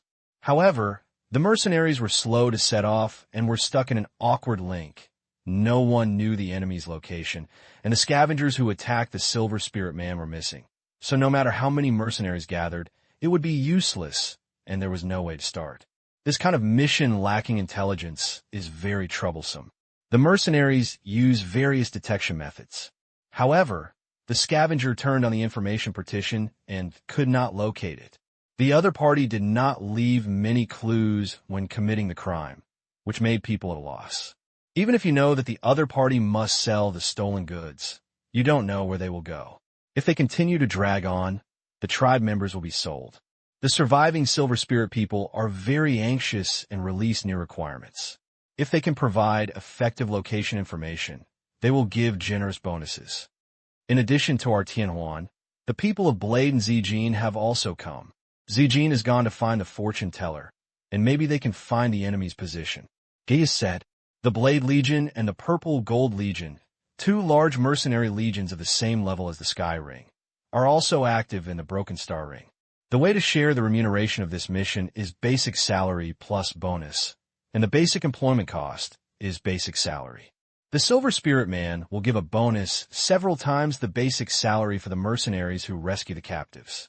Therefore, in this mission, the mercenaries are both comrades in arms and are also competitive. Regular mercenaries are fair competition and will not drag each other down, otherwise they will cause reputation. Generally, when it is impossible to locate the enemy, if there are no more powerful detection equipment, the mysterious predictive methods may receive miraculous effects.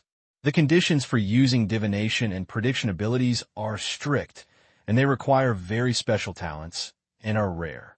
Players cannot awaken the premonition abilities. Even if they can learn magical divination, they only get very little information when used, which is extremely restrictive. Everyone met the Blade team halfway through, and both sides walked together, and Goya and the Blade leader chatted casually and walked in front. The two major mercenary groups have their own uniforms, and the people they know talk to each other, and Han Xiao and others were very conspicuous between the two groups of people. From time to time, people were curious to look at this unknown mercenary group. Who are they? It seems to be Tianhuan's helper, named the Black Star Mercenary Group. It is not large in scale and has no reputation. Come and join in the fun. The mercenaries around him whispered, which made the players a little awkward, and felt that they were out of place in this group, like an alien being watched. On the way, Han Xiao was planning what to do next. He didn't know if Gaia had any plans to hire him. He didn't want to go there in vain. He finally came. How could he return empty-handed? This planet brings together many famous mercenaries from Broken Star Rings. I came too late and had no accumulated reputation. It seems that I have nothing to do. Han Xiao thought to himself that this was an incident that I had never been exposed to, so I should act according to the opportunity.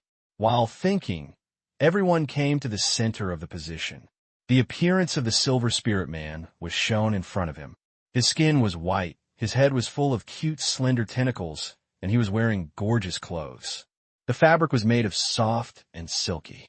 He wore a mask that filtered the air on the lower half of his face. This is the first time that players have seen the Cosmic Nobles. They look left and right, but they can't see where the expensive is. They feel that it is not much different from other strange interstellar races. If a civilization is long and powerful enough, the ruling ethnic group will naturally be aristocrats. Others will regard their interests as a standard for aristocrats. This is a class issue and has little to do with their individual qualities.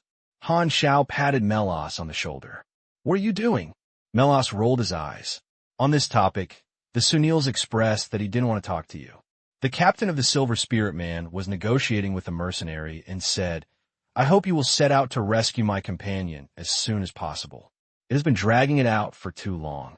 If you continue to work passively, you will not get any reward. We do not know the enemy's location. All detection and tracking methods are ineffective. You cannot provide valuable information. You can only wait for the time being, but you don't have to worry. Our companions have already invited the diviner. As long as you implement the promise to give additional rewards to the intelligence provider, I believe there will be a result soon, said Mercenary. The captain of the Silver Spirit Man complained. You people who broke the star rings are so greedy and barbaric. I hate this place. No matter what, it's good. I just want the result. Money is not a problem. Oh, the wind and sand are sweeping away, and another spacecraft lands. The hull is the symbol of the Purple Gold Legion. The crowd separates, and the team of the Purple Gold Legion gets off the ship and walks over. Beside the team is a divination mage holding a crystal bead and is also a member of the Purple Gold Legion. He rushed from several galaxies for this mission. The fortune teller held the crystal magic ball and muttered something. The Silver Spirit Man and the mercenaries watched by, staring at each other with big eyes. Is divination useful? Melos couldn't help asking.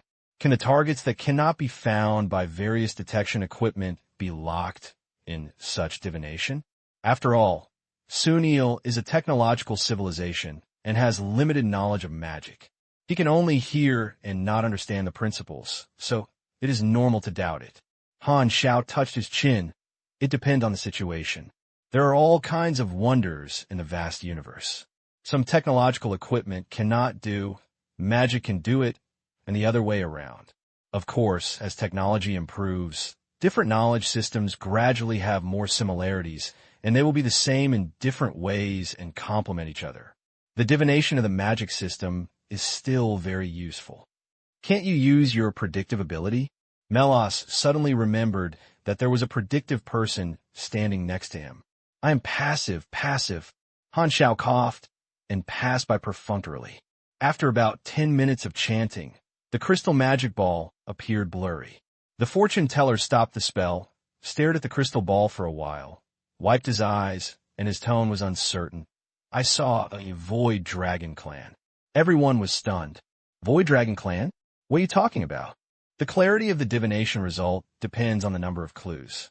Most of the time, it is ambiguous, but it must be related to facts.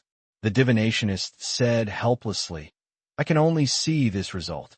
Do you have any ideas? The mercenaries discussed around the crystal ball. Goya frowned and suddenly said, Can it be? Long Tanfu Island. As soon as this said, the noise came to an abrupt end, as if the mute button was pressed. The mercenaries instantly calmed down, looking at each other, and climbed up their eyebrows with fear. It's very likely. If there is any force in the Broken Star Ring that is not afraid of being retaliated, Long Tanfu Island is one of them. Feng Yu noticed the stiffness of everyone, pulled Han Xiao's clothes, and asked curiously, Where is that place? Han Xiao narrowed his eyes slightly. The wanted criminals cannot get supplies on the planet of orderly and civilized orders, but some neutral territories dare to accommodate interstellar pirates, scavengers, and other territories. Long Tanfu Island is such a neutral territorial. Isn't that the gathering place for prisoners? Why don't those civilizations beat all the prisoners in one go? The meat bag squeezed over and interrupted. Not pursuing the past guilt in the neutral territory is the potential tacit understanding of the major civilizations of the Broken Star Rings. There's only one reason. These neutral territory that have been standing for many years have a strong controller. Han Xiao seemed to think of something interesting, and his lips curled. The controller of Long Tanfu Island is a strong man who surpasses the natural disaster level. Surpassing the natural disaster level, that is, above level A. The players' faces changed slightly, and finally understood why these mercenaries looked bitter. They knew nothing about this level of power and did not know how powerful it was, but Han Xiao knew it very well. If A level is a natural disaster at the planet level, and above A level is a new level, it is enough to become a dominant in the interstellar world. Not many civilizations are willing to provoke such strong people. Take Hela at her peak as an example. She can harvest the souls of all living bodies on the entire planet in a few seconds and put a planet into silence. There are no fears of many rules when individual strength reaches this level. Even some galaxy-level civilizations may not be able to do anything to them. It is really terrifying. Fortunately, there are not many monsters of this level in the entire universe. With such a huge Broken Star Ring, there are only 4 super A-level powerhouses known to the world, with great reputation and loneliness as snow. The controller of Long Tanfu Island is one of them. It just so happened that Han Xiao was very familiar with that guy. In his previous life, Han the technician had a contact with the other party because of a mission. The Void Dragon clan is an interstellar creature with a body of thousands of meters and lives in the universe. The ubiquitous dark energy is equivalent to a medium, just like the meaning of air to humans and water to fish. The body of the Void Dragon clan contains special power. When death, the body will turn into ice chips and material dust, leaving only a huge skeleton drifting in the universe and turning into a comet. When the lifespan is approaching, the Void Dragon clan will wait for death next to the corpse of her companion. thus forming a comet-shaped bone burial land. Long Tanfu Island is a huge bone burial land. It is rumored that it contains the skeletons of 24 Void Dragon clan. After being captured by the current controller, it is embedded in the surface of a barren planet. Then the controller tore off the land slab with great power, assembled various anti-gravity stabilizers, ecological maintenance devices, etc., to maintain interstellar navigation, and became the current Long Tanfu Island. When Han Xiao learned about this incident, his biggest feeling was that he was so rich that he was willful. After thinking about it, according to the divination results, the possibility of scavengers going to Long Tanfu Island to sell stolen goods is the greatest, and for a moment, many mercenaries retreated. Sorry, I'll withdraw from this mission. The leader of a medium-sized mercenary group hesitated for a long time and made a decision. With him taking the lead, more mercenaries agreed and turned to leave. The spacecraft took the air and disappeared without a trace. Long Tanfu Island is a gathering place for prisoners, which is very dangerous. Mercenaries who do missions are not welcome there. Maybe they will meet enemies in a moment. If you save people in that kind of place, if you accidentally break the rules and provoke the controller, whether you can leave alive is a problem. Most of the mercenaries are cowardly. The Silver Spirits were frightened and angry, and the rebellious mercenaries made them very angry. Only the 3 mercenary groups of Tianhuan, Blade, and Zijin were left behind. These 3 legions have great family and great business. At least the criminals on Long Tanfu Island dare not touch them casually. If they have connections and confidence in the background, they're different. The opportunity is here. Han Xiao's eyes lit up. The Silver Spirit Man must be short of staff. He went out and smiled and said, "Don't you still need mercenaries?" The 3 mercenary groups immediately looked at him. The captain of the Silver Spirit nodded immediately. It was really a sleepy person who came to send a pillow. The famous mercenaries had promised to rescue the prisoners before, but they shrank their eggs when they heard the location. What's the use of a good reputation? It's better than this uninvited mercenary group. Goya frowned and said, Long Tanfu Island is full of thugs, pirates, and scavengers, which is very dangerous. Even if you are our collaborators, the name of Tianhuan cannot protect you. If you are killed, it will be in vain. That place is too dangerous for you. You better consider it again. In her opinion, the confidence that this small mercenary group dares to apply for a mission is probably because they are Tianhuan's collaborators, but she feels it is necessary to make things clear.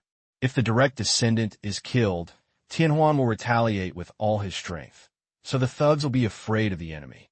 However, although the collaborators can follow the action, if they encounter an unexpected situation, Tianhuan will not stand out for it.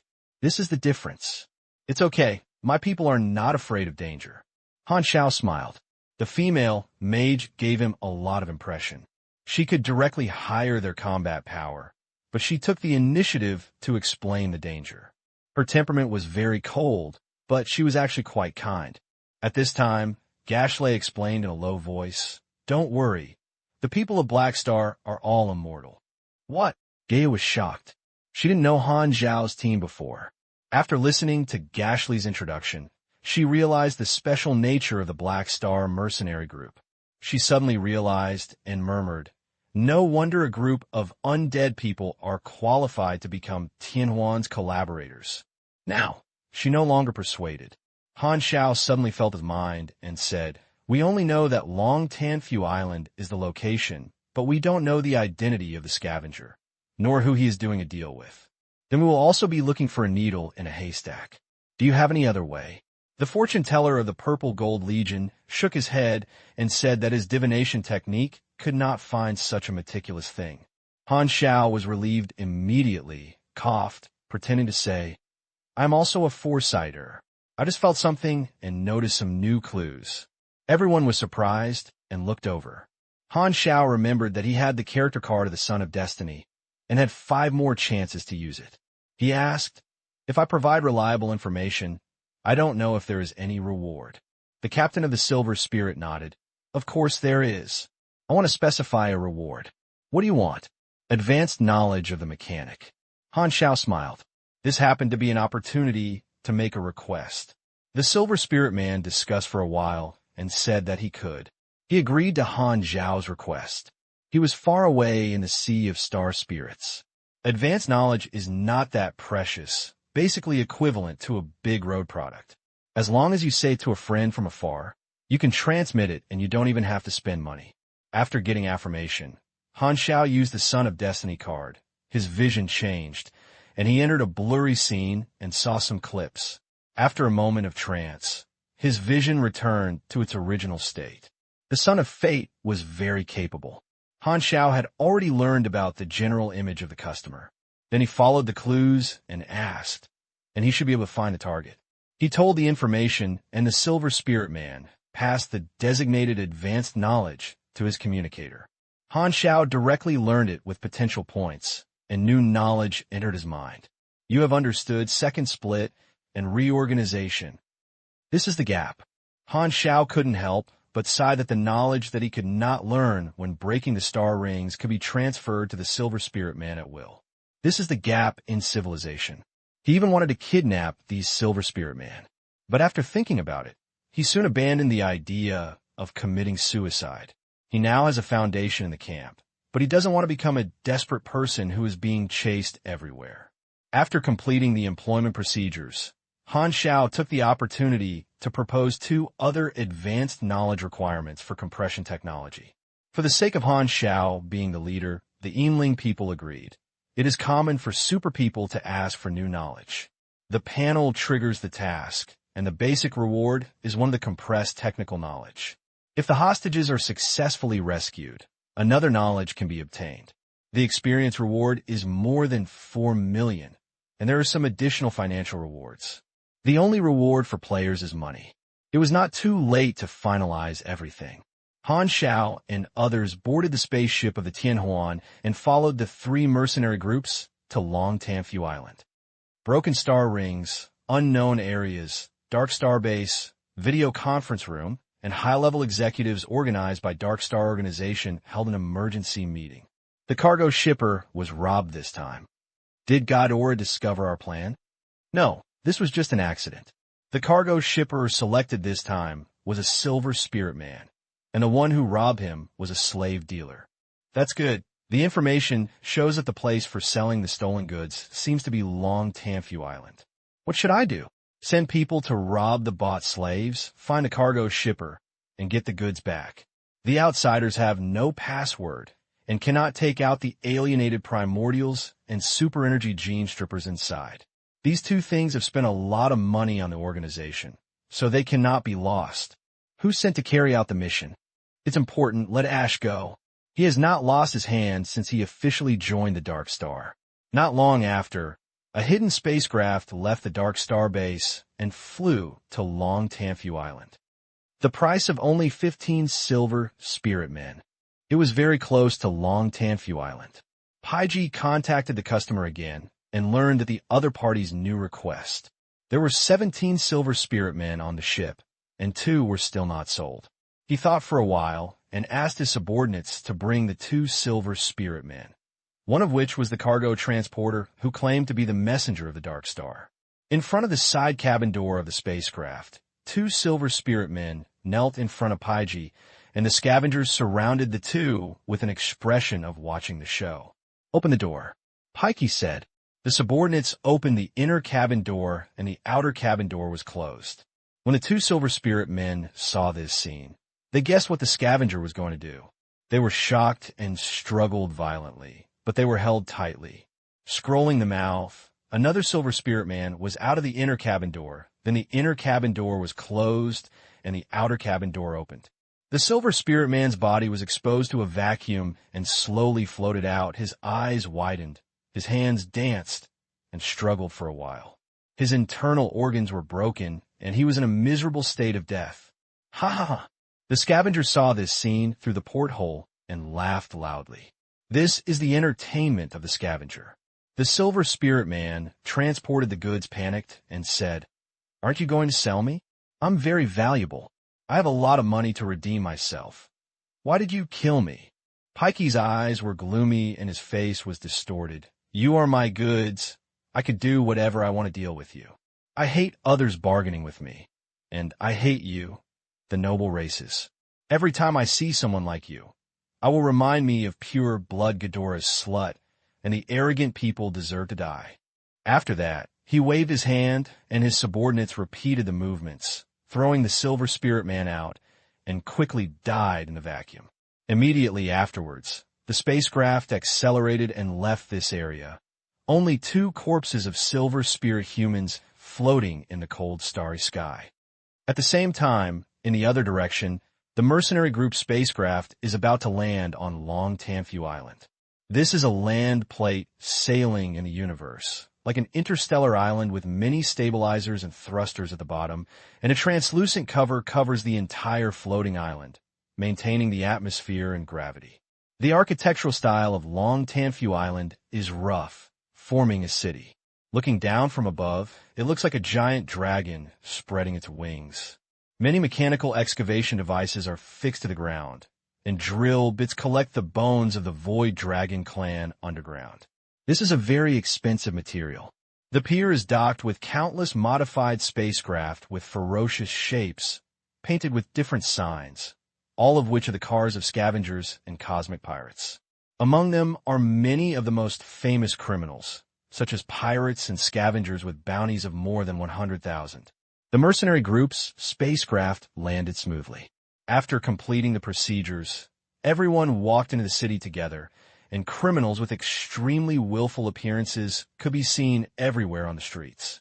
The 3 major mercenary groups were all wearing uniforms, which was very eye-catching here, attracting countless evildoers to look at them randomly along the way. The air was filled with hostility, making the hair stand up. Because I knew that there were dangers everywhere in the morning, everyone was fully armed on the ship. The players put on Sunil's soldier armor, and Han Xiao also equipped Tingsha. The 3 mercenary groups have a wide range of business and have many enemies. Although these people look at hatred, they are afraid of the names of the 3 mercenary groups and do not act rashly. It is obvious that Han Xiao and others who do not belong to the 3 mercenary groups have attracted more attention. Melas frowned and whispered, "Black Star, I feel the gaze of at least 3 superpowers of the same level. The look of looking at us seems to eat us." Han Xiao smiled. "Of course, we walk with the people of Tianhuan, Blade, and Zijin, and those thugs naturally divert hatred and pay attention to us. Look, those guys are role models." Looking along the fingers, a group of interstellar pirates leaned against the wall on the street, pointing at them, their eyes full of hostility and eyeing. The pirate leader spat out a mouthful of thick phlegm, which happened to stick to Feng Yu's armor on the edge of the team, with an unscrupulous look on his face. "Then aren't we more dangerous?" Melas was shocked. "Do you know what is to use for the best use?" Han Xiao smiled. Melas didn't react. Han Xiao suddenly bent his legs, started to eject, and headed straight for the group of interstellar pirates. Without saying a word, the battle sickle stretched out and slashed out with one knife. The pirates were not expecting it and quickly shot. Ding, ding, ding. Mars splattered everywhere. Bullets bounced off on the Tungsha mecha. Han Xiao was as powerful as a bamboo shoot. He slashed horizontally with a sickle, cutting the 4 pirates in half, and blood exploded on the ground. "You are looking for death." The pirate leader was right next to him, furious, pulled out a battle axe with enchanted flames, and slashed over with an axe. This was a sea-level martial artist. Han Xiao held the axe tightly and could not make any progress. He swung the battle sickle, and the sickle blade turned into a magnetic link electroblade in sections, like a whip binding the body of the pirate leader, directly opening the will burn, and the sickle blade shrank suddenly. Brush! The blood strips of the pirate leader were instantly cleared, and they didn't hum in half a sound, and were cut into several segments. Melas was dumbfounded. "Damn, I was still laughing last second, and I drew my sword to chop people the next second. Is it so arrogant?" As a neutral territory, Long Tanfu Island not only has criminals, but also some residents, workers, and the troops that control the maintenance of public order, called the Longtan Guard. Watermark Advertising Test is a mixture of fish and dragons. But no matter who it is, people on the island have to pay taxes to the controller. No one dares to break the rules, which represents awe of the controller. Long Tanfu Island is a typical low-security area. Forces are allowed to be used, as long as the residents and workers are not killed or demolished. The Longtan Guard does not care about outsiders killing each other. The atmosphere here is ostentatious, wanton, and barbaric. The city has no regular planning and is staggered. There is no sun and moon on it. Only the city's lights illuminate the floating island, full of a mixed style of darkness and splendor, as if the place of a grand event, colorful and rich ink, like a glass of red and black spirits. The evildoers like this place not only because it is a neutral supply place, but also like the rules here. As long as they do not cross the bottom line of the Dragon Tan Guard, they can vent violently and wantonly. In this place, killing people and being killed seem to be no big deal. Han Xiao's sudden onset caused a chain reaction, and a chaotic mechanical crackling sound rang out.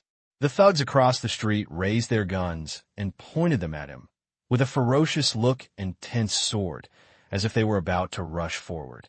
At this moment, the people from the three major mercenary groups all pulled out their weapons, not showing any weakness, surrounded Han Xiao, supported him, had a tough attitude, and protected his companions. The evil men who raised the gun immediately hesitated, threw the rats, and were afraid of weapons, put away their weapons, and were unwilling to retreat. In addition to not wanting to provoke the three major mercenary groups, the Dragon Tan Guard was about to enforce the law because the battle was too fierce. Under the fierce gaze of evil men from all directions, a team of hundreds of mercenaries walked through the block, then put away their weapons and continued to move forward with a calm look on their faces. No one expressed his opinion on the storm just now, as if he had just done something normal. Heya glanced at Han Xiao, without accusing him of sudden action at all. All the mercenaries supported me and acted as if nothing had happened afterwards, forming a tacit understanding without explanation. Even the players were surprised. Here, it is useless to be low-key. You must show your claws and teeth to shock potential enemies. The mercenary industry also has a potential tacit understanding. Mercenaries participating in the same mission are each other's reliable teammates, and they are in harmony. As long as you don't cause too much trouble, everyone will advance and retreat with you. Your business is mine. Han Xiao said. Besides, killing some criminals here is common. Just showing toughness. No one will quarrel about it.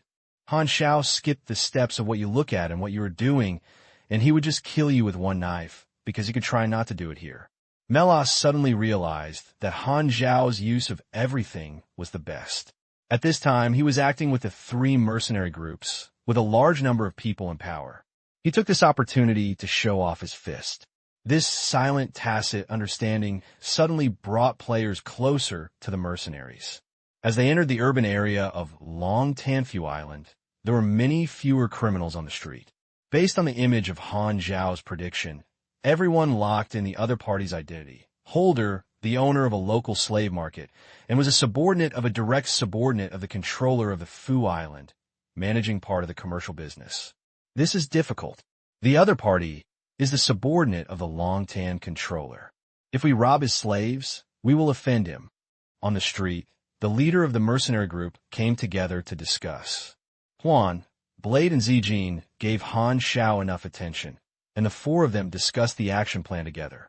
The current situation is painful. Although the three mercenary groups are not afraid of criminals here, because of the backstage, they dare not provoke Longtan's controller. You can't offend Longtan, otherwise we will be dead. Think of a plan.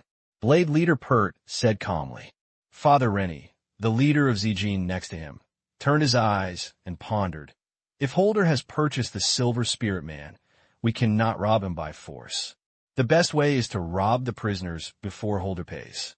Since we know the customer, we can wait for the scavengers to come to the door, ambush the staff in advance, and grab the prisoners back on the road, so that there will be no direct conflict with Holder. Then we need to make sure whether Holder has received the goods. As long as the prisoner has not been bought by him, this plan will be feasible and must contact him. But if we negotiate as a mercenary, he will definitely be vigilant. A buyer will not want to see someone thinking about something he likes, and may ask the Dragon Tan guard to cause trouble for us. Goya said, there is a prerequisite for waiting for the rabbit. That is, Han Xiao's prediction is reliable. Since there are not many clues, everyone can only choose to believe it. Anyway, if the information is wrong, Han Xiao cannot escape the responsibility. If someone takes the blame, the three team leaders will not panic. Han Xiao volunteered. I am experienced and can pretend to be a buyer to test him. The three leaders felt it was okay and made a simple plan. Han Xiao changed into a simulation mask, took off his mecha, and bought a suit. He looked like an interstellar captain, belonging to the middle class, and such guests were very common. There is a unique scenery in the slave market, at least in line with the interstellar world. It is not dirty or messy, but rather luxurious and exquisite, with many written materials of slaves for people to choose from. Long Tanfu Island itself has a middleman in the slave business, who acquires slaves from the scavengers and then sells them to large customers. I want to buy some slaves. As soon as he entered the market, Han Xiao expressed his intention and pretended to be a normal guest. A staff member with a fat face came up with a smile and introduced him to slaves of different races, with a wide variety. After listening for a while, Han Xiao pretended to be dissatisfied and said, I don't want those thick and deformed, nor those cheap, low-level slaves. I want to see the rare varieties here. Are you not able to produce goods here? At this time, a short and thin guy walked up from the side, wearing luxurious clothes, wearing many luxurious accessories on his fingers and neck, and smiled and said, Ha, of course I have good things here. Who are you? Han Xiao asked. Halid, the operator of this slave market. Believe me, the things here will definitely meet your requirements. Halid has him, and is very enthusiastic when facing customers. Han Xiao looked him up and down, nodded, and saw that Holder made a gesture to me. He followed. The two took the elevator down to the bottom floor. After the door opened, there was a winding white corridor. There was a pure white alloy door every distance in the corridor, and there was a window on the door. When I walked up, I found that there were single prisons behind the door, which were covered in plain white and clean, with different creatures locked up. Please allow me to introduce these high-quality slaves to you. Holder spoke with a confident smile. Han Xiao responded from time to time, observing every slave in the prison, most of whom looked numb, and some people were angrily caught the wall. Many of them were superpowers, and the slaves here were more expensive and rare. I quickly walked to the end of the corridor, and there were no silver spirit people in nearly 100 prisons. Holder stopped to introduce and asked, Who do you like? Han Xiaogan coughed and pretended to say, Is there any other goods? Haha, it seems that you're a picky guest. I like to challenge. Holder laughed exaggeratedly twice and snapped his fingers. There's the last good thing to be finale. She will definitely meet your requirements. The wall at the end opened, revealing a new space with a new prison inside. Seeing this, Han Xiao breathed a sigh of relief. There was only one prison. It seemed that it was not the Silver Spirit Man. The group of prisoners had not arrived at Long Tanfu Island. He walked forward, looked at the window curiously, and suddenly breathed suffocated, completely subconsciously. There was a woman locked in it, and her beauty was simply incredible. With human aesthetics, this was a nearly perfect face, which amazed Master Han at first glance. This woman looks very young, with long hair, hazy star chips wrapped around her, and her temperament is very immortal. She looks like an ordinary cosmic human race, and her whole body is covered with heavy alloy shackles. These shackles are exclusively for the superpowers. The materials used can make the strength dull and difficult to mobilize to a certain extent, thereby reducing the explosive power of the superpowers. She wore a self-destructive collar around her neck, and her head would explode with abnormal movement. However, this woman was very calm, completely different from other slaves. She was neither numb nor indignant. She sat in the corner with her eyes closed, very relaxed, and didn't care about her situation at all. Just as Han Xiao was observing her, the woman suddenly opened her eyes, and her moving eyes that seemed to contain the starry sky suddenly appeared in Han Xiao's eyes. She stared at the one-sided window of the cell, as if she knew someone was looking at her outside the window. It seems like a very powerful Superman, Han Xiao said intimately, returning to calmness. Being amazed just now was purely the first subconscious reaction. He quickly got rid of this emotion and glanced at it, and found that he did not know this woman. Just as I was about to look away, however, at this moment, the panel suddenly triggered a new task. Obviously, this woman is the trigger. P.S. Promote the book, System Please Q. Each system is changed, and the brainworks are. You trigger the mission, Far Distance Visitor. Task Introduction. When you see her for the first time, those eyes are imprinted on your heart, just like a hazy fog, like a dark well and a deep abyss. A voice sounded in your heart. You want to take this woman away. Task requirements. Rescue her from the slave market. Take her with you. Keep it for 6 days, and be regarded as completing the task. Reward. 180 experience, an unknown reward. Is this mission introduction to make a text love adventure game? Han Xiao got goosebumps and was unable to complain. The task is triggered just by a glance. This woman is definitely not simple. He has never seen this character in his previous life and has no impression of it at all. Maybe no player has discovered her before, and she is a hidden character who has not been exposed. Han Xiao asked curiously, "What's special about her?" Hollard said, "The projector shows that her body structure is not an ordinary cosmic race. The body contains the bloodline of some ancient creature. There is no matching file. It is not clear what race she is from. After the energy detector test, the energy reaction in her body far exceeds that of normal creatures. The level is constantly fluctuating. At the lowest, it is at least the level of a level superpower, and at the highest, it even breaks through level B. Why are such a strong superpower controlled by you?" Han Xiao was surprised and pointed to the shackles and self-destructive collar on the woman's body. Those things cannot kill a level B superpower. Hollard stroked the jewelry ring with his fingers and said with a smile, "Of course, we do not have the ability to control a level superpower, but she will not use the energy in her body and have no combat power. Moreover, she voluntarily stayed here." Han Xiao was stunned. Her memory has some problems. I can't remember most of her experiences. I just remember language. But her intelligence is not a baby. She has a high intelligence and can communicate with each other. So, she is an amnesia? Huh. It's not as simple as amnesia. Holder pointed to his head. Ovary amnesia, people will panic and curious about their identity and environment. However, her thinking activities are very strange. She does not have curiosity and impulse to explore who she is, why she is here, what to do, nor is she panic because she has no memory. She's like a half-awake person who stays here with peace of mind and has no idea of pursuing memories. Her life form is very special, and she seems to have no instincts and desires, does not need to eat, does not need to excrete. What a special individual. Han Xiao's eyes flashed. The stranger this woman is, the greater the secret. He became very curious and said, "What's her name?" I gave her a name, Aroshia Saisormataniels. There are 50 or 60 words in this string of names.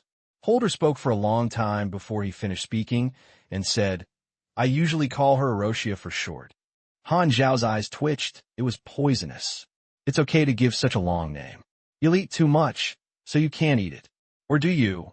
A slave-selling black-hearted businessman, have the legendary golden middle-second soul.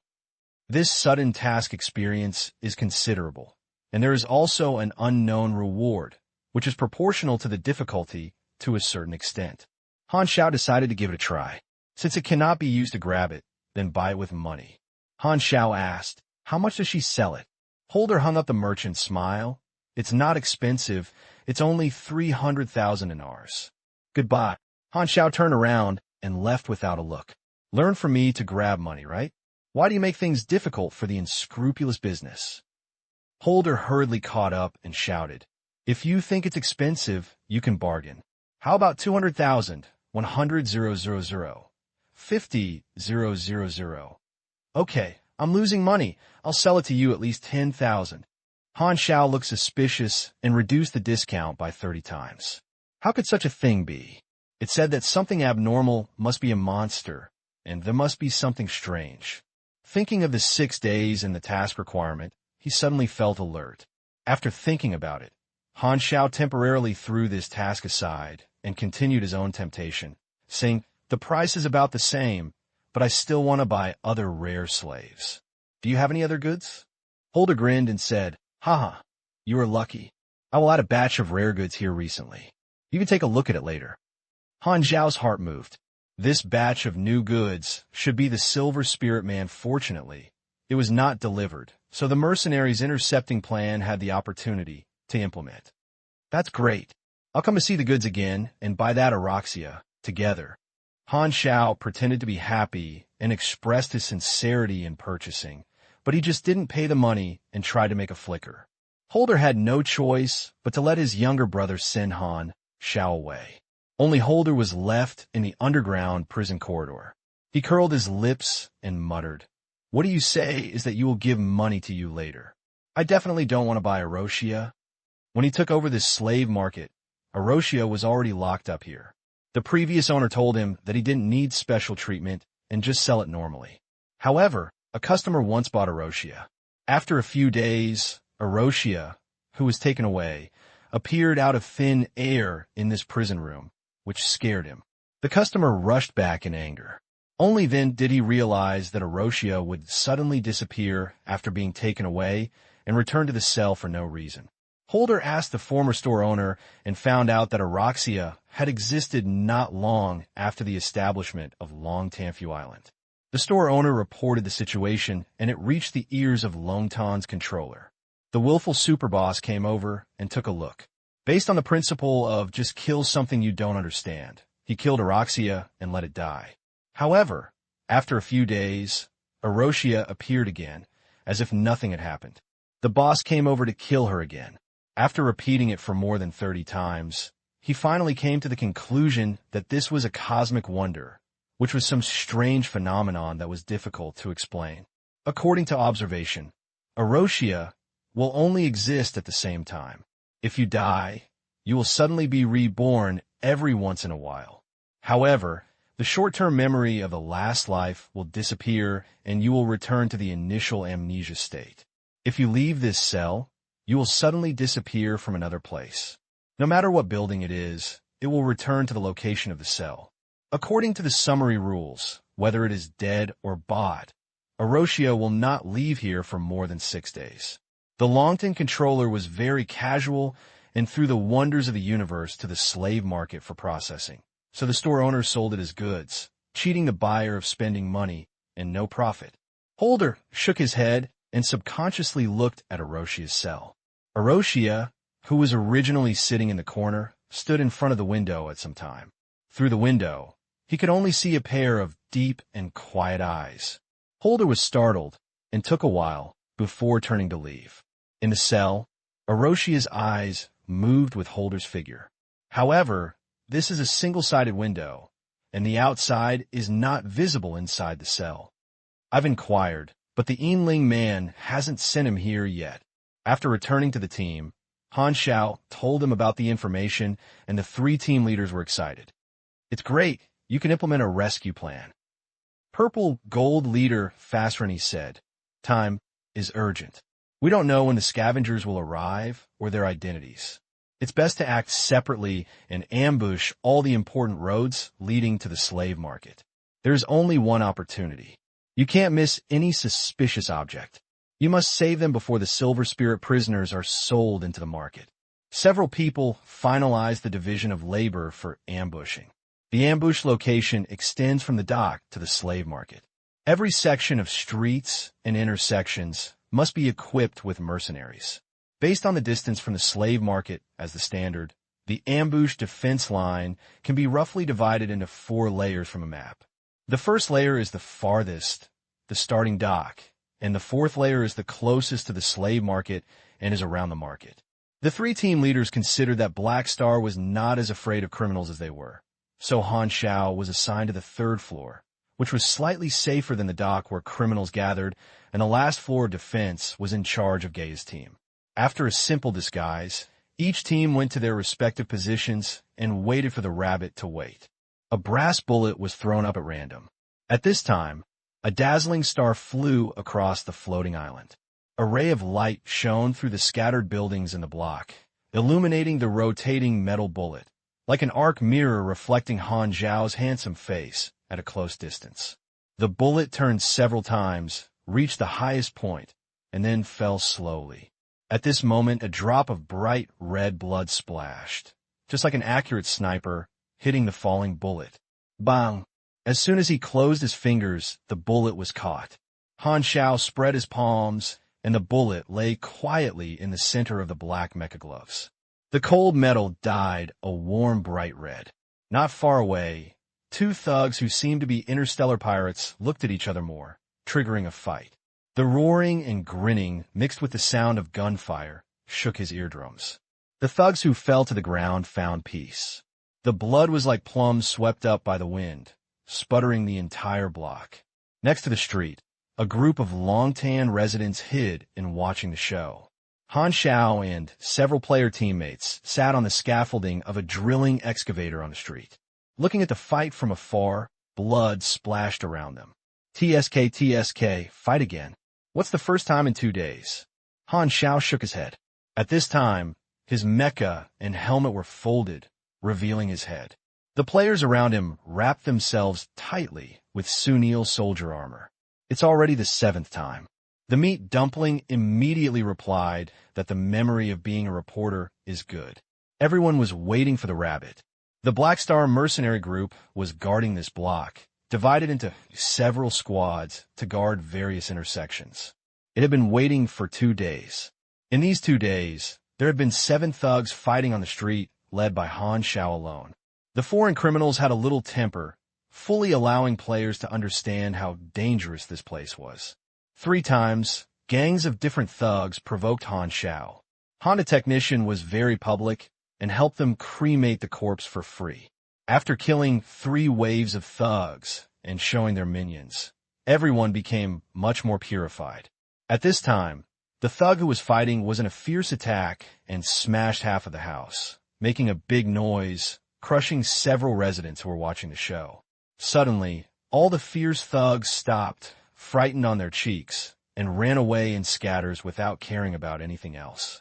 Not long after, the sound of a flying vehicle passing by sounded in the sky.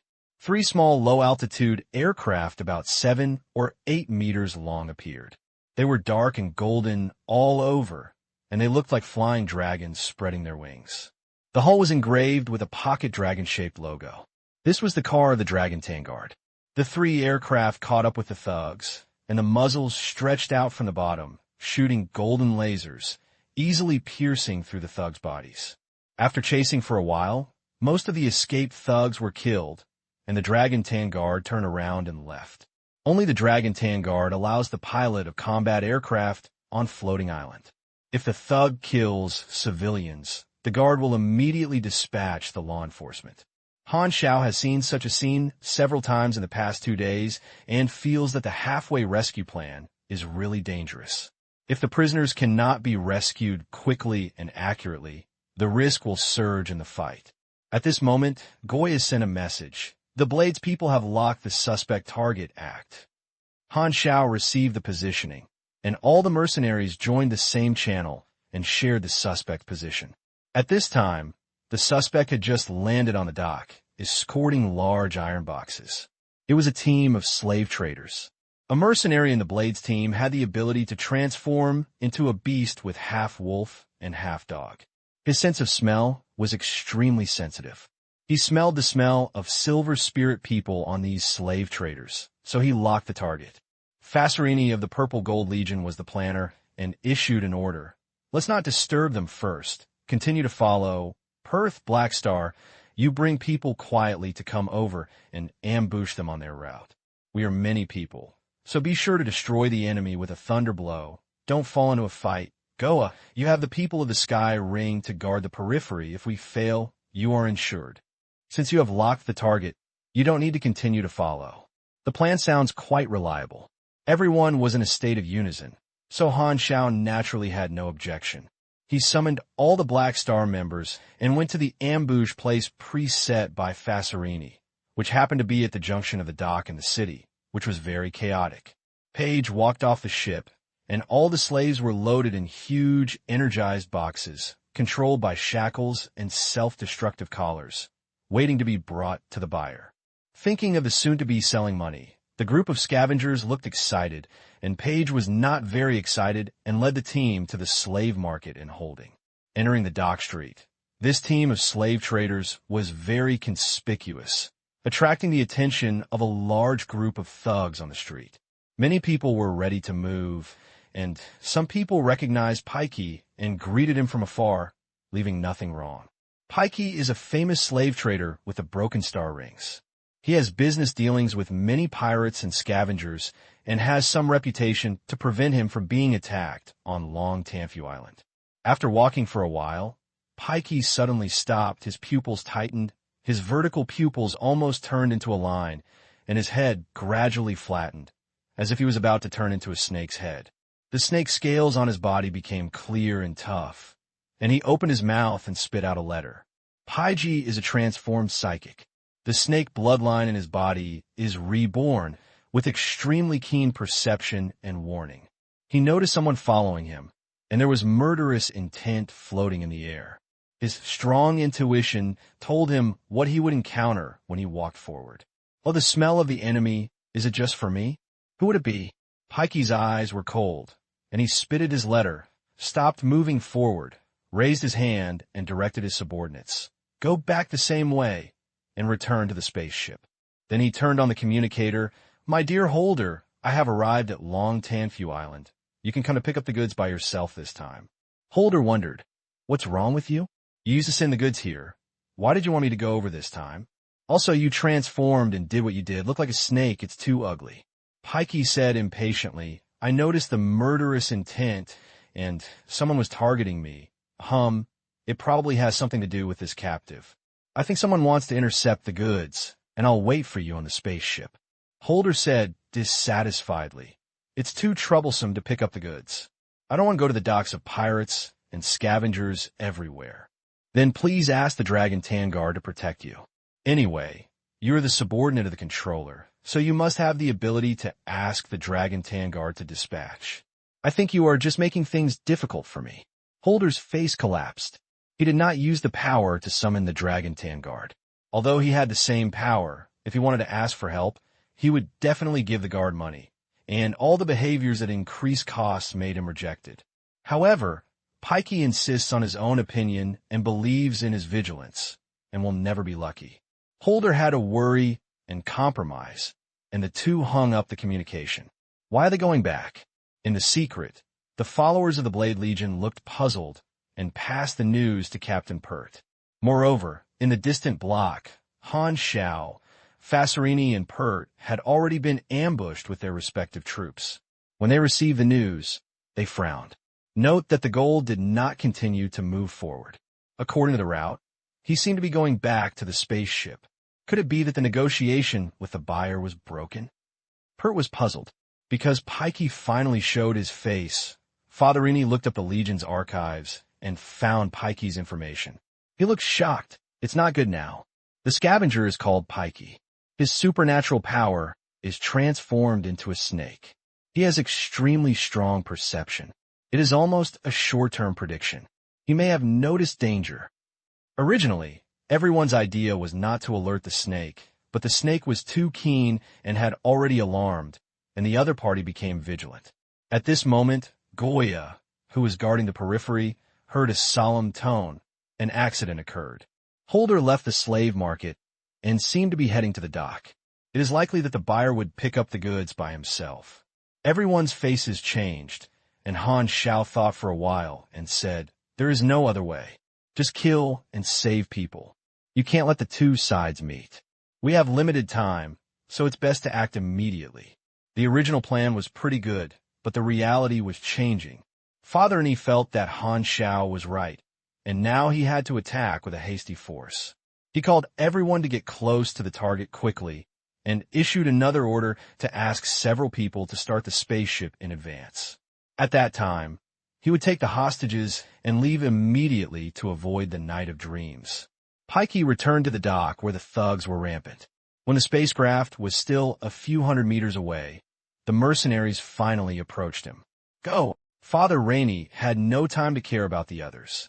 With a loud shout, more than 200 mercenaries tore through the disguise, their combat uniforms deformed, and their various abilities exploded, rushing towards Pikey's team. Han Xiao thought, and the mecha quickly stretched out his helmet, protected his head, turned his head, and said, "We'll go up too."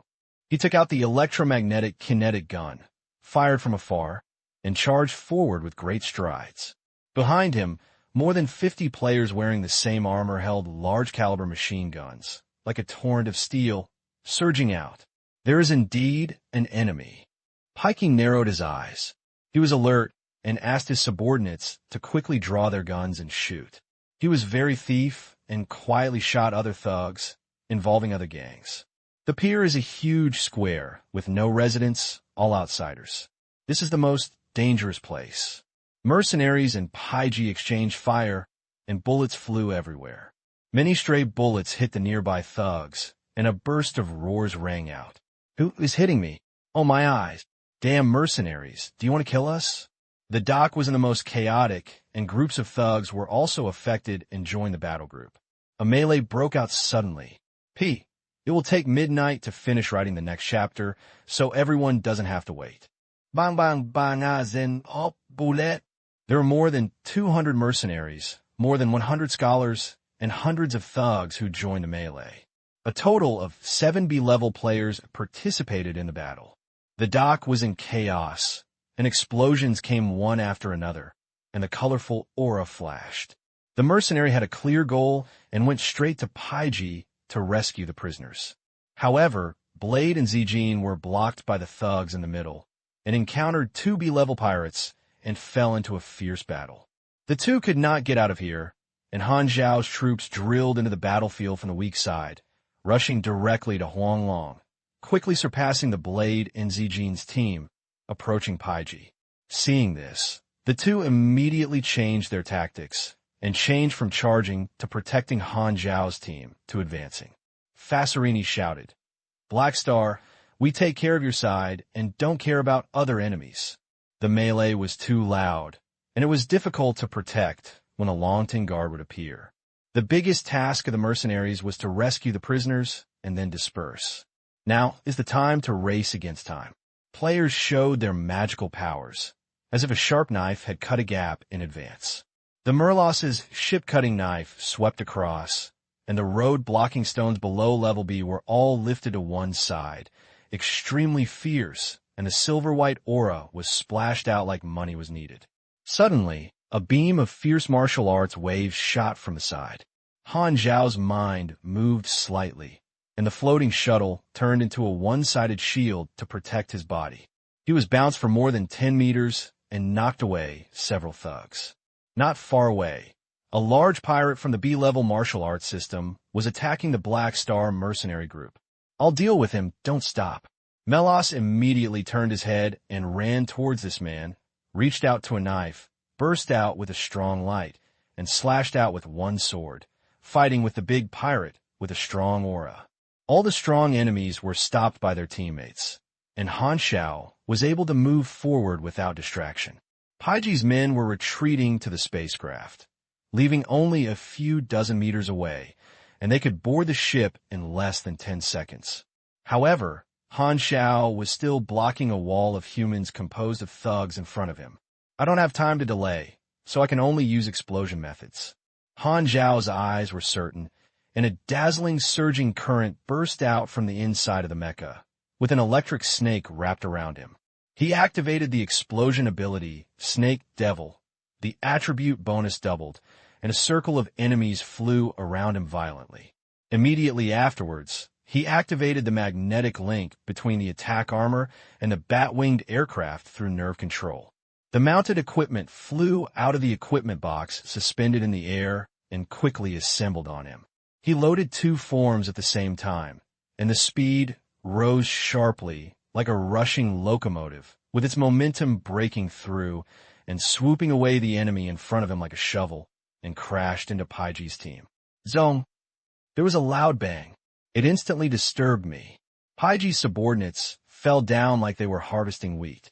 The bullets they shot collapsed on Han Xiao's armor and were bounced away one after another, and they would not be able to penetrate Han Xiao's defense for a while. Don't fight. Get on the ship right away. Paiji's body expanded, his clothes torn apart, turning into a light golden giant python that was more than 10 meters long, and his snake body was wrapped around Han Xiao, trying to drag Zhu Xiao with his own strength. As long as he persisted for a few seconds, he would be stable. Han Xiao used the explosive energy to push the moving module to the highest power. The ground burst and rose into the air like a phantom. The basin-sized mechanical palm pinched Pikey's snake head in a flash, grabbed Pikey, and slapped him at the ground. At the same time, the exoskeleton's power structure was boosted, the gear speed soared, Tingsha's biochemical muscles suddenly expanded, and a huge force poured into his arm. Bang! The snake's head was embedded in the ground with its palms, and the crack spread. The snake's head was blurred with blood and flesh, and its body twitched wildly. He is just a sea-level transformer, and he can only be crushed when facing Han Xiaoquan and cannot hold on for a second. Paiji was dizzy, and the snake's pupil suddenly reflected the iron fist that had fallen again. A hint of fear appeared in his eyes. The snake's body collapsed and turned into thousands of small snakes to disperse. This was a special use of Paiji's transformation ability and his life-saving method. He escaped many fatal crises with this move. Han Xiao punched the sky, staring at the little snakes scattered in the blink of an eye, and sneaked into the messy battlefield. He shook his head. His goal was to rescue the prisoners. He had no time to waste.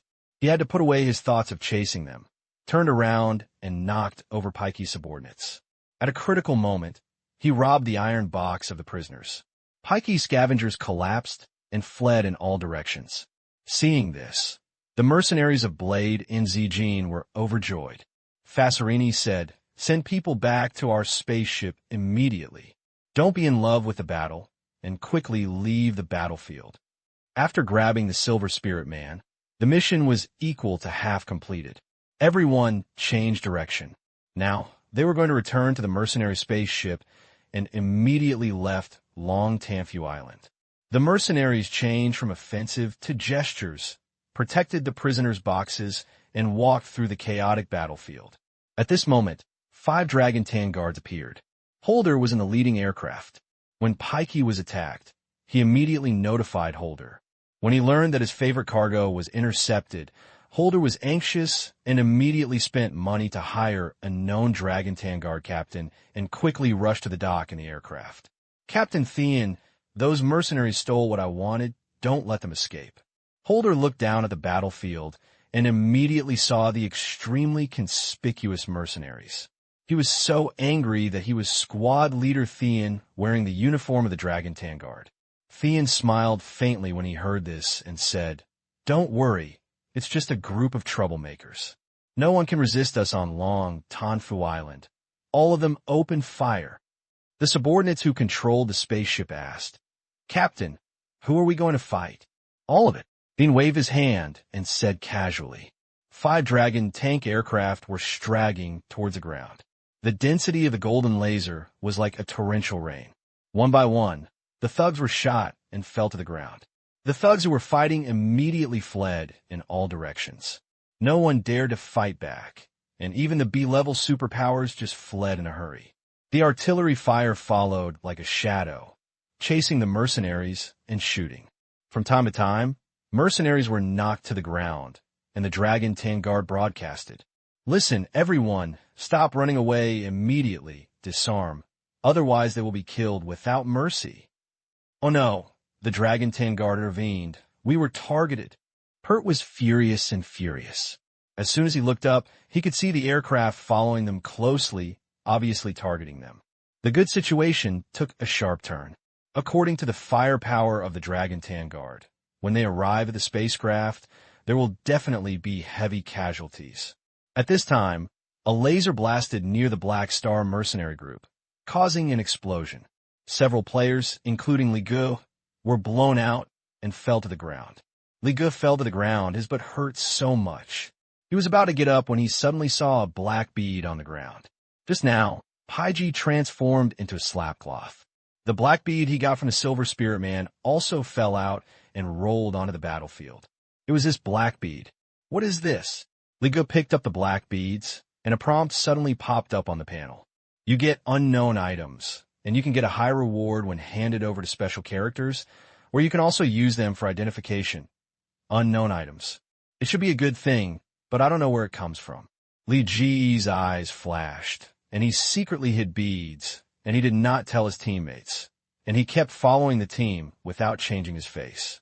Goya said anxiously on the communication channel, "This Dragon Tan Guard and Holder are in the same group, and their target is also the Silver Spirit Man." Father Ernie looked ugly.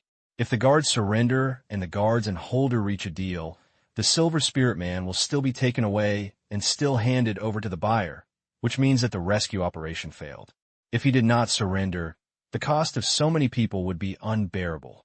He was in a dilemma for a while, but the artillery fire continued, and he had no time to think and was at a loss. As long as you control the Longtan Guard, the problem will be solved, Han Xiao said in a deep voice, and what he said was everyone's thoughts. However, Fasrani shouted, "Are you crazy? Killing and injuring the Dragon Tan Guard is the biggest crime here. In this territory, the severity of provoking trouble and attacking the police is a huge difference. There's that super boss in charge.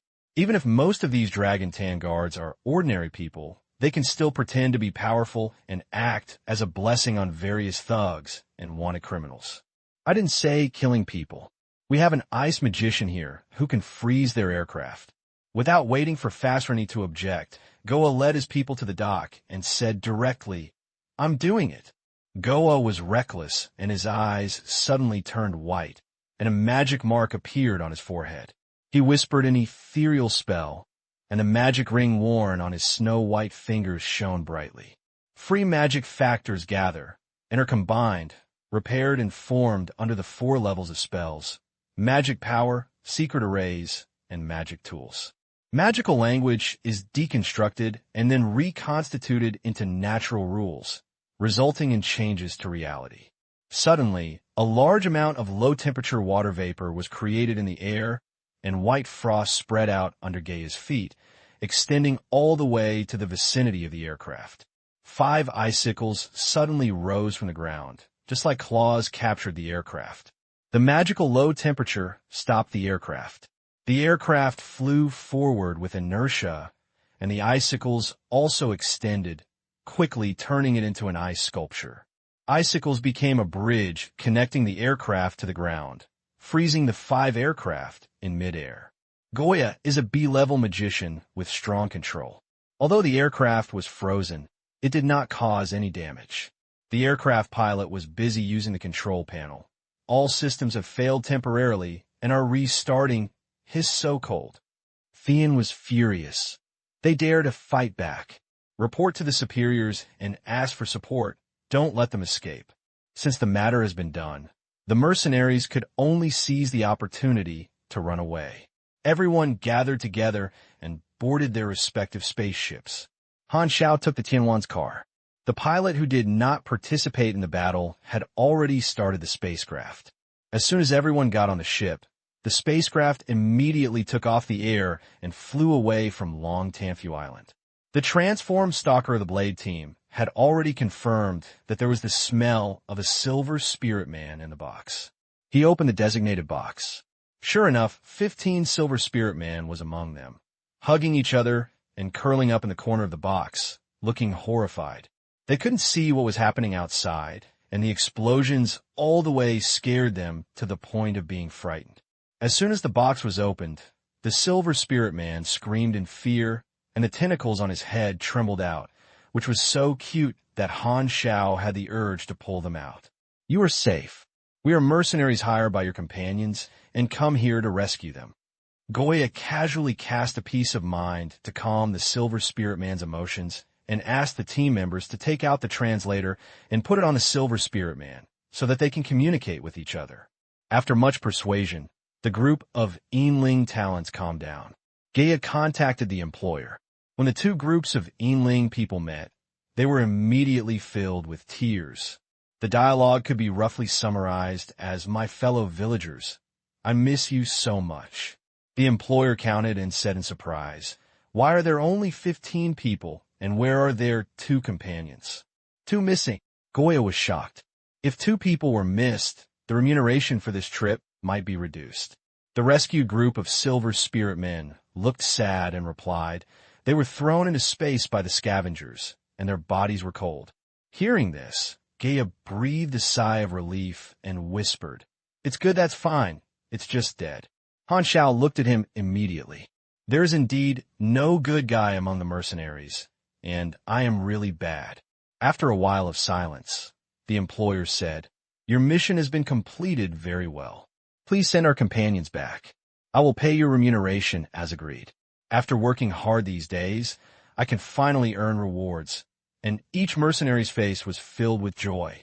Han Xiao was secretly excited when he thought that the last 2 advanced knowledge of compression technology were about to be obtained. Boom!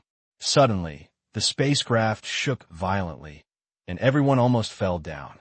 The pilot hurriedly said, "Oh no, Long Tanfu Island dispatched the spacecraft to chase us." Everyone's faces changed, and they came to the porthole and looked behind the spacecraft. At this time, the 3 mercenary groups of spacecraft had already broken away from the artificial ecological cover of Long Tanfu Island, entered the universe environment, and gradually moved away from the floating island. However, several spacecraft from Long Tanfu Island followed out, and the spacecraft chasing everyone opened fire. A laser hit the shield, causing their hull to tremble continuously. Thean reported the matter to the fire and reported to the senior management, believing that the mercenaries maliciously attacked the guards and broke the rules. So the spacecraft troops on Long Tanfu Island were dispatched to hunt them down and explode them in the universe. On the dock of Floating Island, groups of thugs looked at the pursuit battle that took place in the universe. The Longtan forces wanted to kill the chicken to warn the monkey, indicating that anyone who violated the rules would have to pay the price. Isn't it just that their aircraft has frozen? As for causing such a big noise, Pert was furious. "Start the jump engine quickly. As long as they enter the jump state, they will not be able to catch up with us." Gaia gave the order loudly. The mercenary driving controlled the spaceship to dodge as much as possible, and the shield gradually appeared cracks. But at the same time, the speed also increased, and the sound of the intelligence system echoed in the spaceship.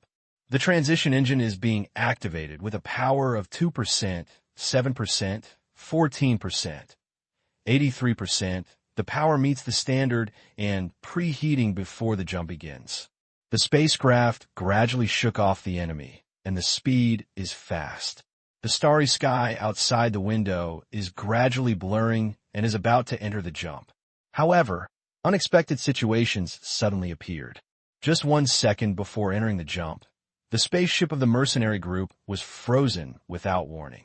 All kinetic energy and inertia seemed to disappear out of thin air, and all the mercenaries did not even notice a little vibration. Suddenly, the air inside the spacecraft buzzed, as if every inch of gas had become a vocal cord, forming a terrifying sound wave, almost shaking the eardrums. Everyone not only shaking, but also hit the ground. "Attacking my lovely subordinates at my home. Do you want to leave so easily?"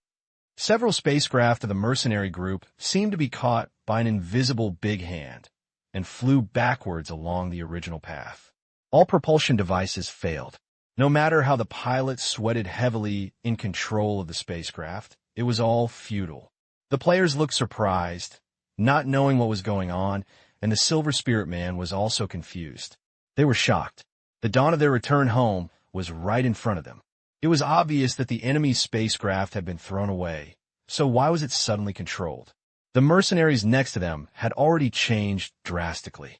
"He's here." Fastrini's face looked like Earth. Gaia looked shocked and said, "We just made some small noise.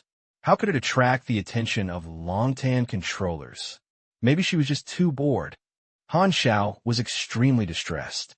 He didn't expect that Longtan controllers would actually intervene in this small storm himself. just like two ants fighting on the street. How boring people would stop and intervene. He almost completed the task, but the unexpected factor suddenly came, and it was an existence that could not be competed at this stage. He was kind of carrying it home. The goddess of luck refused his hug with another fucking scud. Technician Han stared at Melos next to him, full of resentment. Is it a knock? How could you be so unlucky even with a protagonist? You, the protagonist, aren't out of date, and it's still time to return the goods now. The spaceship struggled with no use and was captured from the universe by the invisible force field back to the floating island pier. The hatch door was torn open by the force field. The mercenaries walked out with a tough needle. Before such great power, there was no point in resisting. Han Xiao had no good idea for the time being, so he had to take one step at a time. At this time, people were gathered on the dock, stretching their necks to watch the show, and the Dragon Tan controller was floating in the air. When the people on the ground looked up, their faces were full of awe.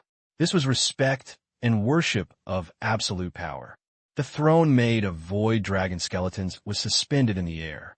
The tall and graceful woman leaned on the throne, crossed her legs, hung her hands casually on the armrest of the chair, and held her cheek with the other hand, looking down at everyone in the legendary sitting position of the boss. Her long, soft black hair drooped down from the throne, at least 2 meters long. She was wearing a tulle-like black dress with a wide neckline, but no gullies, and she had a flat chest. The skirt is very high forked, revealing 2 long snow-white legs, overlapping each other, like 2 white snakes having sex. The black skirt and white legs have an extremely strong visual contrast, exuding a tempting atmosphere. Her figure is charming and enchanting, but her appearance is not as beautiful as stunning, but she is very charming. She cannot see the wind and frost of time. Her eyes are lively, and there are complex black marks in symmetrical corners of her eyes. The lines are like black thorns, just like eyeshadows. At this time, she was scanning everyone with curiosity. This woman has a series of names, such as Lord of Dragon Tan, Land Tu, Absolute Power, etc. She is the creator and controller of Long Tan Fu Island, Dragon Tower, Emmers. Emmers is a force field psychic, and the force field strength can even tear apart the land plate to form a Long Tan floating island. It is easy to control several small spacecraft. A gifted intelligent creature can awaken super energy genes, and then through various exercises, the cells can generate special biological energy, which is power. Strength is like a rushing river, and cells and genes are like stubborn stones in the riverbed. As the river grows, it washes day after day, and its own genes begin to transform, gradually becoming more round and perfect, as if it greatly compresses the long evolution of biological evolution for millions of years. Level A is a watershed, also known as the natural disaster level, which is a high power in star space. There are very few superpowers who are fortunate to reach this level. If the genes evolve to a certain level, they will encounter indestructible bottlenecks and barriers. To describe them in fantasy terms, it means there is no way ahead. In the exploration period before the Qinghai Li, the 3 major civilizations were still in a period of fighting each other with each other's hair and face grabbing. The world believed that various power systems were independent. It was not until Dr. Stuart Honor of the Glorious Federation pioneered the energy level theory that everyone knew that power was a common point among superpowers, and it was combined into a large system to form today's level standards. At that time, Class A was considered the end point of individual power evolution, and no one broke through the barriers of Class A. War is a double-edged sword. Countless A-level, strong men with talented breakthroughs died in battle. But at the same time, the battlefield is also a catalyst. If you don't die by chance, your potential will be forced out to the greatest extent. At the end of the war, a Superman finally broke through to A-level, which was completely different, causing a huge sensation. All civilizations did not expect that individual power could reach this level and could compete with the powerful army that the 3 major civilizations were proud of. Although the relatively boundless interstellar battlefield was still small, No matter how powerful the collective power was, there was no sense of shock that the powerful power was mastered by individuals. The super-level existence itself was a kind of shock, and this was one of the many reasons that led to the ceasefire of the three major civilizations. After the arrival of peace, the existence of super A-level powerhouses has profound significance and a high status. Gradually, the levels above level A have been carefully divided, and the upper level is S, and there are higher levels above. However, superpowers above level A are still generally called super level A. This is a memory of history and a respect for the strong, covering a veil of mystery. In the Star Sealy, there are only 4 well-known super A-level powerhouses in the Broken Star Ring, all of whom are well-known, have brilliant deeds, and possess countless titles. Emmer's most widely spread nickname is Dragons, a pun. The first layer comes from her Void Dragon skeleton throne, and the second layer symbolizes that she is the founder of Long Tanfu Island, which is her most famous deed. At this time, Emmys was suspended in the air, and everyone in the dock felt a sense of pressure from the bottom of their hearts, and they were trembling. More Dragon Tan guards arrived and surrounded the mercenaries. Countless guns were aimed at everyone. The people from the 3 major mercenary groups could not see Emmy's attitude towards them and were worried. The captives of the Silver Spirit Man stood aside. Emmers took a look and guessed the specific experience. He said with interest, "It turns out to be the Silver Spirit Man. So you're the mercenaries invited by the Silver Spirit Man?" Her voice was not crisp at all, but a little hoarse and magnetic. Goya said with a tough bullet, "Yes, the Silver Spirit Man was sold to Long Tanfu Island, so we followed up. I'm sorry for the unexpected damage, but I hope you can let them go back." She wanted to make her last effort, and now she can only hope that Emmys will go online for the sake of the Silver Spirit Man's sake. After all, the Silver Spirit Man is a cosmic nobleman and has a strong background. Emmys just smiled faintly, not caring about the status of the Silver Spirit Man. This is the Broken Star Ring, not the Sea of Star Spirits. After that, she controlled the throne and flew to the residence in the center of the floating island, and threw a sentence, "Bring all the mercenaries here." The Dragon Tan Guard escorted everyone to the center of the floating island. Everyone had no choice but to act obediently. At least Emmys did not kill them immediately, and there should be hope. But everyone was in a bad mood. Looking back, the Silver Spirit prisoner who had finally rescued was escorted to the slave market by another group of guards. Holder was in the team, looking proud. In Emmer's eyes, the Silver Spirit Man problem was just a trivial matter. She didn't want to care about it at all. She just heard the report of someone causing trouble, so she took action at will. As for other issues, she let her subordinates deal with it by themselves, so she took advantage of Holder. Holder was in danger of accepting the Silver Spirit Man, and Pikey's life and death were uncertain, so he didn't even have to pay, becoming the biggest winner. The mercenary intervened in the rescue and made him anxious, but now he only felt funny. This group of people worked hard, but made him get the greatest profit, a complete joke. Holder was in a secret mood and was full of complacent. He glanced at the mercenaries and swaggered the Silver Spirit Man away. The people from the 3 major mercenary groups were depressed and extremely depressed. Their characteristics were straightforward and indignant. They cursed all the way in their hometown dialect. No one liked the feeling of failing. The guards escorting the Black Star mercenary group happened to be Theon's team. Theon pushed Han Xiao, sneered, and said, "You are finished. If you dare to attack the Dragon Tan Guard, Your Excellency Emmers will definitely use her power to crush you into atomic powder." Han Xiao was pushed and glanced at Theon. "What do you think? Let's go your way." Theon shouted. He was pushed a few more times, and the force was like the light wind, which could not push him at all. He had no feeling at all. Han Xiao shook his head, regardless of Theon, and secretly thought about the next situation. According to his understanding of Emmers, as long as he did not kill her subordinates, things would turn around. Although Emmers protected her short term, was willful, and had an unpredictable mood, he was not considered cruel and bloodthirsty. In the center of Long Tanfu Island is the residence of Emmers, a huge fortress like a palace, decorated with keels everywhere. Everyone walked through the rooms and walked into the exquisite halls, waiting for the trip. After a while, Emmys floated in through the side door of the hall. The throne stopped in front of everyone, holding his cheeks and speaking casually. "You attacked my subordinates. Although there were no casualties, I want to punish you. Waysander, what are our rules?" A thin man walked out next to him, almost like a bamboo pole, which made people worry that a breeze could blow him away. He looked like a joke, and it could also be said that he was not obviously handsome. He had a pair of horns on his head, his skin was fiery red, covered with patterns, and a tail swung, and a pair of wings behind him. This was also a mixed race with a certain kind of demon race gene. This man was named Waysander, the captain of the Longtan Guard and his subordinates.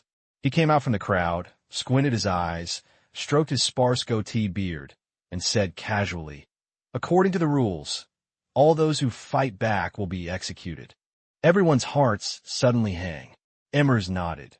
"Then lock up the people of Tianhuan, Blade, and Zijin, and let their legion commander redeem them. The rule is to execute." Waysander choked and said carefully, "My words are the rules." Emmy's tone was faint, domineering. Waysander's eyes twitched, feeling aggrieved. "Then what are you asking me for?" Emmy's blinked. "I'll just ask." She basically didn't care about the matter, forgot what rules she had set before, and asked casually on a whim. At this time, the rules were changed as soon as they were said, which could be said to be very willful. "Contact your legion commander and ask them to pay the money, and I will let you go." Emmys has a little friendship with the 3 mercenary legions. Occasionally, they are hired to do something. Every time the 3 mercenary legions do not charge any fees. And every time the legion commander helps her, just want to hand her over and not hit the smiley person.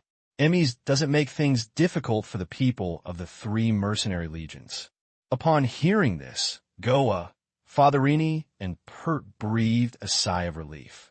They didn't know that Emmers knew their respective legion commanders, and they just felt that they had escaped from death.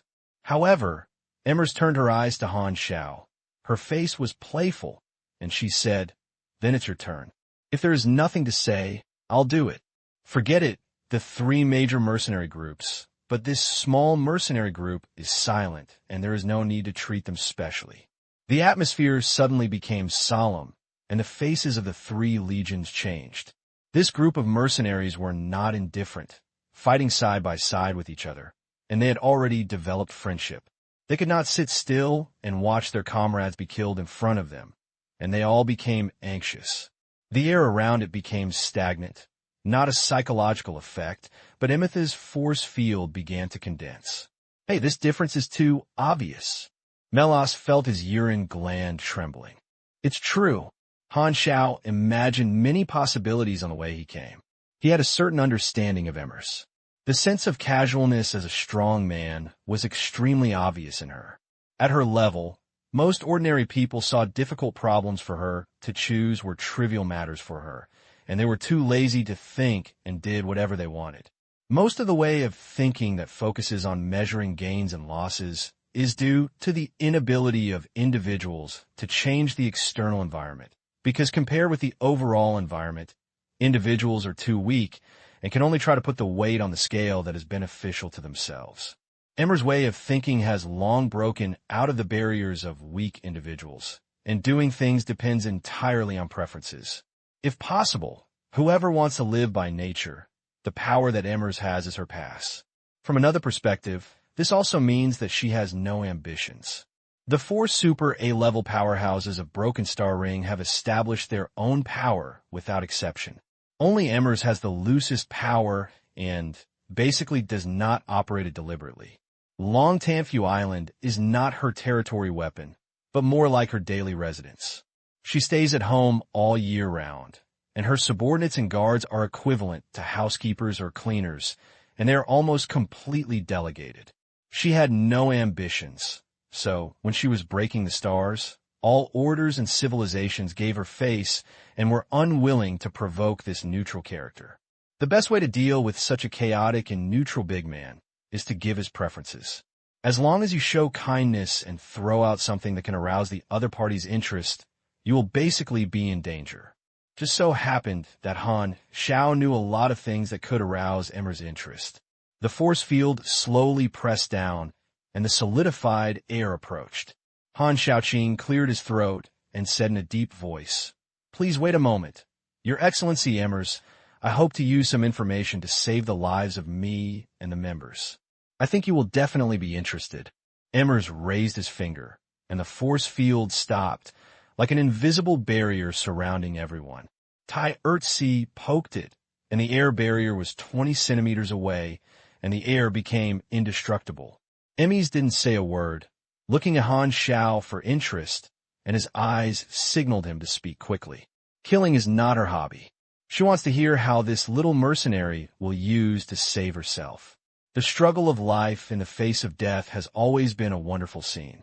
It can adjust a boring life. So even if these people are just dust that can be wiped away in Emmer's eyes, she is willing to spend time communicating, just like a lofty human likes to study other animals. Han Xiao brewed for a while and started the performance. "I haven't been hiding in the broken rings for a long time. I usually stayed at the Ubury hub. One day, I met a man on the street.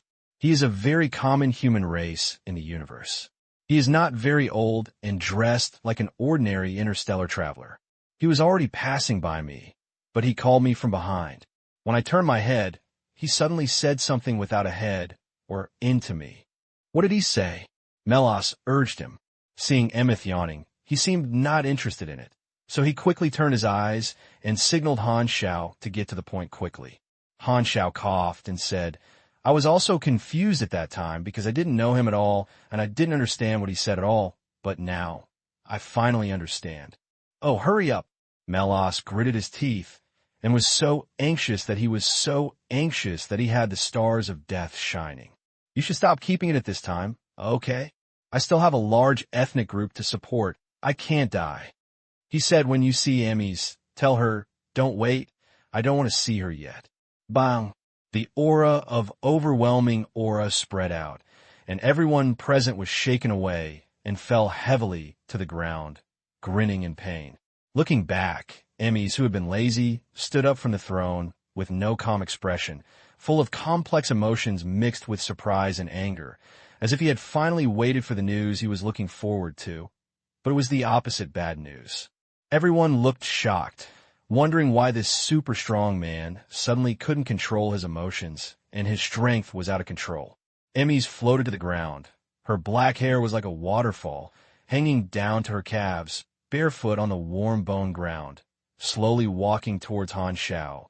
Her aura was fully opened, and she asked, "What does that person look like?" All the ordinary people in the Longtan Guard were shocked, and everyone who was still awake had difficulty getting up. Han Xiao took a breath to relieve Emmys' domineering aura, and she spoke hard, saying, "I can't remember the details very clearly. He has a very vicissitudes of life, and his hair is very messy, and it looks no different from ordinary passers-by. Oh, I remembered it. His biggest feature is his eyes. His pupils are shiny, just like He hesitated on purpose, as if he could not think of the vocabulary. "The eyes are like a dark universe, and the pupils are a star lit up in the depths of the universe. Although there's only a faint fluorescence, it can illuminate the entire universe." "Is that true?" Emmers said. Yes, that's it." Han Xiao responded a few words and felt relieved. Emmys must have thought of the person she wanted to think of and was stable. Emmys seemed to sink into memories and murmured to himself, "Why don't you want to see me? Doesn't the agreement count? Didn't it be said that you would come to me when I become a famous figure in the universe?" The guard captain Visander's heart suddenly became cold. He had never seen the boss show a fragile girl's expression at this time, like a girl abandoned by his sweetheart, which made him feel very uncomfortable. Emmers was a goddess who was tall and noble in his heart, powerful, beautiful, and mysterious. He was deeply amazed at the first sight of him. His heartfelt admiration made Visander willing to give up the power he cultivated and join Emmers alone, staying in Longtan to manage this messy territory day after day. That's right, he is a subordinate who has a crush on the boss, which is also his motivation for his work. At this moment, Waysander was particularly envious of those little brothers. It would be great if he was shocked on the spot, so there would be no need to see this scene. Who is that man? Is he really a lover? Waysander was in a very sour mood, but he felt strong curiosity. Emmys came back to his senses, sat on the throne again, stared at Han Xiao silently for a long time before slowly saying, "Since he chose you to pass the message to me, I will also give you a choice, 2 ways to turn into dust or work for me. I am willing to serve you." Han Xiao knew did.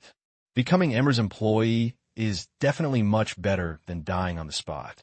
Emmy's past is mysterious and almost no one knows it, but Han Xiao knows the secret about her.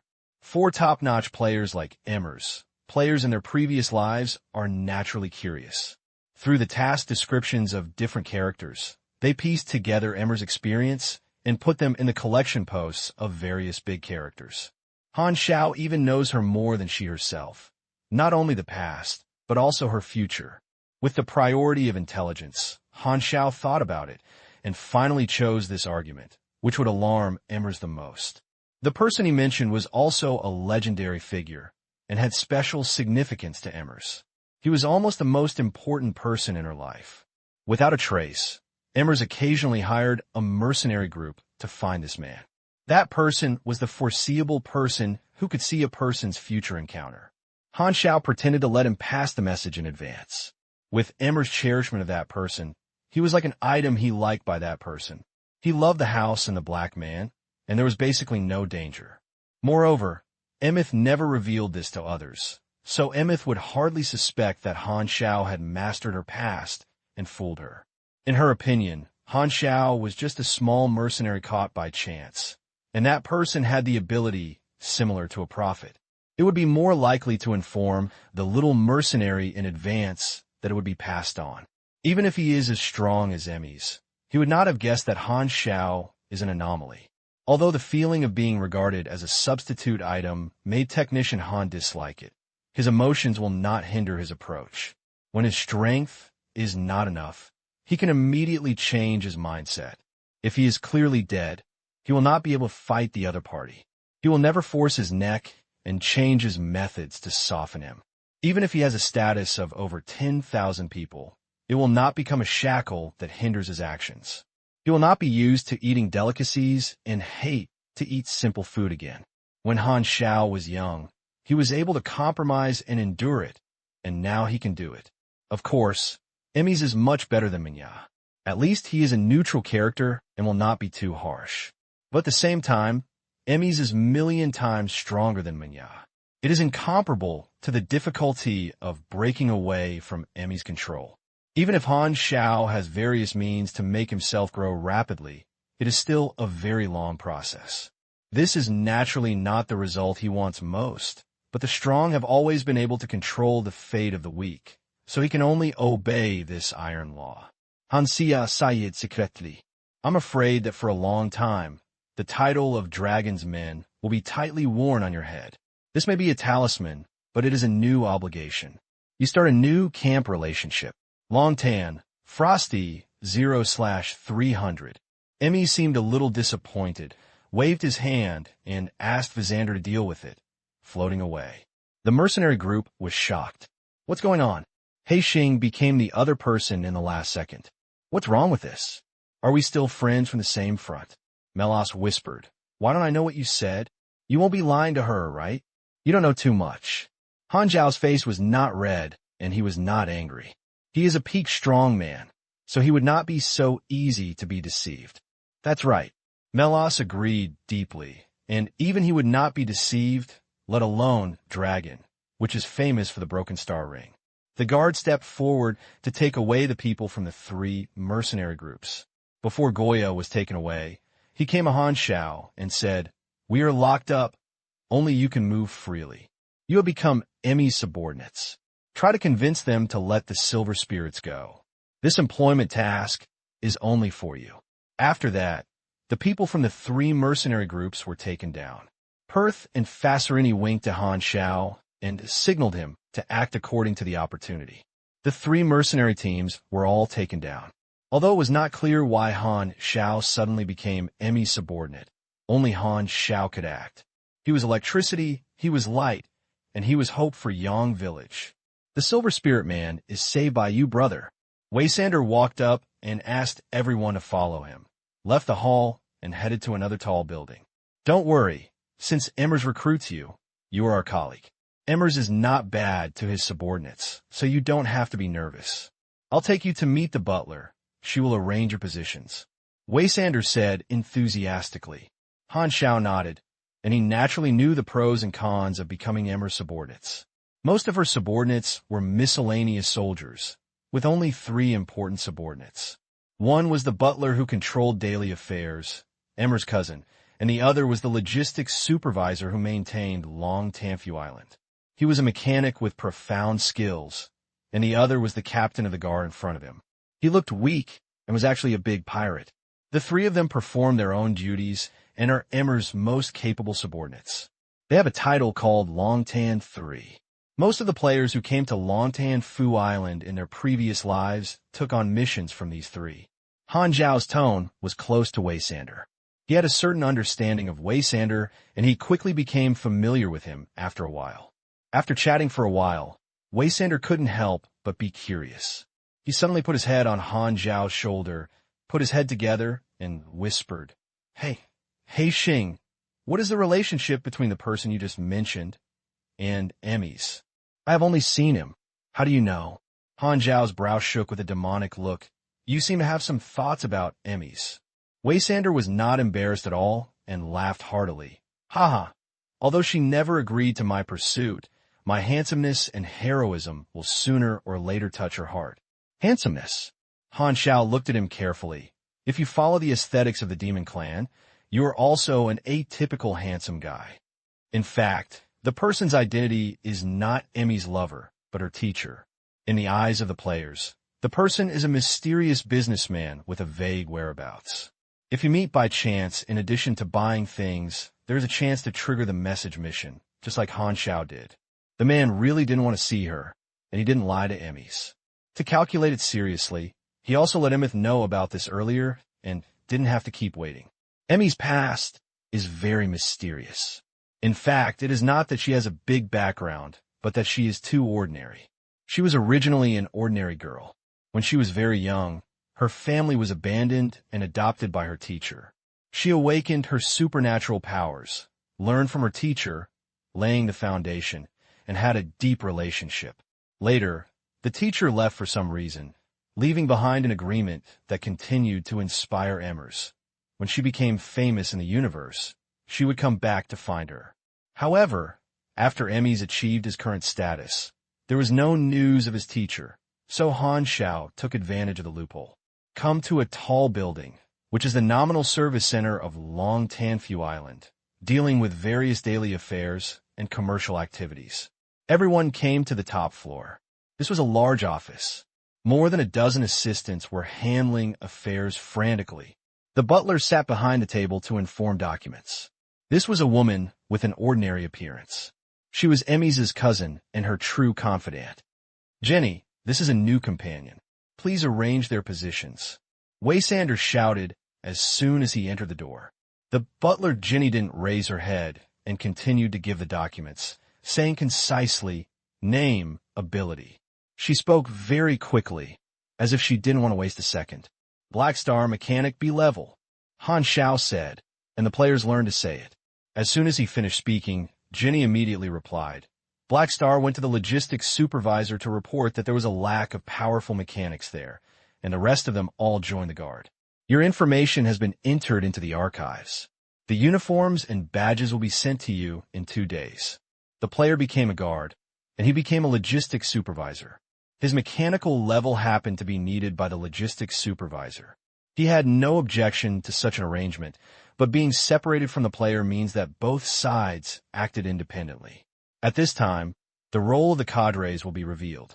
After leaving the building, Han Xiao whispered, Melas, you can lead the team members for the time being, protect them, and don't let them do whatever they want. I know, don't worry. Melas Zheng pointed. You should be careful too. If you can't get out of here, then let Melas lead the team to ensure that the players will not be in the leader and try to eliminate the possibility of players' random things.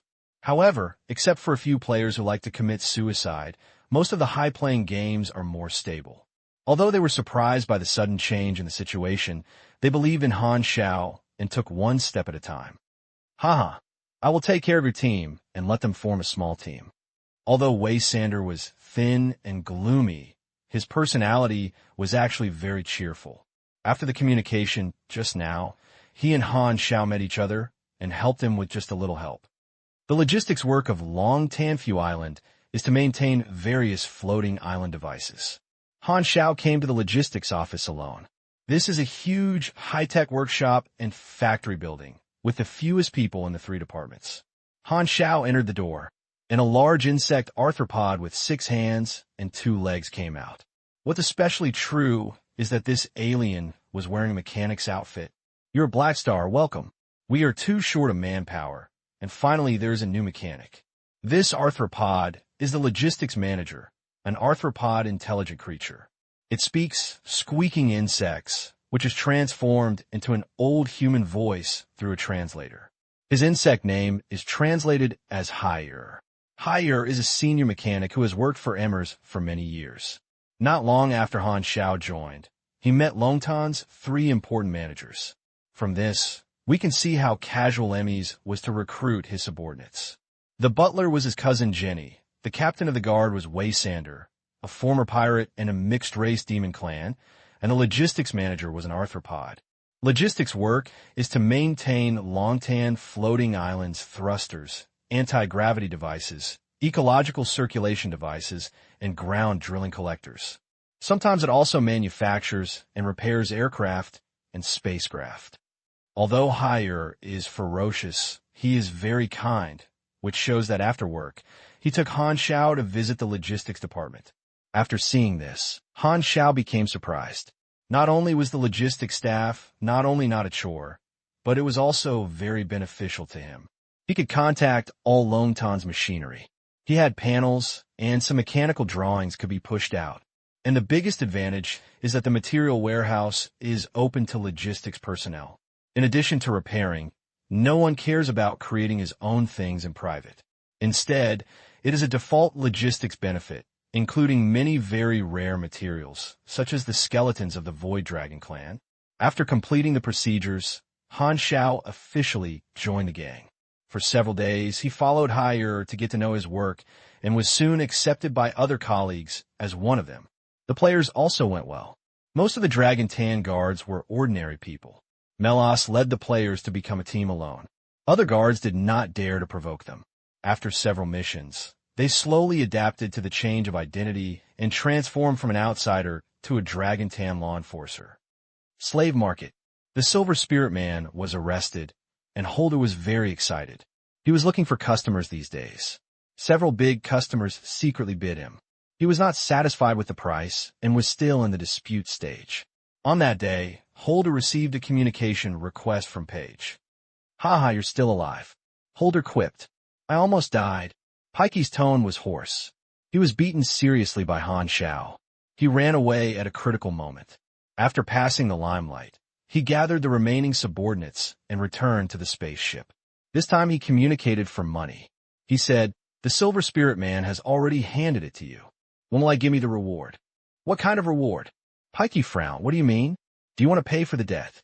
Holder slowly said, No. You have to figure out that your goods were robbed by those mercenaries. This batch of goods does not belong to you. You did not hand the goods to me, but I snatched them back, so why should I give you money? Pikey's face was gloomy. He hung up the communication and cursed the prodigal business. The Silver Spirit Man is the most valuable goods. Holder was black, and he knew that he could not get it back. He was beaten and lost his goods.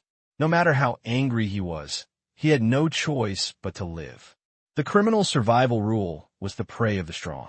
Even if Holder denies it, he could only admit that he was unlucky. Those bastard mercenaries. Compared to Holder, mercenaries are the biggest reason. Pikey hates mercenaries even more, grits his teeth, and slaps the communicator with a slap. Just as Pikey was sulking, an inconspicuous spacecraft was parked in the harbor next to him. Ash, we're here. The spaceship was a contingent of the Dark Star. It was disguised and dressed as an ordinary traveler. The group walked down the bridge and stepped onto the dock of Longtan. The surrounding thugs looked at the ordinary passengers with hungry, wolf-like eyes immediately. The people from the Dark Star walked into the city area in a low profile, turned several alleys, and passed a narrow path between the two houses.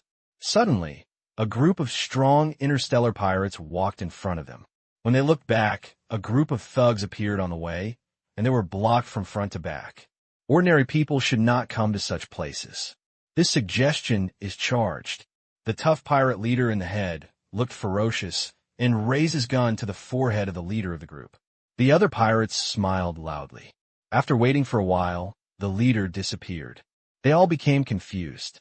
One of the subordinates pushed the leader's shoulders, and suddenly, the pirate leader's body collapsed. The clothes fell to the ground, and the black powder spilled out. The pirate's hideousness immediately turned into horror. He immediately turned to escape. Without taking a few steps, all the pirates turned into black powder in one go, and only a bunch of clothes were left on the ground. The members of the Dark Star glanced, remained indifferent, and continued to rush. They were commonplace with this scene. This is the captain's ability, Ash, which controls carbon atoms to a certain extent. It is the nemesis of carbon-based creatures. As long as there is carbon elements in the organism, it can cause extremely terrifying real damage. Even the superpowered person who protects the body with strength will be severely damaged. This is the code name of Ash. His superpower potential rating reaches A+. Ashes are the new generation of ace combat power that Dark Star is prepared to vigorously cultivate. The things in the secret language bead are products bought by the organization from a scientific research organization in other star fields at a high price. Dark Star has been secretly cooperating with the other party for many years. In order to keep it confidential, each time the other party sends a different race to the Broken Star Ring coincidence to hand over the goods secretly, just like underground work. This time, the cargo was transported by the Yinling man, but an accident occurred. The cargo transporter was captured. The goal of this task force was to recycle the secret words beads. Ashes took the people to find a place to settle down, arranged anti-detection instruments in the room, and then his subordinates went out to inquire about the news. Not long after, everyone returned to the room and discussed the matter. I found out that the Silver Spirit Man was locked up in a local slave market, right here in the map. We had to find a way to contact the cargo shipper. What is the plan? Robbing the slave market and saving the cargo shipper. If you only rob one Silver Spirit Man alone, it is easy to cause suspicion. If you want to do it, rescue everyone. It was not until all the subordinates finished the discussion that Ash spoke slowly and said lightly, "Don't use force first. This is the territory of Dragon Zodiac, after all. I'll go to negotiate with the slave market and buy the Yinlin man back."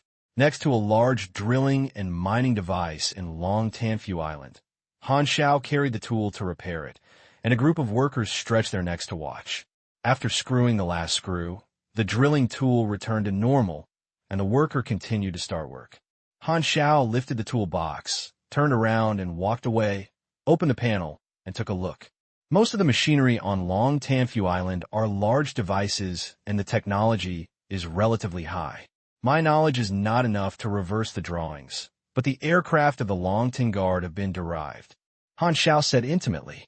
After working in logistics for a few days, he quietly learned the drawings of the combat aircraft through the panel.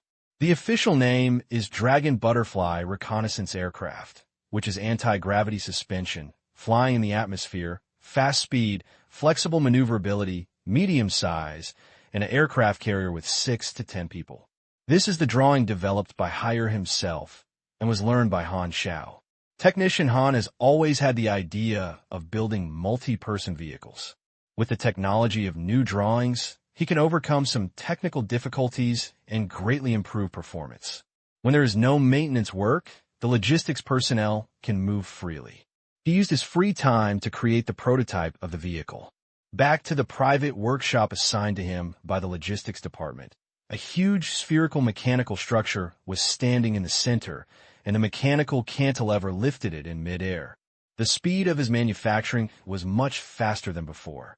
He had obtained the second-level split and reorganization from the Silver Spirit Man. The effect of this knowledge was to greatly speed up the decomposition and assembly speed. He spent 10 points to increase his potential to the full level. The biggest advantage of logistics is that it has the authority to use mountain-stacked warehouse materials. It does not cost to manufacture vehicles and saves a lot of material money. However, only the supervisor higher can use some very precious materials, such as the skeleton of the Void Dragon. Han Xiao was very jealous. The toughness of the Void Dragon bones was incredible, stronger than all the alloy types he could make at this time. There is a high-level mecha drawing core material that is the Void Dragon bone. It is another series of individual combat suits. Its performance is stronger than his current Tingsha, and its own special ability has it. In terms of actual combat power, it is almost 2 or 3 times more than Tingsha. The mecha drawing is not very skilled. It only requires advanced knowledge, and the difficulties are only materials. The Void Dragon bones are very rare and can be regarded as limited mineral veins. Longtan Floating Island is one of the few places where keel bones are produced in the entire Broken Star Ring. If he gets enough keels, he can create a new generation of mechas, no longer the snake model. The body of the Void Dragon clan is a treasure, and the bone marrow liquid mine is also effective. Unfortunately, all of them are under the control of Higher, but it also shows the oil and water of Longtan. Even if Emmers does not deliberately manage the power, there are still many good things in the warehouse. Now, I have integrated into the collective and gained a foothold. It's time to go to Holder and talk about the Silver Spirit Man. My current identity is beneficial, which is convenient for open and honest negotiations. Han Xiao thought to himself that since he could not count on the 3 major mercenary groups, he could only rely on himself. Han Xiao came to the slave market again. Now, it is different from the past. He is about to enter the door openly. Suddenly someone behind him called him urgently. "Hi, Black Star, wait a moment." Thean panted and caught up. "Oh, it's you." Han Xiao glanced at him. At this time, Thean had a blue nose and a swollen face, covered with gauze, as if he had been corrected by someone with a few small eyes, and a group of subordinates were following him, as embarrassed. Thean looked in fear and trembling. "Can you tell your subordinates not to bully us anymore?" "What's this?" "We're colleagues. In order to improve the quality of the guard and better protect Longtan stability, my team members are kind enough to conduct practical training for you." "How can it be called bullying?" Han Xiao was earnest. "I was wrong. It was really wrong. You can apologize anyway." Thean cried with a sad face, no matter how arrogant he was a few days ago. Thean's arrogance comes from his identity as the guard, and he can look down on all outsiders. However, Han Xiao and others transformed into his colleagues. He was immediately confused, and the hard days came as soon as possible. Han Xiao was too lazy to waste time teaching him a lesson in person and threw a task to the player. They happened to be in the guard, and they beat him every 3 hours and every 5 hours. Thean was so angry that he wanted to die of ecstasy and asked the captain to complain, but Visander turned a blind eye and ignored him. Thean was beaten so hard that he couldn't stand it, but he didn't have the courage to withdraw from the guard.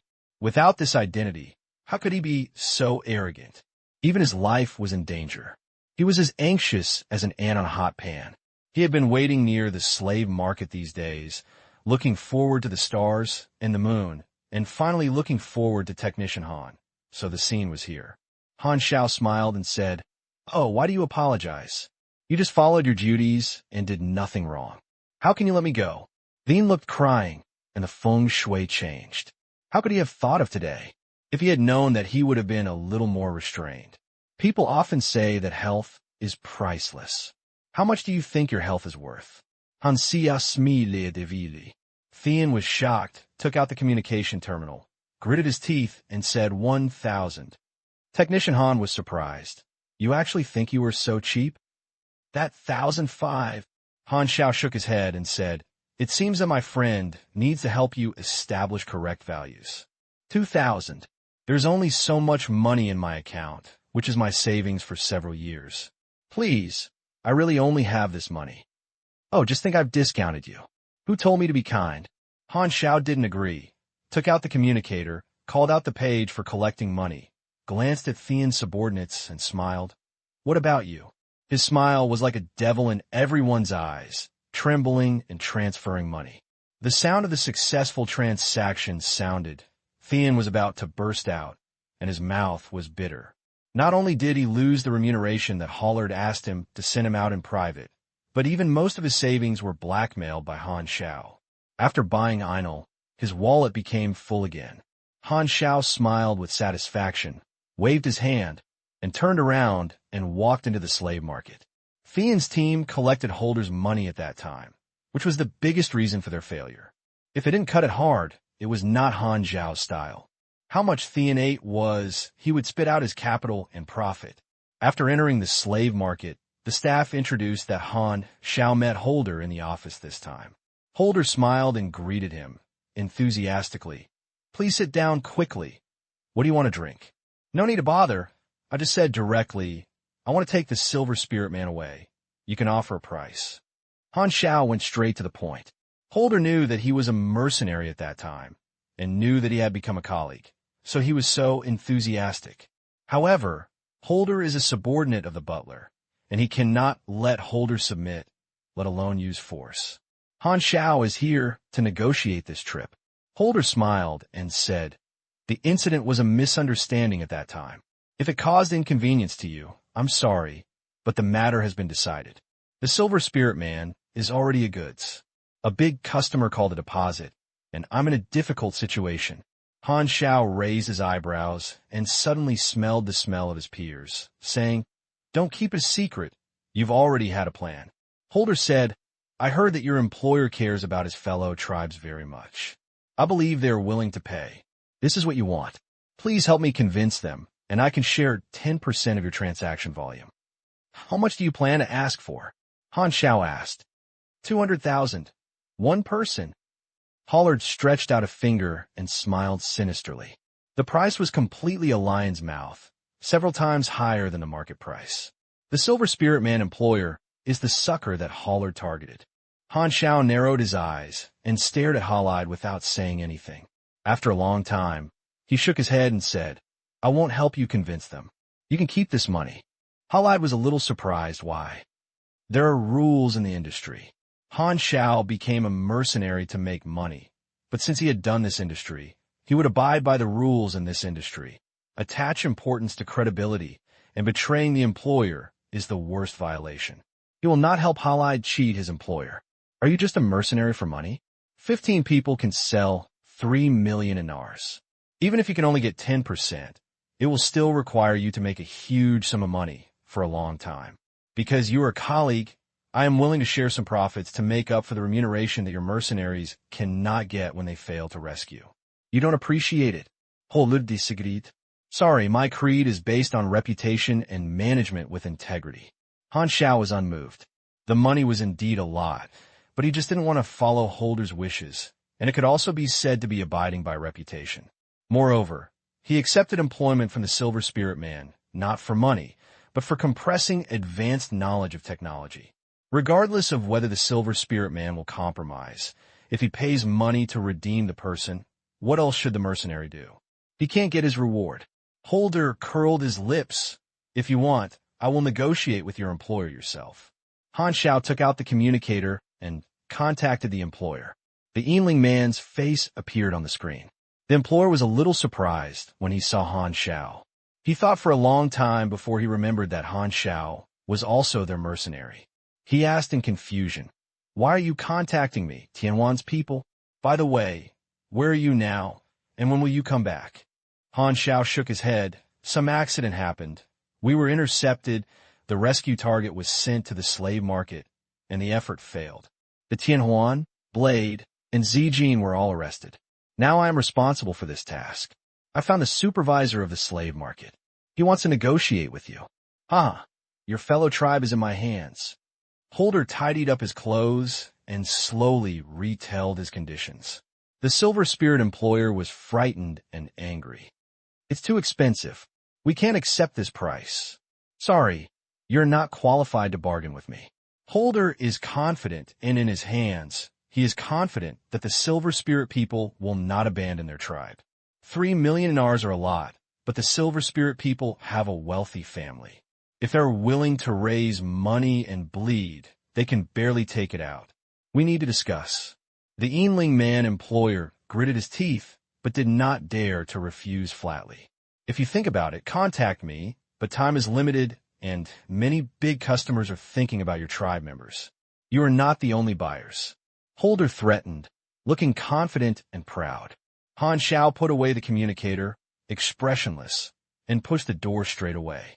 Holder said goodbye warmly, as if he was waving his hand, but he sat in his seat and didn't move. When he stepped out of the door, a man wearing a mask was about to walk in when the two passed by, and at this moment, it seemed to slow down. Han Xiao's hair suddenly stood up, and a needle sensation between his eyebrows, as if the tip of a knife was hanging in front of him. The flow of time seemed to slow down. The moment they wiped their bodies, the two subconsciously looked at each other, and their eyes collided, as if two sharp blades were fighting, a cold light shining, making the surrounding environment turn gray, leaving only the other in each other's eyes, and the picture was like a freeze, silent. The next second, the color and sound broke the moment, just like an ice mirror shattered, and the two of them were peaceful and passed by. After taking a few steps, Han Xiao turned around, and his eyes moved slightly. If you have a high level, your perception will be sharp. If you come into close contact with the strong, you will have a vigilant intuition. Just now, the masked man brought him a strong sense of danger, not just strength. The masked man's temperament has a murderous aura that kills countless people. He has strong enough perception to detect such details. He had a kind of intuition that this masked man also came for the Silver Spirit man. I don't know which person it is. Han Xiao shook his head, put aside his distracting thoughts, and contacted the employer alone. The Yinling man employer said angrily, I rescued someone, but why was he caught again? This is your dereliction of duty. What should I do now? Do we really pay the money? Han Xiao responded to a few words and said, don't rush to compromise first. Since the captives are temporarily safe, I will think of other solutions. Okay, remember, we must give priority to protecting their safety. Han Xiao grabbed his hair and had a headache. This is not easy to deal with. The captives are all in the hands of Holder. My current identity is a member of Longtan. I cannot rob him openly. Well, I want Holder to release him unconditionally. There's only one way to go up the route, convince the butler Jenny, and even convince Emmys. He suddenly had some clues, was excited, hurriedly left, and went back to think about his plan. At the same time, the man with mask passing by just now was Ashes, and he also came to Holder to express his intention to buy the Silver Spirit man. How much can you pay? Holder asked. 50,000 per person. Holder shook his head, lacking interest. Ashes frowned. This price is nearly half higher than the market price. Do you think it's less? A big customer bids more, said Holder. 70,000. Ashes increased the price in a deep voice. Holder still shook his head. At most 100,000. It's still not enough. Then how much do you want? Ashes were very patient. Holder smiled. That big customer paid 200,000 yuan per person.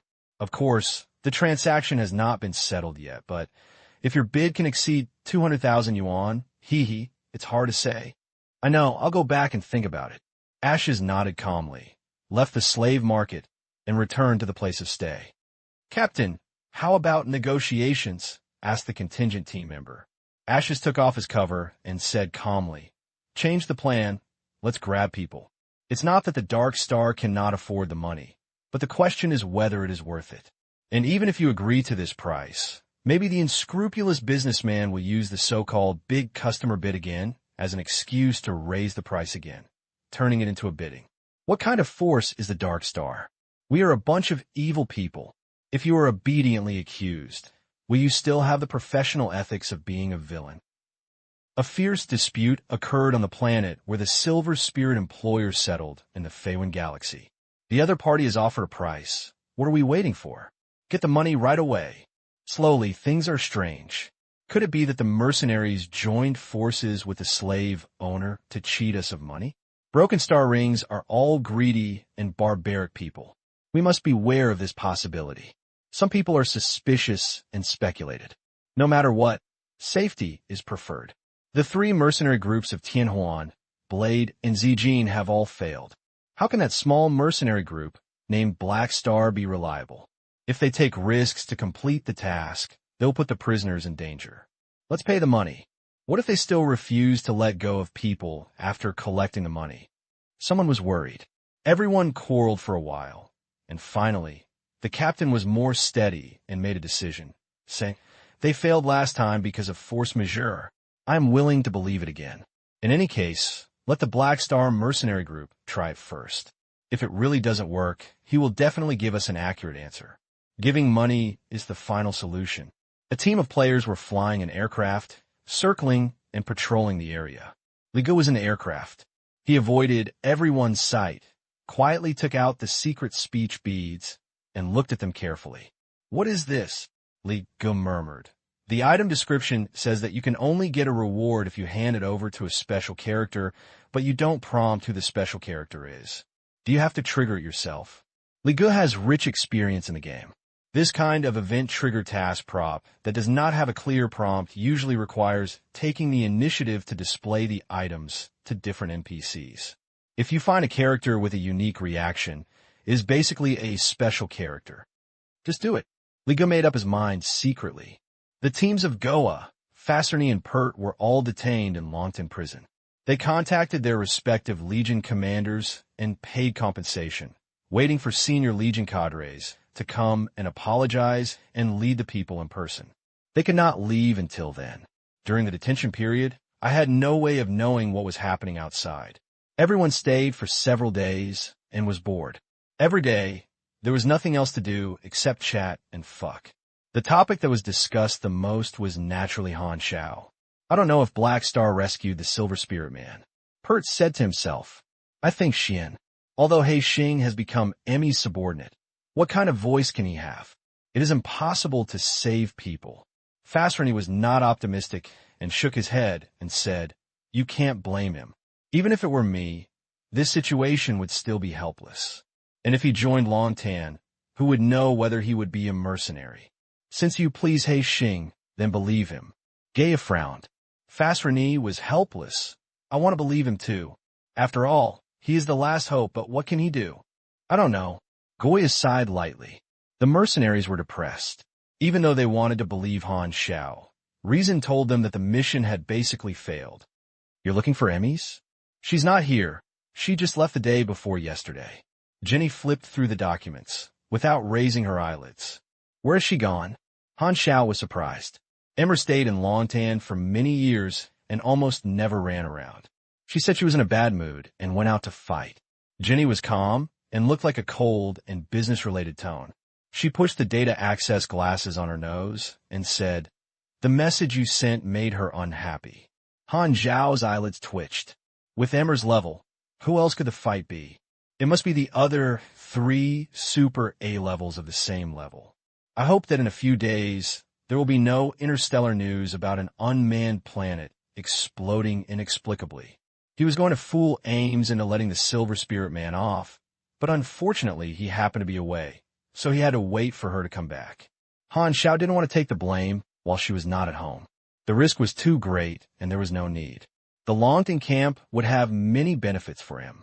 The butler Jenny is very capable, not as easy as Emmer's to fool her, and Han Xiao has no idea of convincing her. Jenny said, "Emmer's is not here. Longtan enters the management program. I'm the highest commander.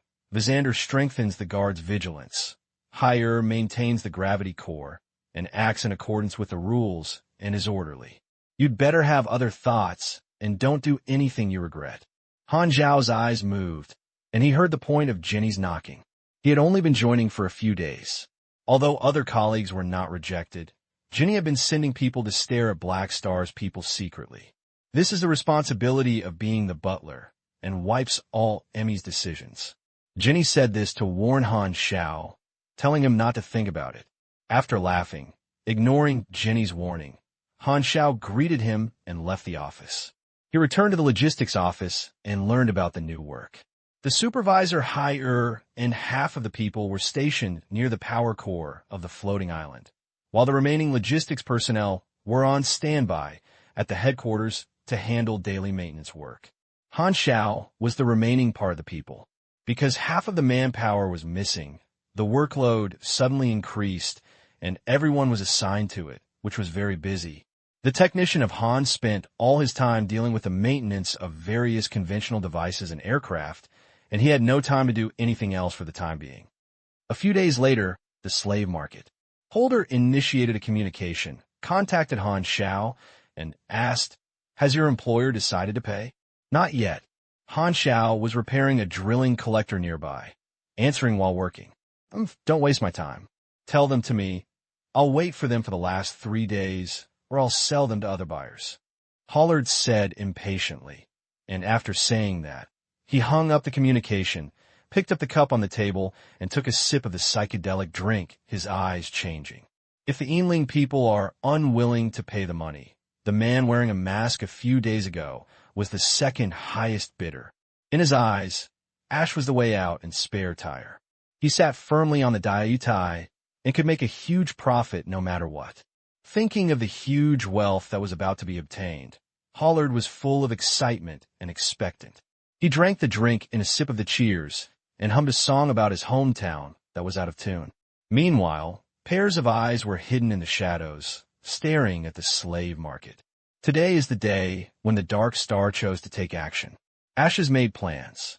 Of course, it was not a high-profile attack, but sneaking in and quietly taking away the slaves, trying not to cause huge noise. They didn't know about Emetha's departure, so they acted carefully. Ash's ability potential is A+, but he is still in the training stage. His actual level is B+, far from reaching his peak. Facing Emmys, who can kill him instantly, even though Ash's is full of coldness and arrogance, he has to be cautious. There are also several groups of interstellar pirates who followed the operation of the Dark Star Task Force. Ash disguised his identities in the past few days and secretly found these teammates, promising the benefits of splitting the slaves evenly. In addition, revealing some plans, it is easy to lure these little pirates. This move is to confuse the public and cover up the true intentions of Dark Star.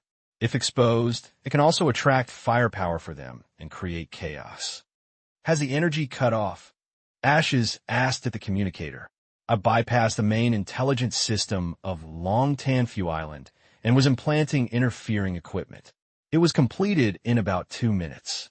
It cut off the energy transmission in the neighborhood where the slave market is located, temporarily cut off the power, and the monitoring was interrupted, becoming a blind spot. The system will not detect intrusion, but will only trigger a false self-test. The virus I implanted can block the system's self-test for 17 minutes and will not cause an alarm during this period, which is enough for your actions. Very good. Ashes nodded. In this operation, the Dark Star provided high-tech equipment support, and the team divided into 2 groups. The other group cut off the power supply in the area and pretended to be a fault. Although it would cause some movement, it would not trigger an alarm. The Ash led the way to act. As soon as 2 minutes arrived, the lights of this block flashed twice, and all went dark.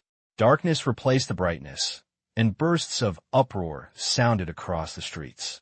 Ashes closed his eyes and entered the vision of the supernatural powers, since the carbon atoms sleeping around him, and the things that buried the slave market a few days in advance. He picked his fingers and activated the supernatural powers. Inside the slave market, stones in each corner suddenly cracked, and small metal balls fell out, spraying out colorless and fierce hypnotic gas, quickly filling the entire building. The principle is nerve paralysis, and hypnosis does not cause harm as much as possible. Plop! One by one, the staff fell down and fell into a coma. Holder was startled by the power outage. Before he got up, he was stunned by the hypnotic gas and fell to the ground unconscious. The power of ashes can control carbon atoms to a certain extent, gather, separate, change molecular chains, and change the form of matter, etc. Many natural substances have carbon elements. With its ability strength at this time, it is easy to control a few stones. With the cover of darkness, the group broke into the slave market, and there was silence inside. The distribution of carbon elements was like luminous handwriting, outlining the terrain. The ashes instantly found the underground prison and confirmed that the target was there. Because of the cutoff energy, all access controls in the slave market failed. Ashes came to the ground with people unimpeded. Opened the doors of the prison cells, and all the slaves walked out in a daze, thinking that they had regained their freedom and were all grateful. "Are you here to save us?" After the Silver Spear captain was released, he looked surprised and thought he was here to save their mercenaries. However, they soon discovered that they had just left the tiger's den and then entered the wolf's den. The members of the Dark Star team were all wearing masks to cover their appearance. Ashes said to the other excited pirates, "According to the agreement, I only want the Silver Spirit Man, and you can share the other slaves by yourself." At this time, a group of thugs came out and said with a grim voice, "This is unfair. The Silver Spirit Man is of the highest value. Why give it to you?" Ashes, before they finished their words, they attacked directly. The thugs suddenly had their faces distorted, full of pain, their mouths wide open, but even their ability to scream was deprived. Starting from the skin, the flesh and blood turned into black carbonized powder, and their bodies collapsed quickly. "Who has any objection?" Ashes said coldly. Everyone's face changed, and they were silent. The greed that was ready to move was dispelled by this scene. They obediently divided the other slaves and did not dare to make the Silver Spirit Man's idea. "I've got it. Leave here first and go to a safe place to interrogate." The people of Anqing didn't care about other accomplices who were staying and hurriedly left. A few minutes ago, when the energy was cut off, the logistics department received a report of a failure. The intelligent program was assigned to Han Xiao according to the location of the logistics personnel. Urgent mission. Han Xiao happened to be repairing the drilling tool nearby. After receiving the notice, he immediately put down his work and rushed to the neighborhood where the slave market is located. There was no light around, and it was dark. Han Xiao turned on the mecha's induction radar and suddenly stopped. He found that the scene inside the slave market was blurry, which was obviously a reaction to the radar being disturbed. "What's wrong?" Han Xiao's face changed slightly. Realizing that something had happened, he immediately activated the jet device and accelerated to the slave market. As soon as he entered the door, he smelled the stimulating hypnotic gas. You inhale the hypnotic gas of strong nerve paralysis and make resistance judgments. Your endurance exceeds 100 points. You are immune to hypnosis. Your endurance exceeds 150 points. You are immune to dullness. There was a dead silence inside. He opened his night vision and saw the unconscious staff all over the ground and was shocked. "What's going on? Had a thief from here? Who is so brave?" Han Xiao was shocked and suspicious. At this moment, the stairs were clamoring for rapid footsteps.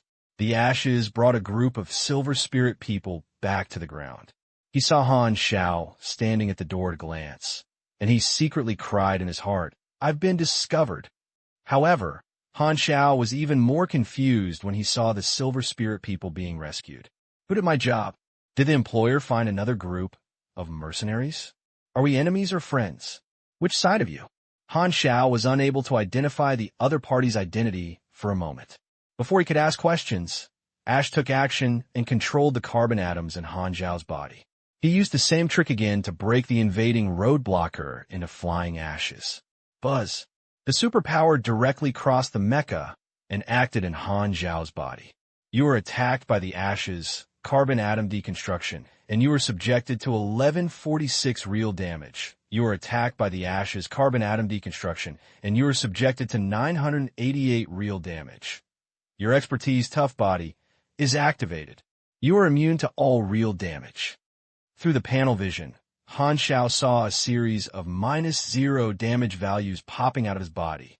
And Skate, the face under the ashes mask suddenly changed.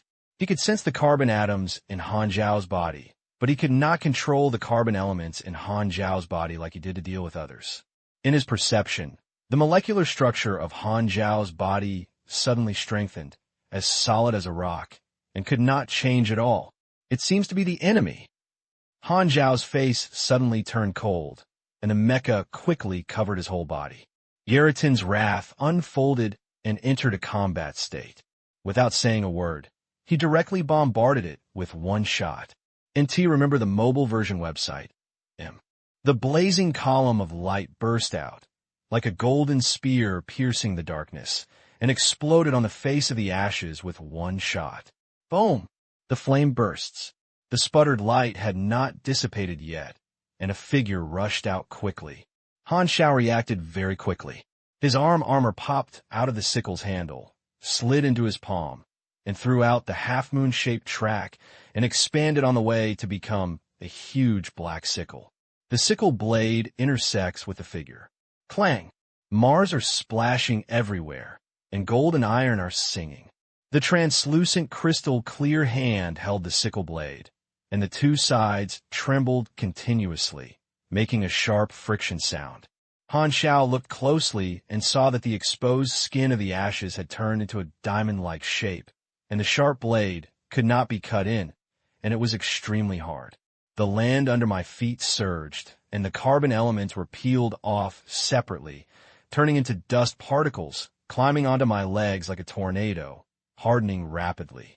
Han Xiao was shocked and jumped quickly, dodged before the soil hardened, and broke the diamond prototype that had not yet condensed and formed. Control carbon elements? Trouble. The mecha's own analyzer detects the components of the controlled substances, all composed of carbon. Han Xiao is experienced and immediately guesses the other party's ability, and immediately finds it difficult.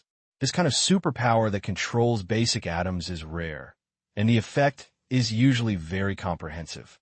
It can attack, defend, control, and produce materials. Many natural substances contain carbon elements, and the opponent's ability is exactly the nemesis of the carbon-based monkey. Han Xiao was stunned. Fortunately, we have the expertise to be immune to real damage. Otherwise, we would have to sing a song. Rough body comes from the budding leader. Of course, with the current perspective, the leader's strength is not enough, but the old guy is a protagonist and a boss after all. This specialty is a template, and the effect is powerful. You can hit me critically, but you can't even dream of causing real damage. You should know that real damage is extremely dangerous to ignore resistance. Even a martial artist with thick skin is extremely uncomfortable to eat a real damage. Having this expertise is equivalent to providing insurance for life safety. The template can greatly increase the combat power of other people at the same level. So far, Han Xiao has earned 2 template specialties, and the other, low-level strong life, supports his health. The blood volume of his mechanic can even be compared with martial artists of the same level, which is so fleshy that the enemy is disgusting. Anyway, ashes are disgusted now. Carbon atom deconstruction is a new use of superpowers mastered after the ashes breaks through to level B. It is a killer weapon against low-level superpowers. The principle is to directly destroy the molecular structure of the opponent's body. It is necessary to determine the gap between strength and level. Only when the target judgment fails, it will be truly damaged. Generally speaking, even if you have a level lower than ashes, you cannot pass the judgment. However, Han Xiao is such an anomaly. Although his level is lower than his, he is just immune to real damage. Let's go. Ashes suppressed his heart, and his trump card was ineffective. His other abilities were conventional combat methods and lacked lethality. Now is obviously not the time to fight, so he doesn't have time to think about it. Buzz. The supernatural field spreads, the ground and walls surge like water waves, and countless carbon elements are stripped and reshaped. The powdered particles surround Han Xiao like floating black ribbons and quickly hardened into diamonds, with different shapes, spikes, barriers, cages, etc. entangle Han Xiao. Kerala. The whole field is filled with floating and rotating carbon particles and dust, like waves turning from time to time, turning solid, and the material form changes randomly, which is very spectacular. Han Xiao bared his teeth secretly, with dense dust ribbons, unpredictable, extremely agile, and never stopped. He immediately felt like a barrage shooting game, which was extremely challenging to react. Tungsha Mecha intelligently quickly planned a dodging route. The Han technician moved and dodged, with a slight difference every time and time. The movement was extremely difficult, just like an epilepsy patient dancing a Sheik Street dance with a wia hanging on his wia, abbreviated as 2 words, tizzy, but the effect is also very significant. It seems dangerous, but it is actually as stable as an old dog. While Han Xiao was entangled, Ash escaped from the door with the Silver Spirit Man. How could Han Xiao let the Silver Spirit Man be taken away like this? Just as he was about to chase him out, the mecha suddenly warned him, prompting a high-energy reaction behind him. He slipped and dodged. Boom! Various attacks fell at the original position and exploded a big hole. Han Xiao looked back and saw that the pirates also retreated with their slaves, holding their guns and firing. Dozens of superpowers surrounded them, full of murderous intent. Hurry up, kill the witnesses. He is only one person. Come together. Han Xiao was surrounded and could not escape. Ashes and others disappeared from sight. He frowned and had to deal with the thugs for the time being. He was single-handedly, and the other party was fighting with a number of people and could not fight quickly. Han Xiao simply used the built-in communication of the mecha to call the helper. Not long after fighting, these interstellar pirates found that they had no choice but to deal with Han Xiao, and several people were cut over by Han Xiao and gradually became anxious. This guy's a bit awesome. Don't waste time. Go away quickly. No, he saw our identity. If the guard is informed, we will be exposed immediately. The thugs had a disagreement, and half of them were about to retreat. They were about to retreat. At this moment, the roof of the slave market exploded, and everyone was startled. They looked up in surprise. Several butterfly dragon aircraft hovered in the air and turned on searchlights. The sky background was a psychedelic galaxy, and there were more aircraft coming in the distance. These guards are all players. Han Xiao called them over with a simple communication and took advantage of his position to quickly arrive for reinforcements. Melas waved and greeted him through the high-density glass. All the thugs were shocked. It's like a thief was caught by the police and is on hand. Han Xiao pulled back, left the firepower coverage area, and curled the corner of his mouth. Have you heard of an arrow piercing the clouds, and thousands of troops will meet? Want to beat me up? Burning your dreams. I have a helper too. All the aircraft opened fire and poured lasers at the thugs. Bang, bang, bang. The golden laser light was like a rainstorm, and this group of pirates fell down like a leak, horrified and frightened. It's the Dragon Vanguard. Escape quickly. Run away. They were panicked, and they couldn't care about Han Xiao. They immediately scattered like birds and beasts, ran away with their heads, and fled around, and the aircraft chased and killed them separately. Han Xiao did not pursue immediately. The Dragon Vanguard was condescending, and the pursuit was more efficient. He did not want to act on the ground, and was waiting for his bat wings to arrive. Ashes escaped first, and had run away without a shadow, but Han Xiao not only watched helplessly, but he secretly marked the other party. Melas, there's a group of mysterious people who have snatched the Silver Spirits. I marked them on the radar. The information has been sent to you. Don't let them run away. Han Xiao outlined a luminous route on the map and sent it to Melas, and said seriously, the other party has a Superman, who is also a B-level rank and can control carbon elements. Be careful, maintain the shield, and don't fight with him before I arrive. I know. I have seen them and are following.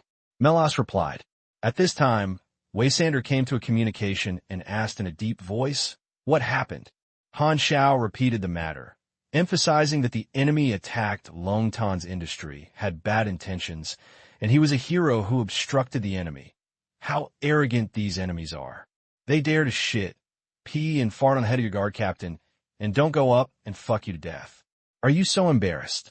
He was afraid that Visander would not hear the point, so he repeated this paragraph 3 times. Okay, I understand.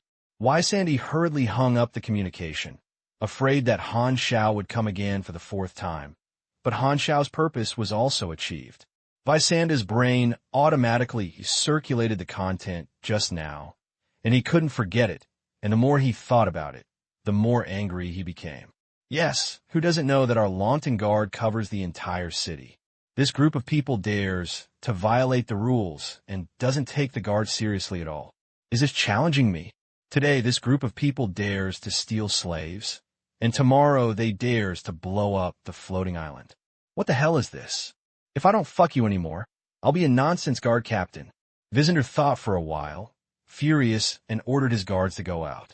It just so happened that Emmys was not there. The Guard was on standby at any time, with a first-level alert and extremely efficient. A number of aircraft passed through the sky, making a whirring sound. The residents and outsiders on the ground all looked up, their faces surprised. They had never seen the big scene of the Guards appearing together. What happened? Han Xiao looked at the mess in the audience.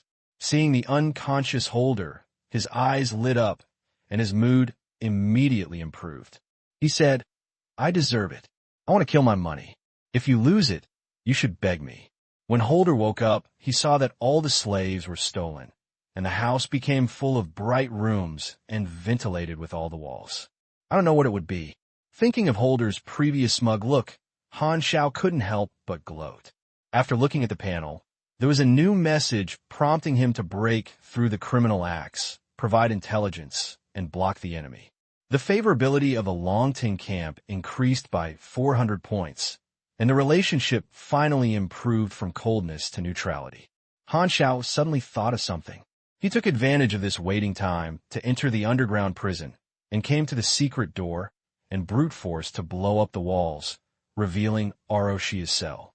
The thugs did not find this secret door, and Aroshia was still locked inside. In fact, Ashes noticed the existence of the secret door, but his target was only the Silver Spirit Man, and he was too lazy to tell others. Han Xiao tore open the door of the cell and stretched out his hand to Aroxia. He still remembers that he had a mission of faraway visitor, which required him to take Aroshia away for 6 days. Before, because Holder had asked for money, he didn't buy it. Now, isn't it a good opportunity? At this time, even Technician Han could not overcome the obstacles in his heart if he didn't start his old job of taking advantage of the situation. He didn't even leave a single hair for Hollard. Aroxia looked up and stared at Han Xiao's hand, with a confused look on her face, and no movement was done. By the way, she has no memory and no curiosity. Han Xiao thought of Holder's introduction, so he went forward and untied her shackles and collar, grabbed Aroshia's hand, and walked out. As expected, Aroxia did not have the intention to resist. She looked calm and let Han Xiao pull him, like a small boat drifting with the flow, following her step by step. She stared at Han Xiao's side face from beginning to end. Although she acted like a marionette who was pulling and leaving, her eyes were bright and lively at this time, as if she was thinking. Huh. Blue fire ejected from the bottom of the equipment box. Flying from afar, the pendant was automatically assembled, and the Tungsha was converted into a flying state. Report the location. Han Xiao quickly put his arms on his face and grabbed Aroxia and flew to the sky. He was not worried that Aroxia would be injured during the high-speed flight. Her body contained superpowers, and even if she couldn't use them, her resistance was still protecting her. Melas sent the coordinates over, and the tactical screen displayed a three-dimensional map, marking Melas's aircraft. The speed of Han Xiao's double-winged turbine soared, and the tail flames were sprayed, directly changing from stationary to high-speed flight without any buffering stage. The mecha could eliminate most of the load, and Han Xiao could withstand the remaining load. Aroshia was held horizontally in front of her chest, her hair fluttering, her eyes closed without any injuries. After Han Xiao launched the Butterfly Dragon aircraft, he improved the bat wings and added anti-gravity propulsion technology, and his speed soared. During the flight, Han Xiao thought about the other party's identity. The control of the carbon element in the ashes made him think of a theoretically powerful superpower, controlling particles. It is far beyond the upper limit of the ability of a single element, and is almost omnipotent. It can form and deconstruct any matter. If the energy intensity is sufficient, it can theoretically manipulate planets to split, reorganize, or form life at will.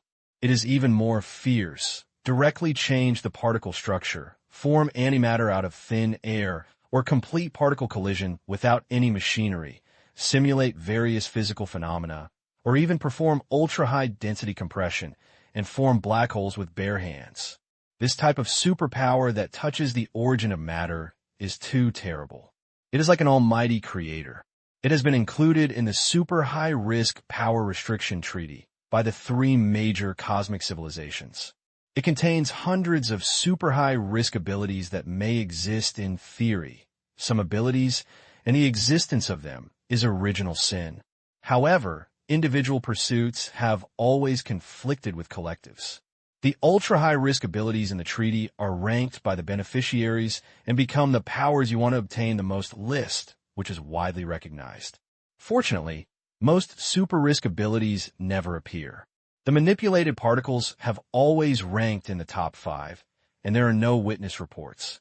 The rumors cannot awaken alone and must be fused into shape. Another rumor is that this superpower is a living thing with consciousness. A certain energy field life manifests as a huge energy flowing in itself, wandering in the vast universe. It is said that the host of this ability has appeared, but it cannot withstand huge energy. The host gene collapsed and died, but there is no witness report, and no one knows whether it is true or false. After all, there are many rumors in the universe, and there are still people who spread rumors. Dragon Ms is actually a man. Although the control of carbon elements is far worse than the control of particles, the two have similarities, which are very iconic and unique, and the name, Ash, revealed by the combat information, makes him a little familiar. Han Xiao scraped his stomach, and suddenly a flash of inspiration flashed, and a memory emerged from under the water. The codename is Ash. The ability is the highest combat power of controlling carbon elements. The Dark Star. Han Xiao was shocked, surprising. Ash didn't know, and the information disclosed in a hurry just now was enough for Han Xiao to guess his identity. Ash originally wanted to keep it secret, but it had already failed in front of Han Xiao.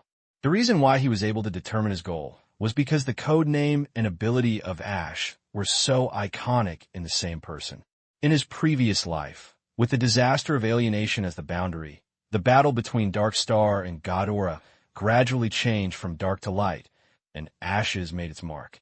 His ability was very tricky. He fought south and north, and the war triggered his potential. After reaching the A level, the strength of superpowers increased leapfroggly, becoming the strongest superpower of Dark Star. There were tens of millions of Ghidorah who died at his hands. His well-known passage was the most talked about by players in the Dark Star camp. I am destined to be Ghidorah's nightmare. I use killing to make them reflect on the backward tradition that has lasted for countless years. The blood theory they insist on violates the way of reproduction and the principles of nature. It is this distorted thought that created us. After they confess, they will swallow the bitter fruits of the pure blood theory for thousands of years. The Dark Star will rebuild the new Ghidorah on their ruins. At that time, there will be no pure blood. No one will be superior because of blood. Discrimination will no longer exist, and no one will be inferior to others when they are born. Mixed blood is tolerance, progress, and equality, and we will eradicate corruption. May vitality and hope favor Ghidorah, and Gal will protect you. Of course, although this passage sounds very stylish and epic, the Dark Star, self-proclaimed revolutionary, believed that revolution requires sacrifice and use any means. Other races, such as the Sunil people, suffer greatly. In the eyes of the Order camp, no matter how loud the slogan of the Dark Star is shouted, it is still a chaotic and evil terrorist organization. Ironically, Ash is not a mixed-blood Ghidorah, but belongs to other races. He was trained by the Dark Star since he was a child and established a firm hatred, and this hatred has nothing to do with him. This shows that the spiritual civilization construction of the Dark Star has been very vivid. Ashes are still in the secret cultivation stage and have not reached the peak level. Han Xiao is the first outsider to know the Dark Star's identity, and at the same time, it also leads to confusion. The Dark Star's actions have always been extremely purposeful, and everything is centered on dealing with Ghidorah, so why do they target the Silver Spirit Man? Danqing wants to use this group of Silver Spirit people to threaten the Silver Spirit civilization? It's impossible. This is just a group of passengers, not that much energy. Even if you catch the entire Silver Spirit Council, you won't want to threaten the Silver Spirit civilization. What exactly does the Black Star want to do? Han Xiao's eyes moved. Could it be there's another secret in this group of Silver Spirit people? A trace of an aircraft appeared in front of him. Open the cabin door. Han Xiao flew in, and Melas came up and said, "The other party has no intention of counterattack. They have no fixed route and do not know where the destination is. Continue to chase." Melas nodded and saw Araxia next to him and was immediately amazed and surprised. "Who are you?" "Don't ask. I'll explain to you in the future." Han Xiao has no time to deal with Araxia's problem. Through the porthole, he stared at the ashes on the ground and others. "I can't get rid of this aircraft. Other guards are coming to support it. We'd better get out as soon as possible," the subordinate said anxiously.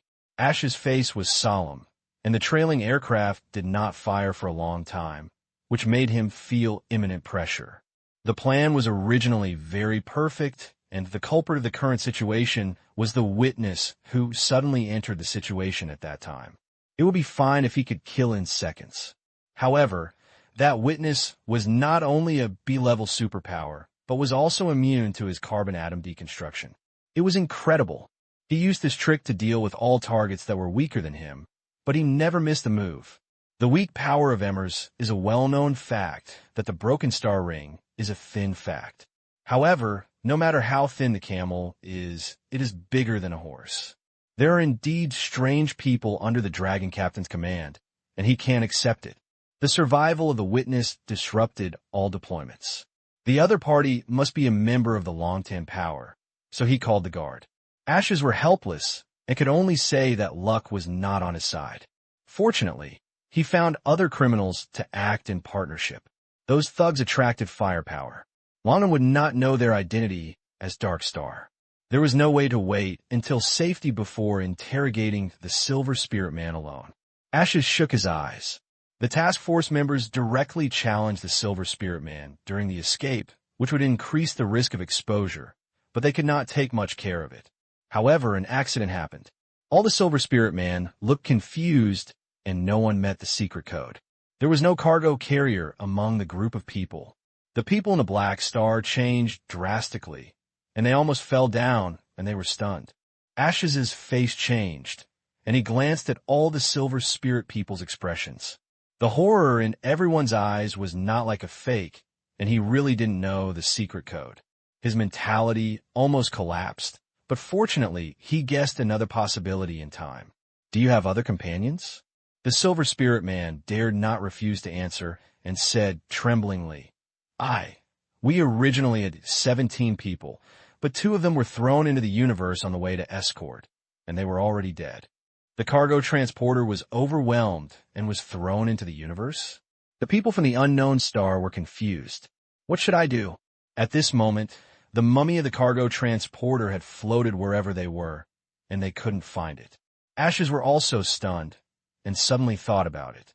The slave trader must have searched the cargo carrier's clothes. If the cargo carrier did not hide the secret words, it might be taken away by the slave trader, and there is still a chance. However, this is equivalent to the Silver Spirit Man being saved in vain, and he was targeted by Longtan for this. Ash's face was stiff, and he felt extremely sad. He knew to find a slave trader first, but he didn't know that something happened to the transporter before. Going to save people first is a priority action of inertial thinking. The transporter belongs to a cooperative force. After receiving the secret beads, he can save them if they can, and silence them if they can't. Now, this step is omitted directly. The damn slave trader has completed their work, but the whereabouts of the beads are unknown. Moreover, Ashes originally wanted to steal people quietly, but it was because of accidents that led to the big news today. To sum it up, it's really a bad luck. Ashes was so frustrated and depressed. With a wave of his hand, countless black dust spewed out on the ground, turning into a curtain like a soft yarn, gently covering the pursuit vehicle, attaching a shield, and observing the vehicle's vision. This dense layer of black dust is full of graphite, and the picture of the observation equipment suddenly turns into distorted, blurred color blocks, and the aircraft becomes blind, stumbles, and slows down quickly. I'll chase Melas. Melas, don't follow me. He will kill you without any power. Han Xiao stopped Melas from jumping into the ship. He didn't want this cadre who had finally abducted and flew out by himself. After breaking through the graphite barrier, Han Xiao looked closely and was stunned. Ashes and others used their abilities to escape, but they disappeared without a trace. Only the silver spirits hugged each other and shivered. They had no meaning to Ashes, so they were abandoned to escape, which not only facilitated the escape, but also allowed the soaring blood pressure of the Dragon Tangard to drop back. At this time, the graphite barrier disbanded and fell all over the ground. This means that the Ashes have gone far away, and the aircraft has escaped from the scope of superpowers. Runs so fast, the person is gone at once. Melas was surprised and was about to order to continue chasing. Han Xiao suddenly raised his palm and stopped him. Don't chase, there is no need. Why? Is it okay to let them run away? Just say we can't catch up. Han Xiao's eyes flashed. Didn't you notice? These thugs have helped us a lot. Everyone was stunned and looked at the silver spirit people on the ground along Han Xiao's fingers, and suddenly realized, and a look of surprise appeared. Yes, our employment mission is to save the silver spirit man. After many twists and turns, the silver spirit man was saved in an unexpected way, and it fell into his own hands. Han Xiao would not miss this opportunity. The difficulty in rescuing the silver spirit man was Holder. This problem that troubled Han Xiao for a long time was solved directly in this way. He even wanted to thank the Dark Star for the sake of the snipe and clam, and the fisherman was profitable. Han Xiao's words were better than the guard Captain Waysander. Everyone followed his instructions and stopped chasing. Soon, other players' aircraft rushed over and protected the Silver Spirit Man again. Waysander asked for communication and said, "The other thugs have been arrested, and only the group of people you're chasing are left." How is the situation? Han Xiao shook his head. They have escaped. There is a Superman very powerful. Why are you the only ones who have problems? If it spreads out, those outsiders will question the authority of our guards. More and more people will challenge us, threaten the public security of the floating island, destroy the stability of the residents, and the long-term balance will be broken, and the world will be chaotic. Oh, the consequences will be unimaginable. When Your Excellency Emmers comes back, my position in her heart will collapse. Waysander complained and chattered. Han Xiao's mouth twitched, and he didn't know anything about it. Your style in Emmers's heart was originally broken. He couldn't bear to expose Visander's fantasy, so he could not be a friend who played together. In fact, their life forms of rank are about paramecium in Emmer's eyes, and his subordinates are parameciums raised by their own. It seemed that he despised himself for a moment. Han Xiao interrupted Wizen's complaint and said, "It's okay. I know who they are." At this moment, a new idea emerged. The reason why Ash was fearless was that he did a good job of keeping the secret, but he didn't know that his identity had been known to him. When his identity was exposed, he would definitely be confused. He would never understand which link had a mistake, and how could he guess the unexpected factor of Han Xiao? Since only I know this information, I can just secretly operate it and reveal the identity of Enxing to Long Tan. Coincidentally, Emmys is in a bad mood recently. If a super A-level strongman thinks about them, Han Xiao will feel so sad for Enxing just by thinking about it. Danxing doesn't want to cause trouble. It doesn't matter. Let me help them make a big fuss. After all, we are also men who have worn red scarves, and our service purpose is to help others. Due to the disaster of alienation, the angry star must be his enemy, so Pai is very happy. Moreover, Han Xiao also had a new discovery. Even Ashes was sent out. This group of Silver Spirit people must have a big secret. Danxing is holding back badly and preparing to make big news. He asked the terrifying Silver Spirit people, and after hearing this, he grasped several key points. First, Donching wants to save not all Silver Spirit people, but a specific person. Second, this person must have been in contact with Donching in advance. Otherwise, he would never have a secret code. He must be a secret worker, and his companions did not know his identity. Third, one of the two Silver Spirit people who died early and passed away early is Donching's target. Ashes retreated temporarily does not mean giving up, and there must be a next move. Fourth, this should not be the first time that a similar action has occurred. In connection with these points, Han Xiao keenly smelled the conspiracy. It was so solemn and confidential that this matter must be very important to the Dark Star. His heart suddenly became alive. If he could quietly destroy the Dark Star's plan, it would not only disgust the other party, but perhaps profitable. And the enemy is open and dark. This is the biggest advantage. It shouldn't matter if you sip it in your heart. The only problem was that he didn't know what the Hell Star was going to do. He lacked intelligence and was completely blinded and thought about it. The guard cleaned up the ruins of the slave market, and the coma was carried aside. Hollard's eyelids trembled, slowly opened, and finally woke up. Holder raised his head, looked around at the confused heart, then looked straight at the ruins in front of him, slowly recognizing the familiar outline. His mouth gradually widened, and his expression gradually became terrified.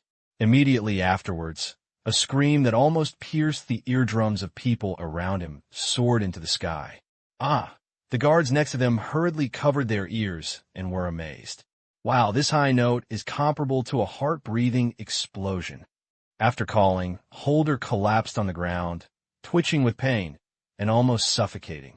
He still remembered the last scene before he was unconscious, sitting on his luxurious chair, drinking a drink, and was excited for the huge sum of money he was bound to win. However, his eyes closed and opened, his home was gone, and he suddenly became a pauper, falling from heaven to hell in an instant. The mentality is shattered. What the hell happened? Why did my home become like this? Holder's gorgeous clothes were covered in dust, and he was very embarrassed. He hurriedly grabbed the guard next to him and questioned in a trembling voice. The guards said it again, and when they learned that the enemy was caught, Halid's eyes lit up and he hurriedly asked, "Were my slaves? Where are they? Return them to me quickly." At this time, a righteous voice sounded next to him. "Halid, don't worry. I will definitely capture all the slaves for you and minimize your losses." Hollard immediately looked over and was very surprised. The one who was speaking just now was Han Xiao. He strode forward, and all the players followed, but behind everyone, he followed all the slaves, including the Silver Spirit Man. These slaves were rescued by the guards. Han Xiao had just discussed with Waysander and obtained the authority to gather all the slaves. "These are my slaves." Holder was overjoyed. Han Xiao looked righteous, patted his chest, and said, "Don't worry. If you find a slave, I will hand it back to you immediately. After all, we are friends with colleagues who are not worth changing. Do you still need to find it? The slave is brought by you. Please get it back to me quickly." Halid was stunned. Han Xiao widened his eyes and looked around, turning a blind eye. "Where are the slaves? Just say that I will definitely capture them back for you. Don't pretend to be stupid. Just behind you." Holder was anxious. "Behind me." Han Xiao looked confused, looked back and shook his head. "The slaves are wearing shackles and collars. I only saw a group of free people. Where are the slaves you were talking about?" Only then did Hollard understand Han Xiao's intention, and his face suddenly changed, and he almost burst into anger. The last day of 2017, this year ends here. As the saying goes, the wheel of history rolls forward. The new year is new. I hope that brothers will put aside the unhappiness this year and welcome the new round of the 365-day Iron Man Challenge with a positive attitude. Life will continue. Tomorrow will only be better, and the optimistic family will last forever. The thugs snatched the slaves and no longer belonged to Holder. The slaves were rescued by Long Tan. They were all accounts after a while. Han Xiao untied all the slave shackles, and no one could prove that they were slaves. No one could refute them if they were free people. Holder had no arguments. The slave was lost and could only be captured, but he did not have this power. The only way was to bribe the guard. However, At this time, the guard Captain Waysander was next to him and had no intention of intervening. He obviously supported Han Xiao's position. If the guard captain secretly acquiesced, who would dare to go out without authorization? When Hollard saw Theon among the guards, Theon was shocked and hurriedly retreated behind the crowd. Seeing this, Hollard knew that he could not count on Theon. This guy was already scared by the Black Star people. Looking at Han Xiao's calm expression, Hollard was so angry that he could not help but hold back his anger for the sake of the slave, but he could no longer be proud of it. He came to Han Xiao and said angrily in a voice that only two people could hear, "Okay, you won. You only need the Silver Spirit Man, right? The Silver Spirit Man gave it to you. Other slaves have nothing to do with you. I can pay for it. You can offer a price." Han Xiao took the initiative.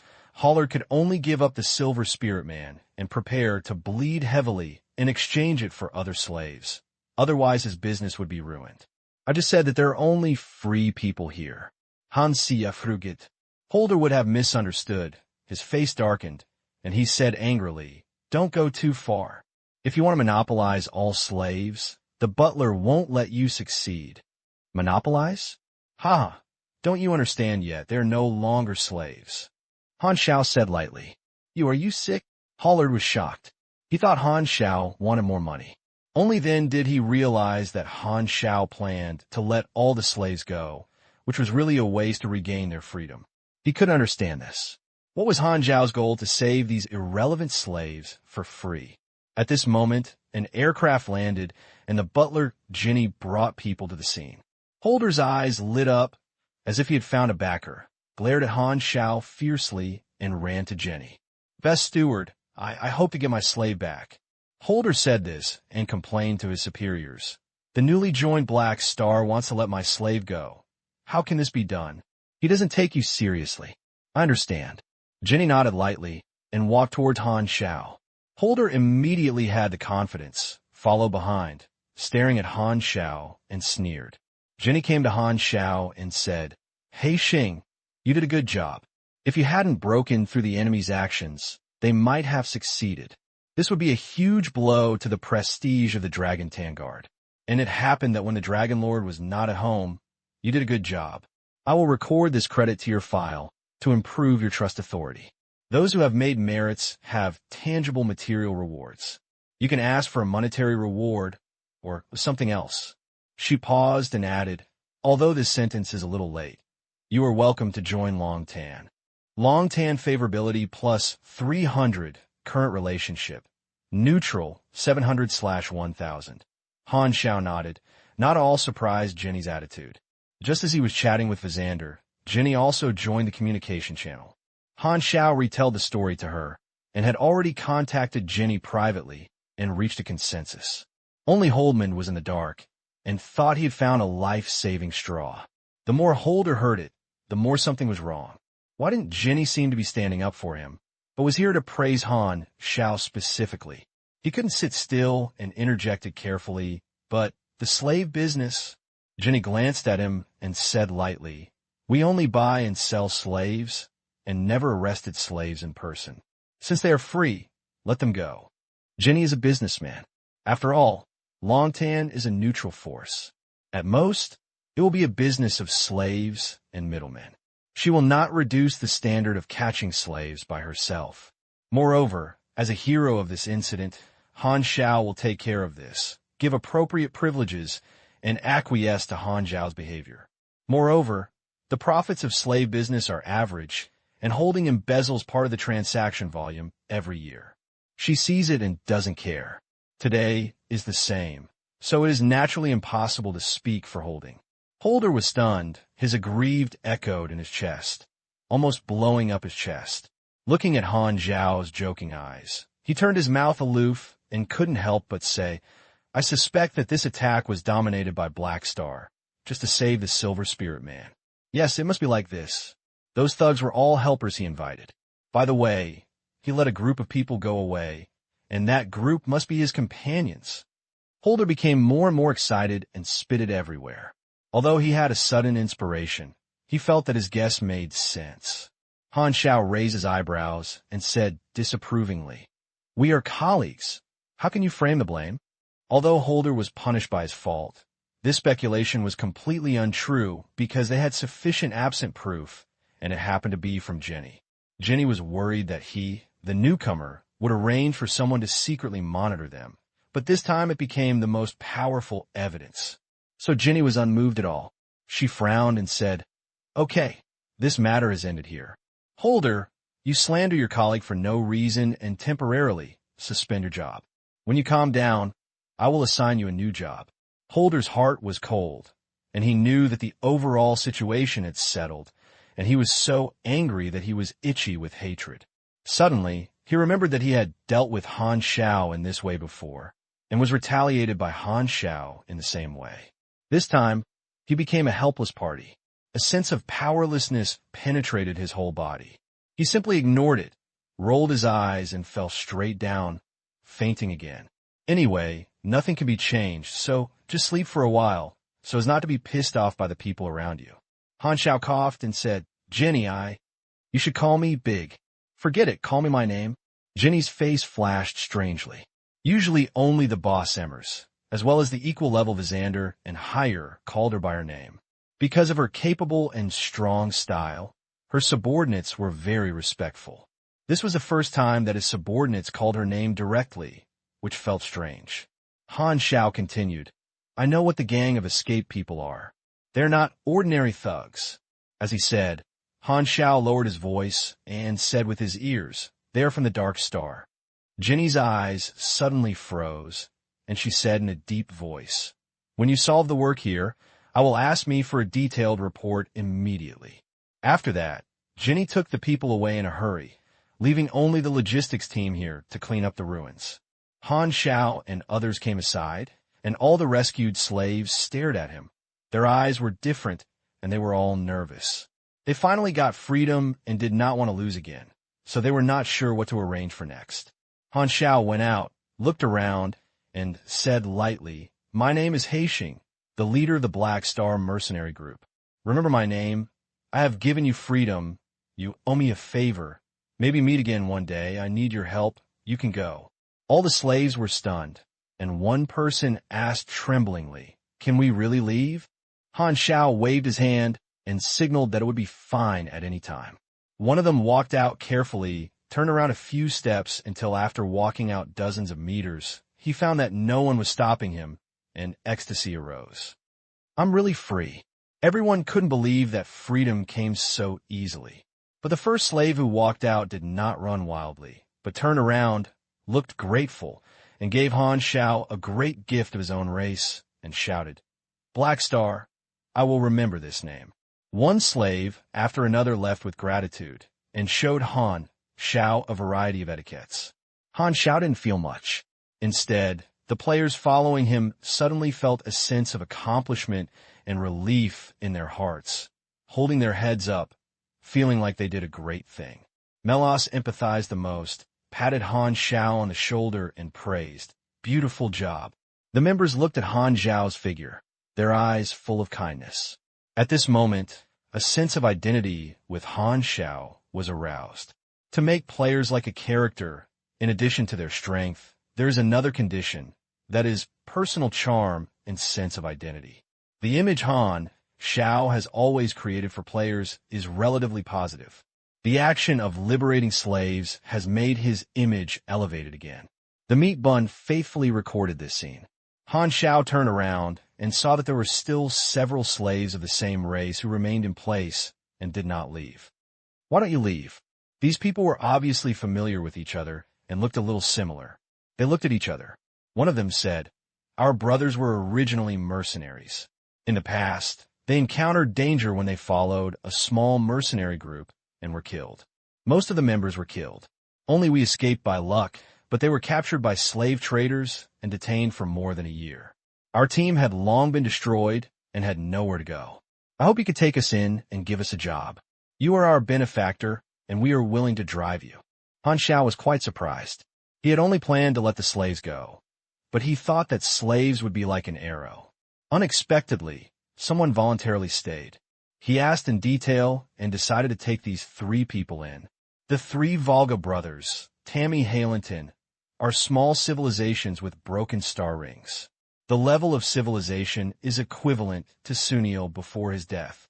They have certain cosmic navigation capabilities. They are a philosopher's stone civilization, focusing on spiritual branches. The racial characteristic is spiritual communication. Information exchange can be completed through mutual sight. Language is omitted to a certain extent. Telepathy is the strongest among close relatives. The cornerstone of civilization technology are the primordial or veins. The technology tree is developed based on the substance containing magic as energy. It has religion and has high reproduction. It has mating and reproduction and has eggs. The hatching time is about 1 year. Ordinary humans give birth to one at a time. The Tamahalintans have several litters in their lifetime and have been plagued by population expansion problems. The Tamahalintan has a similar appearance to that of humans, with a shorter figure, an average height of 1.6 meters, white skin, and natural rune patterns. The more conspicuous feature is that the two pupils are pure white, just like a whole piece of white crystal. Tamihalintan people have high spiritual talents. If they awaken, most of them will become mind masters. The eldest and second brothers of Olga are both spiritual masters, while the youngest third is a magician, both of whom are sea-level superpowers, about level 70. Although their strength is average, they just make up for the mercenary group's profession gap. In this way, the mercenary group finally gathered 5 superpower professions to make up for their abilities. The magician can perform blessings and enchantments, add new abilities to the machinery, and indirectly improve my combat power. Han Xiao was in a happy mood. The Black Star mercenary group added 3 new cadres, increasing the reward amount of nearly 10,000 points in the camp. At this time, the amount had reached 185,000. The 3 brothers looked awe and grateful and accepted Han Xiao's arrangement. Even if they were free, they would continue to serve as mercenaries. Instead of acting alone, it would be better to join Han Xiao's team. In addition to repaying his kindness with oneself, they could also take care of each other. After accepting the 3 brothers, it is time to solve Araxia's problem. Han Xiao pondered silently. The task required her to be with her for 6 days. There must be a reason, and it will not be completed smoothly. Although it is not clear about the specific reason, just do it. What bothered him was how to deal with Aroshia's identity and be a mercenary. However, although Aroshia has high energy reactions, she seems to be unable to use or fight. She is not sure whether it is her racial talent or personal strength. Moreover, she has completely lost her memory, cannot know her identity, and cannot communicate. Everyone else was waiting for Han Xiao to explain the origin of this beautiful woman. Her name is Araxia, and she's also a rescued slave. From today on, she will follow us for the time being. Han Xiao said. Quang Dao asked in confusion. Why keep her? Also, why did she not speak? He had wanted to ask this question for a long time. Since Han Xiao brought her to show up, Araxia had never spoken. Although she looked extremely in line with human aesthetics and surprised the players, what followed was doubt. What was wrong with this beautiful girl? Amnesia. Han Xiao pointed to his head, thought of an explanation, and said, So I'm not relieved that she ran around, so I just take her away. Anyway, she has no place to go. Such beautiful girl is actually brain ill. It's a pity. Tai Ertzi shook her head. You know, it's called taking advantage of the situation. The meat bag looked at Han Xiao with a vulgar look, as if it was written, Brother, I understand you. Feng Yu and Jiang Yulua next to him immediately glared at him. Han Xiao rolled his eyes, a bunch of indecent thoughts that could not have a little pure in his mind. The Mad Knife looked left and right and felt that Aroshia was too calm and did not look like an amnesia at all. She asked in confusion, I think she is weird. Can she communicate? This reminded Han Xiao. Holder said that Aroshia still remembers the language. He immediately put on a translator for her and asked intently, Can you speak?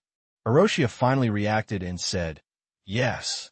His voice was like a clear spring, and a rain of eaves fell on the ground, crisp and ethereal, and everyone felt comfortable, as if a pair of gentle hands were soothing their ears which satisfied the players who had heard enough of the meat bag and the broken gong voice.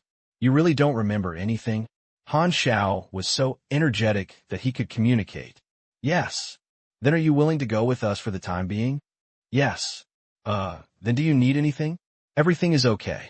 You have lost your memory. Don't you have the idea of exploring your identity? It doesn't matter. Hearing this answer, everyone took a breath, as if they saw the glory of Buddha nature. How can this amnesia patient be so calm? No, this is not just about amnesia. It's time for you to take medicine, beautiful girl. Han Xiao had no choice but to smile helplessly. Then let it be. My team members will take care of you. At this time, Araxia suddenly walked towards Han Xiao, leaned toward his face, his nose wings flapped, and sniffed like a puppy, saying, I seem to have felt a certain breath on you somewhere. Han Xiao was stunned, surprised, and asked. Araxia shook his head and said, I don't remember it. I just feel familiar. Strange. He had to suppress his doubts and let everyone settle down on his own. Anyway, Araxia doesn't eat, drink, or excrete, and it's very easy to raise. This is originally a characteristic of the life of the energy body, but Araxia is a normal organism. He doesn't know the reason. Anyway, the advantage is that you don't have to worry about starving her to death. Han Xiao took the aircraft all the way to the office building and met Jenny in the top office. Jenny's face was serious and asked, Can you confirm they're the Angry Star? Han Xiao nodded and said in detail about the private secrets, such as concealing the panel, and changed it to know Angry Star himself. Finally, he added, Angry Star is the next generation of ace combat power cultivated by Angry Star. This operation must hide huge secrets. Although we are neutral forces, the conflict between Angry Star and Ghidorah has nothing to do with us. Since they dare to make trouble in Longtan, they have to pay the corresponding price. Jenny nodded, pushed her eyes, and frowned and said, Angry Star has always been at peace with us. There must be a reason for this time, but I am not interested in understanding their intentions. I just want to hold them accountable. Fortunately, you recognize their origin, otherwise you will really make Angry Star hit and run away. When Your Excellency Emmers comes back, Angry Star will pay the price for this provocation. Successfully stumbling to Angry Star, Han Xiao nodded secretly.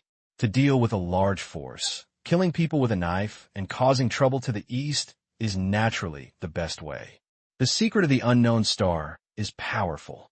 If Han Xiao doesn't wait until the plot begins, there is no way for them, but Unknown Star personally sends an opportunity. How could he not take advantage of the problem? With Emmer's personality and her bad mood recently, the Unknown Star could be said to have hit the gun.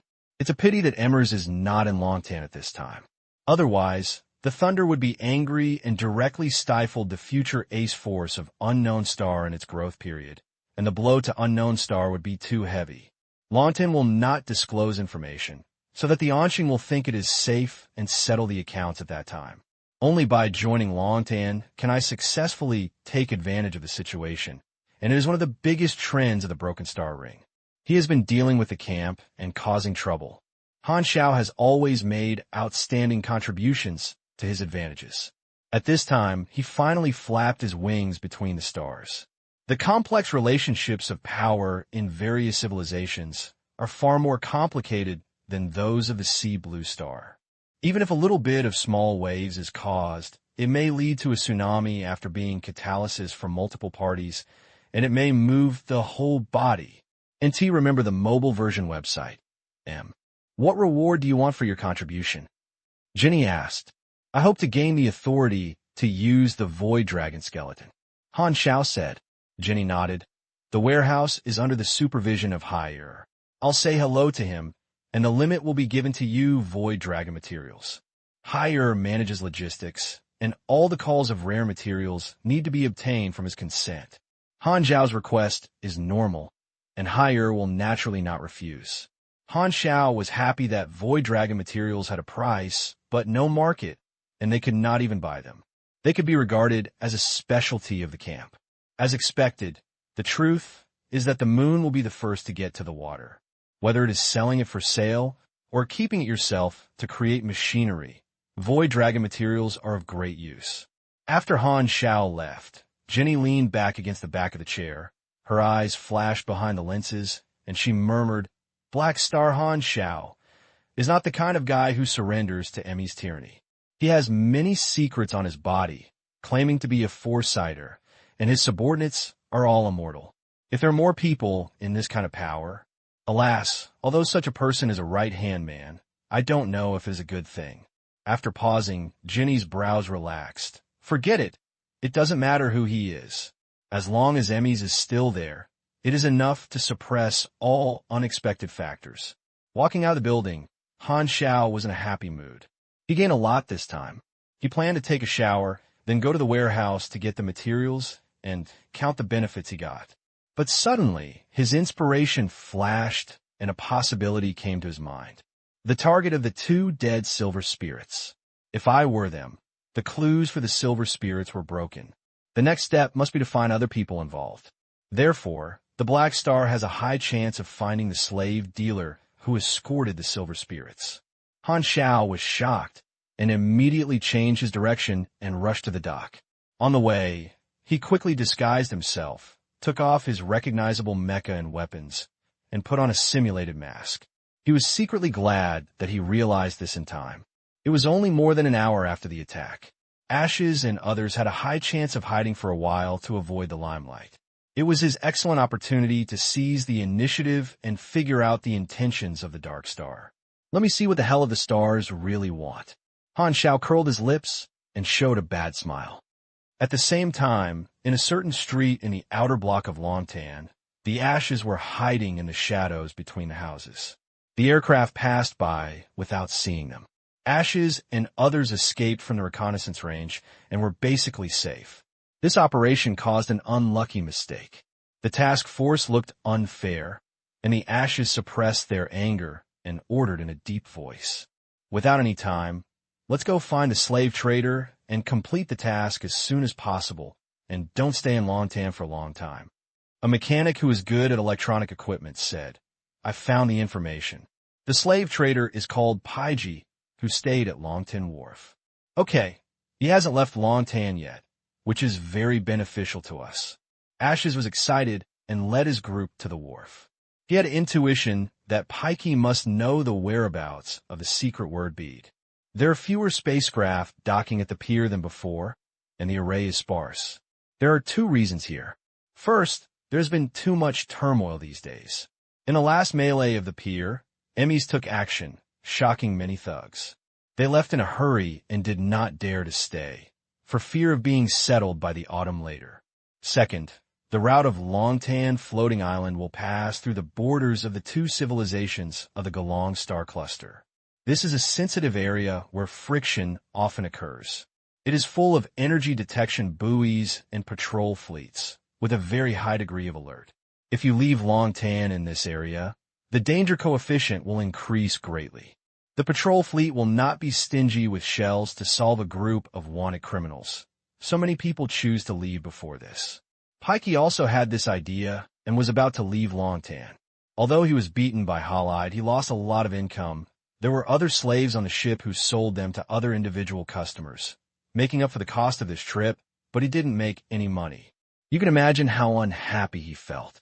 So, an hour ago, Page heard that Holder's slave market was blown up, and he smiled like a fat man with 200 pounds, without hiding his gloom.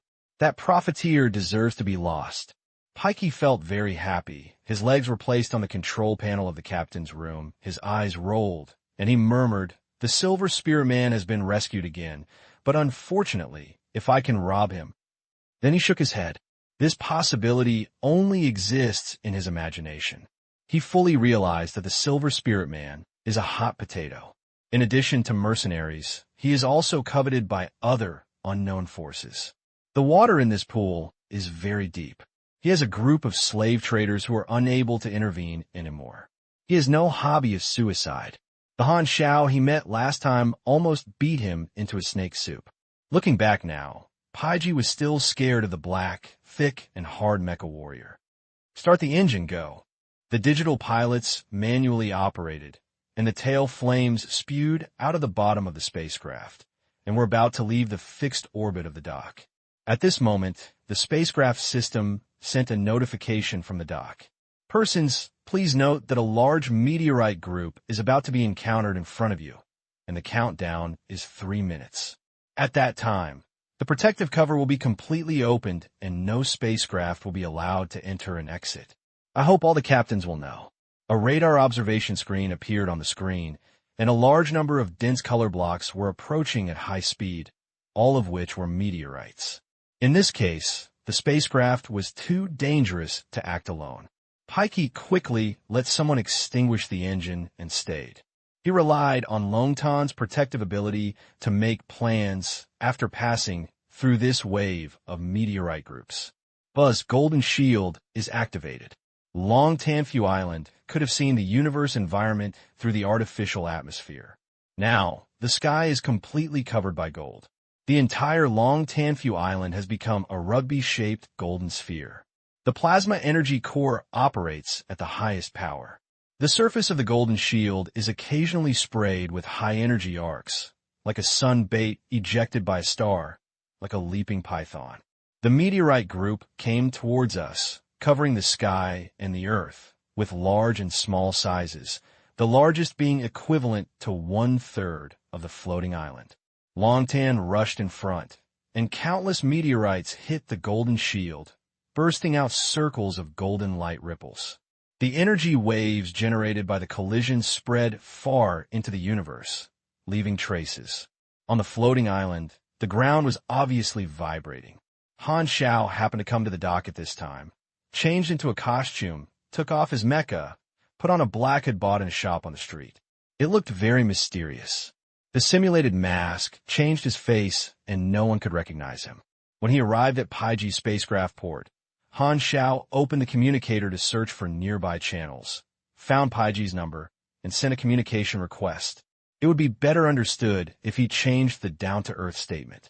He did not add Paiji's friends, so he could only search for people nearby. After a while, communication was allowed, and Paiji's face appeared on the screen, and he said in confusion, "What are you doing for me? I want to ask you about the Silver Spirit Man." Paiji's heart tightened. He decided not to interfere in the Silver Spirit Man incident anymore, but he didn't expect that he was still implicated. He calmed down and asked, "Who are you?" "Dark Star." Han Xiao lowered his voice and replaced the name of the Black Star. He had deeper considerations. Paiji's expression suddenly became strange, and his first reaction was that he didn't believe it. This sudden stranger was not a mixed-race Ghidorah. He felt like the Silver Spirit Man who was thrown out of the spaceship, just using the Dark Star as an excuse.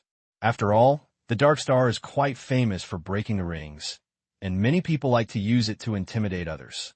"Do you have evidence?" Pikey was skeptical. Han Xiao pretended to be tough and said coldly, "Now, I'm asking you that the 2 silver spirits who were thrown out of the spaceship by you have what we want. As for my identity, I don't need to prove it to you. As long as you try to reject me, you will naturally know whether the person who wiped you is the Dark Star. Of course, if you cooperate, I can pay some money for this information. Because the intelligence is limited, only 4 points previously guessed." Han Xiao would say this, but it happened to be a coincidence. In order to survive, the cargo transporter revealed the fact that he was the Dark Star messenger, and only a few people, including Paiji, knew about this. Paiji didn't believe it at first, but when he heard Han Xiao's words, he immediately thought of the bead. Most of the remarks he contacted with were in line with, and he looked shocked. Damn, that Silver Spirit Man is really the messenger of the Dark Star.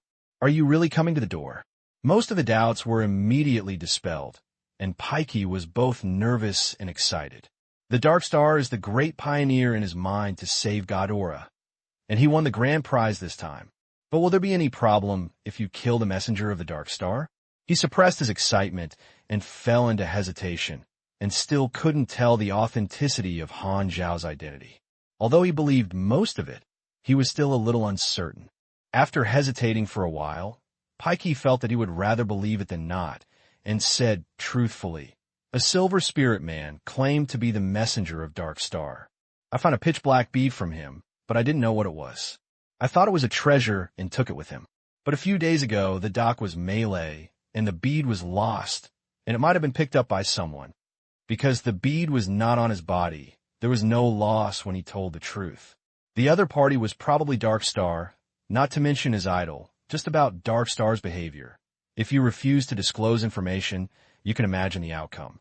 According to risk estimates, compromise is the safest. Han Xiao narrowed his eyes. Bead? What's that? Why haven't I heard of this incident in my previous life? Is it a hidden plot? Han Xiao's heart moved. It seemed possible that it was possible. The representative of the ashes sent by the Dark Star to attach great importance to it. Maybe it was a large-scale secret mission that no one triggered in his previous life. You cooperate very well. I will pay a certain amount of remuneration as intelligence fee. There is no need for remuneration. I just hope to join the Dark Star. Pikey rubbed his hands and said. Upon hearing this, Han Xiao suddenly realized that no wonder Pikey did not bargain before revealing the information. He turned out to be a potential supporter of the Dark Star. When Han Xiao saw that Pikey's information was a mixed-race Ghidorah, he had a guess that he chose to replace the name of Nshing. In addition to causing trouble, he also wanted to try his luck and actually won the bid. In fact, it is not difficult to reason. Pikey is a mixed-race Ghidorah and a wanted criminal who is not tolerated by order. Then the political tendency is more likely to support the Dark Star. Han Xiao dared to use the name of the unknown star, considering that in order to keep it confidential, Ash would conceal his true identity. Even if Ash came to ask first, he would use another identity and just borrowed a chicken to lay eggs. If he was a mercenary, Saki would definitely hate them, and he might not get information, and he might also expose himself. With a cough, Han Xiao pretended to be serious. I saw your belief. You are enlightened Ghidorah. Our great cause needs a passionate patriot like you. Before Paiji could be happy, Han Xiao changed his mind. But we have strict screening procedures for newcomers to prevent spies from sneaking in. Just in time, there's one thing that needs your help. There's another force on this floating island that secretly competes with us for this bead. Before me, has anyone asked the same question as me? Oh, no. That's good. We're one step early. This is your chance to make meritorious service for the organization. After a while, they may come to you like me and ask the same question, and you will tell them that the bead has been thrown into outer space.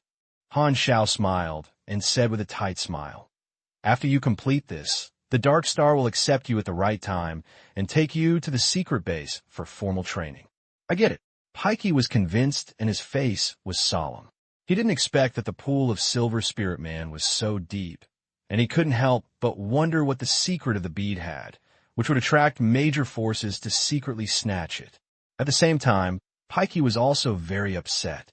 If he had noticed the extraordinariness of the beads at that time, he might have gained greater benefits and would not have done anything to buy a box and return the beads.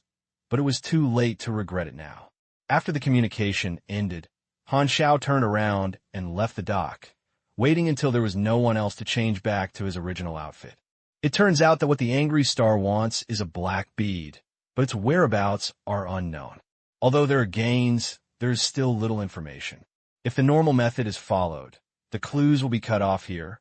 However, Han Xiao did not follow the ordinary path. Since you know what the goal is, try it with the Son of Destiny card, hoping it's worth the money. Han Xiao decided to use the preview card. At least you have to know what the goal is. Although Pikey's intelligence is scarce, it just meets the conditions. You use People Advent card, Son of Destiny. 3/5 times, the familiar hazy fog appears like a scene in a dream. Han Xiao's eyes pass through the fog. A black bead appears in front of him, and he's grabbed in one palm. Looking up along his arm, a handsome face is frozen in Han Xiao's eyes.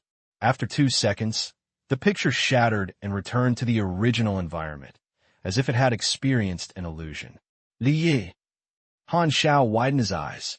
He really didn't expect that the bead was picked up by the player, or the skinny boy, and no wonder he didn't give it to him. Just 20 minutes after Han Xiao left, Ashes arrived late and rushed to the dock to find Paiji. Pikey remembered Han Xiao's advice, and his face changed slightly. As expected, Dark Star's competitors came so quickly. Who are you? What are you going to do? I am a mercenary. The employer is a Silver Spirit Man. The captive has been saved. You are no longer our enemy. Now I want to verify something from you. Did you kill 2 Silver Spirit Man? We want to know the specific details. I can pay a certain intelligence fee for this. Ashes chose to pretend to be mercenaries. Only the mercenaries knew the 2 dead Silver Spirit Man. The motives were reasonable when asked. Otherwise, it would easily arouse suspicion and were reported as the murderer who attacked the slave market. In his impression, he had not been exposed yet, and no one knew their identity as the Dark Star. But his choice happened to be a coincidence, and Han Xiao and Ashes exchanged identities in a strange way.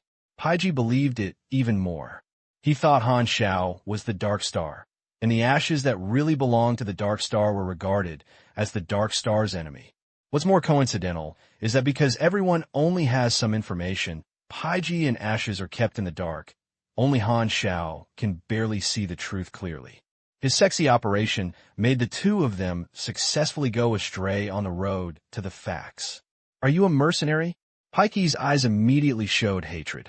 It was the mercenary that made him lose a lot. Do you still want information? If the Anqing hadn't told me, I would ignore you, Ashes said in time. As long as you're willing to answer, I can pay 50,000 yuan of intelligence to make up for your losses, which is a lot of money. The confidence of the Angren is that he is rich and powerful. Ashes directly transferred 10,000 yuan of deposits and was sure to let Paiji speak. Even though Paiji was not a rich slave, he was shocked by this rich man. He didn't look like a mercenary licking blood on the edge of a knife. His eyes rolled, pretending to be moved by money. And when he talked about the arrest of the Silver Spirit Man, he only concealed the secret word bead as a test. As expected, when Ash heard the last time, he found that he had missing the information he wanted, so he had to point out the target and said, "Have you found a black bead from those 2? What bead? I've never seen it before. I threw them out of the spaceship and was too lazy to waste time searching. What you said must have drifted in the universe." Paiki sneered in his heart and lied as Han Xiao's advice. A gloom flashed across the Ash's eyes. This is the worst result. If the Carriager's body is accidentally captured by a star, the secret word bead will also be wiped out. If it is attracted by a black hole, it will not be found at all. By the way, has anyone asked you the same question? Ashes suddenly asked.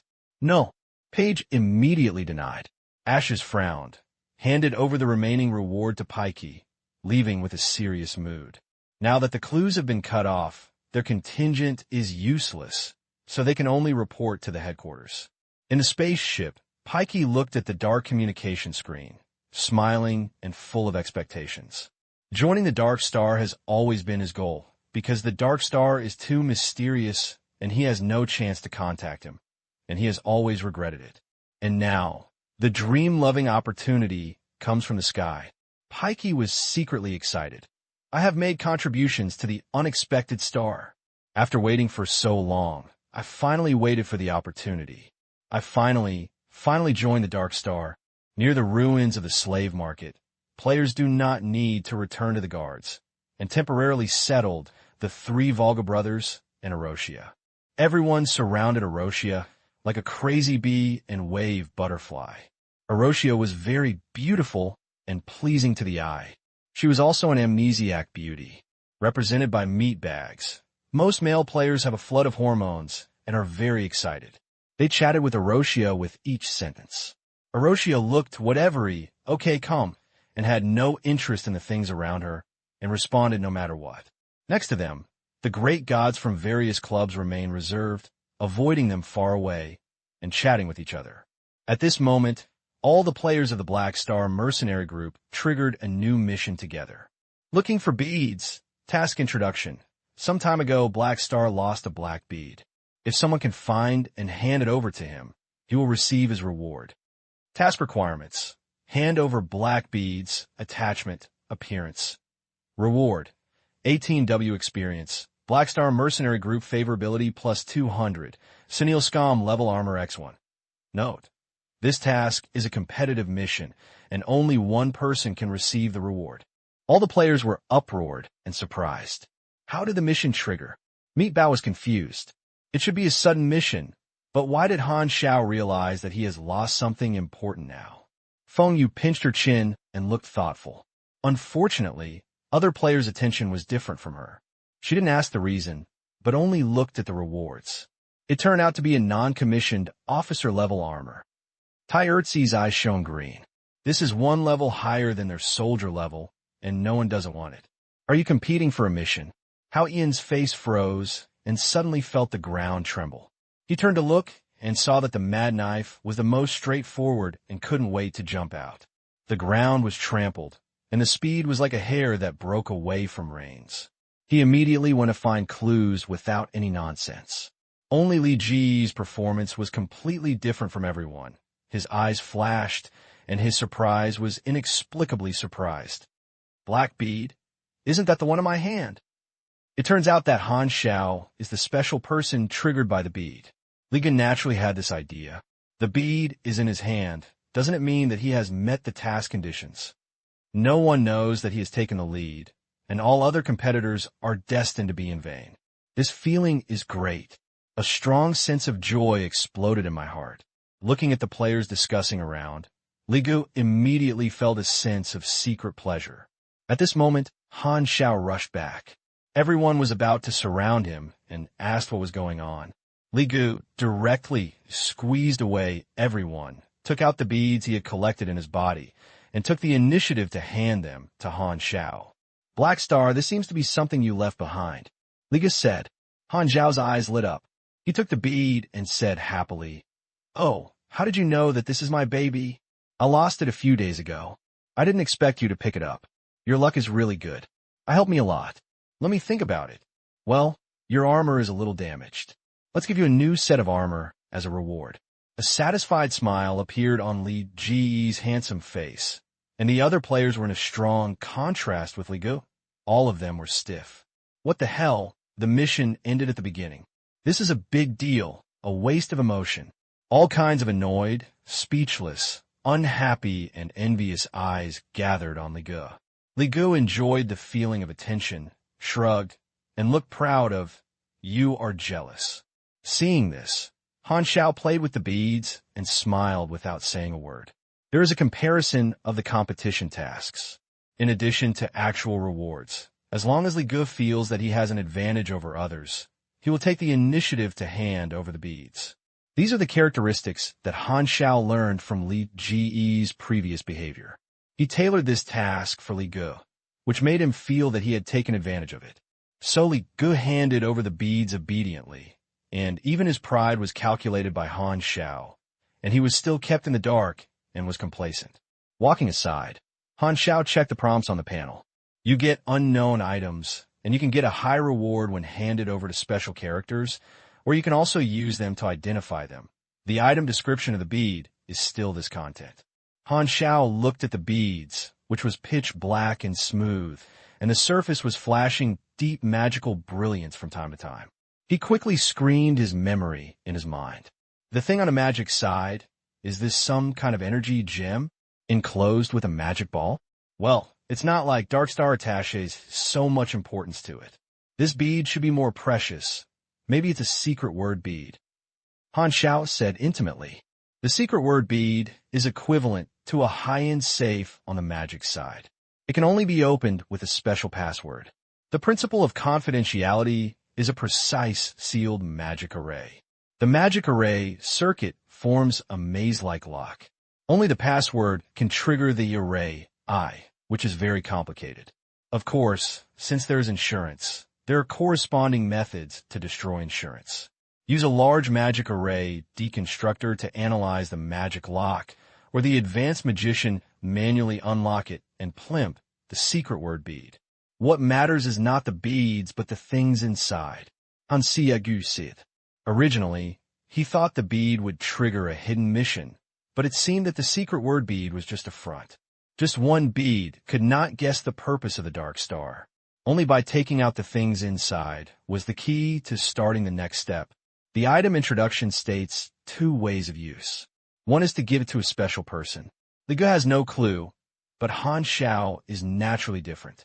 Dark Star or God Aura is mostly special person. Beads can be exchanged for rewards and decide which camp you tend to. If it is an appraisal, it should be a hidden task.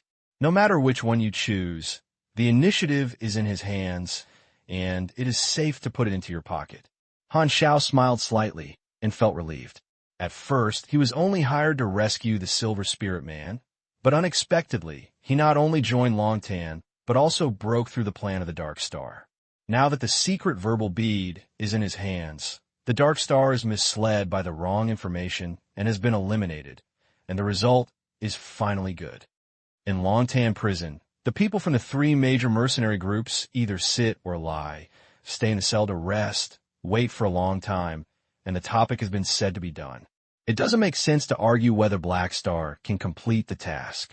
Anyway, they can only act as spectators, and everything depends on Han Xiao.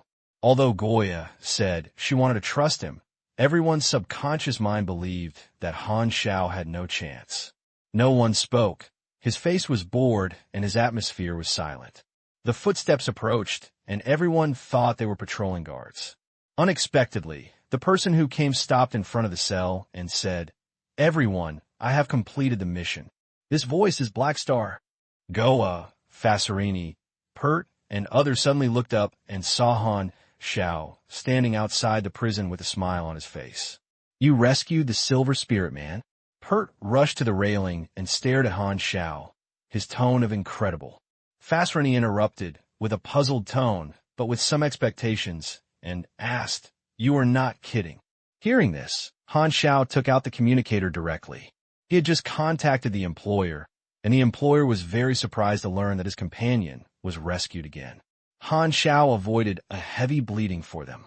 The employer was not stingy with praise and almost praised him to the sky. Han Xiao naturally didn't know that there was a debate within the employer. The captain who chose to trust was the happiest. He sighed that Han Xiao did not disappoint him.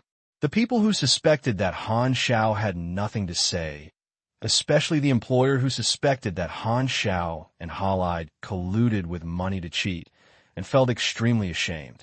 The employer personally confirmed that his companion was rescued by Han Xiao, and hundreds of mercenaries suddenly stood up and looked shocked. The vast majority of mercenaries had no hope at all. When they were arrested, they were powerless, so they handed over the task to Han Xiao, allowing him to take the order in the face of danger and treat the dead horse as a living horse. However, Han Xiao was really successful, and everyone was moved. Gaia clenched her fists, her eyes bright. "You did not disappoint our expectations." Han Xiao raised his eyebrows and complained, "Is it true your current performance seems to have no expectations for me before?" The mercenaries grabbed their heads with an embarrassed look on their faces. Tian Huan, Blade, Zijin, and three well-known armies. When everyone participated in this mission, although Black Star was a teammate and everyone did not show their faces, they had some sense of superiority in their hearts. In the eyes of most mercenaries, Han Xiao's team is an unnecessary addition. However, it is the person they underestimated who completes the task alone when everyone is powerless. All the mercenaries couldn't help but feel embarrassed. After being happy for a while, everyone controlled their emotions. Fasserini asked about it, and Han Xiao picked out the relevant words and said it. Things like the Dark Star were naturally hidden, and the mercenaries listened quietly. After he finished speaking, Fasserini shook his head and sighed. Halide regarded himself as a good person. He wanted to use his companions to blackmail the Silver Spirit Man, but he thought it was very good, but his fate was to lose all his money. This is greed. Han Xiao did. Halide had many choices, but his appetite was too big. If he could sell the Silver Spirit Man earlier, he would not be targeted. I can only say that greed is close to poverty. It was entirely due to the dormant of the Black Star mercenary group that the mission was successfully completed. The mercenaries recognized the Black Star's ability and were impressed. In addition to notifying his comrades during this visit to prison, Han Xiao also wanted to ask when they would be released. Our senior leaders of the army paid the compensation and were rushing to Longtan. When they arrived, we would be free, and there were about a few days left. Goya said, "How many days left? That's fine." Han Xiao did. He got the good stuff, and the mission was finally completed. He wanted to leave with the three mercenary groups and go back to hand in the mission, get 2 advanced knowledge from the Yinling people to form compression technology. Only in this way can he enter the new level of mechanics. He has been looking forward to this day for a long time. He didn't want to stay in Longtan all the time. Being trapped in one place was not conducive to the development of the mercenary group. His own camp was the basis of the blueprint. Although Longtan had many benefits, his opportunities were limited, which was far inferior to the vast universe. However, Han Xiao cannot give up on the Longtan camp. He hopes to submit an application and conduct field activities so that the best of both worlds can be achieved. A few days left, I hope to convince Emmys. After Han Xiao left, the prison was no longer as dull as before, full of a happy and relaxed atmosphere. The mercenaries had settled down one thing and were in a happy mood. Fasserini and Pert were thinking about the same thing. I don't know if Black Star will still be a mercenary in the future. His team is very capable, and Longtan is also the background. He is no longer the small mercenary group without a backstage. When this incident is over, I will apply to the senior management to reach a cooperative relationship with the Black Star mercenary group, so that the Sky Huan can't monopolize the Black Star. In order to allow the floating island to travel around the universe, Emmers equipped it with top-level devices, using the shield generator of the main ship of the Glorious Federation Apocalypse class and the plasma engine of the Red Empire Horn class assault ship. The long-distance performance was excellent. These devices were bought by Emmers using his own influence. Even so, it cost a sky-high price. Longtan passed through the meteorite group without any danger. Many spacecraft took off immediately and scattered and left in front of the floating island, entering the borders of two civilized areas. A few days later, Pikey's spacecraft had already left Longtan and slowly sailed in a deserted star area where there were no stars, only dead gray-black planets. Suddenly, wrinkles appeared in the dark space ahead, and an object hundreds of times larger than the Pikey spacecraft broke out of its invisibility and stopped in front of the Pikey spacecraft. Compared with the size, it is like a soybean and a watermelon. This object is tall and majestic and is pitch black all over. It is not a streamlined wing shape, but a shape pieced together at the bottom of two isosceles trapezoidal weights, like a prism, thick and full, with darkness containing golden patterns. This is not a normal spacecraft, but a medium-sized mothership of the Dark Star, similar to a mobile base, which contains a large number of combat ships. One mothership represents a fleet. The Dark Star has no fixed base, and all bases are motherships. They are invisible and mobile all year round, wandering everywhere, so they seem mysterious and difficult to contact. No one can grasp the position of the Dark Star, which is located in the dark, waiting for an opportunity to move. The scavengers on the ship were shocked and confused and disgusted. Seeing this, Pikey was overjoyed. Danxing didn't break his promise. They came to accept me. At this moment, Pikey thought that the mothership of the Antarctic was here to accept him. For him, the Antarctic actually made such a big show. He felt the Antarctic's attention and was moved to tears, wishing he would throw his head and shed blood in the next moment. Two small capture ships, separated from the Dark Star mothership, surrounding the Pikey spacecraft, facing each other from afar, shooting conical gravitational capture rays to each other, forming a net, grabbing the Pikey spacecraft and leading it to the mothership. Pikey turned off the system warning and cooperated well. The spacecraft inserted into the connecting passage, and a mothership captain led the troops to wait at the entrance of the passage. He was about to use his ability to tear open the door of the spacecraft, but Pikey opened the door and walked out by himself. He looked excited at the all-Dark Star mixed-race Godora people. Finally found the organization. Pikey was excited and said, "I have been waiting for you for a long time." The Dark Star warrior was originally cold, but at this moment he couldn't help looking at each other, with a confused look on his face. This is the first time they see a target that not only does not resist, but also takes the initiative to cooperate, and they are as familiar as if they are going home. This person is not afraid of death. Have courage. The captain nodded in praise, then waved his hand and shouted, "Catch it!" The Dark Star warrior rushed forward, and Pikey was pressed to the ground and disarmed. He thought this was the Dark Star's welcoming ceremony. He said with confidence, "Don't worry, don't doubt my loyalty. I will never resist." His subordinates cried with a sad face, "Boss, I think they seem to be real." Pikey glared, "Shut up. What do you know, this is a way to test loyalty." Upon hearing this, the Dark Star warrior who held Pikey couldn't help but sigh. It would be great if everyone could cooperate like you. How much trouble would it save? The scavengers and their group were taken to prison and tied to black metal stakes. The captain walked and said coldly, "I need you to answer my questions honestly.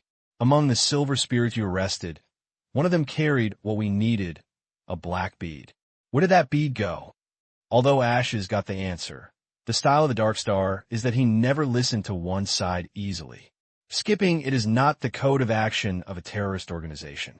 After the Ashes reported to the headquarters, the Dark Star mothership, which was on standby in the Feywind galaxy, immediately jumped to intercept Pikey. The first goal was Pikey's spacecraft route recorder, starting from the route where the Silver Spirit Man was thrown down, saving time. The second is to interrogate Pikey. The unknown star believes that torture can get more information than normal inquiry, and believes that pain can make people honest. Pikey looked stunned. "Didn't you ask me?" "That's true. I want you to say it again." The captain subconsciously interfered, suddenly paused, and his face changed drastically. Etc. He thought Pikey was referring to Ash, but then he thought it was wrong. Ash used the identity of a mercenary. How could Pikey recognize Ash as a member of the Dark Star? Ashes, who was listening, widened his eyes and looked incredible. How could it be exposed? "I didn't show any flaws." "How do you know that the person who asked was the Dark Star?" The captain pinched Pikey's neck and slowly increased his strength. Pikey's face turned purple. He could hardly breathe, and he spoke hard. "The person who asked said that he was the messenger of the Dark Star, cough, cough." Ashes frowned. "Captain Sirota, let go. You are about to strangle him to death. Let him tell the whole story." Captain Sirota retreated, and Pikey coughed loudly, as if he was about to cough out his lungs. Finally, he realized something was wrong, and he was hoarse and repeated it tremblingly. "The mysterious man who claims to be the messenger of the Dark Star was the first to come to me. His target was also the black bead. I told him the whereabouts. I always admire you. He promised to let me join the Dark Star.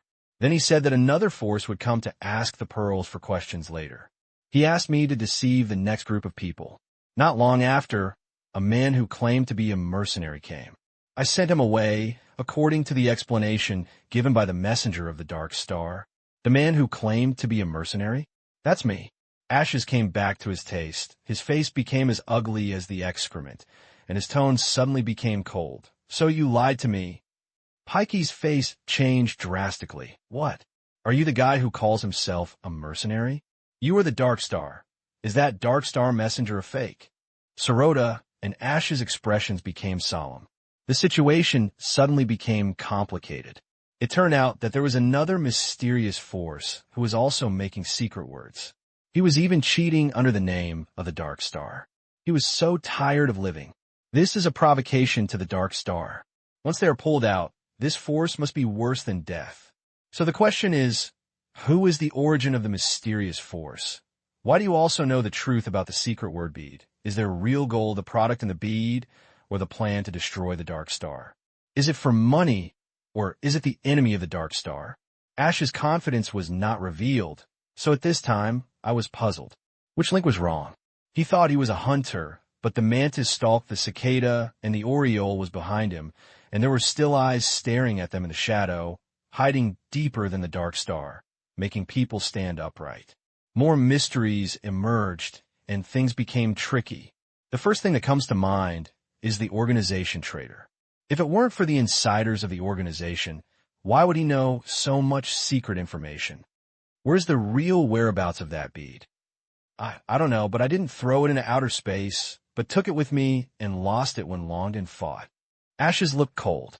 The mysterious force impersonated wanted to mislead them.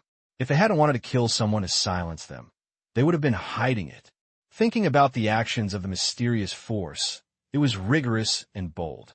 He knew that he was competing with the Angry Star and dared to impersonate the name. He guessed their secret thoughts and grasped the psychology of all parties. Finally, he misled the subjects and the angry star, and played with them in the applause, and almost succeeded. This meticulous idea made Ash feel afraid. Just a little bit short. Since you have not been thrown into outer space, it's easy to deal with. If you go thoroughly investigate all the forces involved in the melee, no matter what method you use to pry open their mouths, one of them will inevitably pick up the secret word's beads, and it is impossible for no witness reports. Sirota ordered. Some wanted criminals have left Longtan and need to be intercepted by the mothership. I will leave the people who are still staying in Longtan to me. Ashes had anger in his heart as he was teasing, and his tone was cold. Sirota added, while searching for the whereabouts of the secret word Pearl, inquire about the mysterious force. I know. Ashes frowned. Although he agreed, he had no clue about the mysterious force. Then what about me? Pikey no longer had the confidence he had just now, and was a little panicked, but he felt that he had revealed the information, but instead found the hidden enemy for the unknown star. He should have made contributions. Sirota glanced at him and waved his hand. The surrounding Dark Star warriors raised their light energy rifles and aimed at the stake. All the scavengers were shocked and struggled and hurriedly begged for mercy. Don't kill me. This is just a misunderstanding. I'm not deliberately lying to deceive you. And Xing is my idol. My wish has always been to fight for the cause of a mixed race. Please make sure to let me join you. Pikey trembled all over and defended loudly. You really want to contribute to the Dark Star? Sirota's eyes flashed. Yes, the Dark Star is my faith. I am willing to do anything for you. Page hurriedly revealed his thoughts and expressed his loyalty. Very good. For us, you're more useful than living. Dark Star thanks for your dedication. Sirota sneered. Killing and silencing is the biggest purpose of the trip to the unknown star. The fewer outsiders in this world know the whereabouts of the secret word Pearl, the better. Buzz, the light energy rifle shot out lasers, and the scavengers were blown out of the wounds that melted through.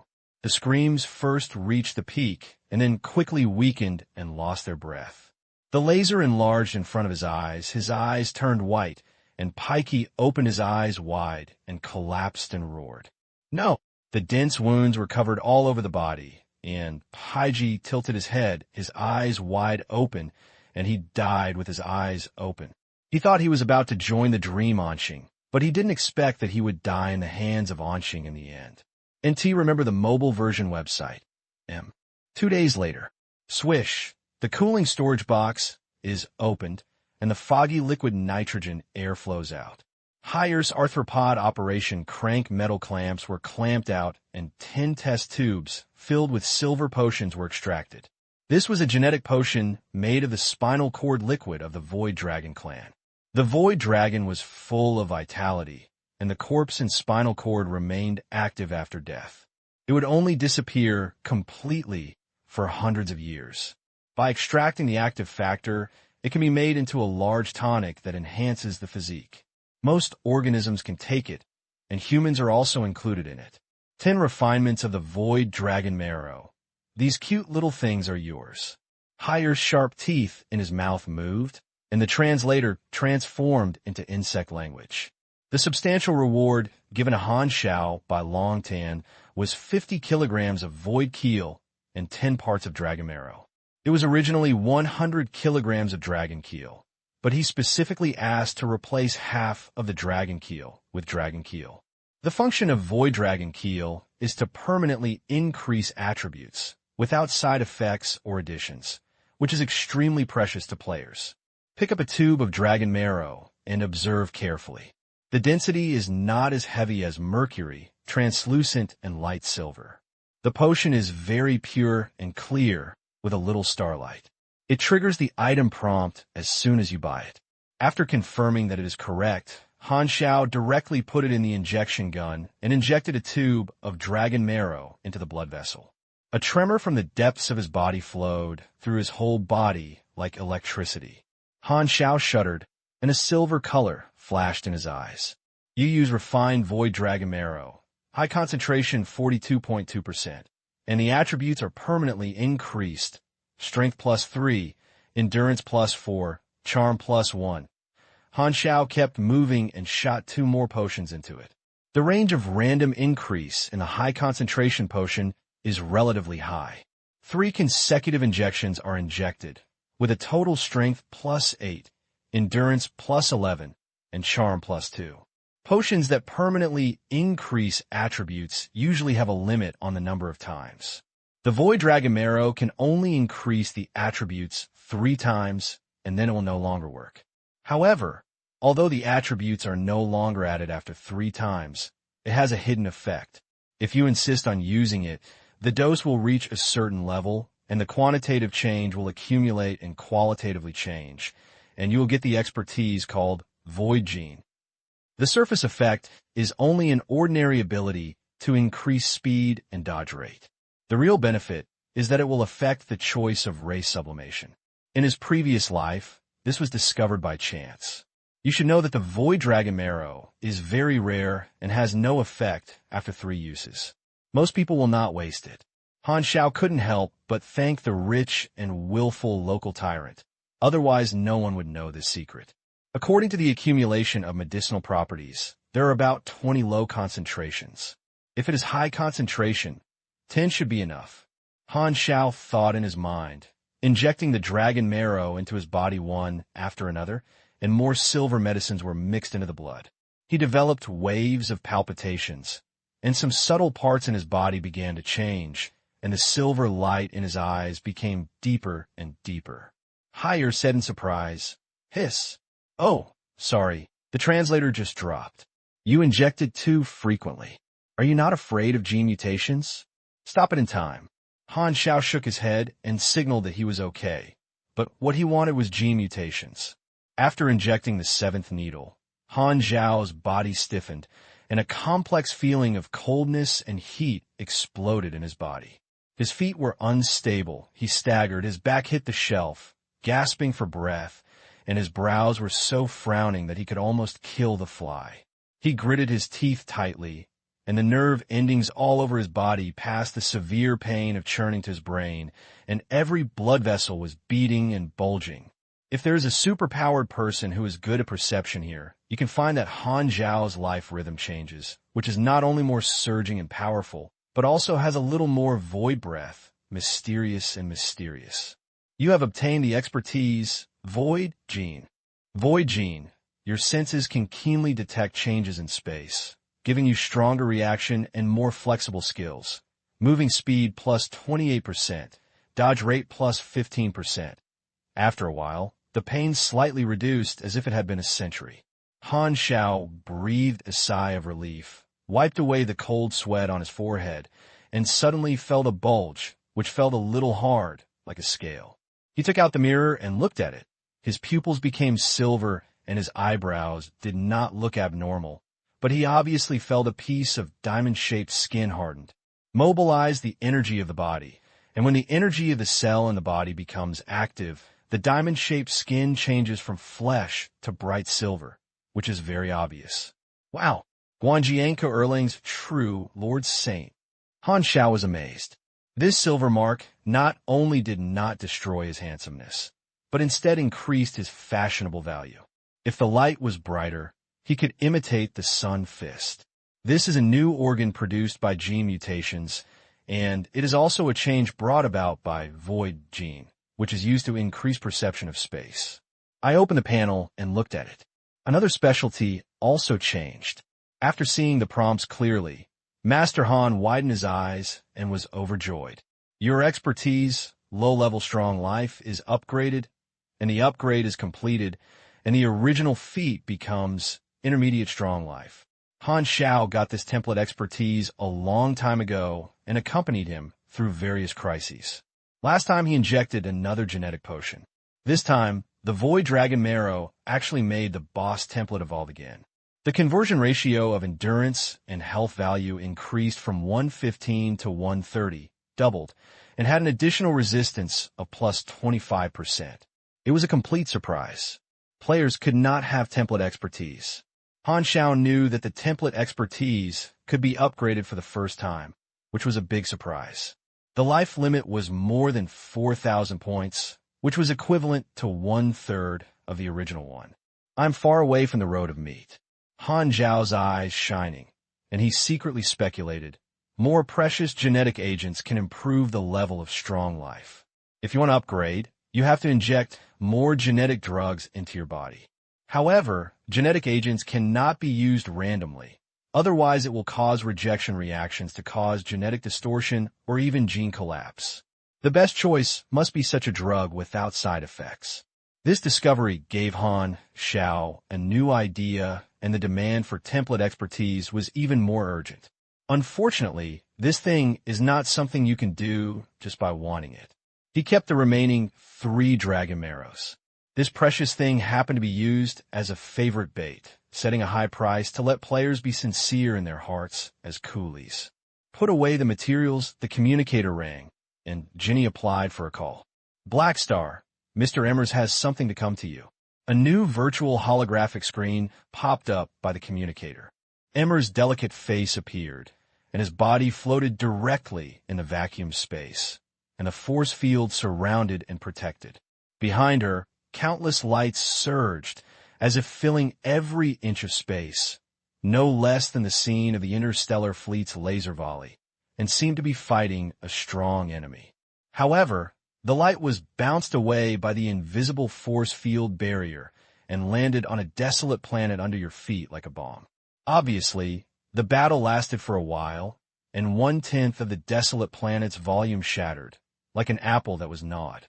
Broken meteorites and dust rotated around the planet, mixing the dispersed gas, forming a circle of cloud rings. It is estimated that after a while the planet will die billions of years ahead of schedule.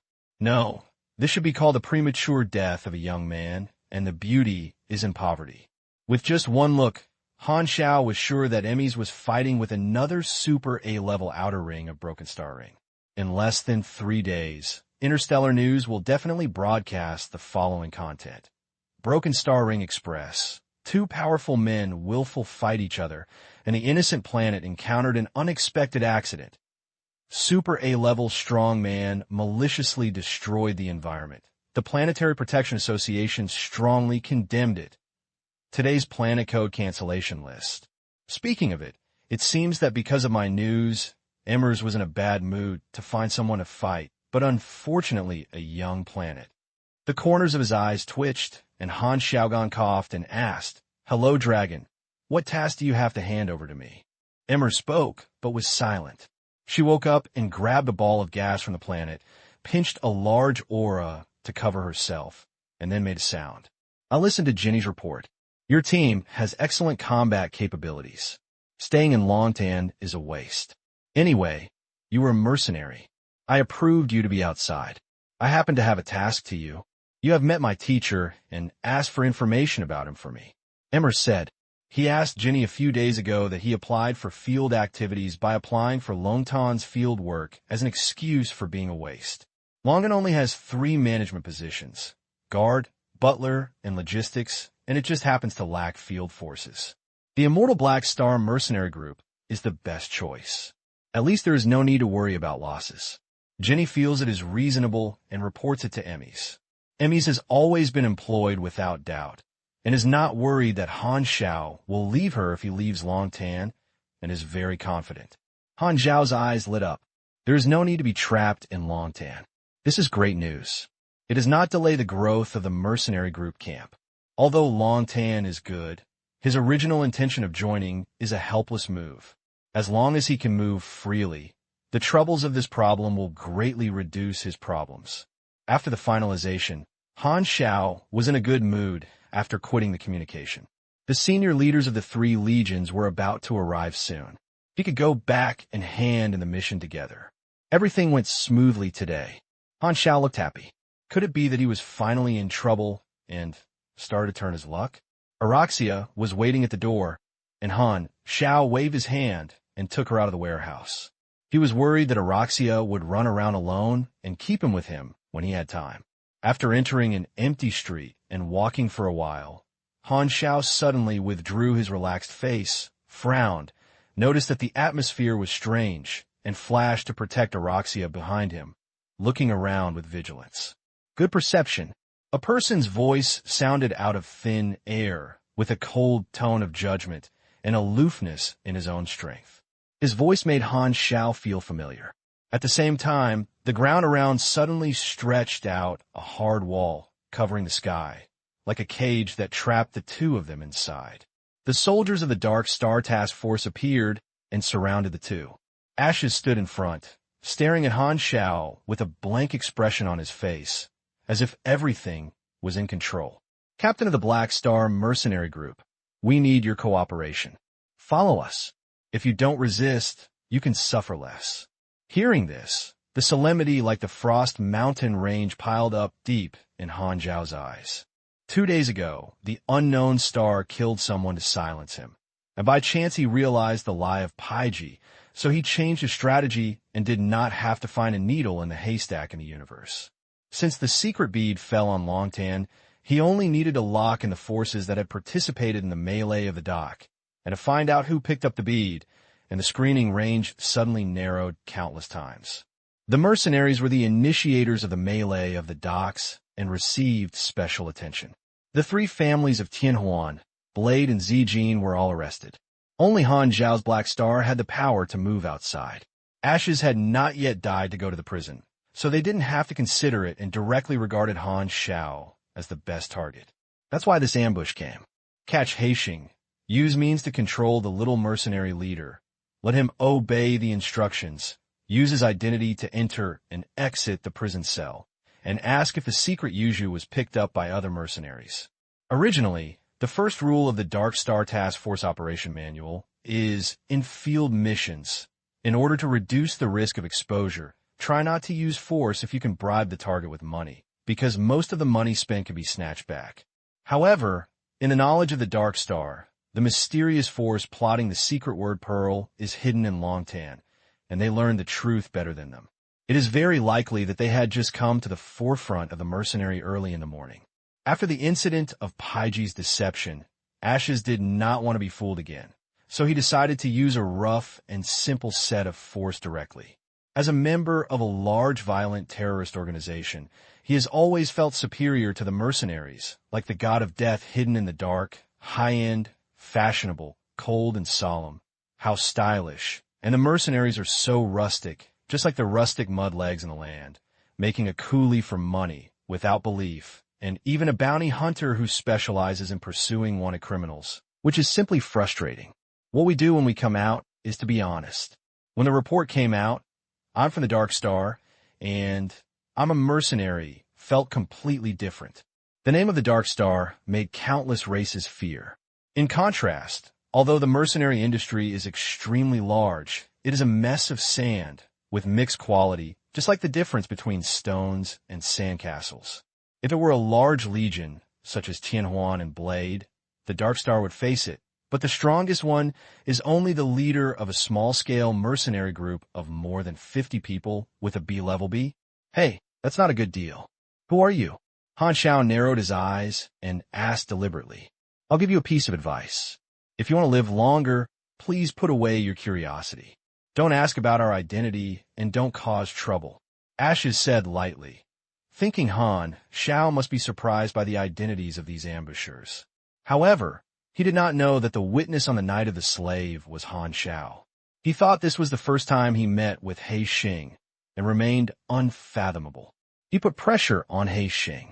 He had no idea of the details, but had already been able to figure it out clearly by Han Xiao. Han Xiao looked around, and the walls made of ashes formed a coliseum-like cage. There were 8 Dark Star warriors in front, back, left, and right, surrounding him in the middle. Apart from the ashes, the other 7 are not good at making soybeans. The contingent soldiers are all B-level superpowers, eyeing them covetously. With the 7 opponents of the same level plus B+, the difficulty level is not 1+1. With the cooperation of various abilities, Han Xiao cannot guarantee how long he can last. Moreover, he also brought the oil bottle of Araxia, and the situation is in danger. Han Xiao called out the mecha's communication channel, and could only hear a sizzling sound of electric current, and his face was slightly dark. Don't waste your time. A powerful signal jammer is arranged nearby. No news can be transmitted. You can't call the rescue. Ash's tone was cold, which roughly means that no one came to save you even if you shouted through your throat. It seems you think you will definitely take me. Han Xiao kept calm and tentatively said, Anyway, I have no way to escape. Tell me what you want me to do. Maybe some people discuss that I don't want to fight a meaningless battle. We want you to ask the mercenaries about the whereabouts of a black bead. Ashes said. Upon hearing this, Han Xiao remained calm and quickly analyzed it in his heart. It seems that the Dark Star has 80% prying out the truth from Pikey's mouth. I guess he also knew that someone impersonated their name and was competing for Saizu, but they didn't know that the person was me. This time the attack was not because I was exposed, but because I happened to be one of the targets. This is very important. They didn't know that the bead was on me. If they pretended to cooperate and falsely and slandered, they might be able to escape the relationship. He cared more about how far the Anqing had discovered. At this time, it seemed that he was just a coincidence as a typical mercenary, and the replacement of Anqing was not exposed. It is not impossible to consider compromising with the Dark Star. You should know that there's a kind of insult to invade the enemy. If you hand over the secret word beads, you can get the qualification to join the Dark Star, which is also an option, but the risk is unknown and difficult to measure. Han Xiao narrowed his eyes, acting as if he didn't know what the bead was, and said, This is just a small matter. I can help. Why use force? Ashes took out a small transparent box containing many nanomicro-machine insects the size of sand, injected into the body to control the brain and heart, and could take their lives at any time. He said, When you inject this, let's talk about cooperation. It seems that I have no other choice. Han Xiao shook his head, and the mecha possessed instantly. Injection of nanomachines. Life and death are controlled by people, and he cannot be slaughtered. Since that is the case, there is only one way. Beat him. Crack. Electromagnetic guns bounced out of the groove of the mecha, and the electric current burst out, surrounding the thin filament like lightning. Han Xiao not only held the gun in both hands, but the remaining guns were also controlled by force and fired in all directions. Twist. In an instant, bullets flew everywhere, and the tracer ballistics crisscrossed and entangled in blue light like a network dispersed with Han Xiao as the center, like a deep blue rose in full bloom. The battle suddenly broke out. Han Xiao used a sliding step continuous shooting and then turned on scene control vision to increase the rate of fire, activate magnetic vision, data flow, to enhance the mechanical affinity again, and also used mechanical force surging and overload. Various skills greatly increased the explosive power. The Dark Star Special Forces were shocked by this firepower and dodged and blocked one after another, with different methods. A waste of time. Ashes controlled the dust and turned into a shield, blocking bullets, and looked calm. For him, as long as the enemy's rank is lower than him, no matter what the fighting style is, he is a scheming. As long as he is unable to immunize his superpowers, any enemy can be eliminated in seconds. Buzz. The superpower was activated, the sense of touch was extended, the field of vision changed, and the Ashes clearly see the atomic structure of Han Xiao's body. The carbon elements were marked and shiny, spreading all over his body like a river. He was familiar with the control of these carbon elements. He had done similar things countless times. However, Han Xiao's body seemed to have turned into mountains in a trance, and the unfavorable superpowers actually failed and could not control the slightest carbon atoms in his body. The structure was extremely tight and unshakable. The calmness on Ash's face was broken in an instant, and shock was replaced by it. It's you. Ashes stared at Han Xiao in surprise. It turned out that the witness that night, the culprit that failed to make the operation, was the leader of this mercenary corps, He Xing.